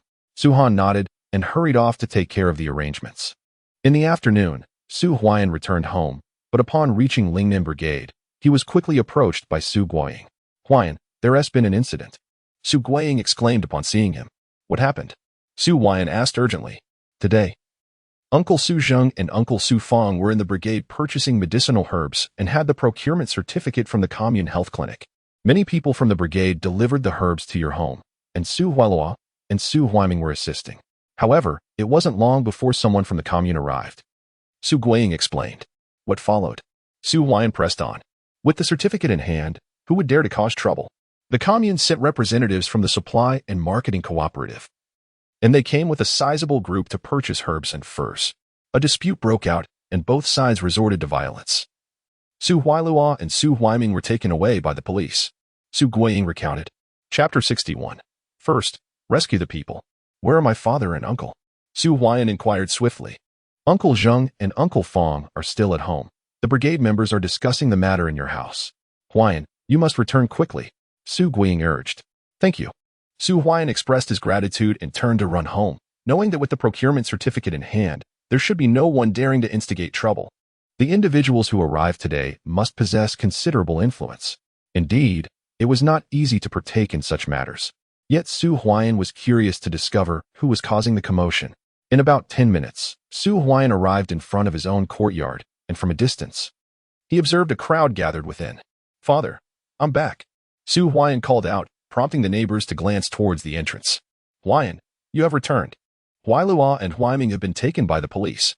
Upon seeing Su Huai'an, Su Zheng, and Su Fang, they hurriedly rushed out, their faces etched with anxiety. "Hold on. Let us discuss this inside," Su Huai'an instructed. "Has Uncle Qin arrived?" he inquired. "I am here," came the voice of Su Qin as he emerged from the room. His expression was grave upon seeing Su Huai'an. Quickly, Su Huai'an exchanged a knowing glance with Su Zheng and entered the room, while Su Zheng dispersed the onlookers outside. "Inside," Su Huai'an asked, "Uncle Qin, what transpired today?" It was Qin Shueping who came. He manages procurement for the supply and marketing cooperative, and his uncle, Qin Guodong, is the economic director of the commune. Among the people he brought were several from the neighboring hunting team in the forest. They spoke disrespectfully, and after a few exchanges, a fight broke out. Huai Miao and Huai Luo were taken away by the commune's police. Su Qin explained, indicating that the situation was beyond his control. Su Huai'an quickly grasped the situation. The economic director must have received intel, prompting him to send his nephew to the brigade to procure medicinal herbs and furs, eyeing a lucrative opportunity. Moreover, as they witnessed Su Zheng and others also engaged in the procurement of herbs, it was no wonder that a conflict ensued. "Uncle, please seek out Su Xingchuan. We need to head to the commune shortly," Su Huai'an declared. "I have no qualms about fair competition after all. The vast expanse of Beilu Mountain cannot be monopolized. Yet, it is evident that Qin Shueping intends to claim it all for himself. I'll go right away." Su Fang hurriedly departed. "Huai'an, you possess the procurement certificate from the health clinic. Let us not escalate this matter. Speak with Qin Shueping, and have Huai Luo and Huai Miao apologize to resolve this issue amicably," Su Qin urged in a hushed tone. "Uncle Qin, who instigated the altercation?" Su Huai'an queried. Huai Luo and Huai Miao were indeed irate but did not strike first. It was the other party that initiated the violence. Su Qin responded. "Uncle, I will handle this. You need not concern yourself," Su Huai'an asserted. Su Qin opened his mouth as if to say something, but ultimately remained silent. Shortly thereafter, Su Xingchuan arrived. "Huai'an, I heard there was trouble. I know the individuals from the neighboring forest, having ventured into the mountains with them before. When we reach the commune, I can speak a few words, but I have no leverage over Qin Shueping," Su Xingchuan remarked. "Let us proceed to the commune and discuss it further," Su Huai'an replied with a cold sneer. After a brief moment, the three made their way to the commune, arriving at the police station after approximately an hour. Inside the station, an officer approached, asking, "Who are you looking for?" "I seek Director Lin," Su Huai'an replied with a smile. "The director is not here," the officer stated. "Brother, could you assist me?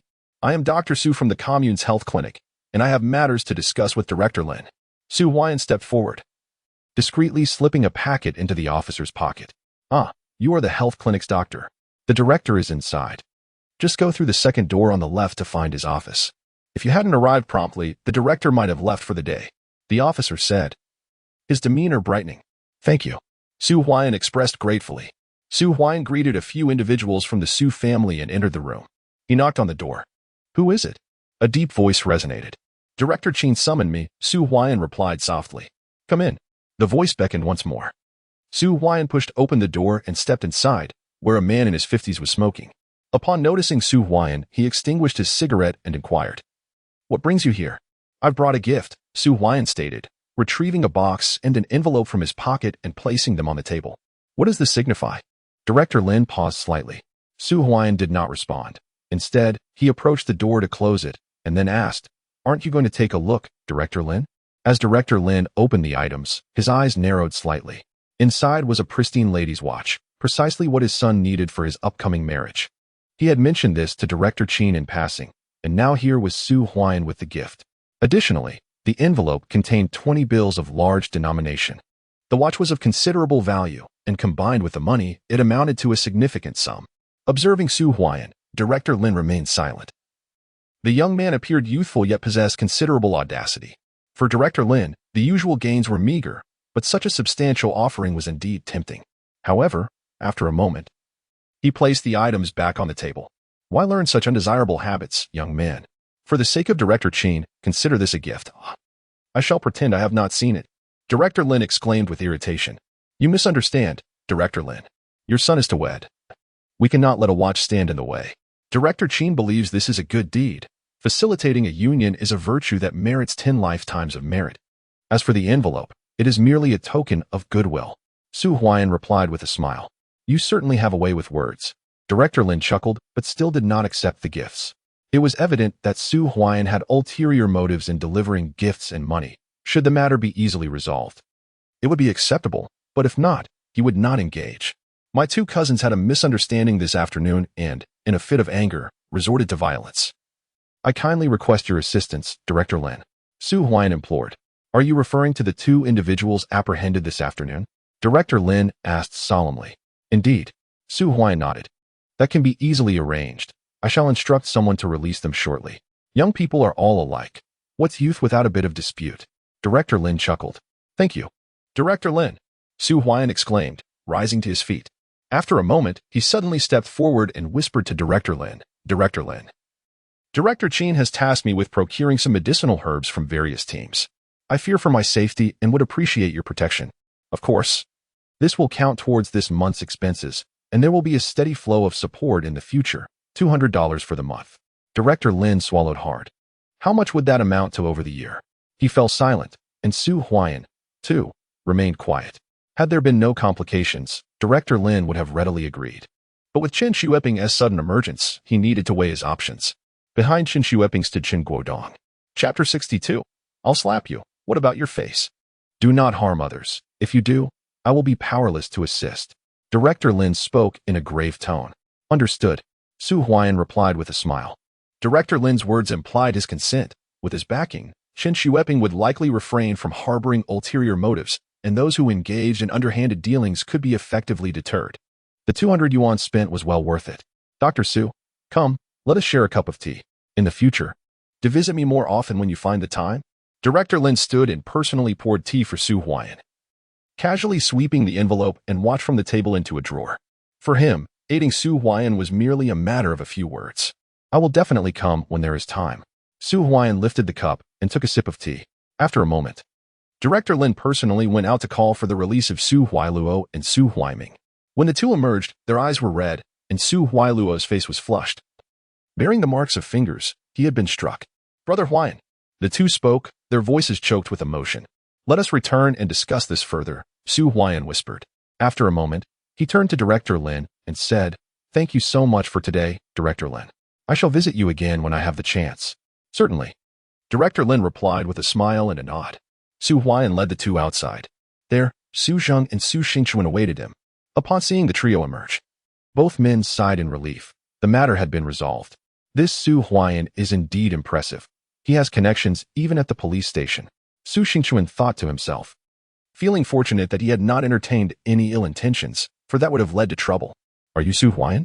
Just then, a disdainful voice interrupted, and a group approached from a distance, led by a man in his mid-20s, flanked by 6 others. Huai'an, they are from the Lincheng hunting team. I recognize 3 of them. Su Xingchuan quickly informed him. Brother Huai'an, he is the one who attacked me, Su Huailuo exclaimed, pointing an accusing finger at Chen Xueping with indignation. Do not rush.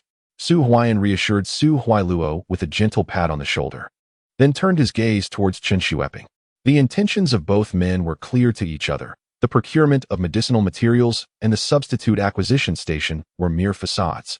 3 days prior, Chen Xueping had received news from his uncle, Chen Guodong, who informed him that after the new year, policies would be fully liberalized, and Mo City would serve as a pilot city. The free economy and family contracting system would be implemented, transforming the delivery of medicinal materials to the city from mere resale into legitimate business.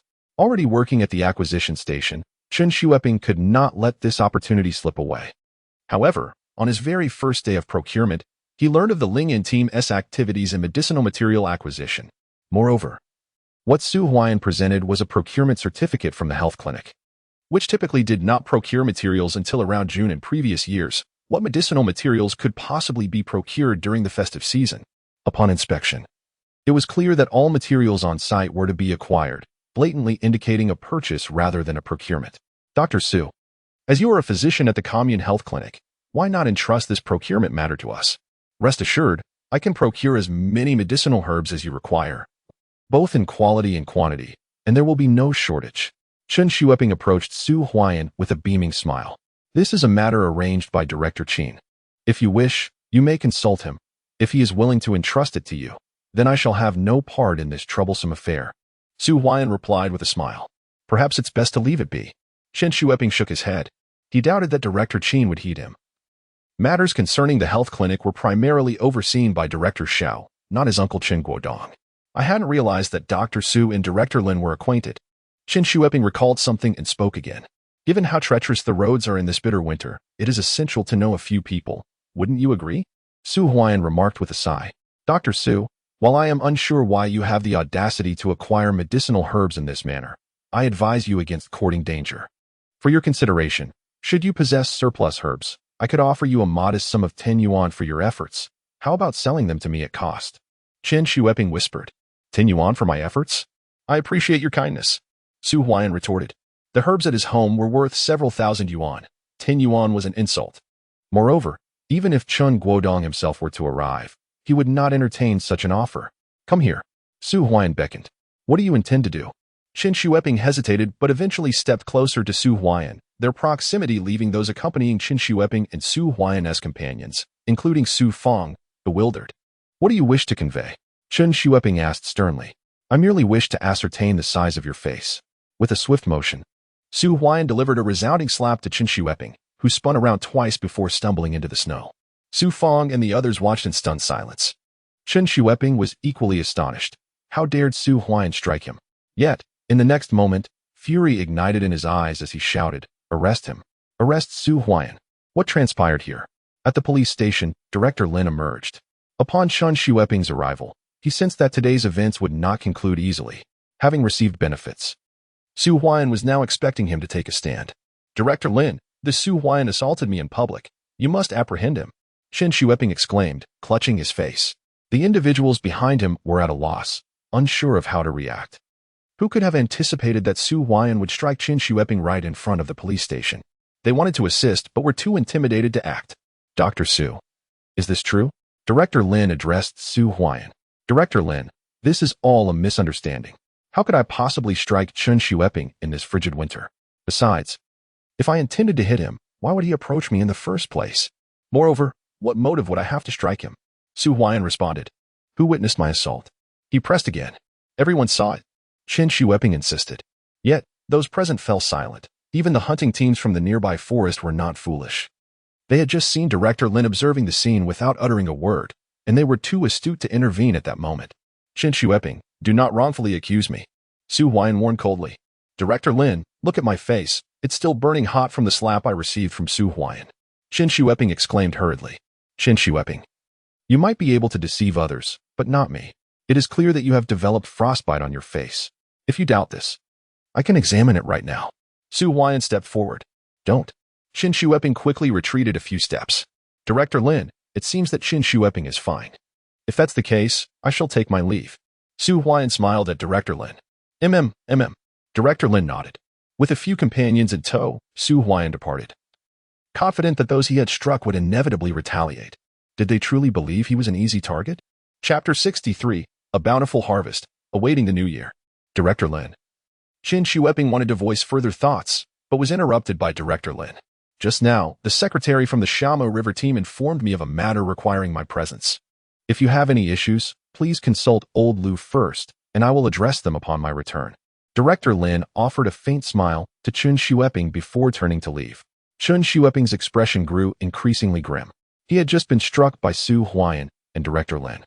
Even at the police station, had neglected to intervene. Chen Xueping was no fool. A moment's reflection revealed the underlying implications. Director Lin had chosen not to involve himself in this matter. Comrade Chen Xueping, I have matters to attend to. My wife is waiting for me to have dinner. I too, replied one of the individuals behind Chen Xueping, as they all hastily made their exit, leaving only Chen Xueping at the scene.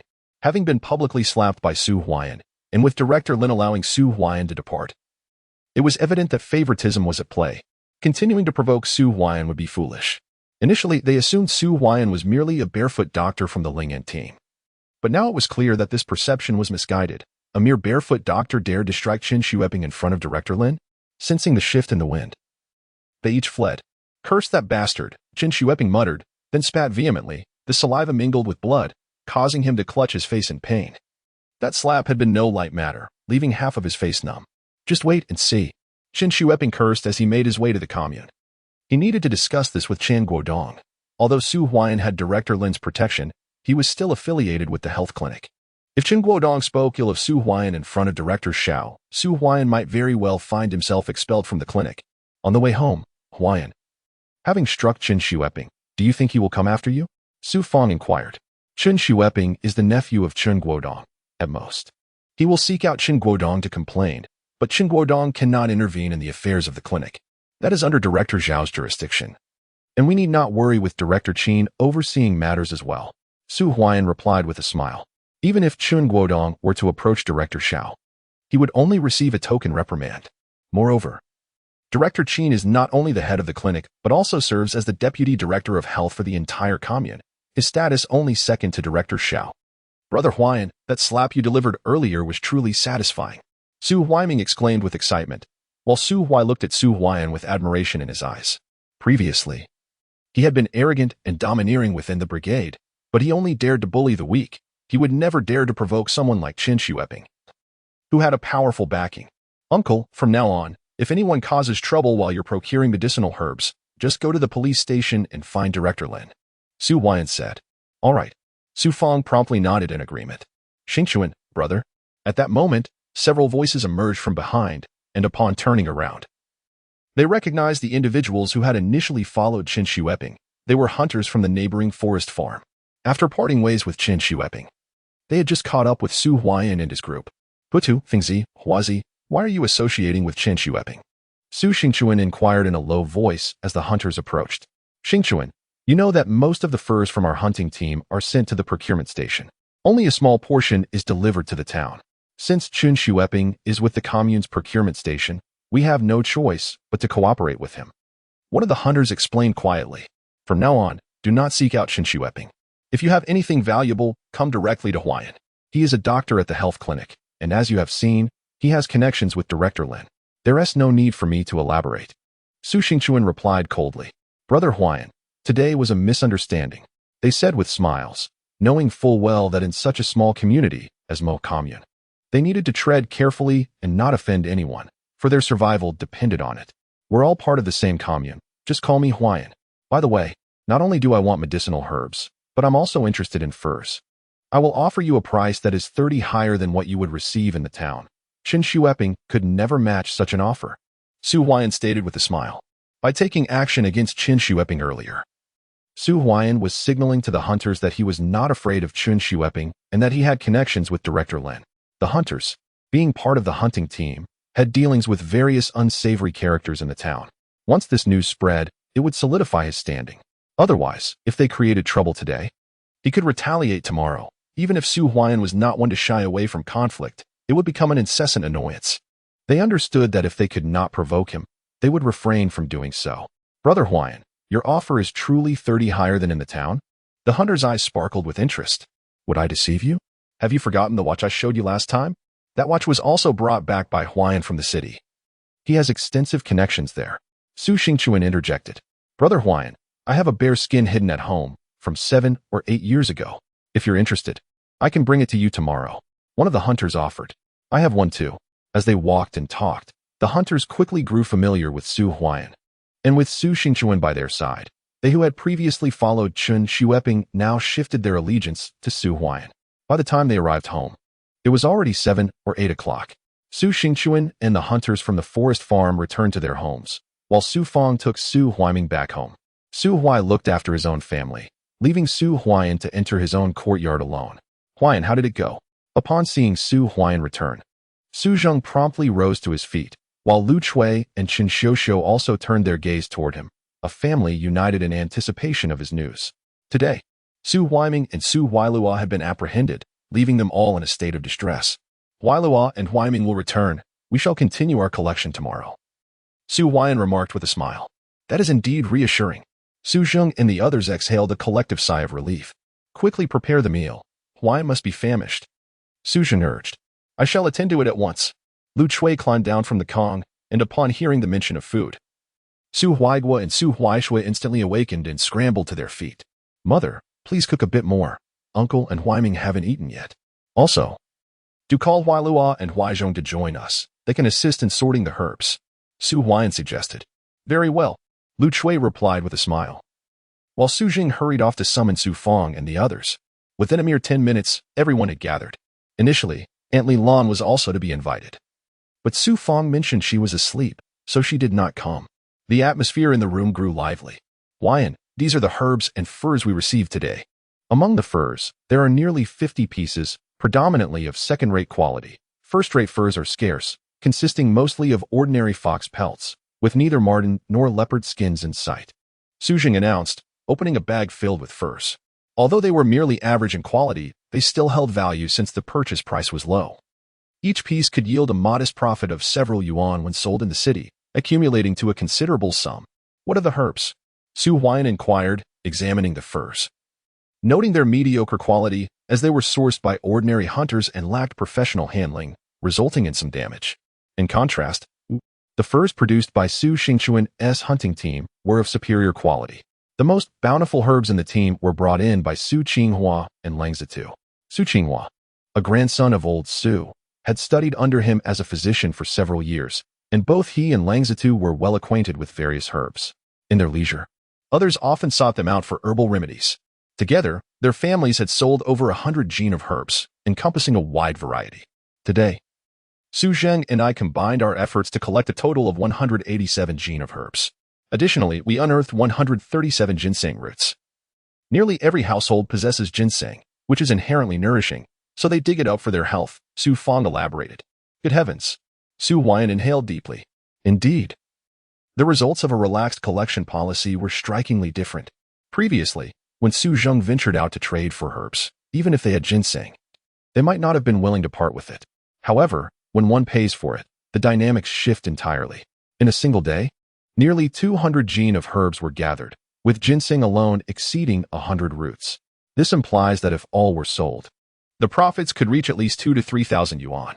Naturally, such earnings cannot be sustained for long, as each household's supply of ginseng is limited, once sold out. One must wait until spring to dig again. With the medicinal herbs collected over the past 2 days, along with those delivered by Su Xingchuan, the total now amounts to over 300 jins. There are more than 100 ginseng roots, 78 pairs of deer antlers, a tiger skull, and a bottle of bear bile. Su Huai'an pondered within. This represents the bountiful harvest of recent days, specifically from single medicinal herbs, with the majority coming from Su Xingchuan, who delivers dozens of jins each day, the source of which remains a mystery. As for furs, there are 2 Far Eastern leopard skins, 1 bear skin, and 1 tiger skin, along with approximately 70 to 80 more furs collected by Su Zheng and Uncle during the last couple of days. In comparison, the furs are considerably fewer since they have not been collected indiscriminately. Nevertheless, if all these items were to be sold, the total would be staggering. Of course, Su Huai'an has nearly exhausted his capital. Apart from the 200 yuan given to Director Lin today, he has just over 100 left. This means Su Huai'an has acquired all these items for less than 800 yuan. Uncle, your share will have to wait until after I make my move. Su Huai'an remarked. Huai'an, why say such things among family? On a snowy day like this. There's no need to talk about money for helping you collect medicinal herbs for a few days, Su Fong quickly replied. Have the people heading into the mountains been contacted? Su Huai'an inquired, recalling something. They've been contacted. They are old friends who have accompanied me into the mountains before and are reliable. I gave each 30 yuan. And they'll arrive at noon on New Year's Eve with their own hunting rifles. Initially, they were reluctant to go, but when they heard there were 7 of them, they agreed. Su Fong informed. Uncle Xingchuan will deliver more medicinal herbs tomorrow, and we should receive an answer then, Su Huai'an stated. Filled with anticipation at the prospect of how much they could earn from this trip to the city, especially with the addition of the big cat. Now, they could only await the first day of the new year. Chapter 64. Why should I visit Dr. Su? Father, you and Uncle will continue acquiring medicinal herbs tomorrow. I need to make a trip to the city on the morning of the first day. Once this batch is out, we will proceed to other teams to collect as much as possible, Su Huai'an declared. Huai'an, you must be cautious, Su Zheng warned. Rest assured. This time I will take Uncle and Su Huaiming with me, Su Huai'an replied with a smile. Hearing this, Su Zheng felt a sense of relief. He had been quite worried during Su Huai'an's last trip to the city. That night, Su Fong had gone to find him, and this time, with even more medicinal herbs and the conspicuous big cat, his concerns were heightened. Tomorrow morning, Director Qin is going to the city. I need to inform him so that Yang San can arrange for transportation on the first day. Su Huai'an contemplated internally. The deep snow had already reached knee height, making it impossible to use a mule cart to enter the city. A vehicle would be necessary, especially with the volume of goods. Most of the inventory, aside from what was at home, was currently stored in the clinic's warehouse. Time for dinner. After about half an hour, the medicinal herbs were finally sorted, and Lu Chui's meal was ready. Everyone sat at the table, except for Su Huailuo and Su Huaizhong, who stood nearby, hesitant to take their seats. Huailuo, come sit. Su Huai'an beckoned. Brother Huai'an. Su Huailuo's eyes were red, and the table was laden with stewed meat and a large pot of rice. Reflecting on his past actions, he felt an overwhelming sense of shame. Su Huaizhong lowered his head in silence. Why cry? Second brother has undergone surgery and will be discharged once he recovers. Su Zheng hastily reassured. Indeed. Su Fong nodded in agreement, adding, we are family. Huai'an has not held your past actions against you. Let this matter be forgotten, but remember Huai'an's kindness and do not act like an ungrateful wretch again. As Su Fong spoke, Su Huailuo cried even harder, realizing the true meaning of blood ties in his moment of despair. His previous actions had been utterly foolish. Let us eat, Su Huai'an suggested. Tomorrow, Huailuo, you will accompany your uncle to gather medicinal herbs. By the way, our family's funds are running low. I have 8 flashlights here. If anyone needs them, they can purchase them for 25 yuan each. Su Huai'an smiled. Flashlights are valuable items, often deemed too extravagant for ordinary families, yet those in better circumstances are eager to acquire them. Just the other day, Captain Su Difu inquired about my flashlight. He wants one too. Su Fong chuckled. Come, let us eat. Su Huai'an joined in the laughter. Outside, the cold wind howled, but inside, the atmosphere was lively. The following day, Su Huai'an hurried to the clinic early in the morning. Upon arriving, he found Director Qin still present. He greeted him and requested that he convey a message to Elder Yang, asking him to send someone over as early as possible on the first morning of the new year. Huai'an, if there are any matters in the clinic, please assist. I want he return until around 3 in the afternoon. Director Qin instructed. Since learning of Su Huai'an's surgical skills, Director Qin regarded him as the second in command of the clinic, placing more trust in him than in Su Mingxian. Of course, Su Huai'an replied with a smile. After Director Qin departed on the shuttle bus, the shift change began around 8 o'clock. With Director Qin absent, Su Mingxian took charge of the shift handover and ward rounds, and by the time they were nearly finished, it was already 10 in the morning. In the doctor's office, Lu Yining exclaimed, Dr. Su, tomorrow is New Year's Eve. The commune will hold a grand meeting in the evening, and all the secretaries and officials from various teams will attend. Our clinic must participate and arrange for someone to speak. Who is our clinic sending? Su Huai'an inquired. I don't know. Director Qin hasn't mentioned it yet. Lu Yining replied. You don't even know? Su Huai'an responded with a chuckle. Last year, it was Vice Director Su who spoke. This year, it might be him again. But it could also be you, Dr. Su. Although you are new to the clinic, Director Qin holds you in high regard. Lu Yining suggested. I'm just a newcomer. I have no right to such a position. Su Huai'an replied with a gentle smile.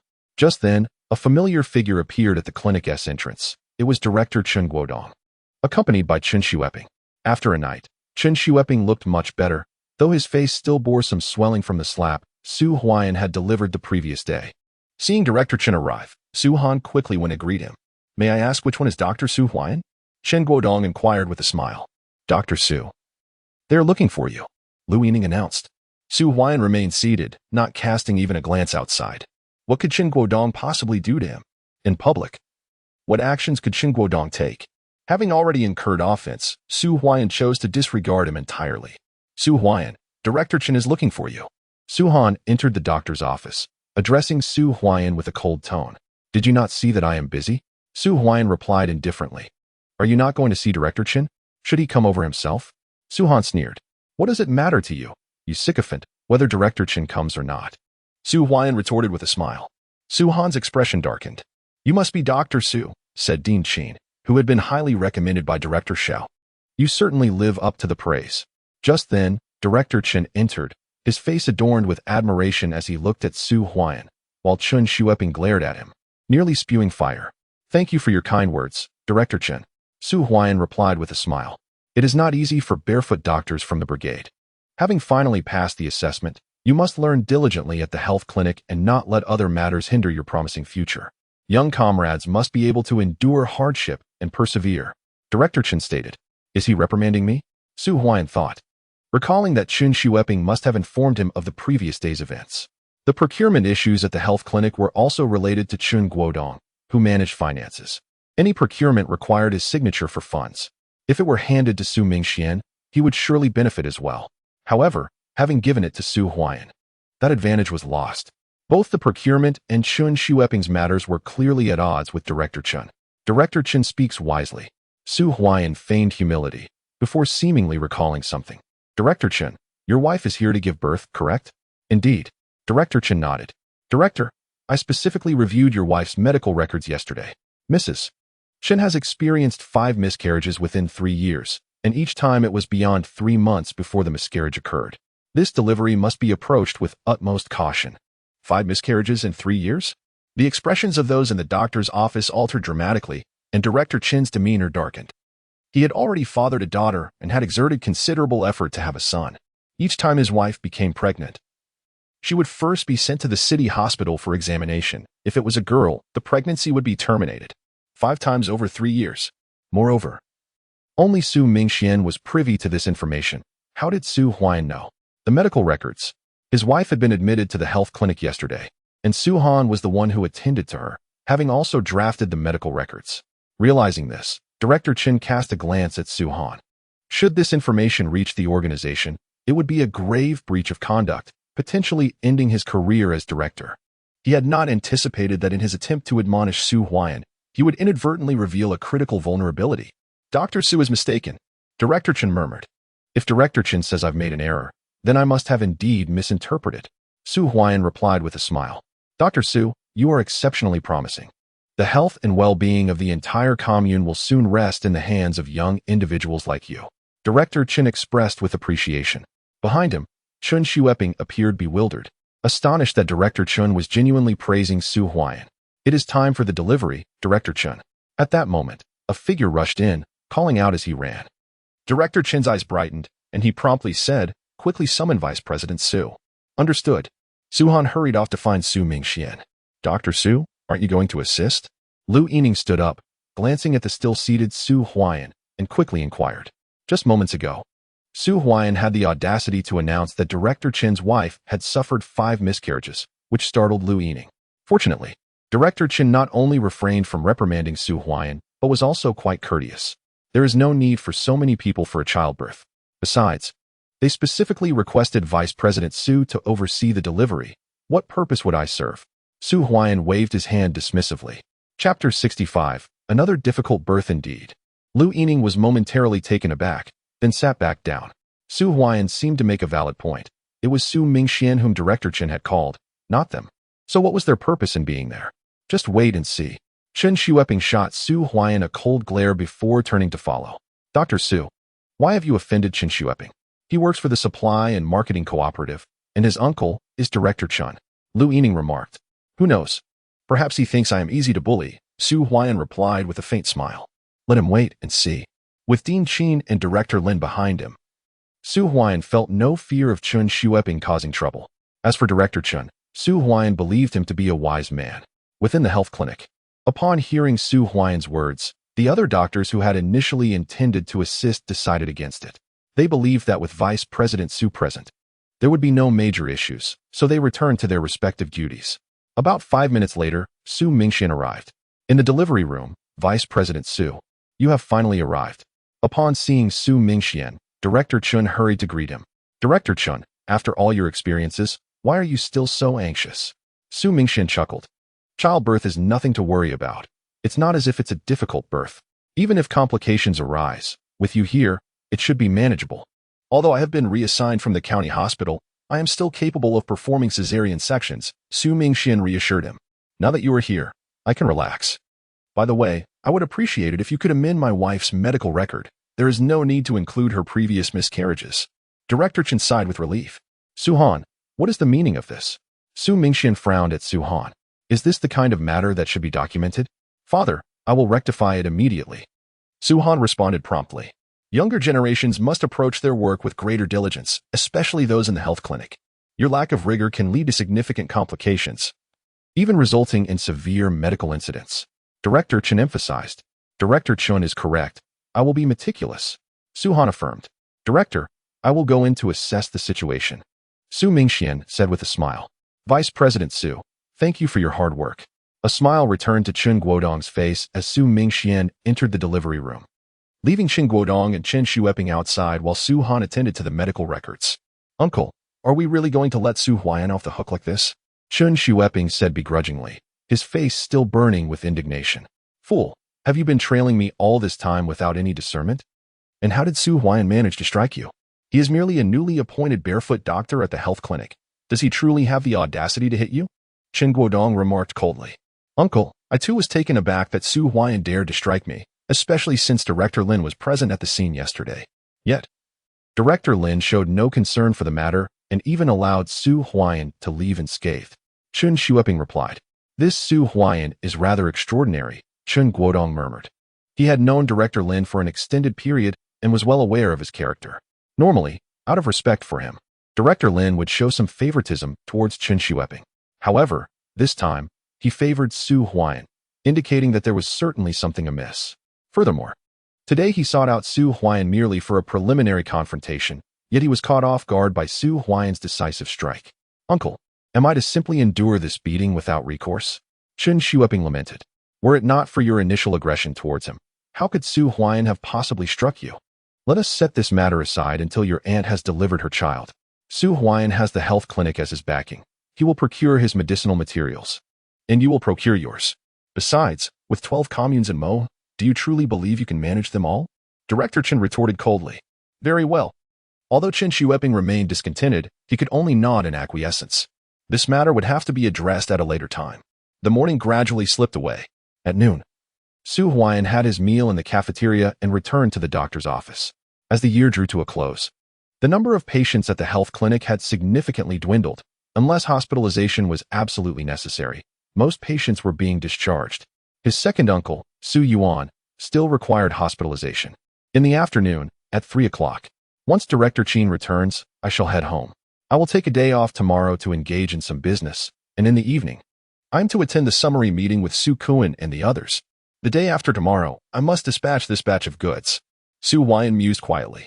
The successful sale of this batch would mark the establishment of his foundation and capital. With the economy opening up after the new year, everyone would have the opportunity to engage in commerce, yet capital was paramount. As spring approached and the snow melted, it signified that everyone could venture into the mountains to gather medicinal herbs, which would not be inexpensive. Dr. Su, aren't you going to check on them? Director Chin's wife is experiencing complications during labor. At that moment, Lu Yining entered the doctor's office and addressed Su Huai'an. Oh, Su Huai'an responded with an even demeanor. With Su Mingxian present, there should be no significant issues. At worst, a natural delivery may be converted to a cesarean. Is Director Chin's wife truly in distress? We should go take a look. Let us go. The other medical staff members stood up and proceeded towards the delivery room, leaving only Su Huai'an and Lu Yining behind. Observing Su Huai'an's immobility, Lu Yining urged, Dr. Su, you should go check as well. I shall not, Su Huai'an replied nonchalantly. Why should I go if they did not summon me? If I were to go now, it would be fortunate if Director Chun and Su Mingxian did not seek to trouble me. I have no interest in placing my warm countenance upon a cold shoulder. Moreover, I have already offended Director Chen, and there is no need for me to ingratiate myself. Then I shall go ahead. Lu Yining, seeing that Su Huai'an would not budge, decided to proceed alone. Half an hour later, it is truly alarming. After 6 or 7 hours of labor, only a leg and an arm have emerged. What sort of fetal position is this? Moreover, Vice Dean Su has performed an episiotomy, resulting in considerable blood loss. This is even more terrifying than the previous difficult delivery at the Xiaomo River team. The hand and foot that have emerged are already a deep purple, indicating severe oxygen deprivation. Vice Dean Su has just agreed to convert to a cesarean section. Director Chin's face has turned ashen. With Dean Qin absent, we must ensure that nothing goes awry. An hour has passed, and it is now 5 o'clock. Upon their return, Lu Yining and the others wore grave expressions. Upon hearing this, Su Huai'an also stood up. A hand and an arm have emerged? What on earth is Su Mingxian doing? Even in the case of a difficult delivery, we could simply proceed with a cesarean section. What is the situation? Su Huai'an inquired of Lu Yining. The delivery room is now awash with blood. When complications began, everyone suggested a cesarean, but Vice Dean Su insisted that an episiotomy would suffice. Who could have anticipated that only a leg and an arm would emerge after the incision? Lu Yining replied hastily. Dr. Su, you must go and take a look. Lu Yining urged again. Before Lu Yining could finish his sentence, Su Huai'an had already exited the doctor's office. Chapter 66. Fool, hurry and summon Dr. Su. Outside the delivery room. Quickly, take her to the operating room. We must perform the cesarean at once. There is no time to lose. Su Mingxuan's urgent voice rang out. The stretcher carrying the patient was wheeled past Su Huai'an and into the adjacent operating room. Outside the delivery room, Director Qin wore a look of deep concern. When Qin Shueping saw Su Huai'an, he snorted but said nothing. Dr. Su, your presence is not required here. Su Han, coming out at that moment, coldly remarked upon seeing Su Huai'an. At that moment, he was drenched in sweat. Dr. Su, what is the situation? Director Qin quickly inquired of Su Han. My father has already begun administering anesthesia. The cesarean will commence shortly. And please, do not let this Su Huai'an come in and cause chaos. In this clinic, no one performs surgeries better than my father, except for Dean Qin, Su Han stated, casting a glance at Su Huai'an before turning sharply and slamming the door to the operating room shut. Dr. Su, you should not enter. Vice Dean Su has stated that your presence is unnecessary. Director Qin addressed Su Huai'an. Goodbye. Su Huai'an turned and left. He had come merely to honor Dean Qin's request. Having done so, he felt he had fulfilled his promise. As for the outcome of Su Mingxuan's surgery, it was no longer his concern. Besides, the family had explicitly refused his involvement. He could not force himself into the surgery. Uncle, this Su Huai'an has gone too far. Qin Shueping exclaimed. Humph. Director Qin scoffed. Su Huai'an had turned and left without so much as a word, which irked him, though he was unaware that he had just declared that Su Huai'an was not needed. Su Huai'an departed, leaving Qin in an even less cheerful mood. In the doctor's office. Dr. Su, how are things? Lu Yining asked hastily. Vice Dean Su and Dr. Su have gone into surgery. The situation should be manageable. I returned on my own. As Director Qin indicated that the operating room did not require my assistance, Su Huai'an replied. Dr. Su, if you had been called earlier, your fetal position correction technique might have been beneficial. Lu Yining remarked. What purpose would I serve if they do not require my assistance? Su Huai'an responded with a helpless gesture.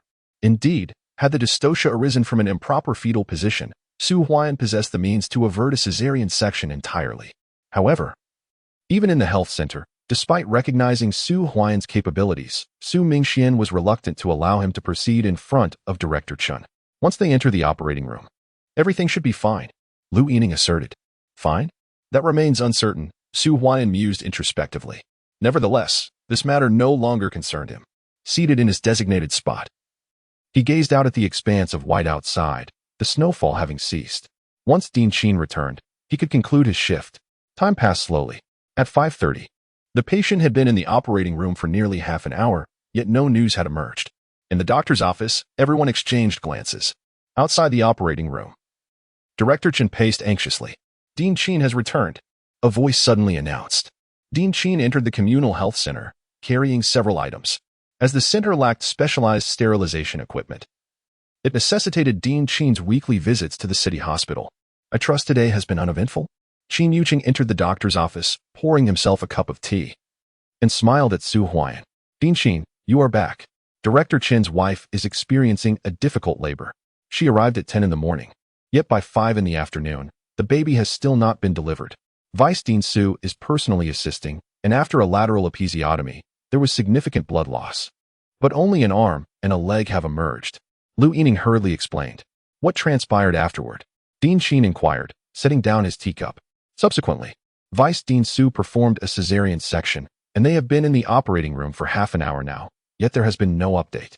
In the entire institution, aside from Vice Dean Su, only Dr. Su has performed surgery, yet neither Vice Dean Su nor Director Qin permits him to enter. Lu Yining reiterated. Absurd. Dean Qin slammed his hand on the table. They do not allow Su Huai'an to enter?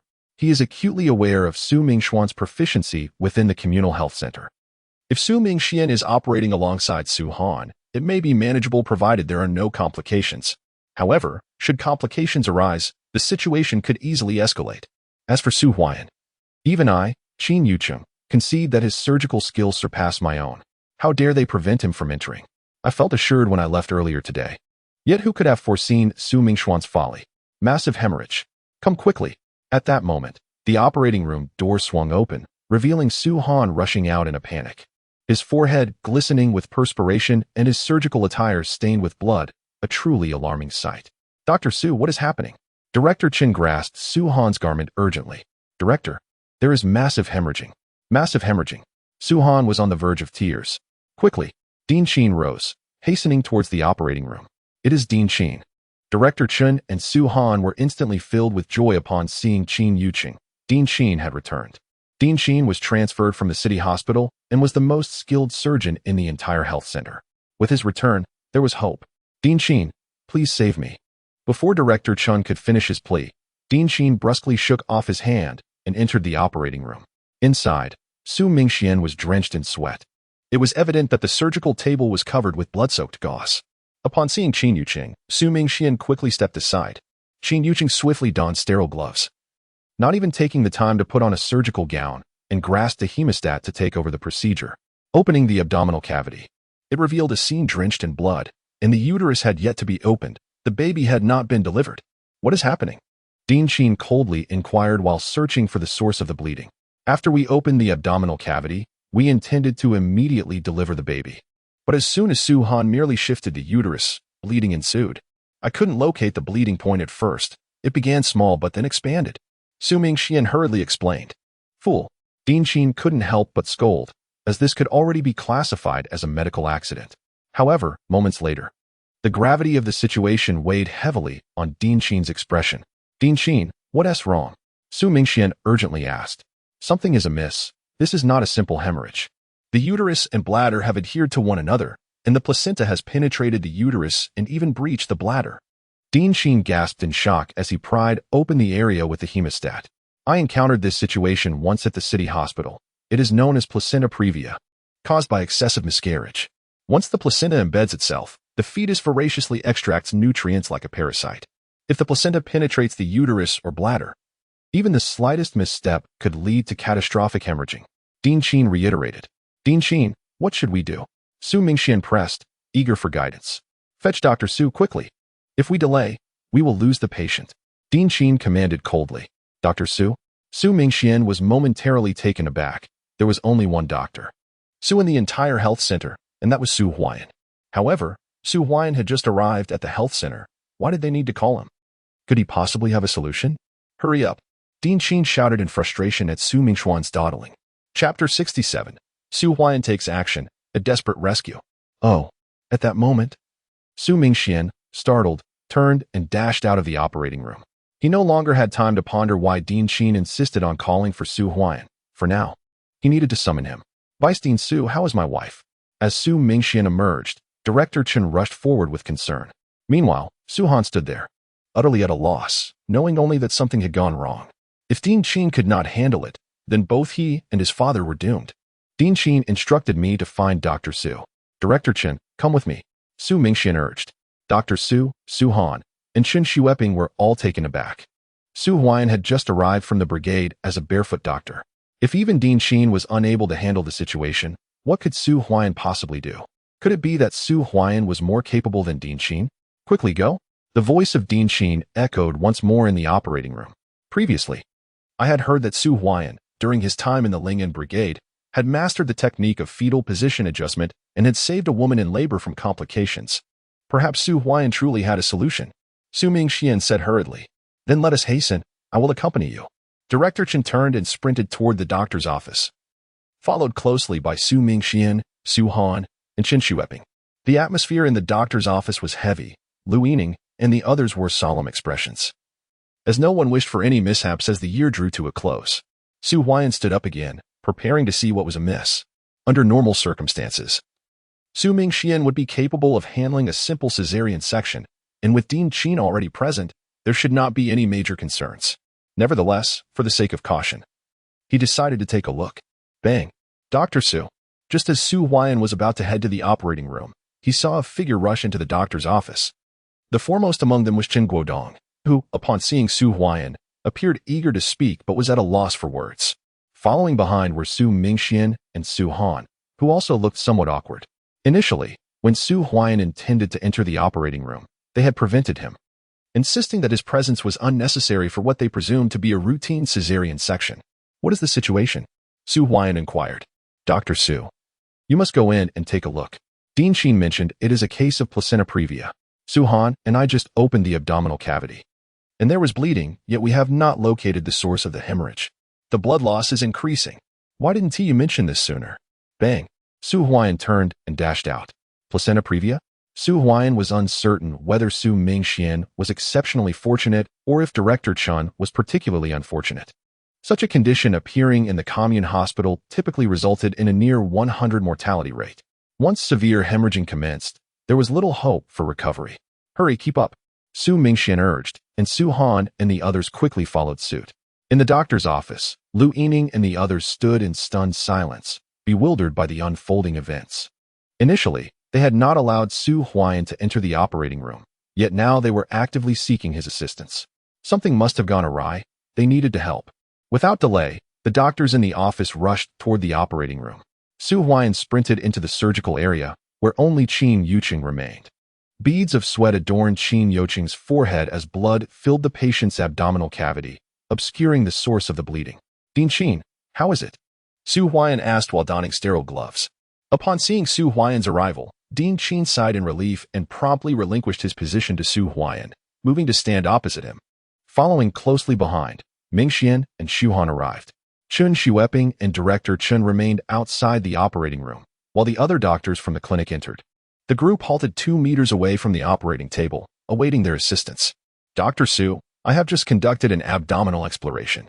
The patient suffers from placenta previa, with severe implantation of the placenta, which has penetrated the entire uterus and breached the bladder," Dean Qin explained.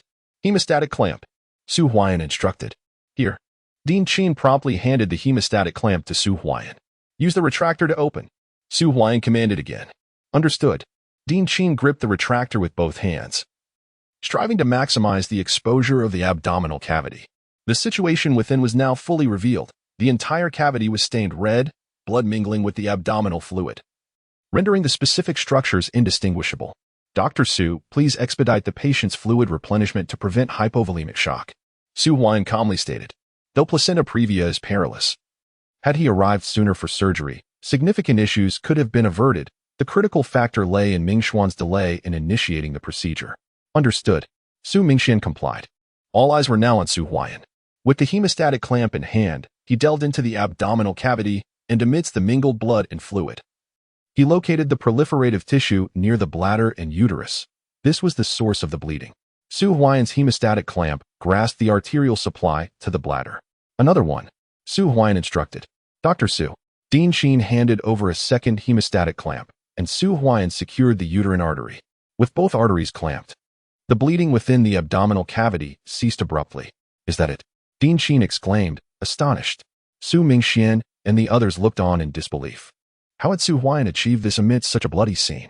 "Dr. Su, this is remarkable. How did you locate the blood vessels?" The admiration was palpable. No wonder Director Lu had rated Su Huai'an as a top-tier physician. "Incredible." The group expressed their astonishment as Mingxian and Xu Han gazed at Su Huai'an in disbelief. Was he truly just a barefoot doctor? Or was it possible that his previous performance assessment was not mere luck, but rather an indication of their own lack of understanding? "Father, is this merely coincidence?" Xu Han could not help but inquire. "Silence," Dean Qin admonished coldly. In an instant, the operating room fell silent once more, yet no one departed. They all stood 2 meters away, watching Su Huai'an perform surgery. The bleeding had temporarily halted, but could Su Huai'an salvage the situation today? "Dean Qin, you must clear all the blood from the patient's abdominal cavity, and someone please summon Director Chen to come in." Su Huai'an's low voice resonated. "I'll go." Su Mingxian quickly volunteered and rushed out. Within 2 minutes, Director Chen followed Su Mingxian into the operating room, but as he approached within 2 meters of Su Huai'an, he was halted by Su Huai'an's command. "Dr. Su, how is my wife?" Director Chen inquired anxiously. "To save her, the uterus must be removed," Su Huai'an replied gravely. Chapter 68. Hysterectomy what? The uterus must be removed? Director Qin's countenance turned ashen. Su Mingxian hung his head in silence, while Dean Qin let out a quiet sigh. After Su Huai'an managed the bleeding, he foresaw the inevitable unfolding of events. If they were at the municipal hospital, there might still be a chance. However, at the commune health center, lacking a blood bank, Su Huai'an could not take the risk of preserving the uterus, as this would likely lead to further hemorrhaging, jeopardizing her life. Uncle Chun Shueping hurried in to support Director Chen. What about the baby? How is the child's condition? Director Chen pressed urgently. Time has elapsed too long. I cannot guarantee the fetus is unharmed. Director Chen, you must decide swiftly. The longer you delay, the greater the impact on both your wife and the child she carries. Su Huai'an asserted. Director Chen turned to Dean Qin, and at that moment, he harbored a deep resentment towards Su Mingxian, who had promised that everything would be fine in his presence, only for calamity to strike. Furthermore, it was due to his trust in Su Mingxian that he initially hindered Su Huai'an's assistance. Listen to Dr. Su, Dean Qin urged. Then proceed with the surgery, Dr. Su. Save my wife. You must save her. Director Qin's hands trembled, his body weakening to the point he could barely stand. Chen Shueping swiftly supported him out of the operating room. Dean Qin, surgical scissors. Su Huai'an called out. Certainly. Dean Qin responded, standing opposite Su Huai'an and handing him the scissors. As Qin Yuqing cleaned the blood from the patient's abdomen, the surgical field became clearer. I am clamping the uterine artery. We cannot linger. Someone assist me, Su Huai'an instructed. I'll help. Lu Yining volunteered, donning sterile gloves. Inside the operating room, Su Huai'an carefully opened the uterus to reveal the baby enveloped in amniotic membranes, but it was devoid of any amniotic fluid, dry and still. Still alive, Lu Yining exclaimed. Hearing this, Su Mingxian silently breathed a sigh of relief. Thankfully, the baby was alive. Otherwise, Director Chen would have loathed him, and with the uterus removed, his wife would be unable to bear children again. Hurry, Su Huai'an beckoned, and Lu Yining stepped forward. Su Huai'an lifted the fetus, amniotic sac included, and handed it to Lu Yining. Do not tug on the placenta, Su Huai'an cautioned.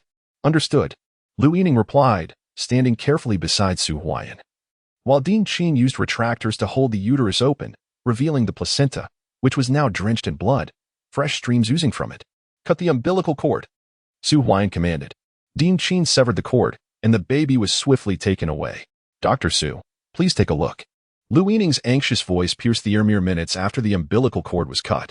Su Huai'an approached Lu Yining, observing the infant, whose body had turned a deep purple hue. Lu Yining gave a few gentle taps to the baby's back, but there was no response. I will handle this. Su Huai'an lifted the infant's legs with one hand while using the other to rhythmically pat the baby's back and shoulders. Moreover, his wrist delved into the child's mouth, extracting clumps of foreign matter. The heart rate had vanished. Su Huai'an gently placed the infant down and applied continuous pressure to the chest with 2 fingers, performing dozens of compressions. A piercing cry erupted. The baby was crying. Instantly, the oppressive atmosphere of the operating room dissipated, and Su Huai'an secretly exhaled in relief. With the first cry, the purplish hue of the infant's skin began to fade rapidly. Dr. Lu, please take care of this, Su Huai'an instructed. Oh, right, Lu Yining responded, taking over the situation. Su Huai'an removed his sterile gloves, donned a new pair, and returned to the operating table as the surgery was still incomplete. On the operating table, the patient's complexion was pale, devoid of any color. Dr. Su, I just measured the blood pressure. The systolic is 80 and the diastolic is only 15. Dean Qin reported. Continue the fluid resuscitation. We cannot afford any further blood loss, Su Huai'an asserted gravely. If we lose any more blood, it will be disastrous. Understood, Dean Qin nodded. Increasing the rate of fluid administration. Su Huai'an picked up the tissue forceps. Detachment of the placenta was out of the question. In cases of placenta previa, if the placenta were to be detached, it would inevitably lead to severe hemorrhaging. If the patient's condition were stable, Su Huai'an might have considered attempting it. But now he could not take any risks. Dean Qin, prepare for a hysterectomy, Su Huai'an declared. Yes, yes. Dean Qin nodded solemnly. A hysterectomy is considered a surgery of grade 3 or higher. Previously, while at the municipal hospital, he had only assisted senior physicians but never performed the procedure himself. Pull back a bit, Su Huai'an instructed. Dean Qin promptly opened the retractor fully, and Su Huai'an swiftly began the dissection. To remove the uterus, the uterine ligaments needed to be separated and excised, along with ligating and cutting off the blood supply. Additionally, the uterine appendages would be removed as well. In the operating room, Lu Yining was tending to the newborn, while Su Huai'an and Dean Qin were wholly focused on the surgery. The others, observing Su Huai'an and Dean Qin at work, remained silent. Time gradually passed, and 15 minutes later, the uterus had been successfully excised. Due to the implantation, some repairs to the bladder were necessary, indicating that the surgery would conclude in approximately 20 more minutes. Su Huai'an's voice resonated as he placed the excised uterus and its appendages onto a tray beside him. The surgery is nearing completion. Dr. Su is truly remarkable. He can perform a hysterectomy. Last time, he also handled the laparoscopic procedure. Just days prior, he had assisted Dean Qin in performing a thoracotomy. As the surgery approached its conclusion, the atmosphere softened. Watching Su Huai'an, the onlookers began to converse among themselves. Su Mingxian and Su Han exchanged glances, lowering their heads. After witnessing the surgery, both of them couldn't help but feel a sense of admiration. How impressive! Even at the municipal hospital, a hysterectomy would not be executed this swiftly. Su Huai'an's skill was already comparable to that of some department heads at the municipal hospital. Is this the advantage of innate talent? Director Qin silently sighed, feeling a sense of relief in his heart. Had it not been for Su Huai'an, today's proceedings would surely have ended in disaster. Even if Su Mingxian had not delayed matters, an incident was inevitable, for a placenta previa could not be delivered vaginally and required a cesarean section. A procedure he himself felt uncertain about performing at the health clinic. As time passed, approximately 10 minutes later, Director Qin began to count the instruments, preparing to close the abdominal cavity. Su Huai'an's voice resonated. Good. Director Qin commenced his inventory of the surgical tools. After another 10 minutes had elapsed, the abdominal incision was meticulously sutured, leaving a long, aesthetically pleasing line across the patient's abdomen. Surgery completed, Su Huai'an declared as he removed his gloves. Who will assist in transferring the patient to the ward? He called out. I will. Several individuals hurriedly stepped forward to help, wheeling the patient out of the operating room. Su Mingxian and Su Han quickly followed. Outside the surgical suite, as Su Huai'an and the others emerged, Chen Xueping and Chen Guodong rushed over. How did it go? Chen Guodong inquired anxiously. Under Dr. Su's care, the patient is stable. However, the uterus was removed. Thankfully, the baby was saved, though there were serious complications of hypoxia and cardiac arrest, which Dr. Su managed to rectify. Lu Yining explained, handing the infant to Director Qin. Dr. Su, thank you. Director Qin's eyes brimmed with tears as he grasped Su Huai'an's hand, unable to contain his emotions. He had truly been terrified today.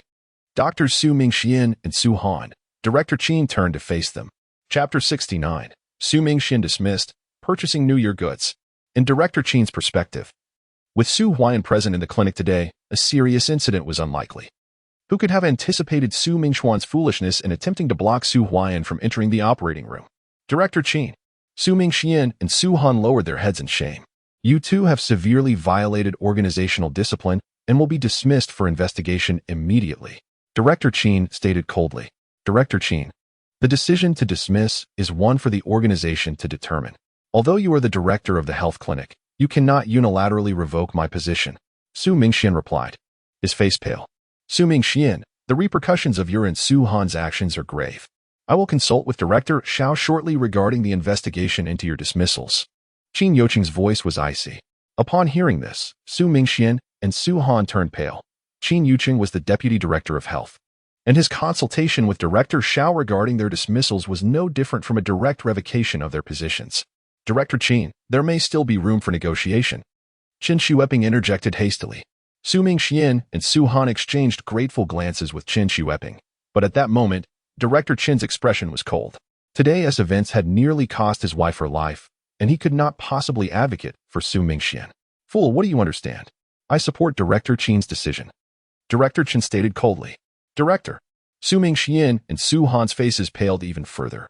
Upon hearing this, Chen Xueping hastily fell silent, and the other doctors in the health center also refrained from speaking. Meanwhile, Su Huai'an watched the unfolding drama with a smile. Today, Su Mingxian and Su Han were thoroughly finished. Once an investigation into their dismissal commenced, it would not merely be these two incidents that came to light, but many other matters as well. Director Qin, if there is nothing else, I shall take my leave, Su Huai'an remarked to Qin Youqing. Dr. Su, do not forget about tomorrow night's conference. Qin Youqing quickly reminded him. Understood.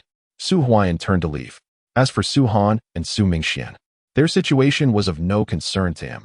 However, given the previous incident, it would be challenging for Su Mingxian and Su Han to remain at the health center. Dr. Su, wait. Su Huai'an had not taken many steps when Director Qin caught up to him, followed closely by Qin Shueping. Director Qin, is there something you need? Su Huai'an inquired with a smile. It is already mealtime. If you do not mind, how about joining me for dinner at my home? Director Qin proposed with a smile. Director Qin, there will be plenty of opportunities to dine together. It all depends on your generosity. Su Huai'an replied cheerfully. You jest, Dr. Su. Director Qin's face flushed with embarrassment. He understood the implications of Su Huai'an's words. Today, he sought out Su Huai'an specifically to subtly reprimand him regarding Qin Shueping's matter. Moreover, he was almost certain that Su Huai'an was also aware of the policies from above, suggesting that there might be influential figures backing him. Goodbye. Su Huai'an turned to leave. Uncle, Su Huai'an has no respect. You personally invited him to dinner, and he refused. Slap. Fool. Director Qin struck Qin Shueping across the face. Su Huai'an possessed significant capabilities, and it was imperative not to offend him. Despite being the economic director of the commune, Qin Shueping understood that offending the wrong person could lead to dire consequences. Su Mingxian was a living example of this.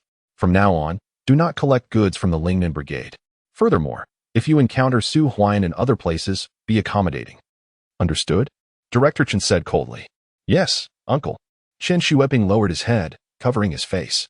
After receiving a slap yesterday, he had hoped to regain his dignity today before Director Qin, but instead, he found himself at the receiving end of another slap. Everyone dispersed. Except for the doctors on duty tomorrow, the others would have a day off, but they must attend the commune's conference in the evening. Did you hear that? Qin Yoqing's voice resonated. Understood. The crowd began to scatter. Dr. Su is truly remarkable. He accomplished a surgery that neither Director Su nor Director Qin could handle. Do you think Director Lu values Dr. Su for no reason? It is undoubtedly because Dr. Su is capable. Who do you think will represent our health center at the conference tomorrow? Traditionally, it has been Vice Director Su, but this year he has been dismissed. We may not see him there at all. It will either be Director Qin himself or Dr. Su. Indeed, as they walked, the group engaged in animated discussions, leaving without so much as a glance at Su Mingxian. In the past, during his tenure as vice president, they would at least exchange pleasantries, but today, following his dismissal, he was utterly disregarded. Su Han felt a wave of indignation wash over him, tears of frustration brimming in his eyes. He had intended to curry favor with Director Qin, yet unforeseen events had transpired, and now even Qin harbored deep resentment towards them. Had it not been for Su Huai'an's intervention, the situation might have escalated to a tragic outcome. It's all because of Su Huai'an. If it weren't for him, we wouldn't be in this predicament. Su Han exclaimed in fury. You cannot blame Su Huai'an for this, Su Mingxian replied, observing the anger radiating from his son. He shook his head slightly and continued. The fault lies with me. I placed too much faith in my own judgment and underestimated Dr. Su. Han, I fear I may not have many opportunities left. I will take full responsibility for this incident, and from now on, you must rely on yourself. Dad. Su Han's eyes were red-rimmed with emotion. Let us return for now. After the new year, the results of the investigation will be released. As for Su Huai'an, he actually assisted us today. Without his timely intervention, we could have faced a far graver situation. This turmoil is of our own making, Su Mingxian stated. Not far away, Dean Qin wore a countenance of indifference. What use was enlightenment at this juncture? Initially, when Director Lu rated Su Huai'an with an A, Dean Qin had thought it a mere coincidence. But the subsequent abdominal surgeries had proven otherwise. He had even personally inquired about Han Xiaoxiao's surgical procedure due to his astonishment. The thoracotomy that followed had utterly convinced him of Su Mingxian's downfall. It was a consequence of his own actions. Meanwhile, at the supply and marketing cooperative in Moth Commune, Su Huai'an stopped by before heading home to purchase New Year provisions. He bought 15 pounds of pork, assorted candies, and dried goods, spending over 20 yuan. After placing the items on his bicycle, he rode homeward. After approximately half an hour, he finally reached his residence. Huai'an. As Su Huai'an stepped inside, Lu Chui promptly shut the door behind him. Although the snow had ceased outside, the temperature had dropped even further, making the indoors feel considerably warmer in comparison. Brother. Su Huaigua and Su Huaishui hurried over. Huai'an, I already bought a substantial amount of New Year goods this afternoon, and now you've added to it. Su Zheng interjected. It's the new year. There's no harm in purchasing a bit more. Su Huai'an replied, placing the items on the table. Su Huaishui and Su Huaigua beamed with excitement at the sight of the candies. Lu Chui couldn't help but remark, "You indulge them too much. Buying so many sweets. Mom, Dad, you should also enjoy some, and don't forget about sister-in-law," Su Huai'an said, opening the bag and handing out handfuls of treats. Although his funds were dwindling, he knew that once he delivered this batch of goods to the city on the first day of the new year, he would have ample money again. Now, he simply awaited that day. Chapter 70. New Year's Eve. Dad, how was the harvest today? Su Huai'an inquired of Su Zheng. Your uncle and I each collected around 30 pounds of medicinal herbs. Huai Luo and Huai Zhong helped sort them. Additionally, we sold 5 out of 8 flashlights, just as you suggested, for 25 yuan each. Su Zheng responded. That's quite commendable. Su Huai'an smiled faintly, knowing that after delivering this batch of goods, he would no longer be able to procure medicinal materials from the Ling'an team. He would have to visit other teams and, moreover, he needed to rent a warehouse in town. Once the free market opened in the coming year, securing a warehouse would enable him to promptly acquire various goods in town, including medicinal herbs and furs. After spring, when there would be a scarcity of medicinal materials, he could also venture into the mountains to gather more. However, all of this required capital, and after completing this delivery, he would have the necessary funds. Mother, you've stewed the meat, especially the 2 large hams. Tomorrow for the new year, we shall feast, Su Huai'an remarked with a smile. All right, Lu Chui responded cheerfully as she busied herself. Half an hour later, the aroma of the meat wafted through the air. After the meal, the family indulged heartily. Su Zheng had purchased 5 pounds of meat, and Su Huai'an later added another 15 pounds.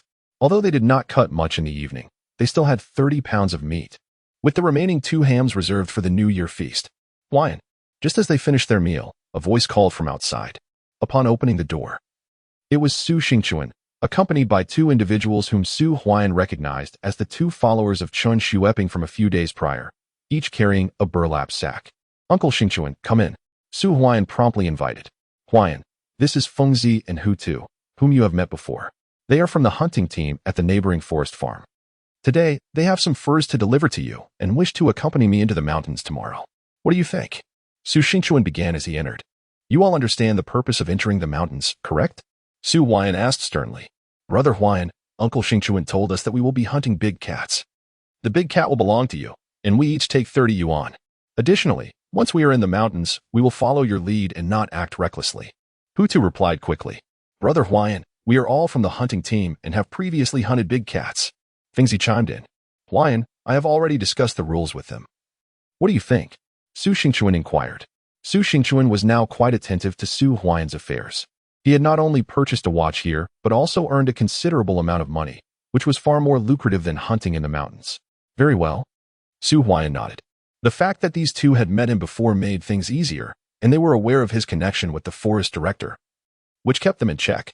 Furthermore, their affiliation with the hunting team would ensure greater safety in the mountains. Don't you want to thank Brother Huai'an? Su Xingchuan prompted. Thank you, Brother Huai'an. The 2 exclaimed in unison. Enough. By age, I could call you uncles, so just call me Huai'an or Dr. Su. Su Huai'an chuckled. Then we shall call you Dr. Su. Su Xingchuan said. Dr. Su. The 2 responded enthusiastically. I'll tell you, Huai'an has many connections in the city. Bring out your goods. Su Xingchuan urged. Oh. The 2 individuals promptly set down the burlap sacks on their backs. And soon a collection of herbs and furs appeared before Su Huai'an. Among them, the largest was a bear pelt, accompanied by 2 leopard skins. However, there was no tiger skin. In addition to these furs, a variety of herbs lay scattered on the ground, predominantly ginseng, which was noticeably larger than the average specimens. Su Huai'an picked up one root, and his eyes sparkled with excitement. There were approximately 10 ginseng roots on the ground, half of which were of the 4th grade quality. Where did these ginseng come from? Su Huai'an inquired. Dr. Su, we dug these ourselves in the mountains. It's quite common to encounter ginseng while hunting. And sometimes we even stumble upon large patches. We bring back the bigger ones to stew with meat. It invigorates the body. Hu Zi eagerly replied. I will take all of these ginseng at the price of 50 cents per root. If you can harvest fresh ones in pristine condition, I am willing to buy them at 1 yuan each. Su Huai'an declared. 1 yuan per root? Both men's eyes lit up at the prospect. Having spent years in the mountains, they were well aware of where the ginseng could be found. Even Su Xingchuan's breathing quickened at the thought. As soon as the spring thaw arrived, he would venture into the mountains to dig. There are 38 roots in total, at 50 cents each. That amounts to 19 yuan. The leopard skins are 15 yuan apiece, and the bear skin is 30 yuan. What do you think? Su Huai'an proposed. Huai'an, that price is acceptable. Su Xingchuan responded. I will count out the money for you. Su Huai'an reached into his pocket, retrieving the remaining funds, which totaled just over 100 yuan. He counted out 79 yuan, leaving him with little left. However, Su Zheng still had some money from selling 5 of the 8 flashlights, which totaled over 100 yuan. Thank you, Dr. Su. With the money in hand, the two men beamed with joy. Previously, no one had shown interest in these ginseng herbs, yet here they were, capable of being exchanged for cash. If you find more in the future, feel free to bring them to me. Su Huai'an added. Certainly, the 3 men readily agreed. Subsequently, Su Huai'an and the 2 men discussed the timing for entering the mountains, which took about an hour. Xingchuan then led the 2 away. After a night passed, the following morning, Su Fong accompanied the 2 men to Su Huai'an's home. Around 10 o'clock, Su Xingchuan arrived with others. Brother Huai'an, I want to go too. Su Huaiming and Su Huailuo stood up after finishing their lunch, eager to join the afternoon expedition into the mountains. However, Su Huai'an firmly declined their request, emphasizing the seriousness of hunting big cats. You two should wait outside the mountains, and we'll gather for the New Year's Eve dinner when we return, Su Huai'an instructed. Brother Huai'an, please be careful. The 2 could only agree to his decision. By around 12:30, Su Huai'an picked up his double-barreled shotgun, and along with Su Fong and the others, they vanished into the white expanse of snow. Watching them disappear, Su Zheng lingered in the yard for a long time without returning indoors. Half an hour later, in the mountains. Huai'an, you are positioned in the center of the group. Su Xingchuan, lead the way ahead. Remember, in areas where the footing is uncertain, ensure someone is behind you to assist, lest you fall and injure yourself. Su Fong spoke in a grave tone. A chorus of affirmations arose from the group. After approximately 10 minutes, a voice rang out, Huai'an. A deer, Su Xingchuan exclaimed. The group turned their gaze forward, spotting a graceful Sika deer amidst the jungle, cautious as it nibbled on leaves while surveying its surroundings. Move, Huai'an commanded with a sweeping glance, dismissing all else. Today's objective was singular, the big cat. Chapter 71. The moment of the hunt, stay close. Su Xingchuan barked. The group promptly complied, their attention shifting from the Sika deer, for their target was not merely ordinary prey but the elusive big cat. Firing a shot now would only provoke alarm. Huai'an, we are nearing the depths of the mountains. Su Fong's serious voice echoed as the snow rose above their knees, making their progress arduous. After nearly an hour, they had ventured deep enough to see the surrounding trees had grown significantly. Crack! The sound of snapping branches resonated through the forest, followed by a cascade of falling snow. It's not far now, Huai'an declared in a low voice. He and Su Fong had traversed this area recently, and they were close to the site where they had previously encountered the big cat. With continued progress, they would reach it within half an hour. Remain vigilant. Do not move recklessly upon sighting the big cat, Su Xingchuan instructed. Understood. The group nodded, pressing forward with heightened caution. Half an hour later, this is the spot. Su Fong raised a hand, prompting everyone to halt. Clutching their rifles, they scanned the vicinity with vigilance. In this snowy wilderness, if the big cat were to charge, there would be little time to react. Footprints. The big cat is still here, Su Xingchuan whispered, pointing to a series of tracks a few meters ahead. Nearby, bloodstains marked the snow, likely remnants of the big cat's recent hunt. Stay alert. Watch both sides and behind, Huai'an warned coldly. Affirmative. The group heightened their awareness, assigning watchers to each direction as they followed the tracks deeper into the woods, where a long trail of blood was visible in the snow. Huai'an, this doesn't resemble prey's blood. It appears to be from the big cat, Su Fong stated solemnly. 2 days prior, I inquired with my uncle at the clinic, and it was confirmed that this big cat was indeed injured. Alongside Chen Pingping, my uncle and Su Jianjun had both hit the big cat with their rifles, while Chen Pingping had struck one of its cubs. Be cautious. Let us pursue and investigate, Su Xingchuan urged. An injured big cat presented diminished risk, though danger was not entirely absent. With 7 individuals armed with 6 ordinary rifles and Huai'an's double-barreled shotgun, capturing it would be far from impossible. Completing the task swiftly would mean an early return to celebrate the New Year's Eve dinner. Stay close. Su Huai'an waved his hand, prompting a group of people to follow suit. After approximately 10 minutes, they halted before a thicket. Su Xingchuan came to a stop, and before them, about 30 meters away, lay a large cat, its belly fur stained crimson with blood. Beside it, a cub lay quietly. Be cautious, Su Xingchuan urged, signaling everyone to crouch down. their breaths becoming noticeably lighter. Nevertheless, the large cat sensed the disturbance, rising to its feet and casting a fierce gaze towards Su Huai'an and his companions. A low growl echoed through the mountains. The hands of those gripping their hunting rifles trembled slightly. This was no ordinary creature, but the king of beasts in the wild. Had they not been in numbers, it would have likely fled in terror.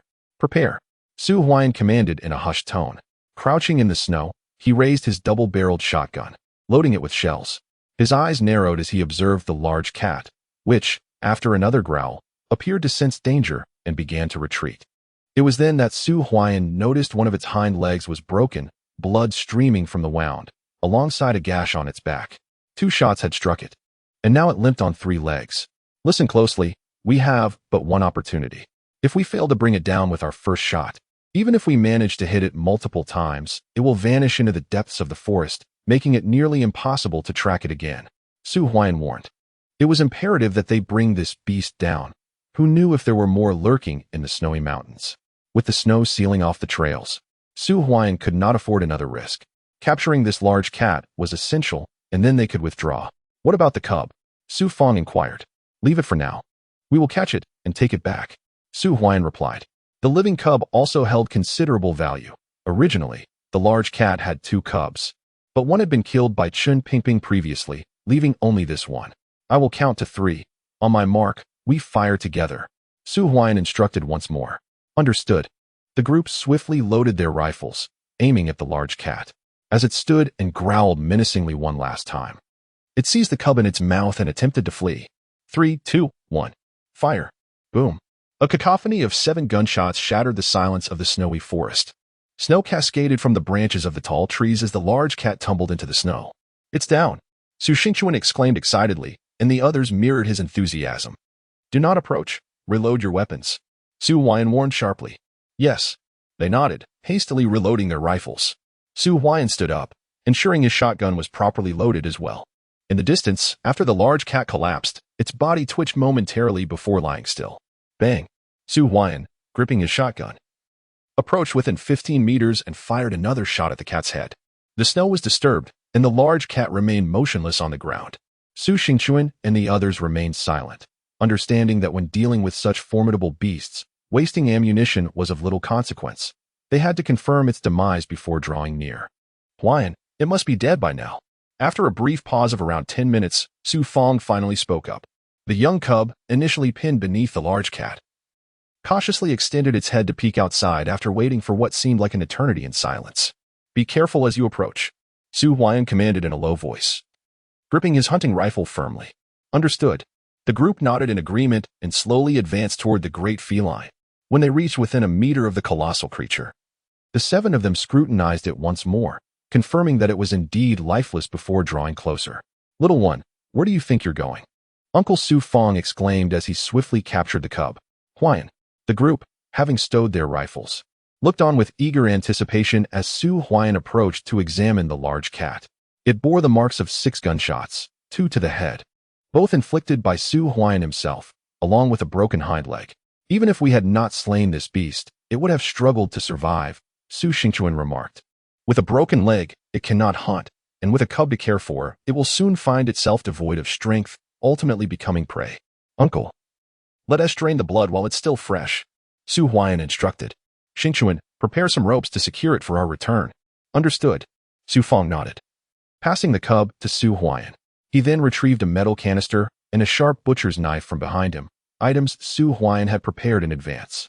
He plunged the knife into the soft flesh beneath the creature's neck, and blood gushed forth rapidly. Tiger blood is a valuable resource. If we don't collect it now, it will go to waste. In this frigid weather, the body will stiffen within an hour of death. Chapter 72. New Year's Eve dinner time gradually slipped away. As the blood flowed into the canister Su Fong had prepared, it froze solid within 10 minutes.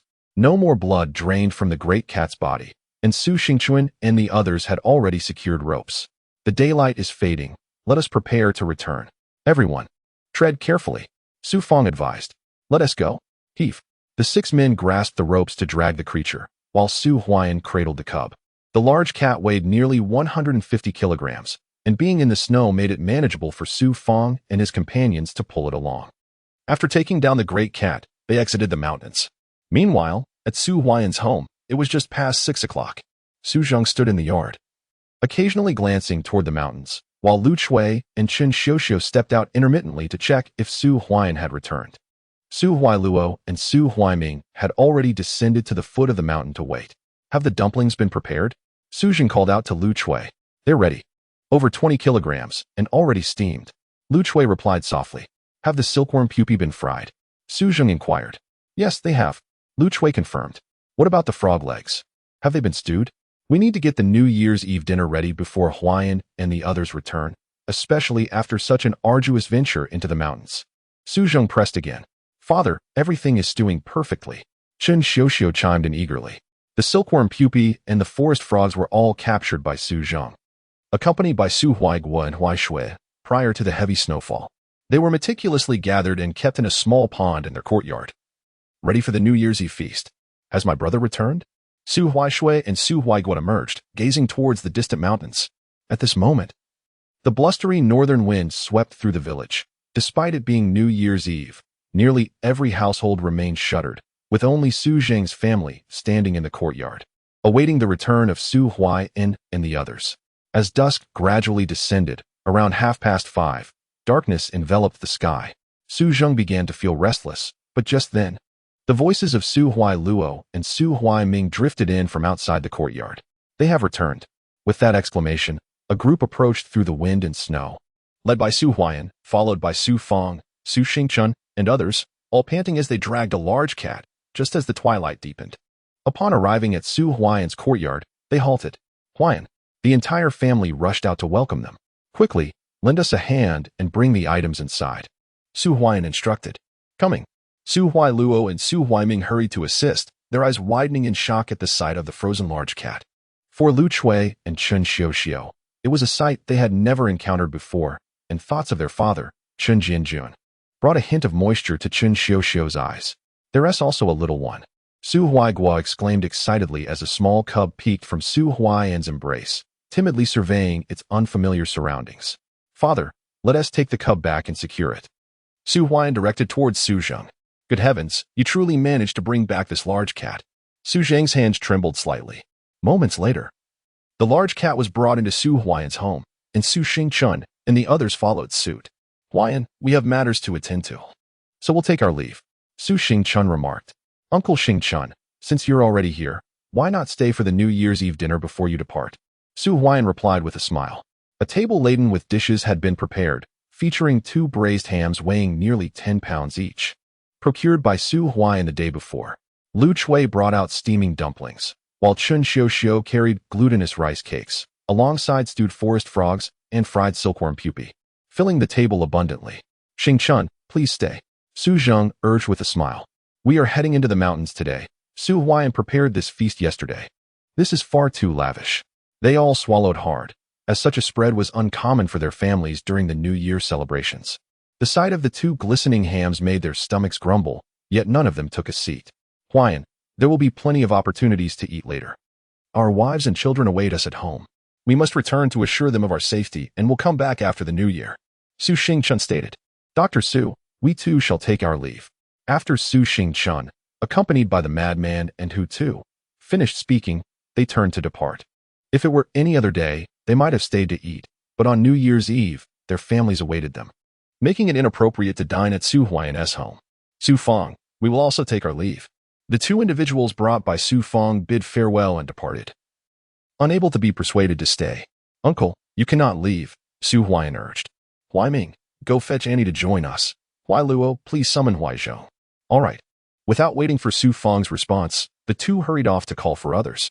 This child, Su Feng thought with a wry smile, ultimately had no choice but to take a seat. Moments later, Andy arrived, followed by Huailuo and Huaizhou. As for Su Yuan and second aunt, they were still at the clinic, destined to welcome the new year there. Pour the wine. Cheers. The atmosphere in the room grew lively. Come, let's enjoy some dumplings. Su Huai'an stood, serving each person a generous bowl of dumplings, far more than they could consume. Initially, he had intended for Su Xingchun and others to stay and join the feast, but now, with no one remaining, they would have to indulge themselves. Crunch. With the first bite, Su Huai'an discovered a coin. Haha, I've hit the jackpot, he exclaimed, unable to suppress his laughter as he spat out a 1-cent coin. I found one too. Su Huaishui joyfully raised her own coin. The New Year's Eve dinner lasted for nearly half an hour. Su Huai'an sipped a modest drink. While Su Zheng indulged a bit more, his face flushed. After the meal, Su Huai'an began to organize his gains. Tomorrow, he would head into the city. This batch of goods was vital for Su Huai'an, representing the capital he needed to seize opportunities after the new year. With this money, he could act freely. Otherwise, even with an information advantage, he would remain an observer. Inside the room, the total amount of medicinal herbs weighed around 100 pounds, with nearly 100 ginseng roots. Along with deer antlers and pelts, the Tian Shun and large cats were the most valuable. Su Huai'an calculated silently in his mind. Before the new year, ginseng could be acquired for 50 cents, but after the market opened, the price would rise several-fold, as he would not be the only one purchasing medicinal herbs. The same applied to the pelts. This batch was the most valuable. Huai'an, how should we handle the large cat? Su Feng inquired. Uncle, I would appreciate your assistance with that. Soon, Secretary Su Kuan will likely summon me to the commune, so after you finish with the large cat, please return to rest and deliver it to the commune by 6 tomorrow morning. Su Huai'an replied. His agreement with Yang San was for the following morning. On the first day of the new year, there would be fewer people at the commune, as the news of the economic pilot had yet to be announced. If they could maintain a low profile, they would. During tonight's commune meeting, he could inquire about the time Yang San's people would arrive. Besides the large cat, the rest of the goods were mostly stored at the clinic. Su Huai'an estimated that this batch was worth at least 10,000. Chapter 73. Su Huai'an recognized as an outstanding doctor at the clinic. Leave this matter to me, Huai'an, Su Feng said with a smile. Thank you all for your hard work. Su Huai'an expressed gratefully. Huai'an, Secretary Su Kuan has asked me to summon you to the brigade headquarters. As a doctor at the commune clinic, you must attend the year-end summary meeting. Everyone is waiting for you. Soon, the voice of team leader Su Food echoed from outside. I'll be right there, Su Huai'an replied, grabbing a flashlight and turning to leave. Such commune meetings typically only required the presence of brigade leaders. But as a doctor at the commune clinic, Su Huai'an's attendance was also necessary. Minutes later, Su Huai'an arrived at the brigade headquarters. Huai'an is here. Upon his arrival, everyone greeted him warmly. Huai'an, today at the commune, Director Xiao personally insisted that you attend the assembly and specifically praised our Lingnan brigade, stating that we have made significant contributions to the health and wellness of the commune. Su Kuan said with a smile. Uncle Kuan, this is only to be expected. Su Huai'an replied hastily. But it's not just Director Xiao. Director Qin also mentioned it, saying that your surgical skills were what saved his wife's life during her cesarean section. Now, besides Director Qin, you are regarded as the best surgeon at our commune health center. Deputy Secretary Suji chimed in. Huai'an has certainly excelled. I heard that out of the 30 barefoot doctors from 12 brigades participating in the assessment this year, only Huai'an made it into the commune health center. Even Dr. Jiang from our brigade didn't qualify. Huai'an is truly remarkable. Our Lingnan brigade will also gain some recognition. Indeed, the others began to converse excitedly, celebrating the emergence of such a skilled doctor from their brigade, knowing that it would make their future visits to the commune health center considerably easier. When they mentioned Su Huai'an's name, the doctors at the health center would surely treat them with more respect. Secretary, it's time to go, Suji said. Indeed. Let us head to the commune. Su Kuan nodded. A group of them, armed with flashlights, hurried towards the commune, arriving around 7:30. The grand hall of the commune was already adorned with banners, and the cadres from various brigades were gradually arriving. Dr. Su, over here. As soon as Su Huai'an arrived, Director Qin called out to him. Su Huai'an quickly approached. Standing beside Director Qin were 3 others, Director Qin, whom Su Huai'an recognized, and Qin Shueping standing behind him. The third was a man in his 50s, Director Xiao of the health department. Director Xiao, we owe a great deal to Dr. Su this time. If it weren't for him, my wife might have faced serious complications. The presence of Dr. Su at our health center is indeed a blessing for our Mo commune. Director Qin quickly remarked. Director Qin is absolutely right.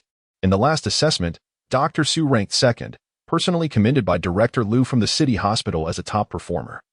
And he has been invited to undergo training at the city hospital after the new year. If he passes the assessment, he could join the city hospital. Director Qin added promptly. Director Xiao. Su Huai'an stepped forward to greet him. Although Director Xiao was not part of the health center, he had authority over it. Director Qin was merely the deputy director, and Su Huai'an understood that to advance, he must cultivate a relationship with Director Xiao. Indeed, Director Xiao nodded at Su Huai'an and then smiled, saying, Director Liu mentioned you when he left, and both Director Qin and Director Chun have strongly recommended you. This year's advanced recognition at the health center rightfully belongs to you. Prepare a speech. Shortly, you will represent the health center in addressing the assembly. Advanced recognition at the health center? Liu Yining and the others looked at Su Huai'an with envy. They had long been part of the health center and had never received such recognition, while Su Huai'an had only recently joined. However, no one felt jealousy towards Su Huai'an's accomplishment. It was earned through merit. Director Xiao, I have only just arrived at the health center. It doesn't seem appropriate for me to receive such recognition. Su Huai'an quickly replied. What is inappropriate about it? In the clinic, the competent individuals receive accolades for their dedication to the community. That is the essence. Director Xiao snorted coldly. Dr. Su, as Director Xiao has stated, it would be prudent for you to refrain from further comments. Prepare your speech. After all, you are the first doctor in our clinic to achieve this honor within just a year of joining. Dean Qin remarked with a smile. As he spoke, he produced a medal from his pocket and affixed it to Su Huai'an's chest, proclaiming, This is an honor. I shall not disappoint everyone's expectations. Su Huai'an responded promptly. Precisely. Both Dean Qin and Director Xiao chuckled, while at the rear of the assembly stood two individuals, Su Mingxian and Su Han. Although under investigation, they remained a part of the clinic, attending the meeting nonetheless. They dared not lift their heads. Once dismissive of Su Huai'an, they now found themselves looking up to him. Dr. Su, I heard you have been recognized as the clinic's outstanding physician. Congratulations. After a moment, Director Lin arrived, and Su Huai'an quickly greeted him. The two engaged in light-hearted conversation, while Chun Xueping observed with an uneasy expression, recalling the slap Su Huai'an had administered at the police station. Huai'an is truly remarkable. He has become the clinic's exemplary physician so soon after joining. Su Kun remarked in admiration. Initially, he had worried about any fallout from Su Huai'an's previous incident. But witnessing the camaraderie between Su Huai'an and Director Lin, he realized he had underestimated him, especially given Director Chin's courteous demeanor towards Su Huai'an. Uncle Kun, I heard Su Huai'an is not only acquiring medicinal materials, but also furs, Su Ji whispered. Who witnessed this? Su Kun inquired. No one. Su Ji quickly replied. Then it is settled. Without evidence, refrain from spreading rumors. In our collective, we must be grounded and adhere to the truth, eschewing fabrications. Su Kun asserted. Yes. Su Ji nodded earnestly. Father, I cannot stand this Su Huai'an. Su Han gritted his teeth from the corner. The accolade for outstanding performance in the clinic had historically belonged to Su Mingxian. The speaker at such events was invariably Su Mingxian. Yet, this time, it was Su Huai'an, who had been at the clinic for less than a month. Then learned to adapt. Su Mingxian replied sternly. From this day forth, not only has Su Huai'an established his position in the clinic, but he has also secured a foothold in the commune, with Director Xiao and Director Lin backing him. Who would dare to offend Su Huai'an lightly? If you cannot tolerate it, then learn to accept it. Father, is there truly nothing we can do? Su Han implored. If the investigation concludes with my full responsibility, I will be dismissed, and I may not even remain at the clinic. Henceforth, you must be discreet at Mo Clinic. Remember, do not offend anyone, especially Su Huai'an. Su Mingxian warned gravely.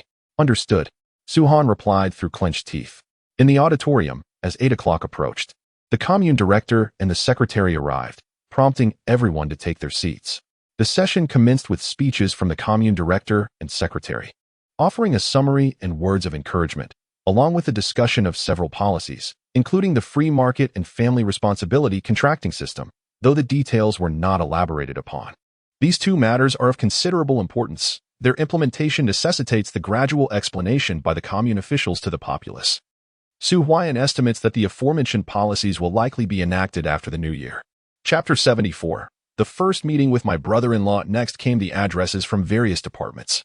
Director Chen also touched upon the subject of the free market, though most listeners exhibited little reaction. However, Chun Xueping's eyes brightened slightly. He was well aware of the benefits of the free market, having discussed them with Director Chen previously, when it was the turn of the health department. After Director Zhao's speech, he immediately called upon Su Huai'an. Ladies and gentlemen, this year we have seen a significant enhancement in addressing health and wellness issues in Mo. Furthermore, our Mo Health Clinic has once again certified barefoot doctors, granting them village doctor certificates. One of them is Dr. Su Huai'an from the Ling M Brigade. Not only that, but Dr. Su achieved outstanding results in this year's health clinic assessment. earning the title of an advanced doctor at Mo Health Clinic. Now, I invite Dr. Su Huai'an to speak. Director Zhao's voice resonated. A round of applause erupted as Su Huai'an took the stage, holding a hastily prepared speech. The audience sat attentively, their gazes fixed on him. Maintaining a calm demeanor, Su Huai'an began his address. He expressed his gratitude as appropriate, emphasized his commitment to continuous learning and serving as a role model, and concluded his remarks. Amidst the applause, he descended from the stage. I know this Dr. Su. He is from the Ling'an Brigade. I didn't expect him to be recognized as an advanced doctor right after joining the health clinic. If I recall correctly, it was last year that Vice President Su Mingxian represented the health clinic, remarked a member of the audience. He certainly looks robust. I heard Vice President Su has been dismissed for investigation. Soft murmurs filled the auditorium as Su Mingxian and Su Han lowered their heads. Su Huai'an smiled gently in response to the collective gaze, acknowledging that being in the spotlight was a favorable circumstance, especially as it would facilitate the procurement of medicinal materials in the upcoming year. Although his recognition as an advanced doctor bore no immediate tangible benefits, it nonetheless held some prestige. The conference concluded around 10 o'clock, and as the crowd dispersed, Su Huai'an sought out Director Qin. 6:30 at the Mo Commune, Director Qin whispered, glancing at those around them. Thank you, Su Huai'an replied before turning to leave. Yang San was indeed cautious. It was still dark at 6:30, and Su Huai'an felt considerably more at ease. Director Qin had already arranged for him to be on duty that evening, with the promise of personally coming to relieve him the following morning at 6:30, allowing Su Huai'an to depart first. Huai'an, you have truly made a name for yourself. The commune director specifically mentioned you and praised our Ling'an Brigade. Su Kun remarked, his face beaming. Kun uncle, you should head back. I still have my shift tonight. Su Huai'an replied with a smile. Of course. Su Kun readily agreed before leading the members of the Ling'an Brigade back. Being acknowledged at the commune meeting was a tremendous honor for the brigade. It could be said that news of Su Huai'an being named an advanced doctor would swiftly circulate throughout the entire brigade. Not only did it enhance their reputation, but it also made future matters considerably easier. At the health clinic, Dr. Su. Upon the arrival of Su Huai'an, the on-duty doctor handed over responsibilities and promptly returned home. Currently, only a few patients remained hospitalized at the health center, as most had been discharged. After all, no one wished to spend the new year in a hospital. The night passed largely uneventfully. By dawn, around 6 o'clock, Uncle and Su Huaiming along with Su Huailuo arrived, pulling a cart. It was evident that the cart was laden not only with dozens of pounds of medicinal herbs and furs, but also with cat meat. Uncle, Su Huai'an called out as he stepped outside. Huai'an, the goods have arrived. Su Fong interjected hastily. First, set the items down. Please help me move the contents from the warehouse. The truck should arrive around 6:30. Su Huai'an instructed. Understood. They quickly assisted, and by approximately 6:20, Director Qin arrived to take over Su Huai'an's shift. Nearly 10 minutes later, a Liberation brand truck pulled up in front of the health center, from which two individuals descended, Luo and Jiu'er, who were associated with Yang San. Well, Yang San truly has a way with things. Su Huai'an's eyes brightened. This truck belonged to a timber yard. However, he was uncertain which one. With the snow reaching knee-deep, only larger vehicles could access the town, as the public transport had already ceased operations. Dr. Su. The two greeted him promptly, accompanied by a young driver in his teens. Unload the goods, Su Huai'an commanded coolly. Upon hearing his voice, they quickly began assisting.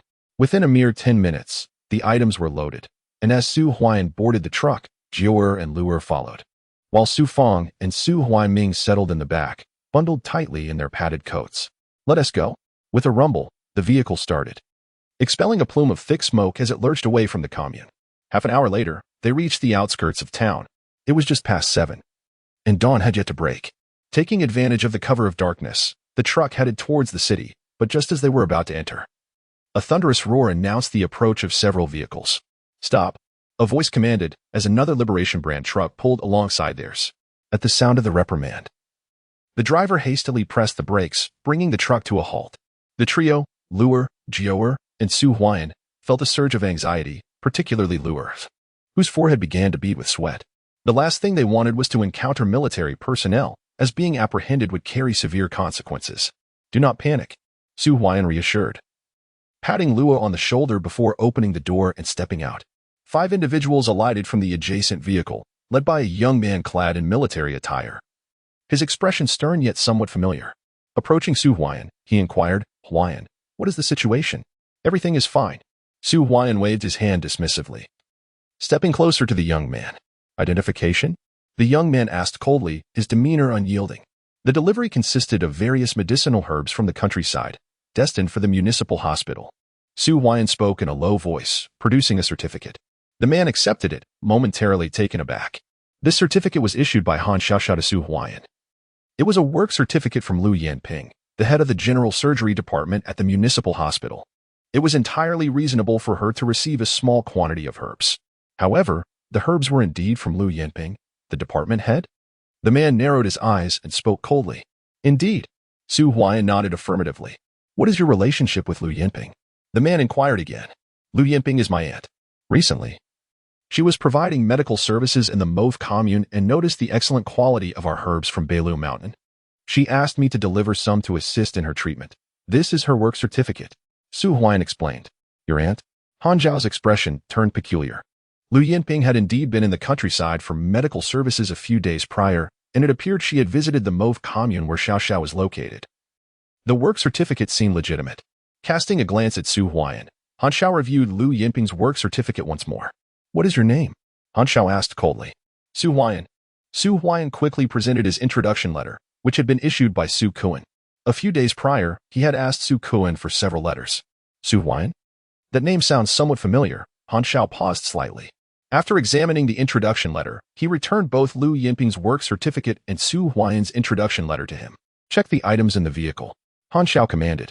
Just then, a voice emanated from within the vehicle. "Han Xiao, the patient's condition has worsened." Upon hearing this, Han Xiao swiftly gestured, "Everyone back to the vehicle. We must head to the municipal hospital immediately." Turning, he entered the vehicle, which started and departed swiftly. As Han Xiao and the others left, Lu'er and Zhou'er sighed in relief, feeling their clothes drenched with sweat. Su Feng and the others also relaxed. Han Xiao, Han Xiao." Su Huai'an seemed to recall something, his eyes widening. What a coincidence.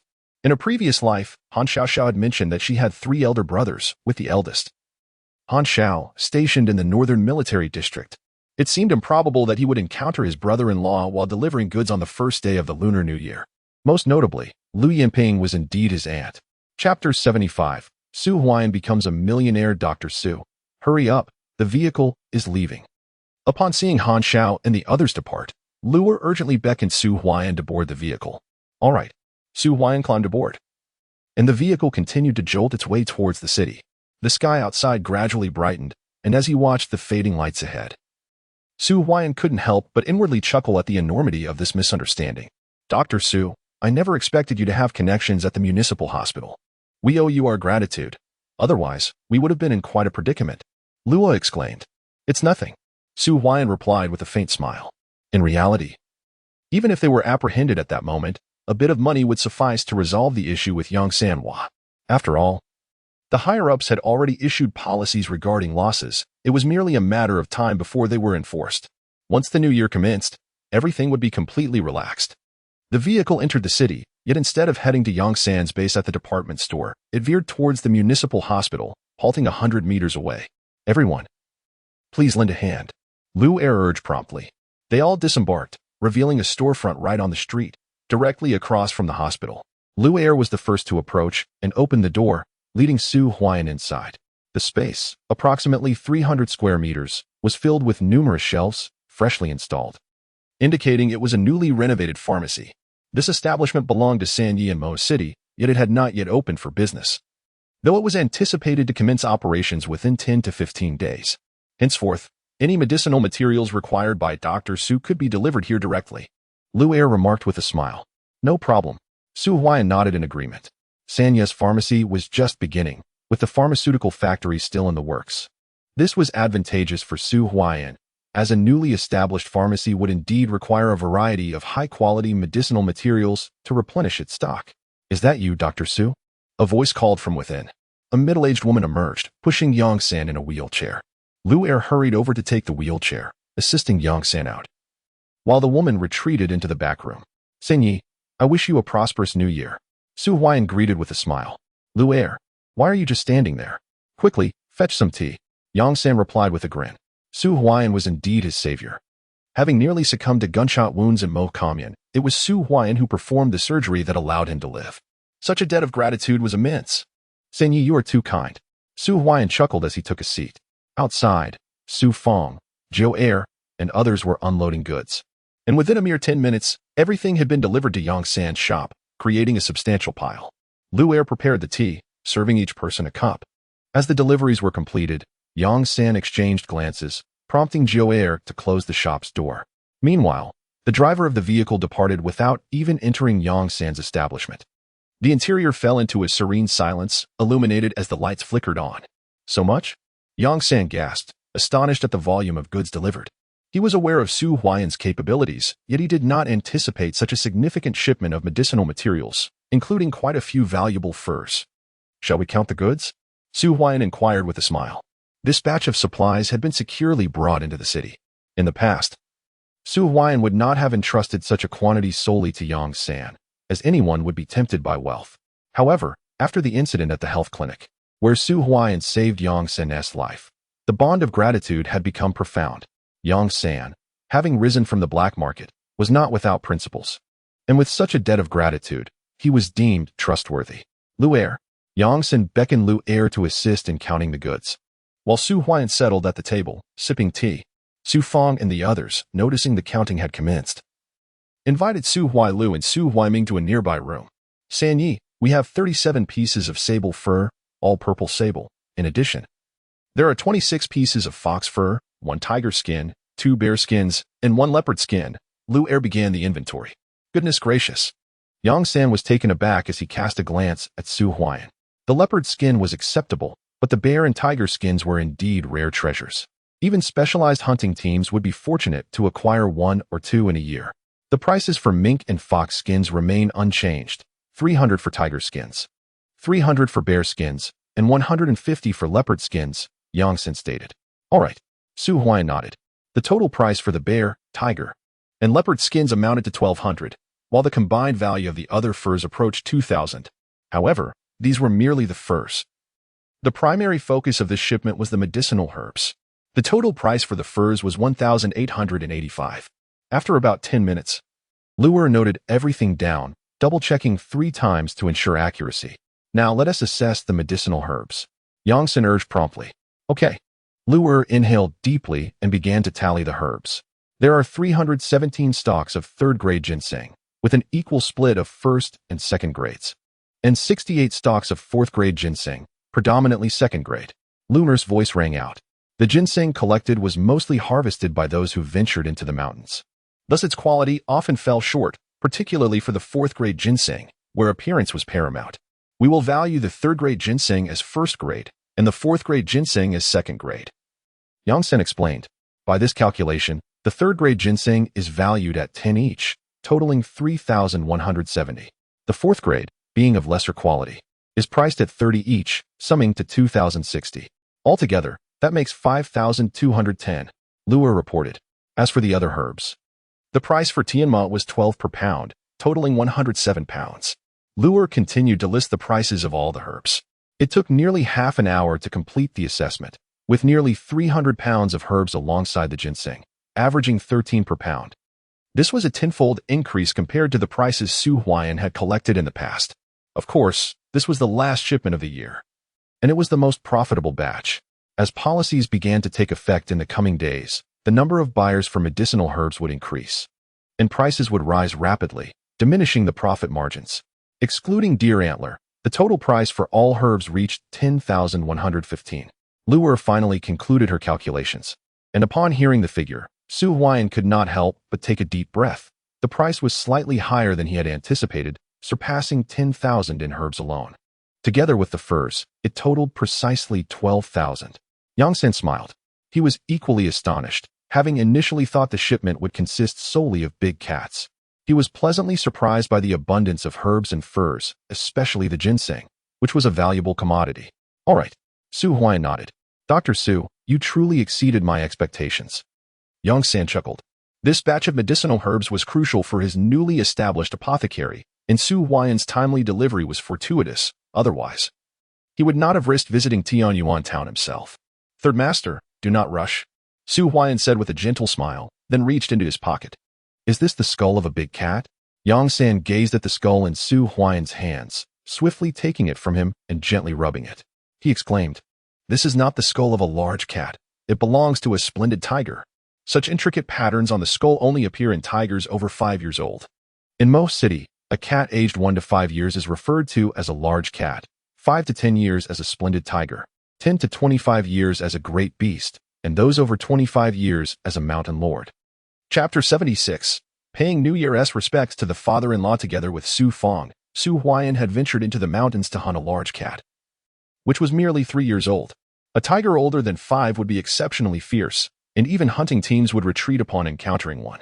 This splendid tiger skull was acquired from the hunting team by Su Xingchuan. The bones of such a magnificent creature are valuable for medicinal purposes. "I shall offer you 500 for this skull," Yang San declared earnestly. "Agreed." Su Huai'an nodded, then retrieved a vial from his pocket, placing it before Yang San. Upon seeing it, Yang San eagerly took it, his eyes gleaming. "Is this bear bile?" he exclaimed with excitement. "These are all precious items: deer antler, tiger bone, bear bile." Yang San could hardly contain his curiosity about where Su Huai'an had procured such treasures.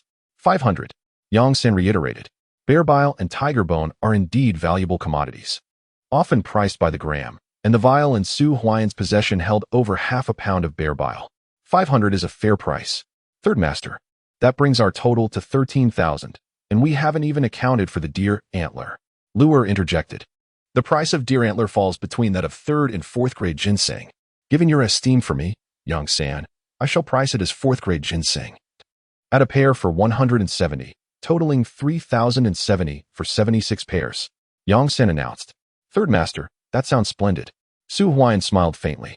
The prices for these medicinal materials had been generously adjusted by Yang San, acknowledging Su Huai'an's life-saving grace. Undoubtedly, Yang San also aspired for a long-term partnership with him. Third Master, how do we price the large cat? Luo inquired.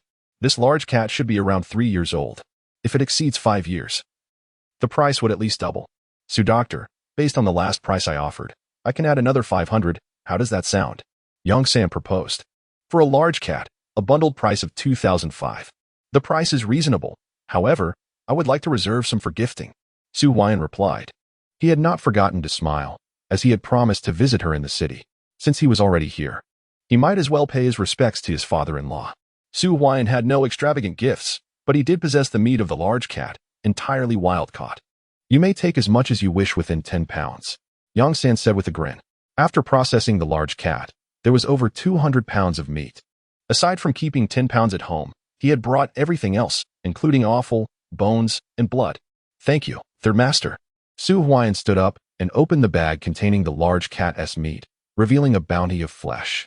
Su Huai'an casually picked up a large piece of cat meat, specifically the tenderloin, weighing approximately 3 kilograms. He then rummaged through the contents further and extracted a prime specimen, which he carelessly tossed into a nearby bag. Observing what Su Huai'an had retrieved, Third Master felt a twitch at the corner of his mouth. If he hadn't already made a prior agreement, he would have snatched it back. After all, this was a valuable item. The entire cat could fetch 200 to 300 yuan just for that prime cut alone. However, having promised Su Huai'an, Third Master found himself unable to retract his word now. Third Master, might I trouble you for a bag to wrap this up? Su Huai'an inquired with a smile. Luer, fetch a bag. Third Master called out, turning away to avoid looking, as it seemed to aggravate his wound, prompting an involuntary cough. He regretted ever agreeing to Su Huai'an. The loss felt too significant. Do not fret, I have more treasures, Su Huai'an declared as he retrieved a small pouch from within his garments and handed it to Third Master. Upon opening it, Third Master's breath quickened in astonishment. This is indeed heavenly ginseng, he exclaimed, staring in disbelief at Su Huai'an.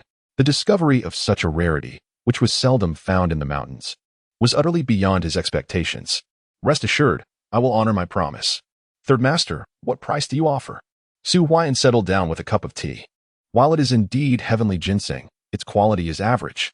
If it were perfectly unearthed and well-preserved, it could fetch over 3,000. However, given its current state, I can only offer you 2,000, Third Master replied. Agreed. Additionally, I require a set of cotton clothing for each of my companions, a double-barrel shotgun for each, and a bicycle for each as well, Su Huai'an stated. Luer, go prepare the supplies. Third Master commanded. Understood. Luo turned to depart, leaving Su Huai'an in the room. Su Huai'an had his own plans regarding the firearms and bicycles. After the new year, he intended to purchase medicinal herbs from various teams, and once the snow melted, he would encourage everyone to venture into the mountains to dig. Having bicycles would significantly enhance efficiency, and the shotguns could be lent out for those heading deep into the mountains. The combined cost of 3 bicycles and 3 shotguns amounted to over 1,000 yuan. How about this? I will give you a total of 1,000 for these items. Jiu'er, arrange for a meal. Let Dr. Su dine before he departs. Third Master chuckled. You are too kind, Third Master. Su Huai'an graciously accepted, as he intended to visit Han Xiaoxiao's home, leaving his uncle and others to enjoy a meal here. It would be difficult to dine out on the first day of the new year otherwise. Half an hour later, Luo returned, accompanied by individuals delivering the bicycles and shotguns. What's more, she presented a large bag, and right before Su Huai'an, she began counting out money, all in neat bundles. Dr. Su, just right, 20,000. Please count it. Luo said with a smile. 20,000, a substantial sum indeed. Grasping the bag of money, Su Huai'an took a deep breath. He was now a person of considerable means. Yet, this was merely the beginning. 20,000 yuan was far from sufficient to cure his sister, Su Huaishua's congenital heart disease. There was still a long way to go. Next time, he will double this amount of money, or even multiply it tenfold. Thank you. Su Huai'an accepted the money without hesitation. Uncle. After a brief moment, Su Huai'an summoned Su Feng and the others. Huai'an, have you finished calculating? Su Feng inquired eagerly. I have completed it. Su Huai'an replied with a subtle smile. Brother Huai'an, how much is it? Su Huaiming could not help but ask. Bang. Why are you asking? Su Feng tapped Su Huaiming on the head, causing him to yelp in pain and fall silent. Nevertheless, both were curious to learn how much Su Huai'an had earned. Uncle, here are 3 sets of cotton clothes, 3 double-barreled shotguns, and 3 bicycles. You 3 can divide them among yourselves. Su Huai'an said with a smile. Ah. Su Feng was taken aback. A double-barreled shotgun? That's 180 for a single one. He had taken a liking to it the last time Su Huai'an brought it back, and had even inquired about its price. Additionally, there are cotton clothes and bicycles. There are hardly any bicycles in the entire team. Huai'an, this is far too valuable, Su Feng exclaimed. Su Huailuo and Su Huaiming stared at Su Huai'an in disbelief. These are bicycles and double-barreled shotguns. For the 2 of them, riding a bicycle was something they had only ever dreamed of, and now that dream had suddenly come true. Uncle, if you say to accept it, then we shall accept it. I will calculate the money for the medicinal materials when I return. In a moment, you 3 will have lunch with Third Master. I need to step out for a while. I will come back to gather you for the journey home this afternoon, Su Huai'an declared. Dr. Su, want you stay? Yang Sen asked hurriedly. I have some matters to attend to. Su Huai'an replied with a gentle smile. Yang San did not press further but instructed Luo to arrange lunch. Although they had arrived early, it took more than 2 hours to settle everything. And it was now nearly 10 o'clock. Brother Huai'an, we will accompany you. Su Huailuo insisted promptly. There is no need. Su Huai'an shook his head. After exchanging a word with Yang San, Su Huai'an tucked the money into the cotton clothes, which instantly bulged. Carrying the wrapped cat meat, Su Huai'an turned to leave. In his memory, Han Xiaoxiao's home was not far from the city hospital, at 81 Mo West Street. Meanwhile, at 81 Mo West Street, within the unit of the city hospital, despite the raging wind and snow outside, the interior was quite warm. At a table sat 5 individuals. At the forefront was a meticulous man wearing glasses, his expression serious as he perused a newspaper. Beside him was a stern-looking man whom Su Huai'an could easily recognize as Han Xiao, the very one he had encountered earlier that morning. Opposite Han Xiao sat Lu Yinping, with Han Xiaoxiao beside her, and Han Qing seated next to Han Xiao. In the kitchen, a woman in her 30s was washing vegetables in preparation for the meal. How is the headmaster's condition? Lu Yinping inquired of Han Xiao. The situation has stabilized for now, but the headmaster is reluctant to go to the provincial hospital, fearing that the 3 scattered pellets lodged in his body cannot be extracted, especially the one near the heart, which could be fatal at any moment. Han Xiao replied, sitting upright while sipping his tea. With anti-air present, what surgery could possibly be beyond reach? Han Cheng lifted his head, his hair neatly parted down the middle, slicked with gel, exuding a more languid demeanor than Han Xiao. Indeed, with anti-air at the city hospital, it was certain that Grandpa Zhu would be fine. Han Xiao exclaimed eagerly, You 2 youngsters think your anti-air is a deity? The woman in the kitchen interjected. Zhu's condition has been assessed at the provincial hospital. All other tumors have been removed, but no one dares to touch the 3 near his heart. Unless teacher's son intervenes, my chances of success are less than 30%. Lu Yinping reiterated. The only man at the table who had remained silent quietly perused his newspaper. Auntie, today when I accompanied teacher Zhang to the city hospital, I encountered a fellow named Su Huai'an. He claimed you are his auntie and that he possesses your work credentials, as he was delivering medicinal materials to the city hospital on your behalf. Han Xiao interjected at that moment. What? With Han Zhao's words, the entire table erupted in commotion. Even the man reading the newspaper nearly dropped it. Lu Yinping had only 2 sisters, aside from Han Xiao and the others, who would dare address Lu Yinping as auntie. Is it Huai'an? Han Xiao stood up excitedly. Could it be that he truly came to see her? Does this fellow even dare to come to the city? Han Cheng's languor vanished, replaced by rising anger. I will settle the score with him later. Lu Yinping shot a glare at Han Xiao. Did you not say you were going to use my work credentials to visit me in the city? Is this how you utilize them? Knock, knock. Is this the residence of Director Lu Yinping? At that moment, a knock echoed through the room. Chapter 77. Huai'an has truly arrived. Who is it? Everyone in the room turned to the door. Even Lu Yanting, who was washing dishes, emerged from the kitchen holding a bowl, the atmosphere in the room shifting dramatically. Who could it be? Could it be Huai'an? Han Xiao stood up with excitement. Sit down. A cold snort pierced the air. It was Han Xiao across the table, standing stiffly. Upon hearing his words, Han Xiao promptly settled back down. This elder brother was the one she feared most, while others could use charm to their advantage. This brother was impervious to such tactics. I'll answer the door. Han Cheng rose and opened the door, all eyes fixed on the figure outside, especially Han Xiao, whose eyes sparkled with hope. At the door stood 2 silhouettes, one being Xuemubai, and the other a man with a beaming smile, both carrying items in their hands. Xuemubai, what brings you here? Han Zhao's voice turned icy. Instantly, her tone soured, yet Xuemubai maintained his cheerful demeanor, saying, I came with Han Ge to wish Director Lu a happy new year. Director Lu, happy new year to you. Xuemu Han promptly stepped forward. Xuemu Han, you've also come to Mo City.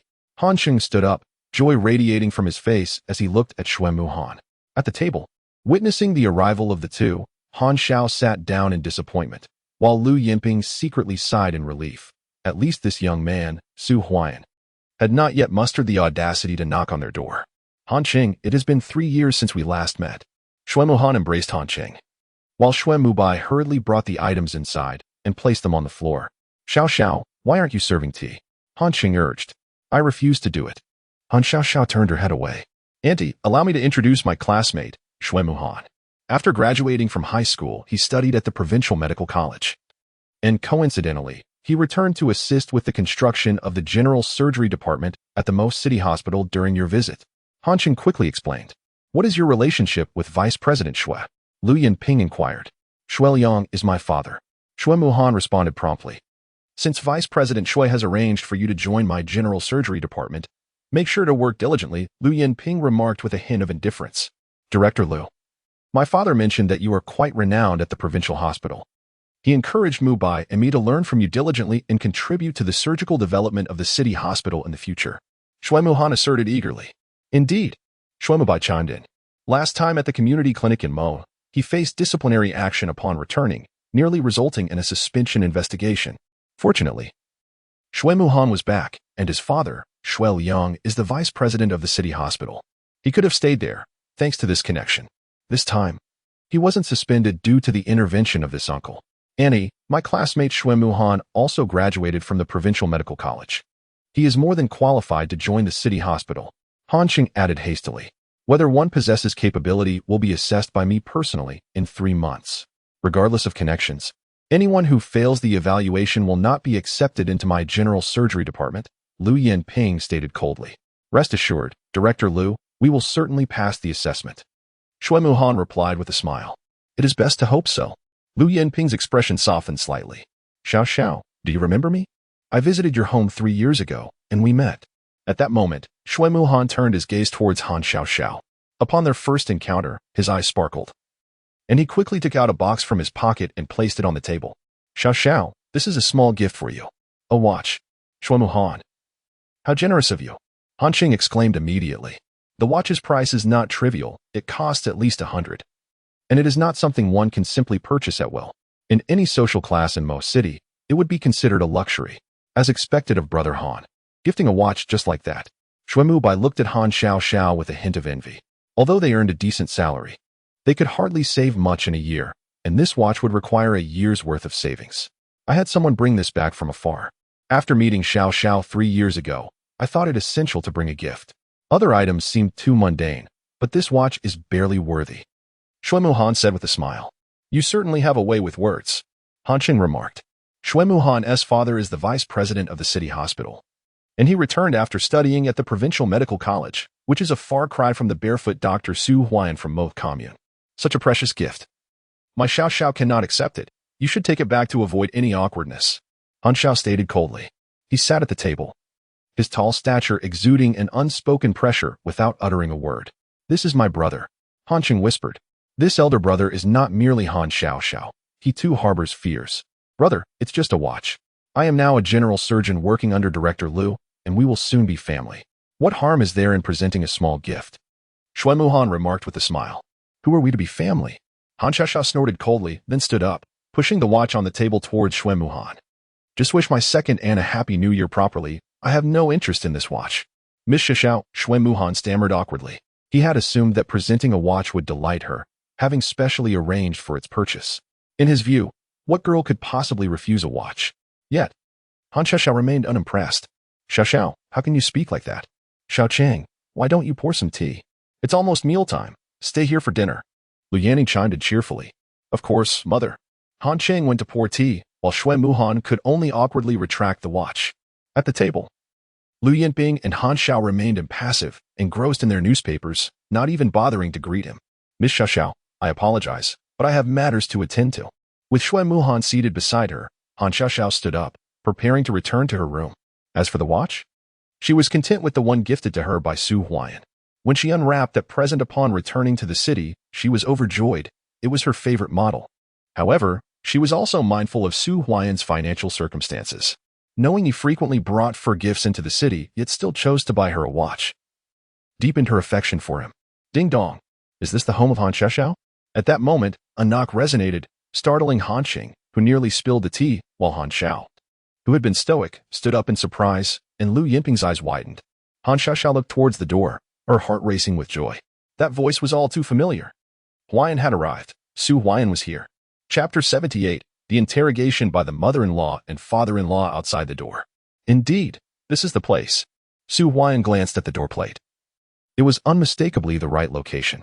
In his previous life, he had visited but never entered. He had felt unworthy of Han Xiao, having come here many times without the courage to knock. In this life, however, he was clean and pure, and his heart brimmed with courage. Knock, knock, knock. Is this the home of Han Xiao? Su Huai'an knocked again, his hands clutching the frozen cat meat tightly. The biting wind made him shiver as he prepared to meet his future father-in-law and mother-in-law alone for the first time, feeling a slight nervousness. More importantly, on this New Year's Day, he had been unable to procure any gifts, bringing only these few pounds of cat meat. This fellow truly dares to come. Han Qing exclaimed angrily. Well, I shall see when my second aunt became your second aunt. Han Xiao's eyes were icy. Were it not for the peculiar situation with his teacher today, he would have thoroughly interrogated this newcomer about when he had acquired a brother he had never met. The man seated at the head of the table, engrossed in a newspaper, has now set it aside. A guest has arrived, and before Lu Yanting could finish her sentence, Han Xiao dashed to the door. Upon opening it, she was greeted by a familiar figure. Seeing Su Huai'an before her, Han Xiao felt a surge of emotion, her eyes glistening with unshed tears. Xiao, I thought I had come to the wrong place. Why are you crying? Su Huai'an asked with a smile, looking at her warmly. I am not. Han Xiao quickly wiped her eyes, realizing Su Huai'an was teasing her. She then exclaimed, You actually came to find me. By the way, how did you get my address? You could have at least given me a heads up. Which question would you like me to answer? Su Huai'an replied softly. Come in, and we can talk. Lu Yinping interjected, casting a knowing glance at Su Huai'an that conveyed her admiration for his audacity. She had not expected him to truly show up. Come in quickly, Han Xiao urged, pulling Su Huai'an inside. Everyone in the room turned their attention to him. Shui Han's expression darkened. He had brought a watch with him, yet Han Xiao had not poured him a single cup of tea, while she had personally welcomed Su Huai'an. Director Liu, I wish you a happy new year. Su Huai'an said cheerfully. Please, sit down and have some tea. Lu Yinping poured a cup for him. while Han Xiao and the man at the head of the table continued to observe Su Huai'an. Han Cheng's eyes flashed with irritation, and Lu Yanting, who had been cooking in the kitchen, also emerged.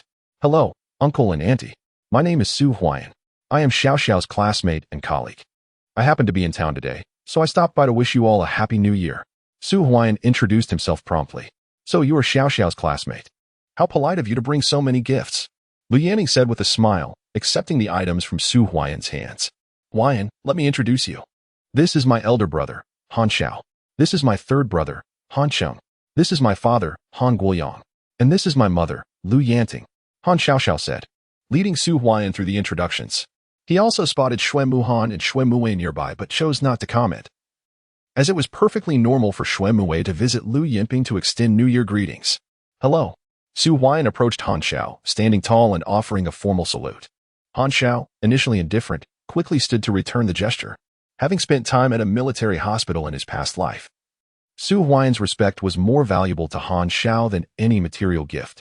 "Please take a seat." Han Xiao extended his hand to Su Huai'an before sitting down. It was as if they had never met, as the events of the morning were left unmentioned. However, Lu Yinping shot Su Huai'an a glance, seemingly encouraging him to put in more effort if he wished to win Han Xiao's heart. "Su Huai'an, what brings you here?" Xue Muwei asked coldly, surprised to see him at Han Xiao's home on this festive day. It appeared that Su Huai'an was being treated with more warmth than he and his brother were. Yet, after a brief moment, Xue Muwei understood. Su Huai'an's visit was undoubtedly motivated by Lu Yinping, having secured a training opportunity at the city hospital during the last assessment. It was clear that Su Huai'an aimed to cultivate a favorable relationship with Lu Yinping to facilitate his entry into the hospital. "Smile, your classmate has arrived. Let us all stay together for lunch," Lu Yanting said with a cheerful demeanor. "I'll help out," Han Xiao quickly responded, darting towards the kitchen. Inside the room, the family turned their attention to Su Huai'an, and the stark contrast in treatment was evident. Even a fool could discern Han Xiao's distinct regard for him. "Young comrade, where are you from?" Han Guoyang, putting down his newspaper, inquired. He could easily disregard Xue Muhan and Xue Mubai. As a father, he was well aware that Han Xiao had little regard for them. However, since Su Huai'an's arrival, Han Xiao had transformed completely, and as a father, he could no longer remain indifferent. From the Ling and Brigade of Most Commune, Su Huai'an replied. "What is your occupation?" Han Guoyang pressed further. "I have just passed the examination at the health center and become a doctor at the Most Commune Health Center. Director Lu valued my performance during the last assessment, and I will be going to the city hospital for further training soon," Su Huai'an stated. With regard to Han Xiao's parents, Su Huai'an held nothing back. As there was no need for concealment, exaggeration would only serve to disrespect Han Xiao. In truth, he was indeed just a doctor at the Commune Health Center. But Su Huai'an was determined to strive for excellence. "Uncle Han, the staff at the Commune Health Center are quite audacious, just having joined and already aspiring to enter the city hospital. Such aspirations are not commendable. Comrades ought to endure hardships and learn diligently," Xue Muhan interjected. "Indeed," Xue Mubai quickly added. Seeing Su Huai'an only further vexed Xue Mubai, who could not fathom why this barefoot doctor from the brigade garnered Han Xiao's favor. During last year's assessment at the Commune Health Center, Su Huai'an had received AB grade, and according to Health Bureau regulations, those with AB rating had the opportunity to advance to the city hospital for training after passing another assessment. "Oh," Lu Yanting in the kitchen exclaimed, her eyes lighting up. "Few can achieve AB rating at the Commune Health Center." "That is right," Lu Yinping affirmed. At the Mo Commune Health Center, Huai'an even saved lives. He performed surgeries that Xue Mubai and Vice President Su Mingxian dared not attempt, and they were flawlessly executed. Han Xiao remarked eagerly. "Young comrade, you can perform surgeries?" Lu Yanting's interest deepened. Nearby, Xue Mubai and Xue Muhan's expressions grew increasingly sour, especially Xue Mubai, who had recently faced disciplinary action for this very issue. As the conversation continued, it became apparent that Han Xiao's family grew increasingly intrigued by Su Huai'an. After several inquiries about his background, Lu Yanting's voice rang out. "Young comrade, how many people are in your family? What do your parents do? What kind of work do they engage in? Have you had a romantic relationship?" At the table, only Han Xiao remained silent, while Lu Yinping could not help but admire Su Huai'an's boldness in venturing into his future in-law's home. He was quite audacious.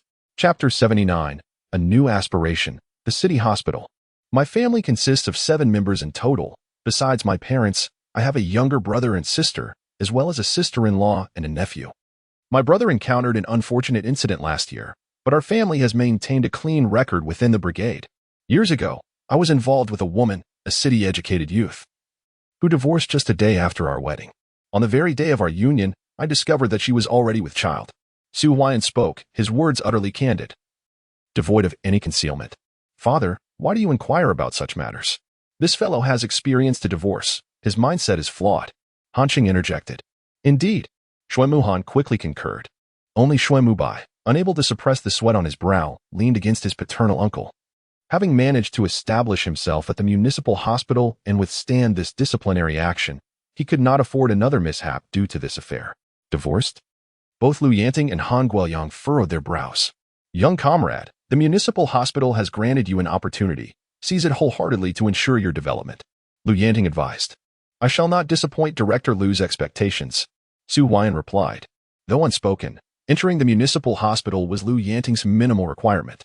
At that moment, a startled exclamation emanated from the kitchen. What kind of meat is this? I brought some venison and sea cucumber. The venison was procured from the countryside, and the sea cucumber was brought back by a friend. Both are top quality. Xuemuhan quickly asserted, casting a glance at Su Huai'an. Knowing well that the villagers would never dream of acquiring such delicacies, let alone from the provincial capital, where they would not even dare to partake. This does not resemble venison. Lu Yanting's voice rang out. Shortly thereafter, Han Xiao and Han Cheng entered the kitchen, closely followed by Xuemu Bai, while Lu Yinping curiously lifted her head to peer inside. It appeared to be the bag Su Huai'an had brought. What kind of meat was it? This is big cat meat. I once hunted one with the troops in the mountains, and this is the tiger's heart. Han Xiao exclaimed promptly. Big cat? The group's expression shifted dramatically. While sea cucumbers could be procured, big cats were exceedingly rare, existing only deep within the mountains, and hunting them was fraught with peril. This was gifted by Huai'an. Han Xiao quickly added. A collective gaze turned towards Su Huai'an. You hunted this big cat? Han Xiao asked, eyeing him intently. Having previously hunted, he understood the challenges of bringing down such a creature. Even with military equipment, precision in marksmanship and courage were paramount, as a misstep could cost one their life. Last year, our team ventured into the mountains to hunt and fortuitously captured a big cat. I thought to send some to Xiao Xiao for her to taste. Su Huai'an replied with a smile. Indeed, it was Su Huai'an who had made the kill. Han Zhao's regard for him shifted considerably. As a member of the military, he comprehended the significance of bringing down a big cat. Mastery in shooting and audacity were both essential.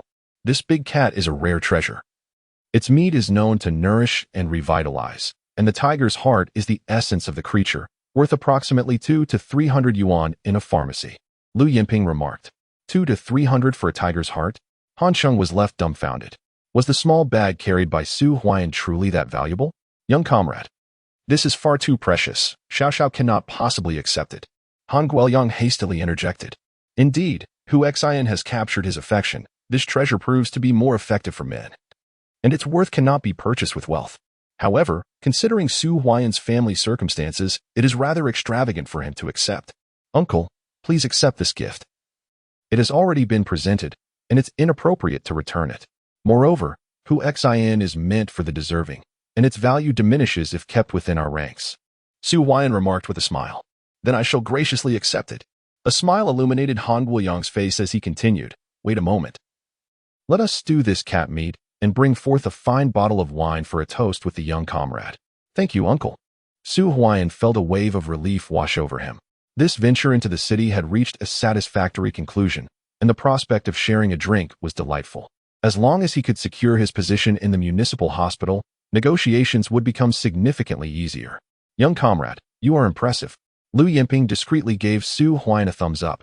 Among the family, Han Guoyang and Han Xiao were the most challenging to win over, yet Su Huai'an had made a direct approach. Although Han Xiao had yet to express his endorsement, he showed no resistance towards Su Huai'an. Han Guoyang mirrored this sentiment, indicating a positive omen. By the way, we must return Comrade Xuemuhan's sea cucumber and venison later. The sea cucumber is too valuable for us to accept. If the organization finds out, we would face criticism. Lu Yanting interjected. Andy, it is of no consequence, Xuemuhan quickly replied. We haven't even given the watch yet, and now we must return the sea cucumber as well? You and Xiao Cheng are classmates. Feel free to visit any time without the need for gifts. Lu Yanting responded with a smile. You accepted the items Su Huai'an brought. Xuanmuhan insisted. Humph, how can you compare with Huai'an? Han Xiaoxiao retorted. It is all this Su Huai'an. Xuanmuang expressed his resentment with a roll of his eyes. Do you know him? Xuanmuhan whispered. Indeed, Xuanmuang recounted his interactions with Su Huai'an, embellishing the details, particularly regarding Su Huai'an's cunning during the assessment at the Mo Commune Health Clinic. How dare a barefoot doctor from a brigade approach Xiaoxiao? He even dares to aspire to join the municipal hospital, Xuanmuhan scoffed, casting a disdainful glance at Su Huai'an. He, having graduated from the provincial medical college, found it hard to accept that Han Xiaoxiao, who barely acknowledged him, would favor Su Huai'an instead. He knew well the strength of Han Xiaoxiao's connections. Conquering Han Xiaoxiao would grant him unfettered influence in Mo City. Once he secured a position in the municipal hospital, he would ensure Su Huai'an's swift departure. I don't believe it. Su Huai'an won't last a day in the municipal hospital. Will Han Xiaoxiao truly take a liking to him? Would Han Guoyang consent to a relationship between them? His father is the deputy director of the municipal hospital. Eliminating Su Huai'an will be a mere trifle. Uncle, Auntie, we must take our leave. We have matters to attend to, Xuanmuhan announced as he stood. He had neither accepted any gifts nor wished to linger, especially with the presence of the irksome Su Huai'an.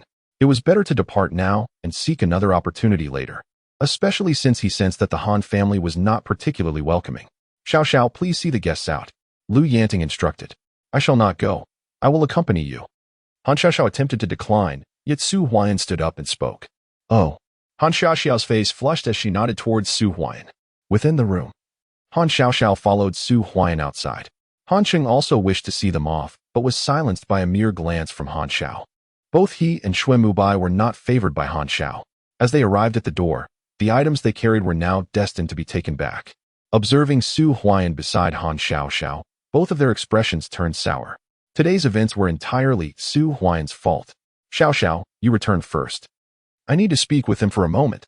Su Huai'an addressed Han Xiaoxiao. Oh. Han Xiaoxiao nodded, then added, you mustn't bully Huai'an, otherwise I shall summon my elder brother for assistance. Xuanmubai, Xuanmuhan, hurry up. Su Huai'an affectionately ruffled Han Xiaoxiao's hair and quickly responded. I will wait for you at the door. Han Xiaoxiao returned to the entrance and stood there watching Su Huai'an. As she turned to leave, Su Huai'an's expression darkened, narrowing his eyes at the two individuals before him. Bang! With a sweeping kick, both fell to the ground. Stay away from Xiaoxiao, or I shall deal with you. With that, Su Huai'an turned and departed. The two, now rising with blood streaming from their noses, glared at Su Huai'an's retreating figure, nearly erupting with fury. They had yet to threaten Su Huai'an, yet he had preemptively threatened them. Chapter 8, The First Wave of Benefits, Opportunities in the Pharmaceutical Industry. Brother Muhan. This scoundrel is utterly detestable, Xuanmubai exclaimed in anger. Su Huai'an's kick had been fierce, their faces were swollen, and their noses bled profusely. Especially that last threat from Su Huai'an ignited their rage. They had not yet threatened him, and yet he had dared to threaten them first.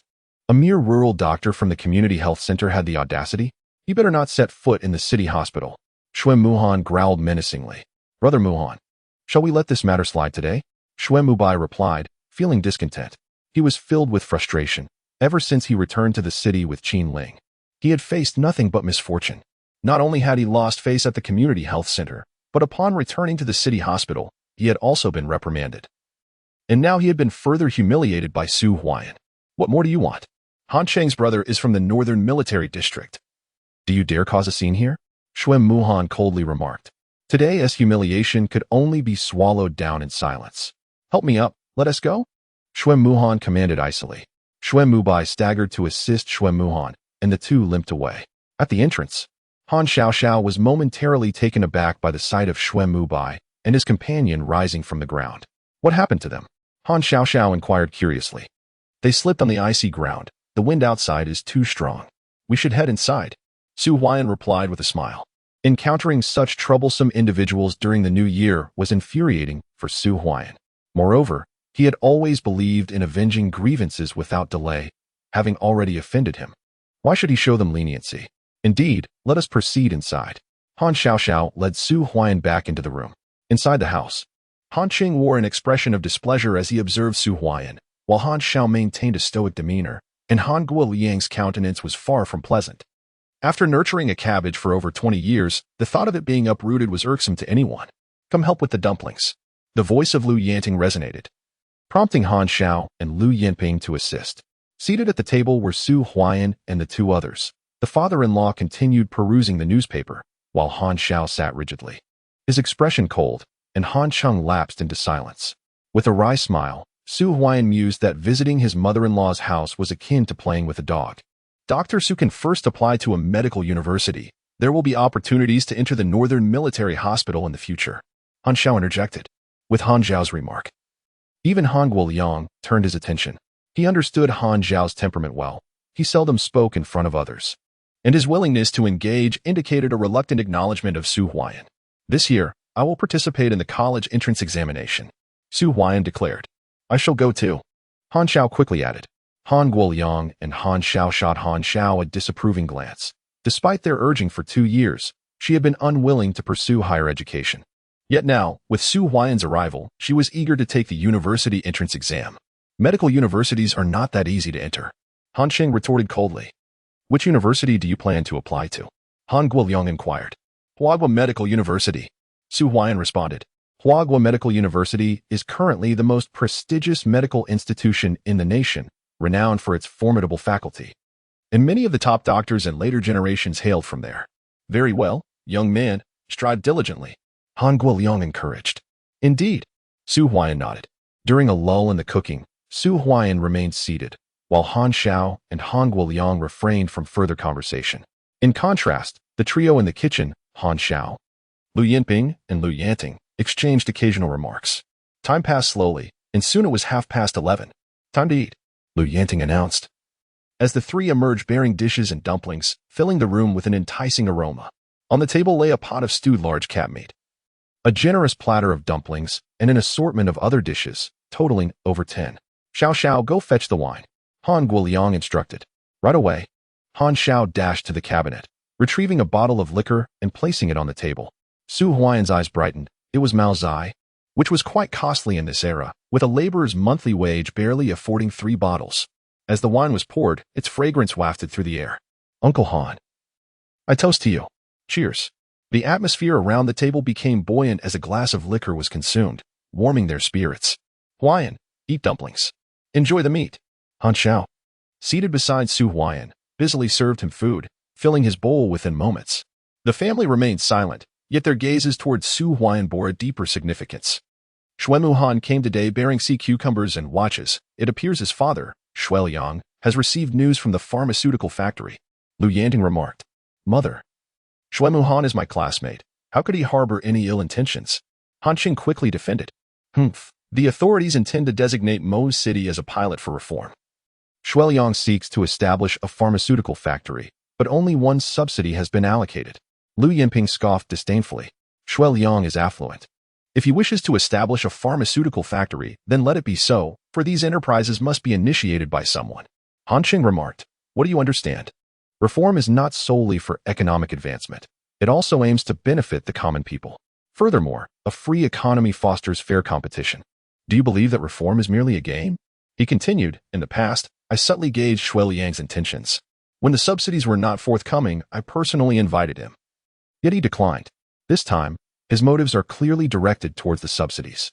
As the pilot city, Mo City must either establish the factory or refrain altogether, otherwise, it will bring no advantages to Mo. So, it is about establishing a pharmaceutical factory. Su Huai'an's heart stirred with realization. This is indeed the opportune moment for reform trials. The nation faces a significant shortage of pharmaceuticals, and currently, there is no concern regarding the sales of the products, as they can be directly connected with hospitals and pharmacies. Coupled with the reform benefits and subsidies, who would not be tempted? What capital is required to open a pharmaceutical factory? Su Huai'an inquired. What? Do you aspire to open a pharmaceutical factory as well? Han Cheng retorted. Let me inform you. Even a conventional factory requires at least 100,000 yuan to set up. A pharmaceutical factory demands even more, necessitating a substantial amount of equipment. Presently, Mo City has about a dozen factories of various types, yet not a single pharmaceutical factory exists. Han Qing stated coldly. How can you speak so? Why shouldn't Huai'an consider opening a pharmaceutical factory? Han Xiao interjected, unable to contain herself. Enough. Han Guoliang waved his hand and continued, to open a pharmaceutical factory. The primary requirement is capital, at least 300,000 yuan. As it is a pilot reform project, the government can subsidize approximately 100,000 yuan, meaning you will need a foundational capital of around 2 to 300,000 yuan. Shuailiang seeks to establish a pharmaceutical factory precisely because of these subsidies. The second aspect pertains to the pharmaceuticals themselves. They must pass government scrutiny before a factory can be built. Han Guoyang elaborated. Capital. Pharmaceutical patents. These concepts were familiar to Su Huai'an, who had previously established several medical companies, including those producing pharmaceuticals and medical devices, all of which were leading enterprises in the country. When does this commence? Su Huai'an inquired. The initial conference regarding this matter will occur before the Lantern Festival. Previously, pharmaceutical factories were exclusively located in provincial capitals. The reform has clearly identified pharmaceuticals as essential basic goods, hence the government has approved subsidies to encourage most city as a pilot project. The decision will be made in 3 to 5 months. Han Guoyang responded. Chapter 81. The identity of the father-in-law. What precisely is Han Guoyang's identity? Su Huai'an pondered silently. In his past life, he only knew that Han Xiaoxiao's parents worked in a unit and that her elder brother was in the military district. However, he was unaware of the specifics of their identities. It was evident that Han Guoyang's status was not simple, as he was privy to such policy details. Moreover, Shui Muhan's father, Shui Liang, sought Han Guoyang's assistance to establish a pharmaceutical factory, which indicated that Shui Liang, as the deputy director of the municipal hospital, held a position of considerable importance, suggesting that Han Guoyang's identity was of equal, if not greater, significance. These matters are best left to you young folks. Even if there are subsidies for the pilot reform, it is not something that just anyone can undertake, Han Guoyang asserted. Indeed, Su Huai'an nodded, yet within him, plans began to form. He resolved to diligently amass capital, for was he not awaiting this very opportunity? To amass significant wealth, merely acquiring medicinal herbs is insufficient. Under the initial dividends of the reform and opening up era, substantial profits necessitate the establishment of factories.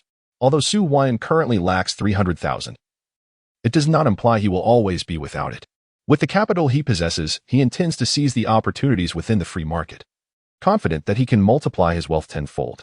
However, Su Huai'an refrains from articulating this ambition. At this juncture, declaring his intent to build a factory would evoke skepticism. Action speaks volumes. Comrade, come enjoy some meat. Lu Yanting offered a piece of meat to Su Huai'an, who gratefully accepted it. The conversation shifted from factory construction to mundane family matters, culminating in Su Huai'an recounting his thrilling experience of hunting a large cat. His brief narration left several in awe, particularly Han Xiao, who regarded Su Huai'an with newfound seriousness. As the meal concluded around 12:30, Su Huai'an stood to bid farewell. Han Guoyang imparted a crucial piece of information. He must accumulate sufficient capital within 3 months. Otherwise, he would miss the opportunity to reap the initial dividends when establishing a pharmaceutical factory. This chance must be seized. Mother, Huai'an has gifted us presents. We must reciprocate. Han Xiaoxiao whispered. What gift could possibly compare to Comrade Huai'an's? Lu Yanting interjected. Not to mention the 5 gene of large cat meat. That tiger heart alone is worth 2 to 300 yuan. A rare find. How do we repay such a gift? Huai'an also gifted me a watch last time. Han Xiaoxiao exclaimed, pulling back her sleeve to reveal an exquisite lady's watch. Upon seeing it, Han Sheng's eyes lit up. This was no ordinary timepiece. It was of high quality. No wonder Han Xiaoxiao had ignored the watch box offered by Shui Muhan today. She had already possessed something far more valuable. Xiaoxiao, how can you accept such an expensive gift from Comrade Huai'an? Lu Yanting quickly remarked. Indeed, agreed the others, casting glances at Han Xiaoxiao. Auntie, Uncle. Su Huai'an rose, drawing the family's attention. The watch is a gift for Xiaoxiao. My intentions are clear to you all. I am fully aware of my position. Yet I believe that one day I will be worthy of Xiaoxiao. I kindly ask for this opportunity. I shall enter the city hospital this year, he declared. His proclamation rendered the family silent. Han Xiaoxiao's cheeks flushed crimson as she lowered her head, nervously clutching the hem of her garment. Su Huai'an's intentions toward her were now transparent, and he had made his feelings known in front of her entire family. Upon your entry into the city hospital, I will not oppose your relationship with Xiaoxiao, but prior to that, I expect you to maintain appropriate boundaries. Otherwise, Han Xiao stood, retrieving a box pistol from his waist and placing it on the table, his demeanor chilling. Han Guoyang remained silent, while Lu Yinping's lips twitched slightly, acknowledging the young man's audacity. Brother, Han Xiaoxiao's eyes glistened with unshed tears. No seeking help from your aunt. You must rely solely on your own abilities to enter the city hospital. Han Xiao reiterated. Han Xiao cast a pleading glance towards Lu Yinping, who remained silent. Han Qing shot a glance at Su Huai'an and let out a cold snort. The challenge of a doctor from the commune health center entering the city hospital was far more formidable than that of barefoot doctors undergoing assessments. Despite Su Huai'an having secured an opportunity for training at the city hospital, it was merely training. Countless individuals aspired to such an opportunity at the commune health center beneath Mo City, yet only a select few would ultimately remain. I will call you big brother the next time we meet, Su Huai'an declared confidently. Farewell. With that, he turned to leave. Wait. As Su Huai'an prepared to depart, both Han Xiao and Lu Yinping called out to him. Han Xiao pushed a box from the table towards Su Huai'an, stating, as a matter of reciprocity, "This is a gift for you, containing relevant certificates." Thank you. Su Huai'an accepted it graciously. Dr. Su, please take these books back to study. Lu Yinping emerged with a pile of books, while Han Xiao followed suit, both laden with medical tomes, predominantly surgical texts, with red-rimmed eyes. Han Xiao pressed the books into Su Huai'an's arms. Thank you. He responded. Xiao, bring back 2 bottles of wine for the young comrade to share with your father. Han Guoyong instructed. Thank you. Su Huai'an did not refuse, understanding that although the family had not approved of his relationship with Han Xiao, they did not underestimate him either. They had provided him an opportunity, and gaining entry to the city hospital would serve as his test, which he resolved to meet with diligence.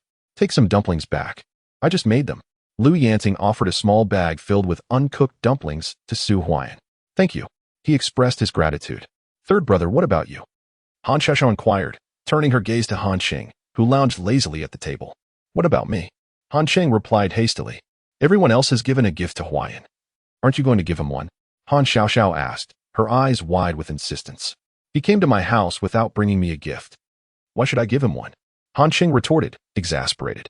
He disliked Su Huai'an and had no inclination to present him with a gift. Did you not enjoy the big cat meat that Huai'an brought? You seem to relish it the most. Perhaps you should venture into the mountains to hunt a big cat and return the favor. Han Xiao teased. Han Qing's face flushed crimson. Indeed. The big cat meat had been delectable, and he had consumed quite a bit. He was curious to see what Su Huai'an would offer in return. Here. Rushing back into the house, Han Qing tossed a small box to Su Huai'an. Stank oil. Su Huai'an's lips twitched.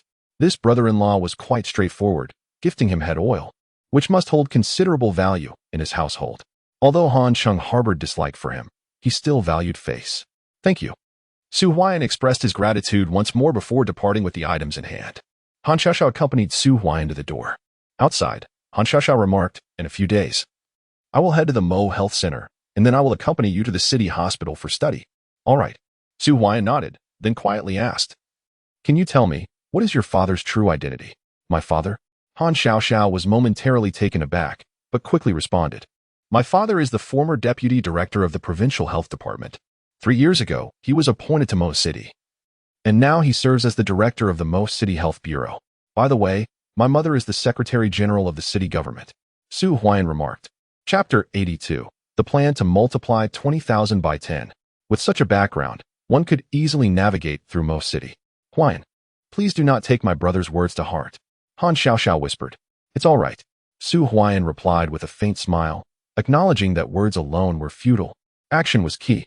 After bidding farewell to Han Xiao, he headed to find Yang San. At Xiao's home, Lu Yinping called out Xiao. Upon her return, Han Xiao seemed somewhat disheartened. Her elder brother insisted that Su Huai'an must enter the city hospital before he could pursue a relationship. The pressure on Su Huai'an must be immense. Gaining entry into the city hospital from the commune health clinic was exceedingly difficult. And Aunt Lu Yinping was not permitted to assist. Xiao actually, Muhan is also quite good. He returned from the provincial medical college and has already entered the general surgery department of the city hospital, which is far superior to Su Huai'an. Why not consider him? Han Qing suggested. Bang. A book was hurled at Han Qing, who quickly caught it and dared not speak further. Young people must have some pressure. Han Guoyong said coldly. Xiao, do you not believe in Su Huai'an? That lad managed to achieve AB in the last assessment after 3 months of training. Entering the city hospital should not be too difficult, Lu Yinping asserted. Really? Han Xiao's eyes brightened. Why would I deceive you? Lu Yinping replied with a smile. I knew you were the best, Aunt. Han Xiao's face instantly lit up with joy. Phew. Witnessing Han Xiao's happiness, the family collectively sighed in relief. Across from the city hospital, Su Huai'an gently knocked on Yang San's shop door. Moments later, Yang San opened the door and welcomed him inside. Upon seeing Su Huai'an's return, Su Fang and several others hurried over. "Brother Huai'an, where have you been? You've brought back so much." Su Huai'an, holding a bundle, allowed Su Huiming and Su Huiluo to help him with the items, except for a box of firecrackers, which he tucked away in his cotton jacket, ensuring it remained discreet. "I bought some books to read," Su Huai'an replied. "Huai'an, is that alcohol? Are those dumplings? What is this?" The group gazed curiously at Su Huai'an's haul, which included a plethora of books, dumplings, and beverages, along with a finely crafted bottle, though they were unfamiliar with it. "Third Master, we must head back." Su Huai'an smiled at Yang San. "Dr. Su, won't you stay a little longer?" Yang San asked eagerly. "It's getting late. If we don't leave now, we might not make it home before dark. I'll come to visit you again when I have the opportunity." Su Huai'an replied cheerfully. "Young man, I have a business proposition for you. Are you willing to discuss it?" Yang San inquired, observing Su Huai'an. "Oh." Su Huai'an paused slightly, then turned to Su Fang and the others, saying, "Please wait for me outside. I need to speak with Third Master." "All right." The three exited, carrying their belongings. "Third Master, speak," Su Huai'an said with a smile. "You are aware of the concept of a free market. I estimate that within half a month, the various towns beneath Mo City will commence their free market activities," Yang San proclaimed. "Continue, Third Master." Su Huai'an responded with a serene expression. Yang San speculated accurately. The free market would indeed begin on this year's Lantern Festival, meaning there was merely a fortnight remaining. At that juncture, all businesses in Mo City would be fully liberalized. You can establish a procurement station and store in Tianyuan Town in advance to build your reputation. When the free market opens, the volume of business you can secure will depend on your own abilities. Yang San added with a smile. "And then?" Su Huai'an inquired with a grin. "I want furs and medicinal herbs," Yang San declared. "Medicinal herbs?" So that is Yang San's true intention, Su Huai'an thought. Initially, Yang San had contemplated personally establishing a procurement station in the countryside, but with Su Huai'an's assistance, that was no longer necessary. However, it was imperative to win Su Huai'an's allegiance, for Yang San understood that once the free market commenced, Su Huai'an's options would extend beyond him alone. "No problem." Su Huai'an promptly agreed. "Third Master, I also have a business proposition," Su Huai'an said softly, gazing at Yang San. "What does Dr. Su propose?" Yang San replied with a smile. "If I am not mistaken, did your ancestors not serve as imperial physicians?" Su Huai'an inquired. "Proceed." Yang San's eyes narrowed slightly. His lineage indeed traced back to a family of physicians, yet in this era, they had long discarded all remnants of their past due to fear of persecution, even refraining from utilizing heirlooms. Now that Mo City has become a pilot for reform, have you not considered establishing a pharmaceutical factory? Su Huai'an suggested with a light laugh. A pharmaceutical factory? Yang San's body jolted. Mo City as a pilot? Where did you acquire such information? He wondered, recalling the considerable effort he had expended to extract such news from the Health Bureau. Su Huai'an's identity piqued Yang San's curiosity further. "Third Master, let us discuss this in detail next time," Su Huai'an said, turning away with a smile. There was no need to elaborate, leaving some matters unsaid heightened their allure. And this single statement was sufficient to ignite Yang San's imagination. In his previous life, Yang San had only opened a pharmaceutical factory after departing Mo City, indicating that he had missed this opportunity in the current pilot phase. Nonetheless, he undoubtedly possessed the capability. By sharing this information, Su Huai'an was seeking a partnership. After all, Shui Yang from the city hospital also aspired to establish a pharmaceutical factory, and given Yang San's lineage as a physician, it was likely he possessed relevant prescriptions. With the factory's inception, the initial products would naturally be traditional Chinese medicine, which required specific formulations for approval. How did Su Huai'an learn about the pharmaceutical factory? Luer interjected, eager to know. Where did Su Huai'an go this morning? Yang San inquired. He headed towards the city hospital's staff quarters. Luo promptly responded. The city hospital? Yang San's brow furrowed. Coughing lightly, as if it stirred an old wound, he continued, in the future, whenever Su Huai'an visits, ensure to inform me so I can welcome him personally. Also, prepare a gift. I intend to pay my respects to Deputy Director Lu for the new year. Understood. Luer nodded quickly. Let us go. After exiting, Su Huai'an called for Su Fang and the others. A group of individuals departed from the city, pushing their bicycles along the way, while Su Fang and his companions were filled with enthusiasm, in stark contrast to Su Huai'an, who maintained a serene demeanor. Concealed within his possession were 20,000 yuan, a sum that would empower him to act decisively. Upon their return, his foremost task would be to instruct Su Fang and the others to continue procuring medicinal herbs and furs from other larger groups. Additionally, he intended to secure a storefront in the town before the commencement of the free market, thereby establishing a procurement station. Surrounding Tianyuan town was the West Commune. And when the free market opened during the Lantern Festival, households would present their stored furs and herbs en masse. If he could capture 30% of the fur and herb trade in the West Commune, the 20,000 yuan he held could potentially multiply tenfold. Chapter 83. The family stunned after approximately 3 hours. Su Huai'an and his companions finally returned to the Lingnan Brigade, the time nearing 5 o'clock. Huai'an. As they entered the courtyard, Su Zheng had already come out, followed by Lu Chui and his sister-in-law, Qin Xiuxiu, while his younger brother Su Huaiguo and sister Su Huaishui rushed out to greet him. Subsequently, Su Huai'an returned home. "Are these all bicycles? And a double-barreled shotgun?" Su Fang exclaimed, astonished. The trio of bicycles coupled with 3 double-barreled shotguns represented a substantial sum. Moreover, Su Fang and his companions were clad in new cotton clothing. Just how significant were Su Huai'an's gains from this excursion into the city? "Father, how much medicinal herb did uncle procure in total?" Su Huai'an inquired as he set down his belongings. "Approximately 100 pounds. Su Zheng responded promptly. The shipment of herbs, aside from jinseng, totaled over 300 pounds, nearly half of which was provided by Su Xingchuan. Together, uncle and Su Zheng accounted for just over half of the total. "And the ginseng?" Su Huai'an pressed. "About 70 to 80 roots." Su Zheng replied. According to the previously agreed price with uncle, Su Huai'an intended to compensate him at double the procurement price for the herbs, with the same applying to the ginseng. This time, the average purchasing price for the herbs was around 1 maoxing per pound, thus calculated as such. 100 pounds would amount to 110 maoxing, while the ginseng, at 50 fen per root, would total 10 maoxing, culminating in a grand total of 180 maoxing. The initial capital for purchasing the herbs had originally come from Su Huai'an, and this amount represented Su Fang's earnings, totaling 180 maoxing. It was not that Su Huai'an was unwilling to provide more, rather, it was about adhering to principles. With his presence, uncle would not have to worry about financial gain in the future. "Uncle, here is 180 maoxing," Su Huai'an declared, placing 18 large bills upon the table. Su Huailuo and Su Huaiming felt a surge of warmth in their eyes. This was over 100 maoxing, a considerable sum, especially when the brigade's annual settlements amounted to so little. The speed of earning was astonishing. "Huai'an, today you gifted a double-barreled shotgun and bicycles. This 180 maoxing is insufficient. I cannot accept it," Su Fang insisted. Upon hearing this, Su Huaiming and Su Huailuo nodded in agreement. Bicycles were a rarity within the brigade, and double-barreled shotguns were even fewer. Together, they would amount to several hundred maoxing. "Uncle, please accept the money for now," Su Huai'an urged, pressing the bills into Su Fang's hands. "Huai'an." Su Fang wished to return, but was halted by Su Huai'an. Observing the 3 of them, Su Huai'an reiterated, "We now possess the procurement certificate from the health center, and we have nearly gathered the medicinal materials and furs. I plan to expand our purchasing scope. Brother Huai'an, we shall follow your lead." Su Huaiming promptly responded.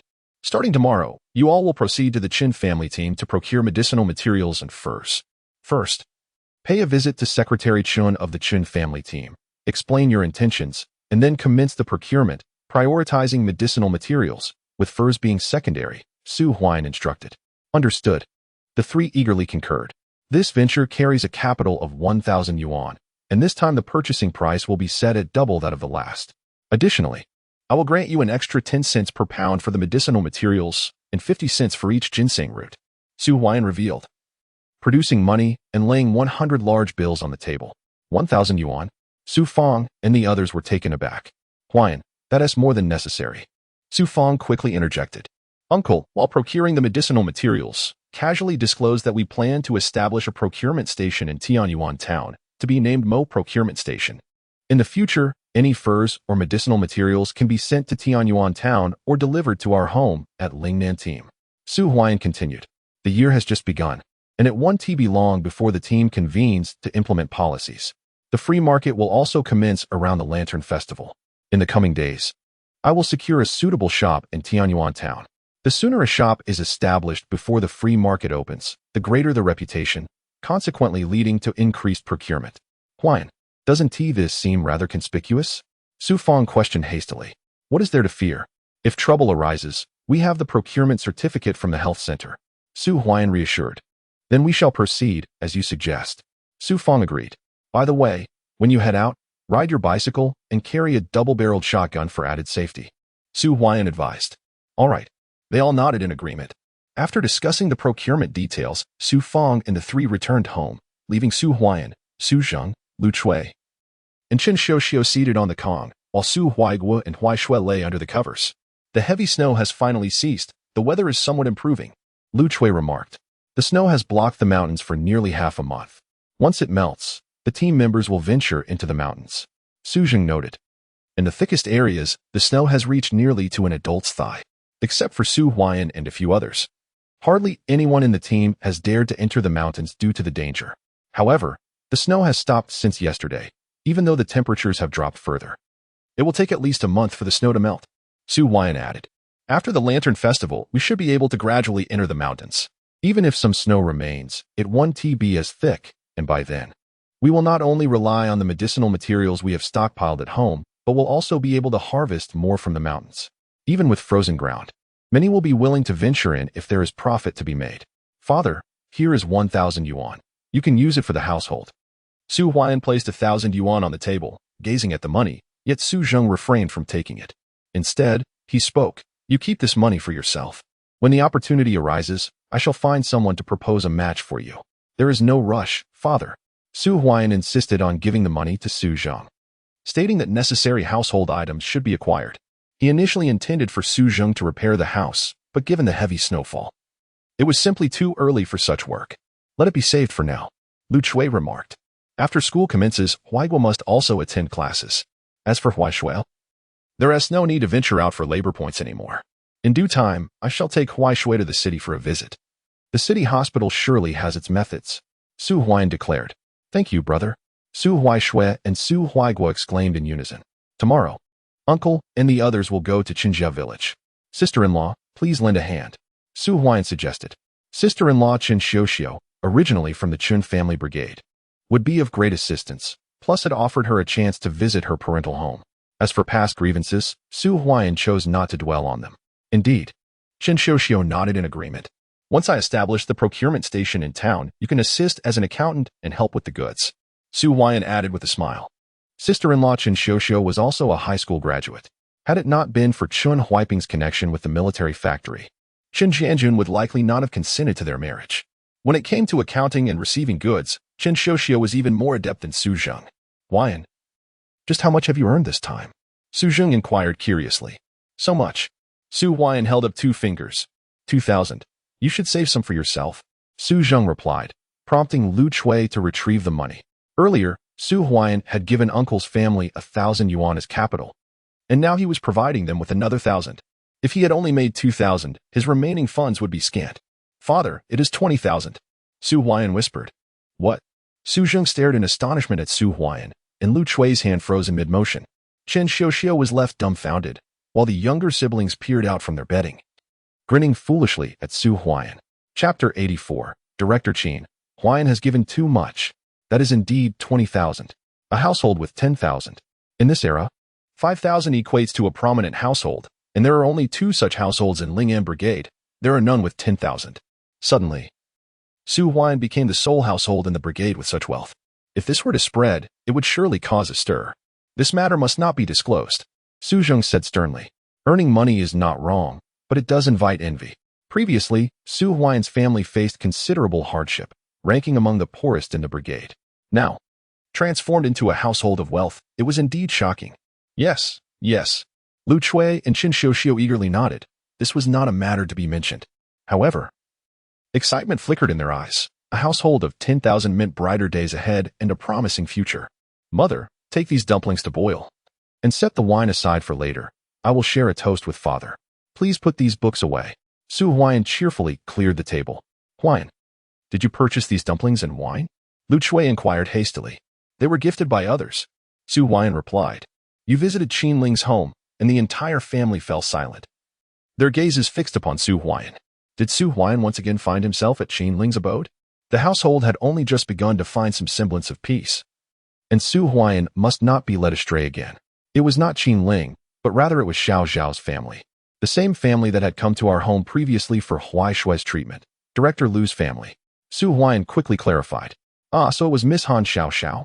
The family collectively sighed in relief. Xiao Xiao is indeed a fine young lady, yet we must not forget our station, Huai'an. Although you have acquired some wealth, Xiao Xiao hails from the city as an educated youth. While we do not oppose your interest in her, it is imperative that you strive to be worthy of such a lady, Lu Chui remarked. I shall endeavor to gain admission to the municipal hospital. Su Huai'an nodded earnestly. The next time you visit, do inform us beforehand. Though we possess little of value in our rural home, it is customary to bring gifts. When they visited last time, they brought an abundance of offerings. Su Jing added. Understood. Su Huai'an replied with a gentle smile. Father, here are 2 bottles of wine from Xiao Zhao's father.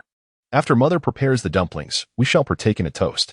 This is the dumplings, handmade by Xiao Zhao's mother, meant for you to savor. And this is a book sent by Xiao Zhao's second aunt, Director Lu. This is head oil, a gift from Xiao Zhao's third brother. I am unaccustomed to it. So please give it to sister-in-law. Su Huai'an presented the items, handing the head oil from Han Qing to Qin Xiuxiu, who accepted it and placed it by the Kong. Lu Chui took the dumplings and wine, while Su Huai'an organized the books himself. As for the box of firecrackers, he chose not to reveal it. As night descended, after approximately an hour, Lu Chui had finished cooking the dumplings. She opened a bottle of Mao Tai, and Su Huai'an and Su Jing each took a cup, beginning their toast. Qin Xiuxiu, Lu Chui, and the others gathered around the table to enjoy the dumplings. As they sipped the Mao Tai, Su Jing's face flushed, and in that moment, the shadows that had lingered in his heart dissipated completely. A new pillar of strength had emerged in this household. As the night passed and dawn broke, Su Huai'an walked to the commune. Although the snowfall had ceased, the air had grown colder, and the ground had frozen solid, rendering his bicycle unusable. Early that morning, Su Zheng and Su Fong set out to procure medicinal herbs. The new year had just begun, yet the pursuit of profit showed no signs of delay. Invigorated by the distribution of funds from the previous day, Su Huai'an was acutely aware that once the policies were enacted, the ease of procuring medicinal herbs would diminish as more individuals entered the fray. This was precisely why he sought to elevate the purchasing costs upon his return. It was not naivety, but a strategic maneuver. With the advent of the free market, the purchasing prices in the town would not surpass Su Huai'an's rates, which could be considered slightly higher than those anticipated in the forthcoming free market. When the time comes, whom will they choose? Other merchants might raise their prices, but doing so would require capital, hundreds or even thousands of yuan, which simply cannot compete with Su Huai'an as current standing. Once the free market is established, and word spreads of Su Huai'an's advantageous pricing, the clientele will naturally gravitate towards him. At the commune hospital, when Su Huai'an arrived, it was nearly 8 o'clock. The clinic had only a handful of individuals present, as it was the second day of the new year, and the clinic remained closed until the 6th, when operations would resume. Aside from the on-duty physician, the other doctors had not yet reported for work unless in exceptional circumstances. Happy New Year, Dr. Su. Lu Yining, the attending physician, greeted him promptly upon seeing him. Happy New Year, Dr. Lu. Su Huai'an responded with a warm smile before making his way to the director's office. Although Su Huai'an was not required to come to the clinic today, his purpose was to meet with Director Qin. Inside the director's office, Qin welcomed him with enthusiasm, urging him to take a seat while offering tea. How was your trip to the city yesterday? He inquired as Su settled down. I met with the third master, and the goods have been delivered, Su Huai'an replied with a grin. Dr. Su, please refrain from such endeavors in the future. Wait for the municipal hospital to notify you after the Lantern Festival. You will then proceed for training there. Moreover, Director Xiao holds you in high regard and has recommended you to Vice President Shuai'an of the municipal hospital. Qin Director said with a smile. Shuai'an? Su Huai'an paused, slightly taken aback. Indeed. Director Xiao went to the city on the morning of New Year's Eve and encountered Vice President Shui at the Municipal Health Bureau. If he endorses you, your future will be bright. Qin Director elaborated. Please convey my gratitude to Director Xiao. Su Huai'an replied with a wry smile. Shuai'an? Outside Han Xiaoxiao's home, he had just delivered a sweeping kick to Shui Muan, and he also had grievances with Shui Mubei. If Shuai'an were to learn of this incident, he would not only be barred from entering the municipal hospital but would also lose the qualification for training. Dr. Su. Once operations resume on the 6th, your attendance is imperative. The organization has stringent disciplinary requirements. Qin Director reminded him. Director Qin, I intended to discuss this with you. I may be quite busy over the next couple of weeks and might need to request a few days off, Huai'an said. I just told you that you cannot be absent, and now you wish to take leave? Qin Director furrowed his brow. He placed significant importance on Huai'an. Confident that his surgical skills would pose no issue upon entering the municipal hospital, and he was determined not to allow him to falter in his career as his uncle had. Director Qin, this is what I promised the third master. This portion is for you. Huai'an placed an envelope on the table. Upon seeing the thick envelope, Qin Director was momentarily taken aback, then opened it to find it filled with cash. 1,000 yuan. He gasped, having roughly counted. How is there so much? Qin Director inquired hastily. There are procurement receipts from the clinic. Recently, I purchased a significant quantity of medicinal materials from Ling and Brigade, and after selling them, I made a bit of profit. This is your share.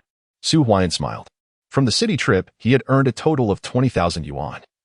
But according to his agreement with Yang San, he would allocate 10% of the profits from the medicinal materials to Qin Director, which amounted to roughly 10,000 yuan. Hence the 1,000 yuan in the envelope. This does not include the big cat ginseng. Qin Director exhaled a breath of relief. 1,000 yuan? Adding the 600 from the previous procurement, that totals 1,600. Director Qin had never realized just how effortless it could be to earn money. This amount was equivalent to more than 2 years of his salary. Director Qin, regarding my request for leave, Huai'an glanced at Qin Yuqing. Although our health clinic maintains strict discipline, you may inform me in advance if there is something of significant importance, of course. You must be present during exceptional circumstances within the clinic, Qin Yuqing stated. Chapter 85. Settling Matters with Qin Guodong. Thank you, Director Qin. Huai'an secretly smiled. Recognizing the efficacy of cash, that 1,000 yuan was truly worthwhile. Without the procurement proof from the clinic, he would have been unable to acquire such a large quantity of medicinal materials. After exchanging a few more words, Huai'an took his leave. However, this time he did not depart from the commune, but instead sought out the economic director, Qin Guodong. Knock, knock. Arriving at Director Qin's office, Huai'an tapped on the door. Who is it? A voice called out. Moments later, the door opened, revealing Qin Shueping.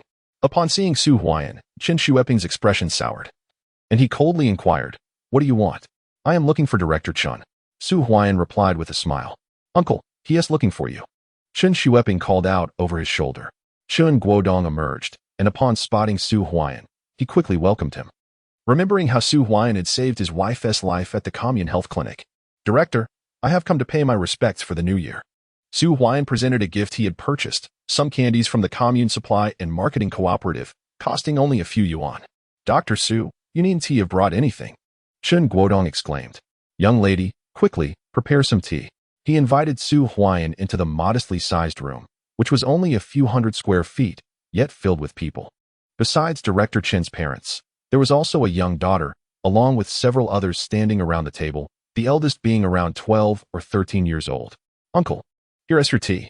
A cup of hot tea was handed to Huai'an, and Qin Guodong beckoned the elder couple to take the children to another room.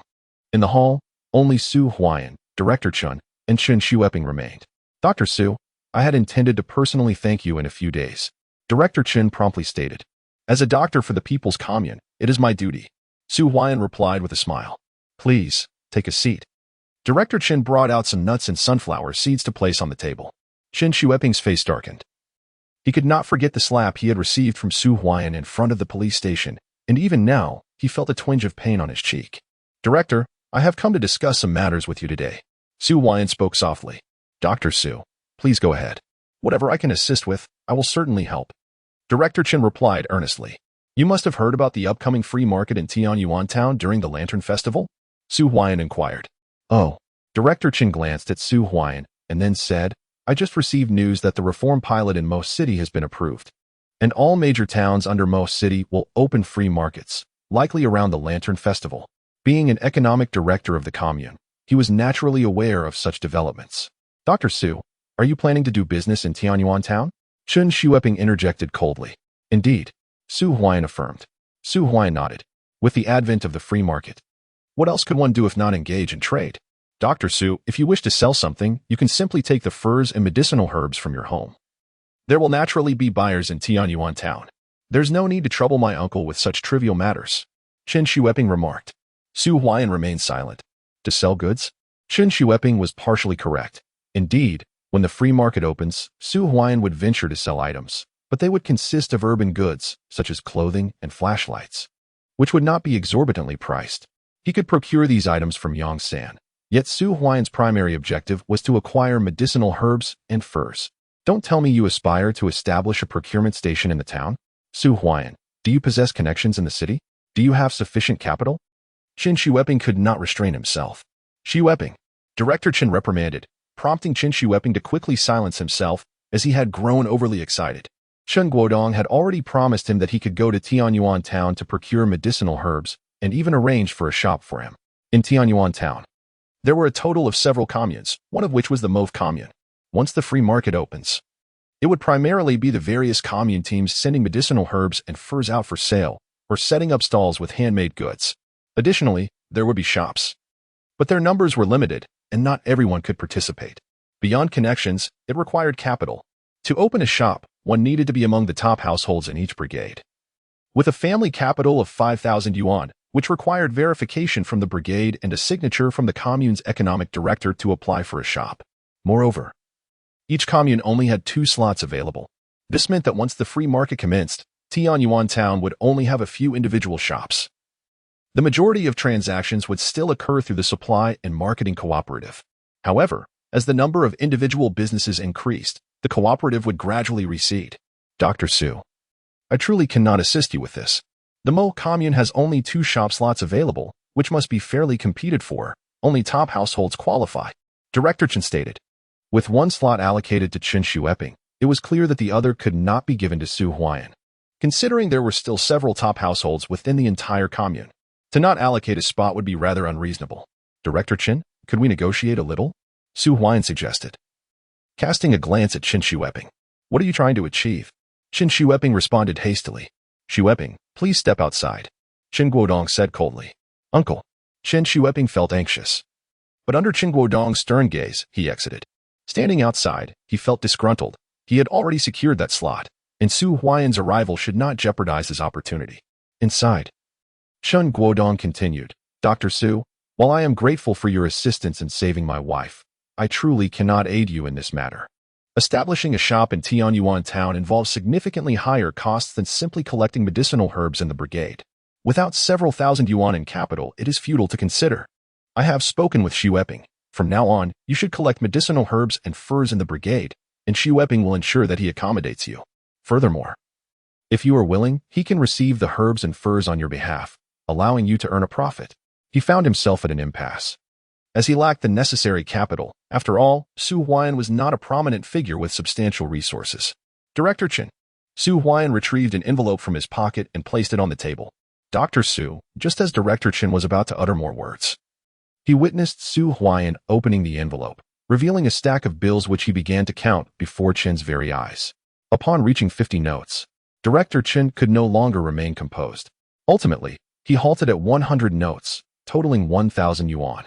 Director Chen, I desire both shops in the Mo commune. One for retailing quality goods from the city, including cotton clothes and flashlights, and the other for procurement, where I will gather medicinal herbs and furs from various teams. In addition to this 1,000 yuan, I shall also offer you 10% of the shop's profits. What do you think? Su Huai'an proposed with a smile. 1,000 yuan, coupled with 10% of the profits. Director Chen swallowed hard. Could Su Huai'an truly have 5,000 yuan at his disposal? The capital was hardly a matter of doubt, and while he had promised a shop slot to Qin Ling, given Qin's capabilities, it was evident he had not generated substantial earnings over the years. Dr. Su, I can at most offer you one, Director Qin stated. I can assure you that post-free market, your share will amount to at least 2,000 yuan. Su Huai'an stood, resolute. At least 2,000? This implied that Su Huai'an would need to earn a minimum of 20,000 during this period of economic reform. Presenting oneself as a 10,000 yuan household was no longer simply a matter of wealth, but rather one of performance, with a slight exaggeration. One could even claim the status of a 100,000 yuan household. Awarding the shop slots to Su Huai'an would not only yield financial gain but also enhance performance metrics. There was little need for deliberation. Dr. Su, upon your return, kindly draft an application for the squad with the necessary signatures and seals. As for the shops, I will personally convene a meeting to reach a decision, and you shall receive a response within 3 days, Qin Guodong affirmed. Thank you, Director Qin. Su Huai'an replied with a smile as he rose. Dr. Su, you seem to have forgotten your money. Qin's voice called out as Su Huai'an turned to leave. Director. This 1,000 yuan is an investment from Xu Wepping. The 10% profit is for him. As the economic director, I am wholly dedicated to the welfare of the community. So please refrain from such trivial matters in the future. Director Qin chuckled. You are absolutely correct, Director. Su Huai'an said as he accepted the envelope, grinning. He was investing his own funds under Qin Xu Wepping's name. Truly, he was a seasoned veteran. Chapter 86. The implementation of policy begins. Director. I shall heed your advice. Su Huai'an tucked the envelope away. Although he had not explicitly agreed, he understood that the matter was secure. Even if he could not acquire both shop slots, he was certain to obtain at least one. Dr. Su, would you care to have a meal before departing? Director Qin inquired warmly. Director, I have matters to attend to and shall not impose any further. I will certainly share a drink with you on my next visit. Su Huai'an replied, placing the money in his pocket with a smile. Then travel safely. Director Qin bid him farewell with a smile as Su Huai'an exited. Upon opening the door, he noticed Qin Xu Wepping outside, braving the northern wind, who, upon seeing Su Huai'an emerge, turned his head away with an expression of displeasure. Su Huai'an paid him no mind and departed. Uncle, what business does Su Huai'an have with you? As Su Huai'an departed, Qin Xu Wepping entered and hurriedly addressed Director Qin. It's about the shops. Qin Xu Wepping replied coldly. His nephew was indeed quite inept.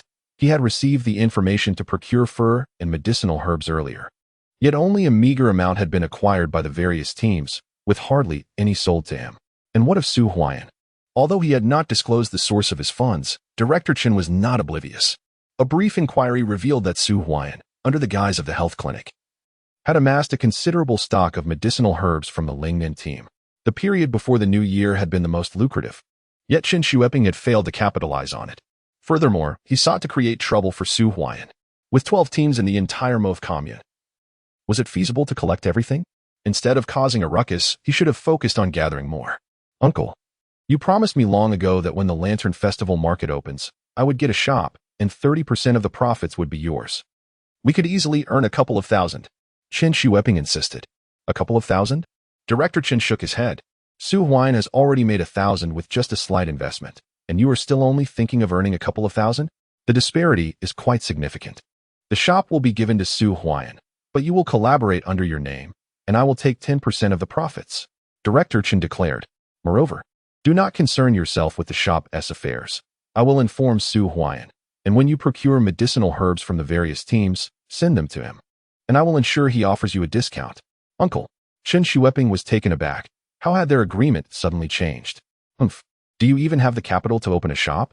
Also, refrain from troubling Su Huai'an in the future. Director Qin snorted coldly. Qin Xu Wepping opened his mouth but remained silent, harboring deep resentment for Su Huai'an. Delivering goods to Su Huai'an, even if he agreed to provide a discount, would yield far less profit compared to opening a shop.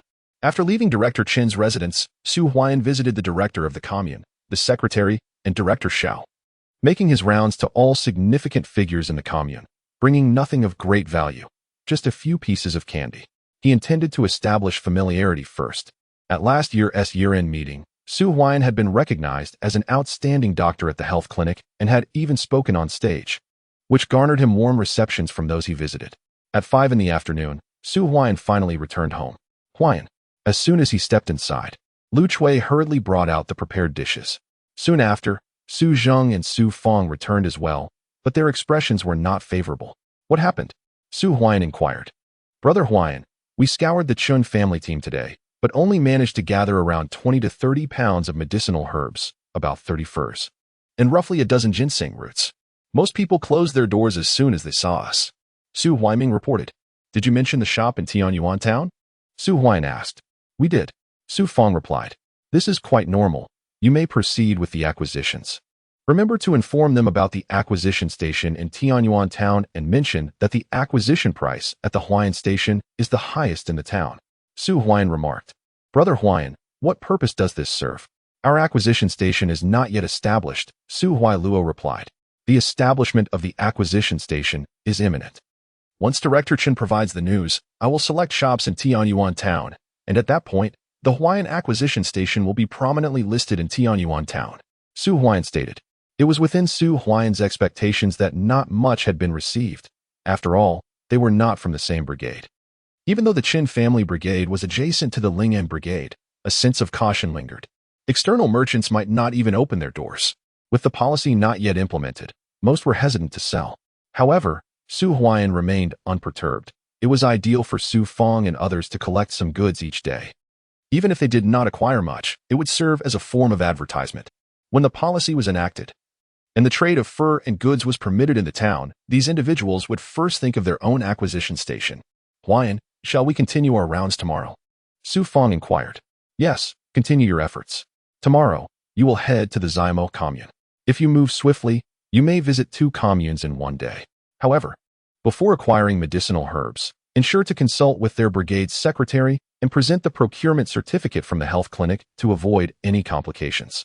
Su Huai'an instructed. Understood. Su Fong nodded. Over the next 3 days, Su Huai'an visited the commune health clinic once, as it was his duty, and apart from that, he had exchanged greetings with Director Qin but did not visit again.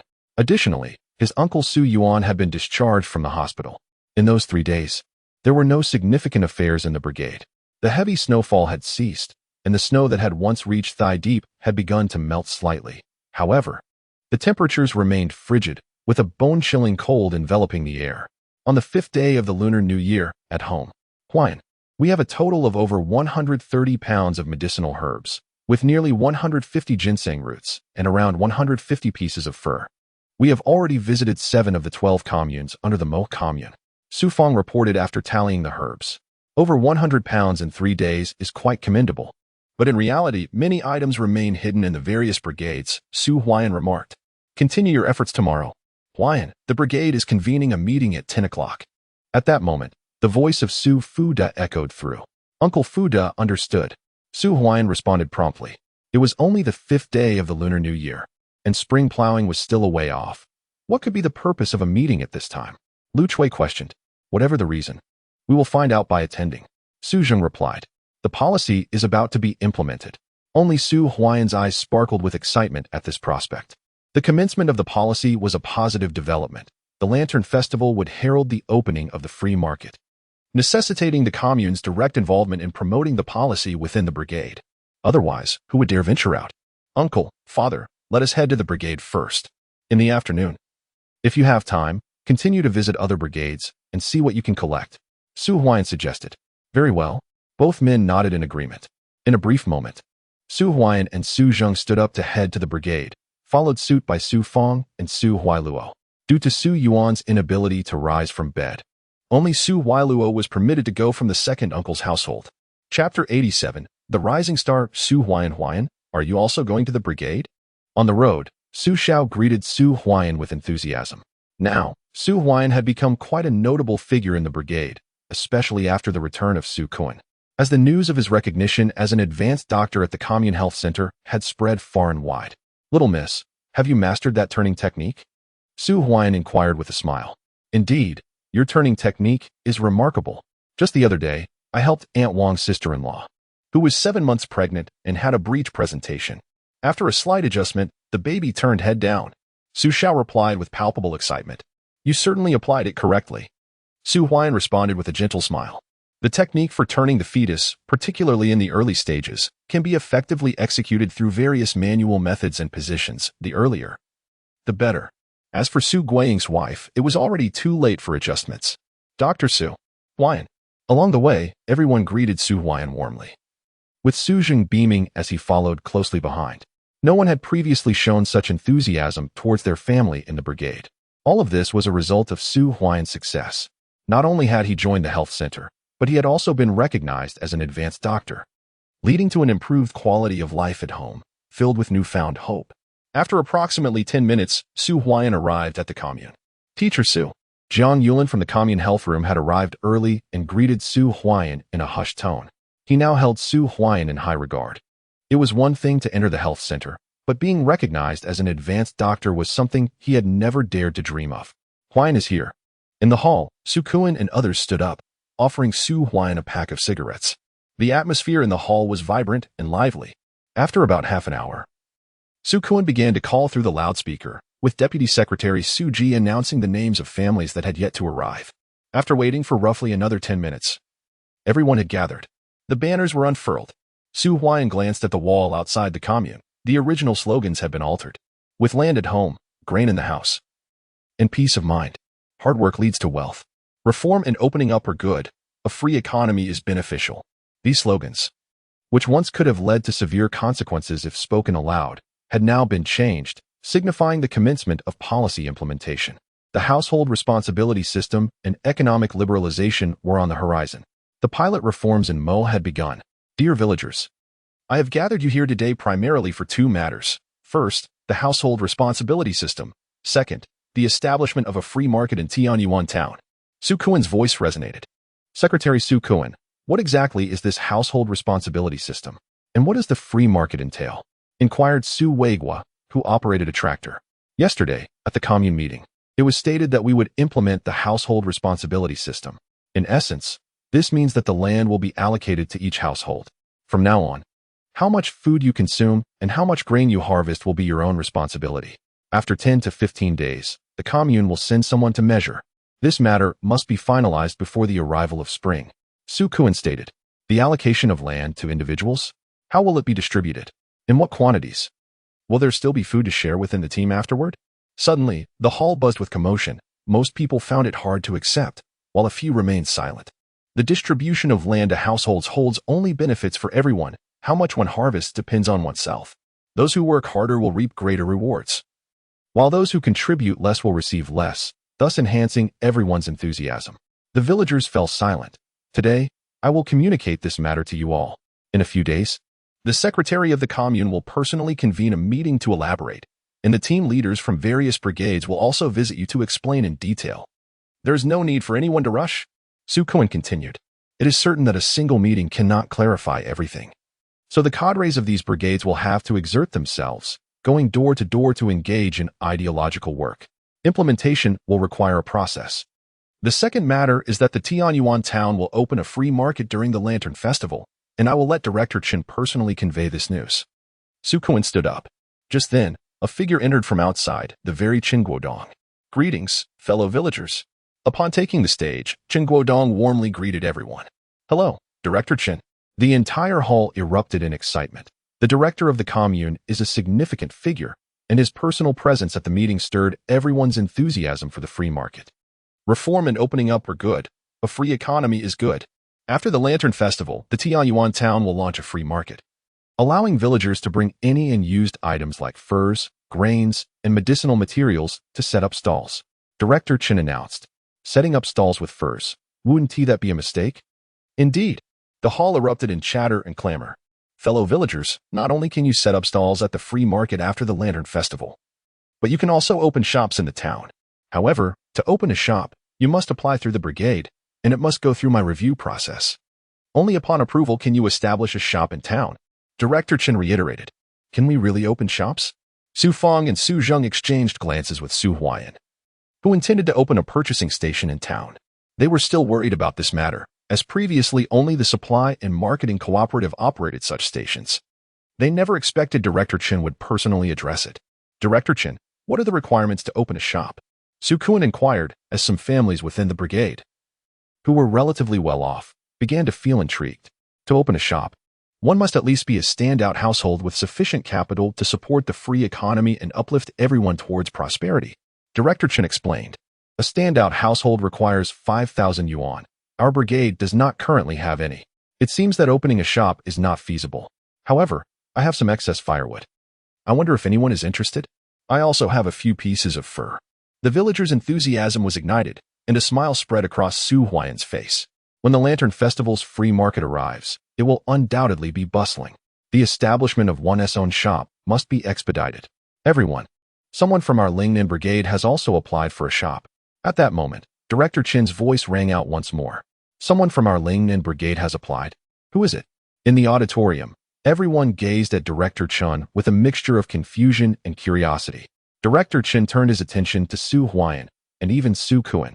At this moment, looked towards Su Huai'an.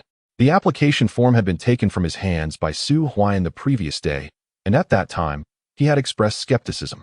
However, Upon witnessing the authentic sum of 5,000 yuan, Su Kuan was rendered speechless.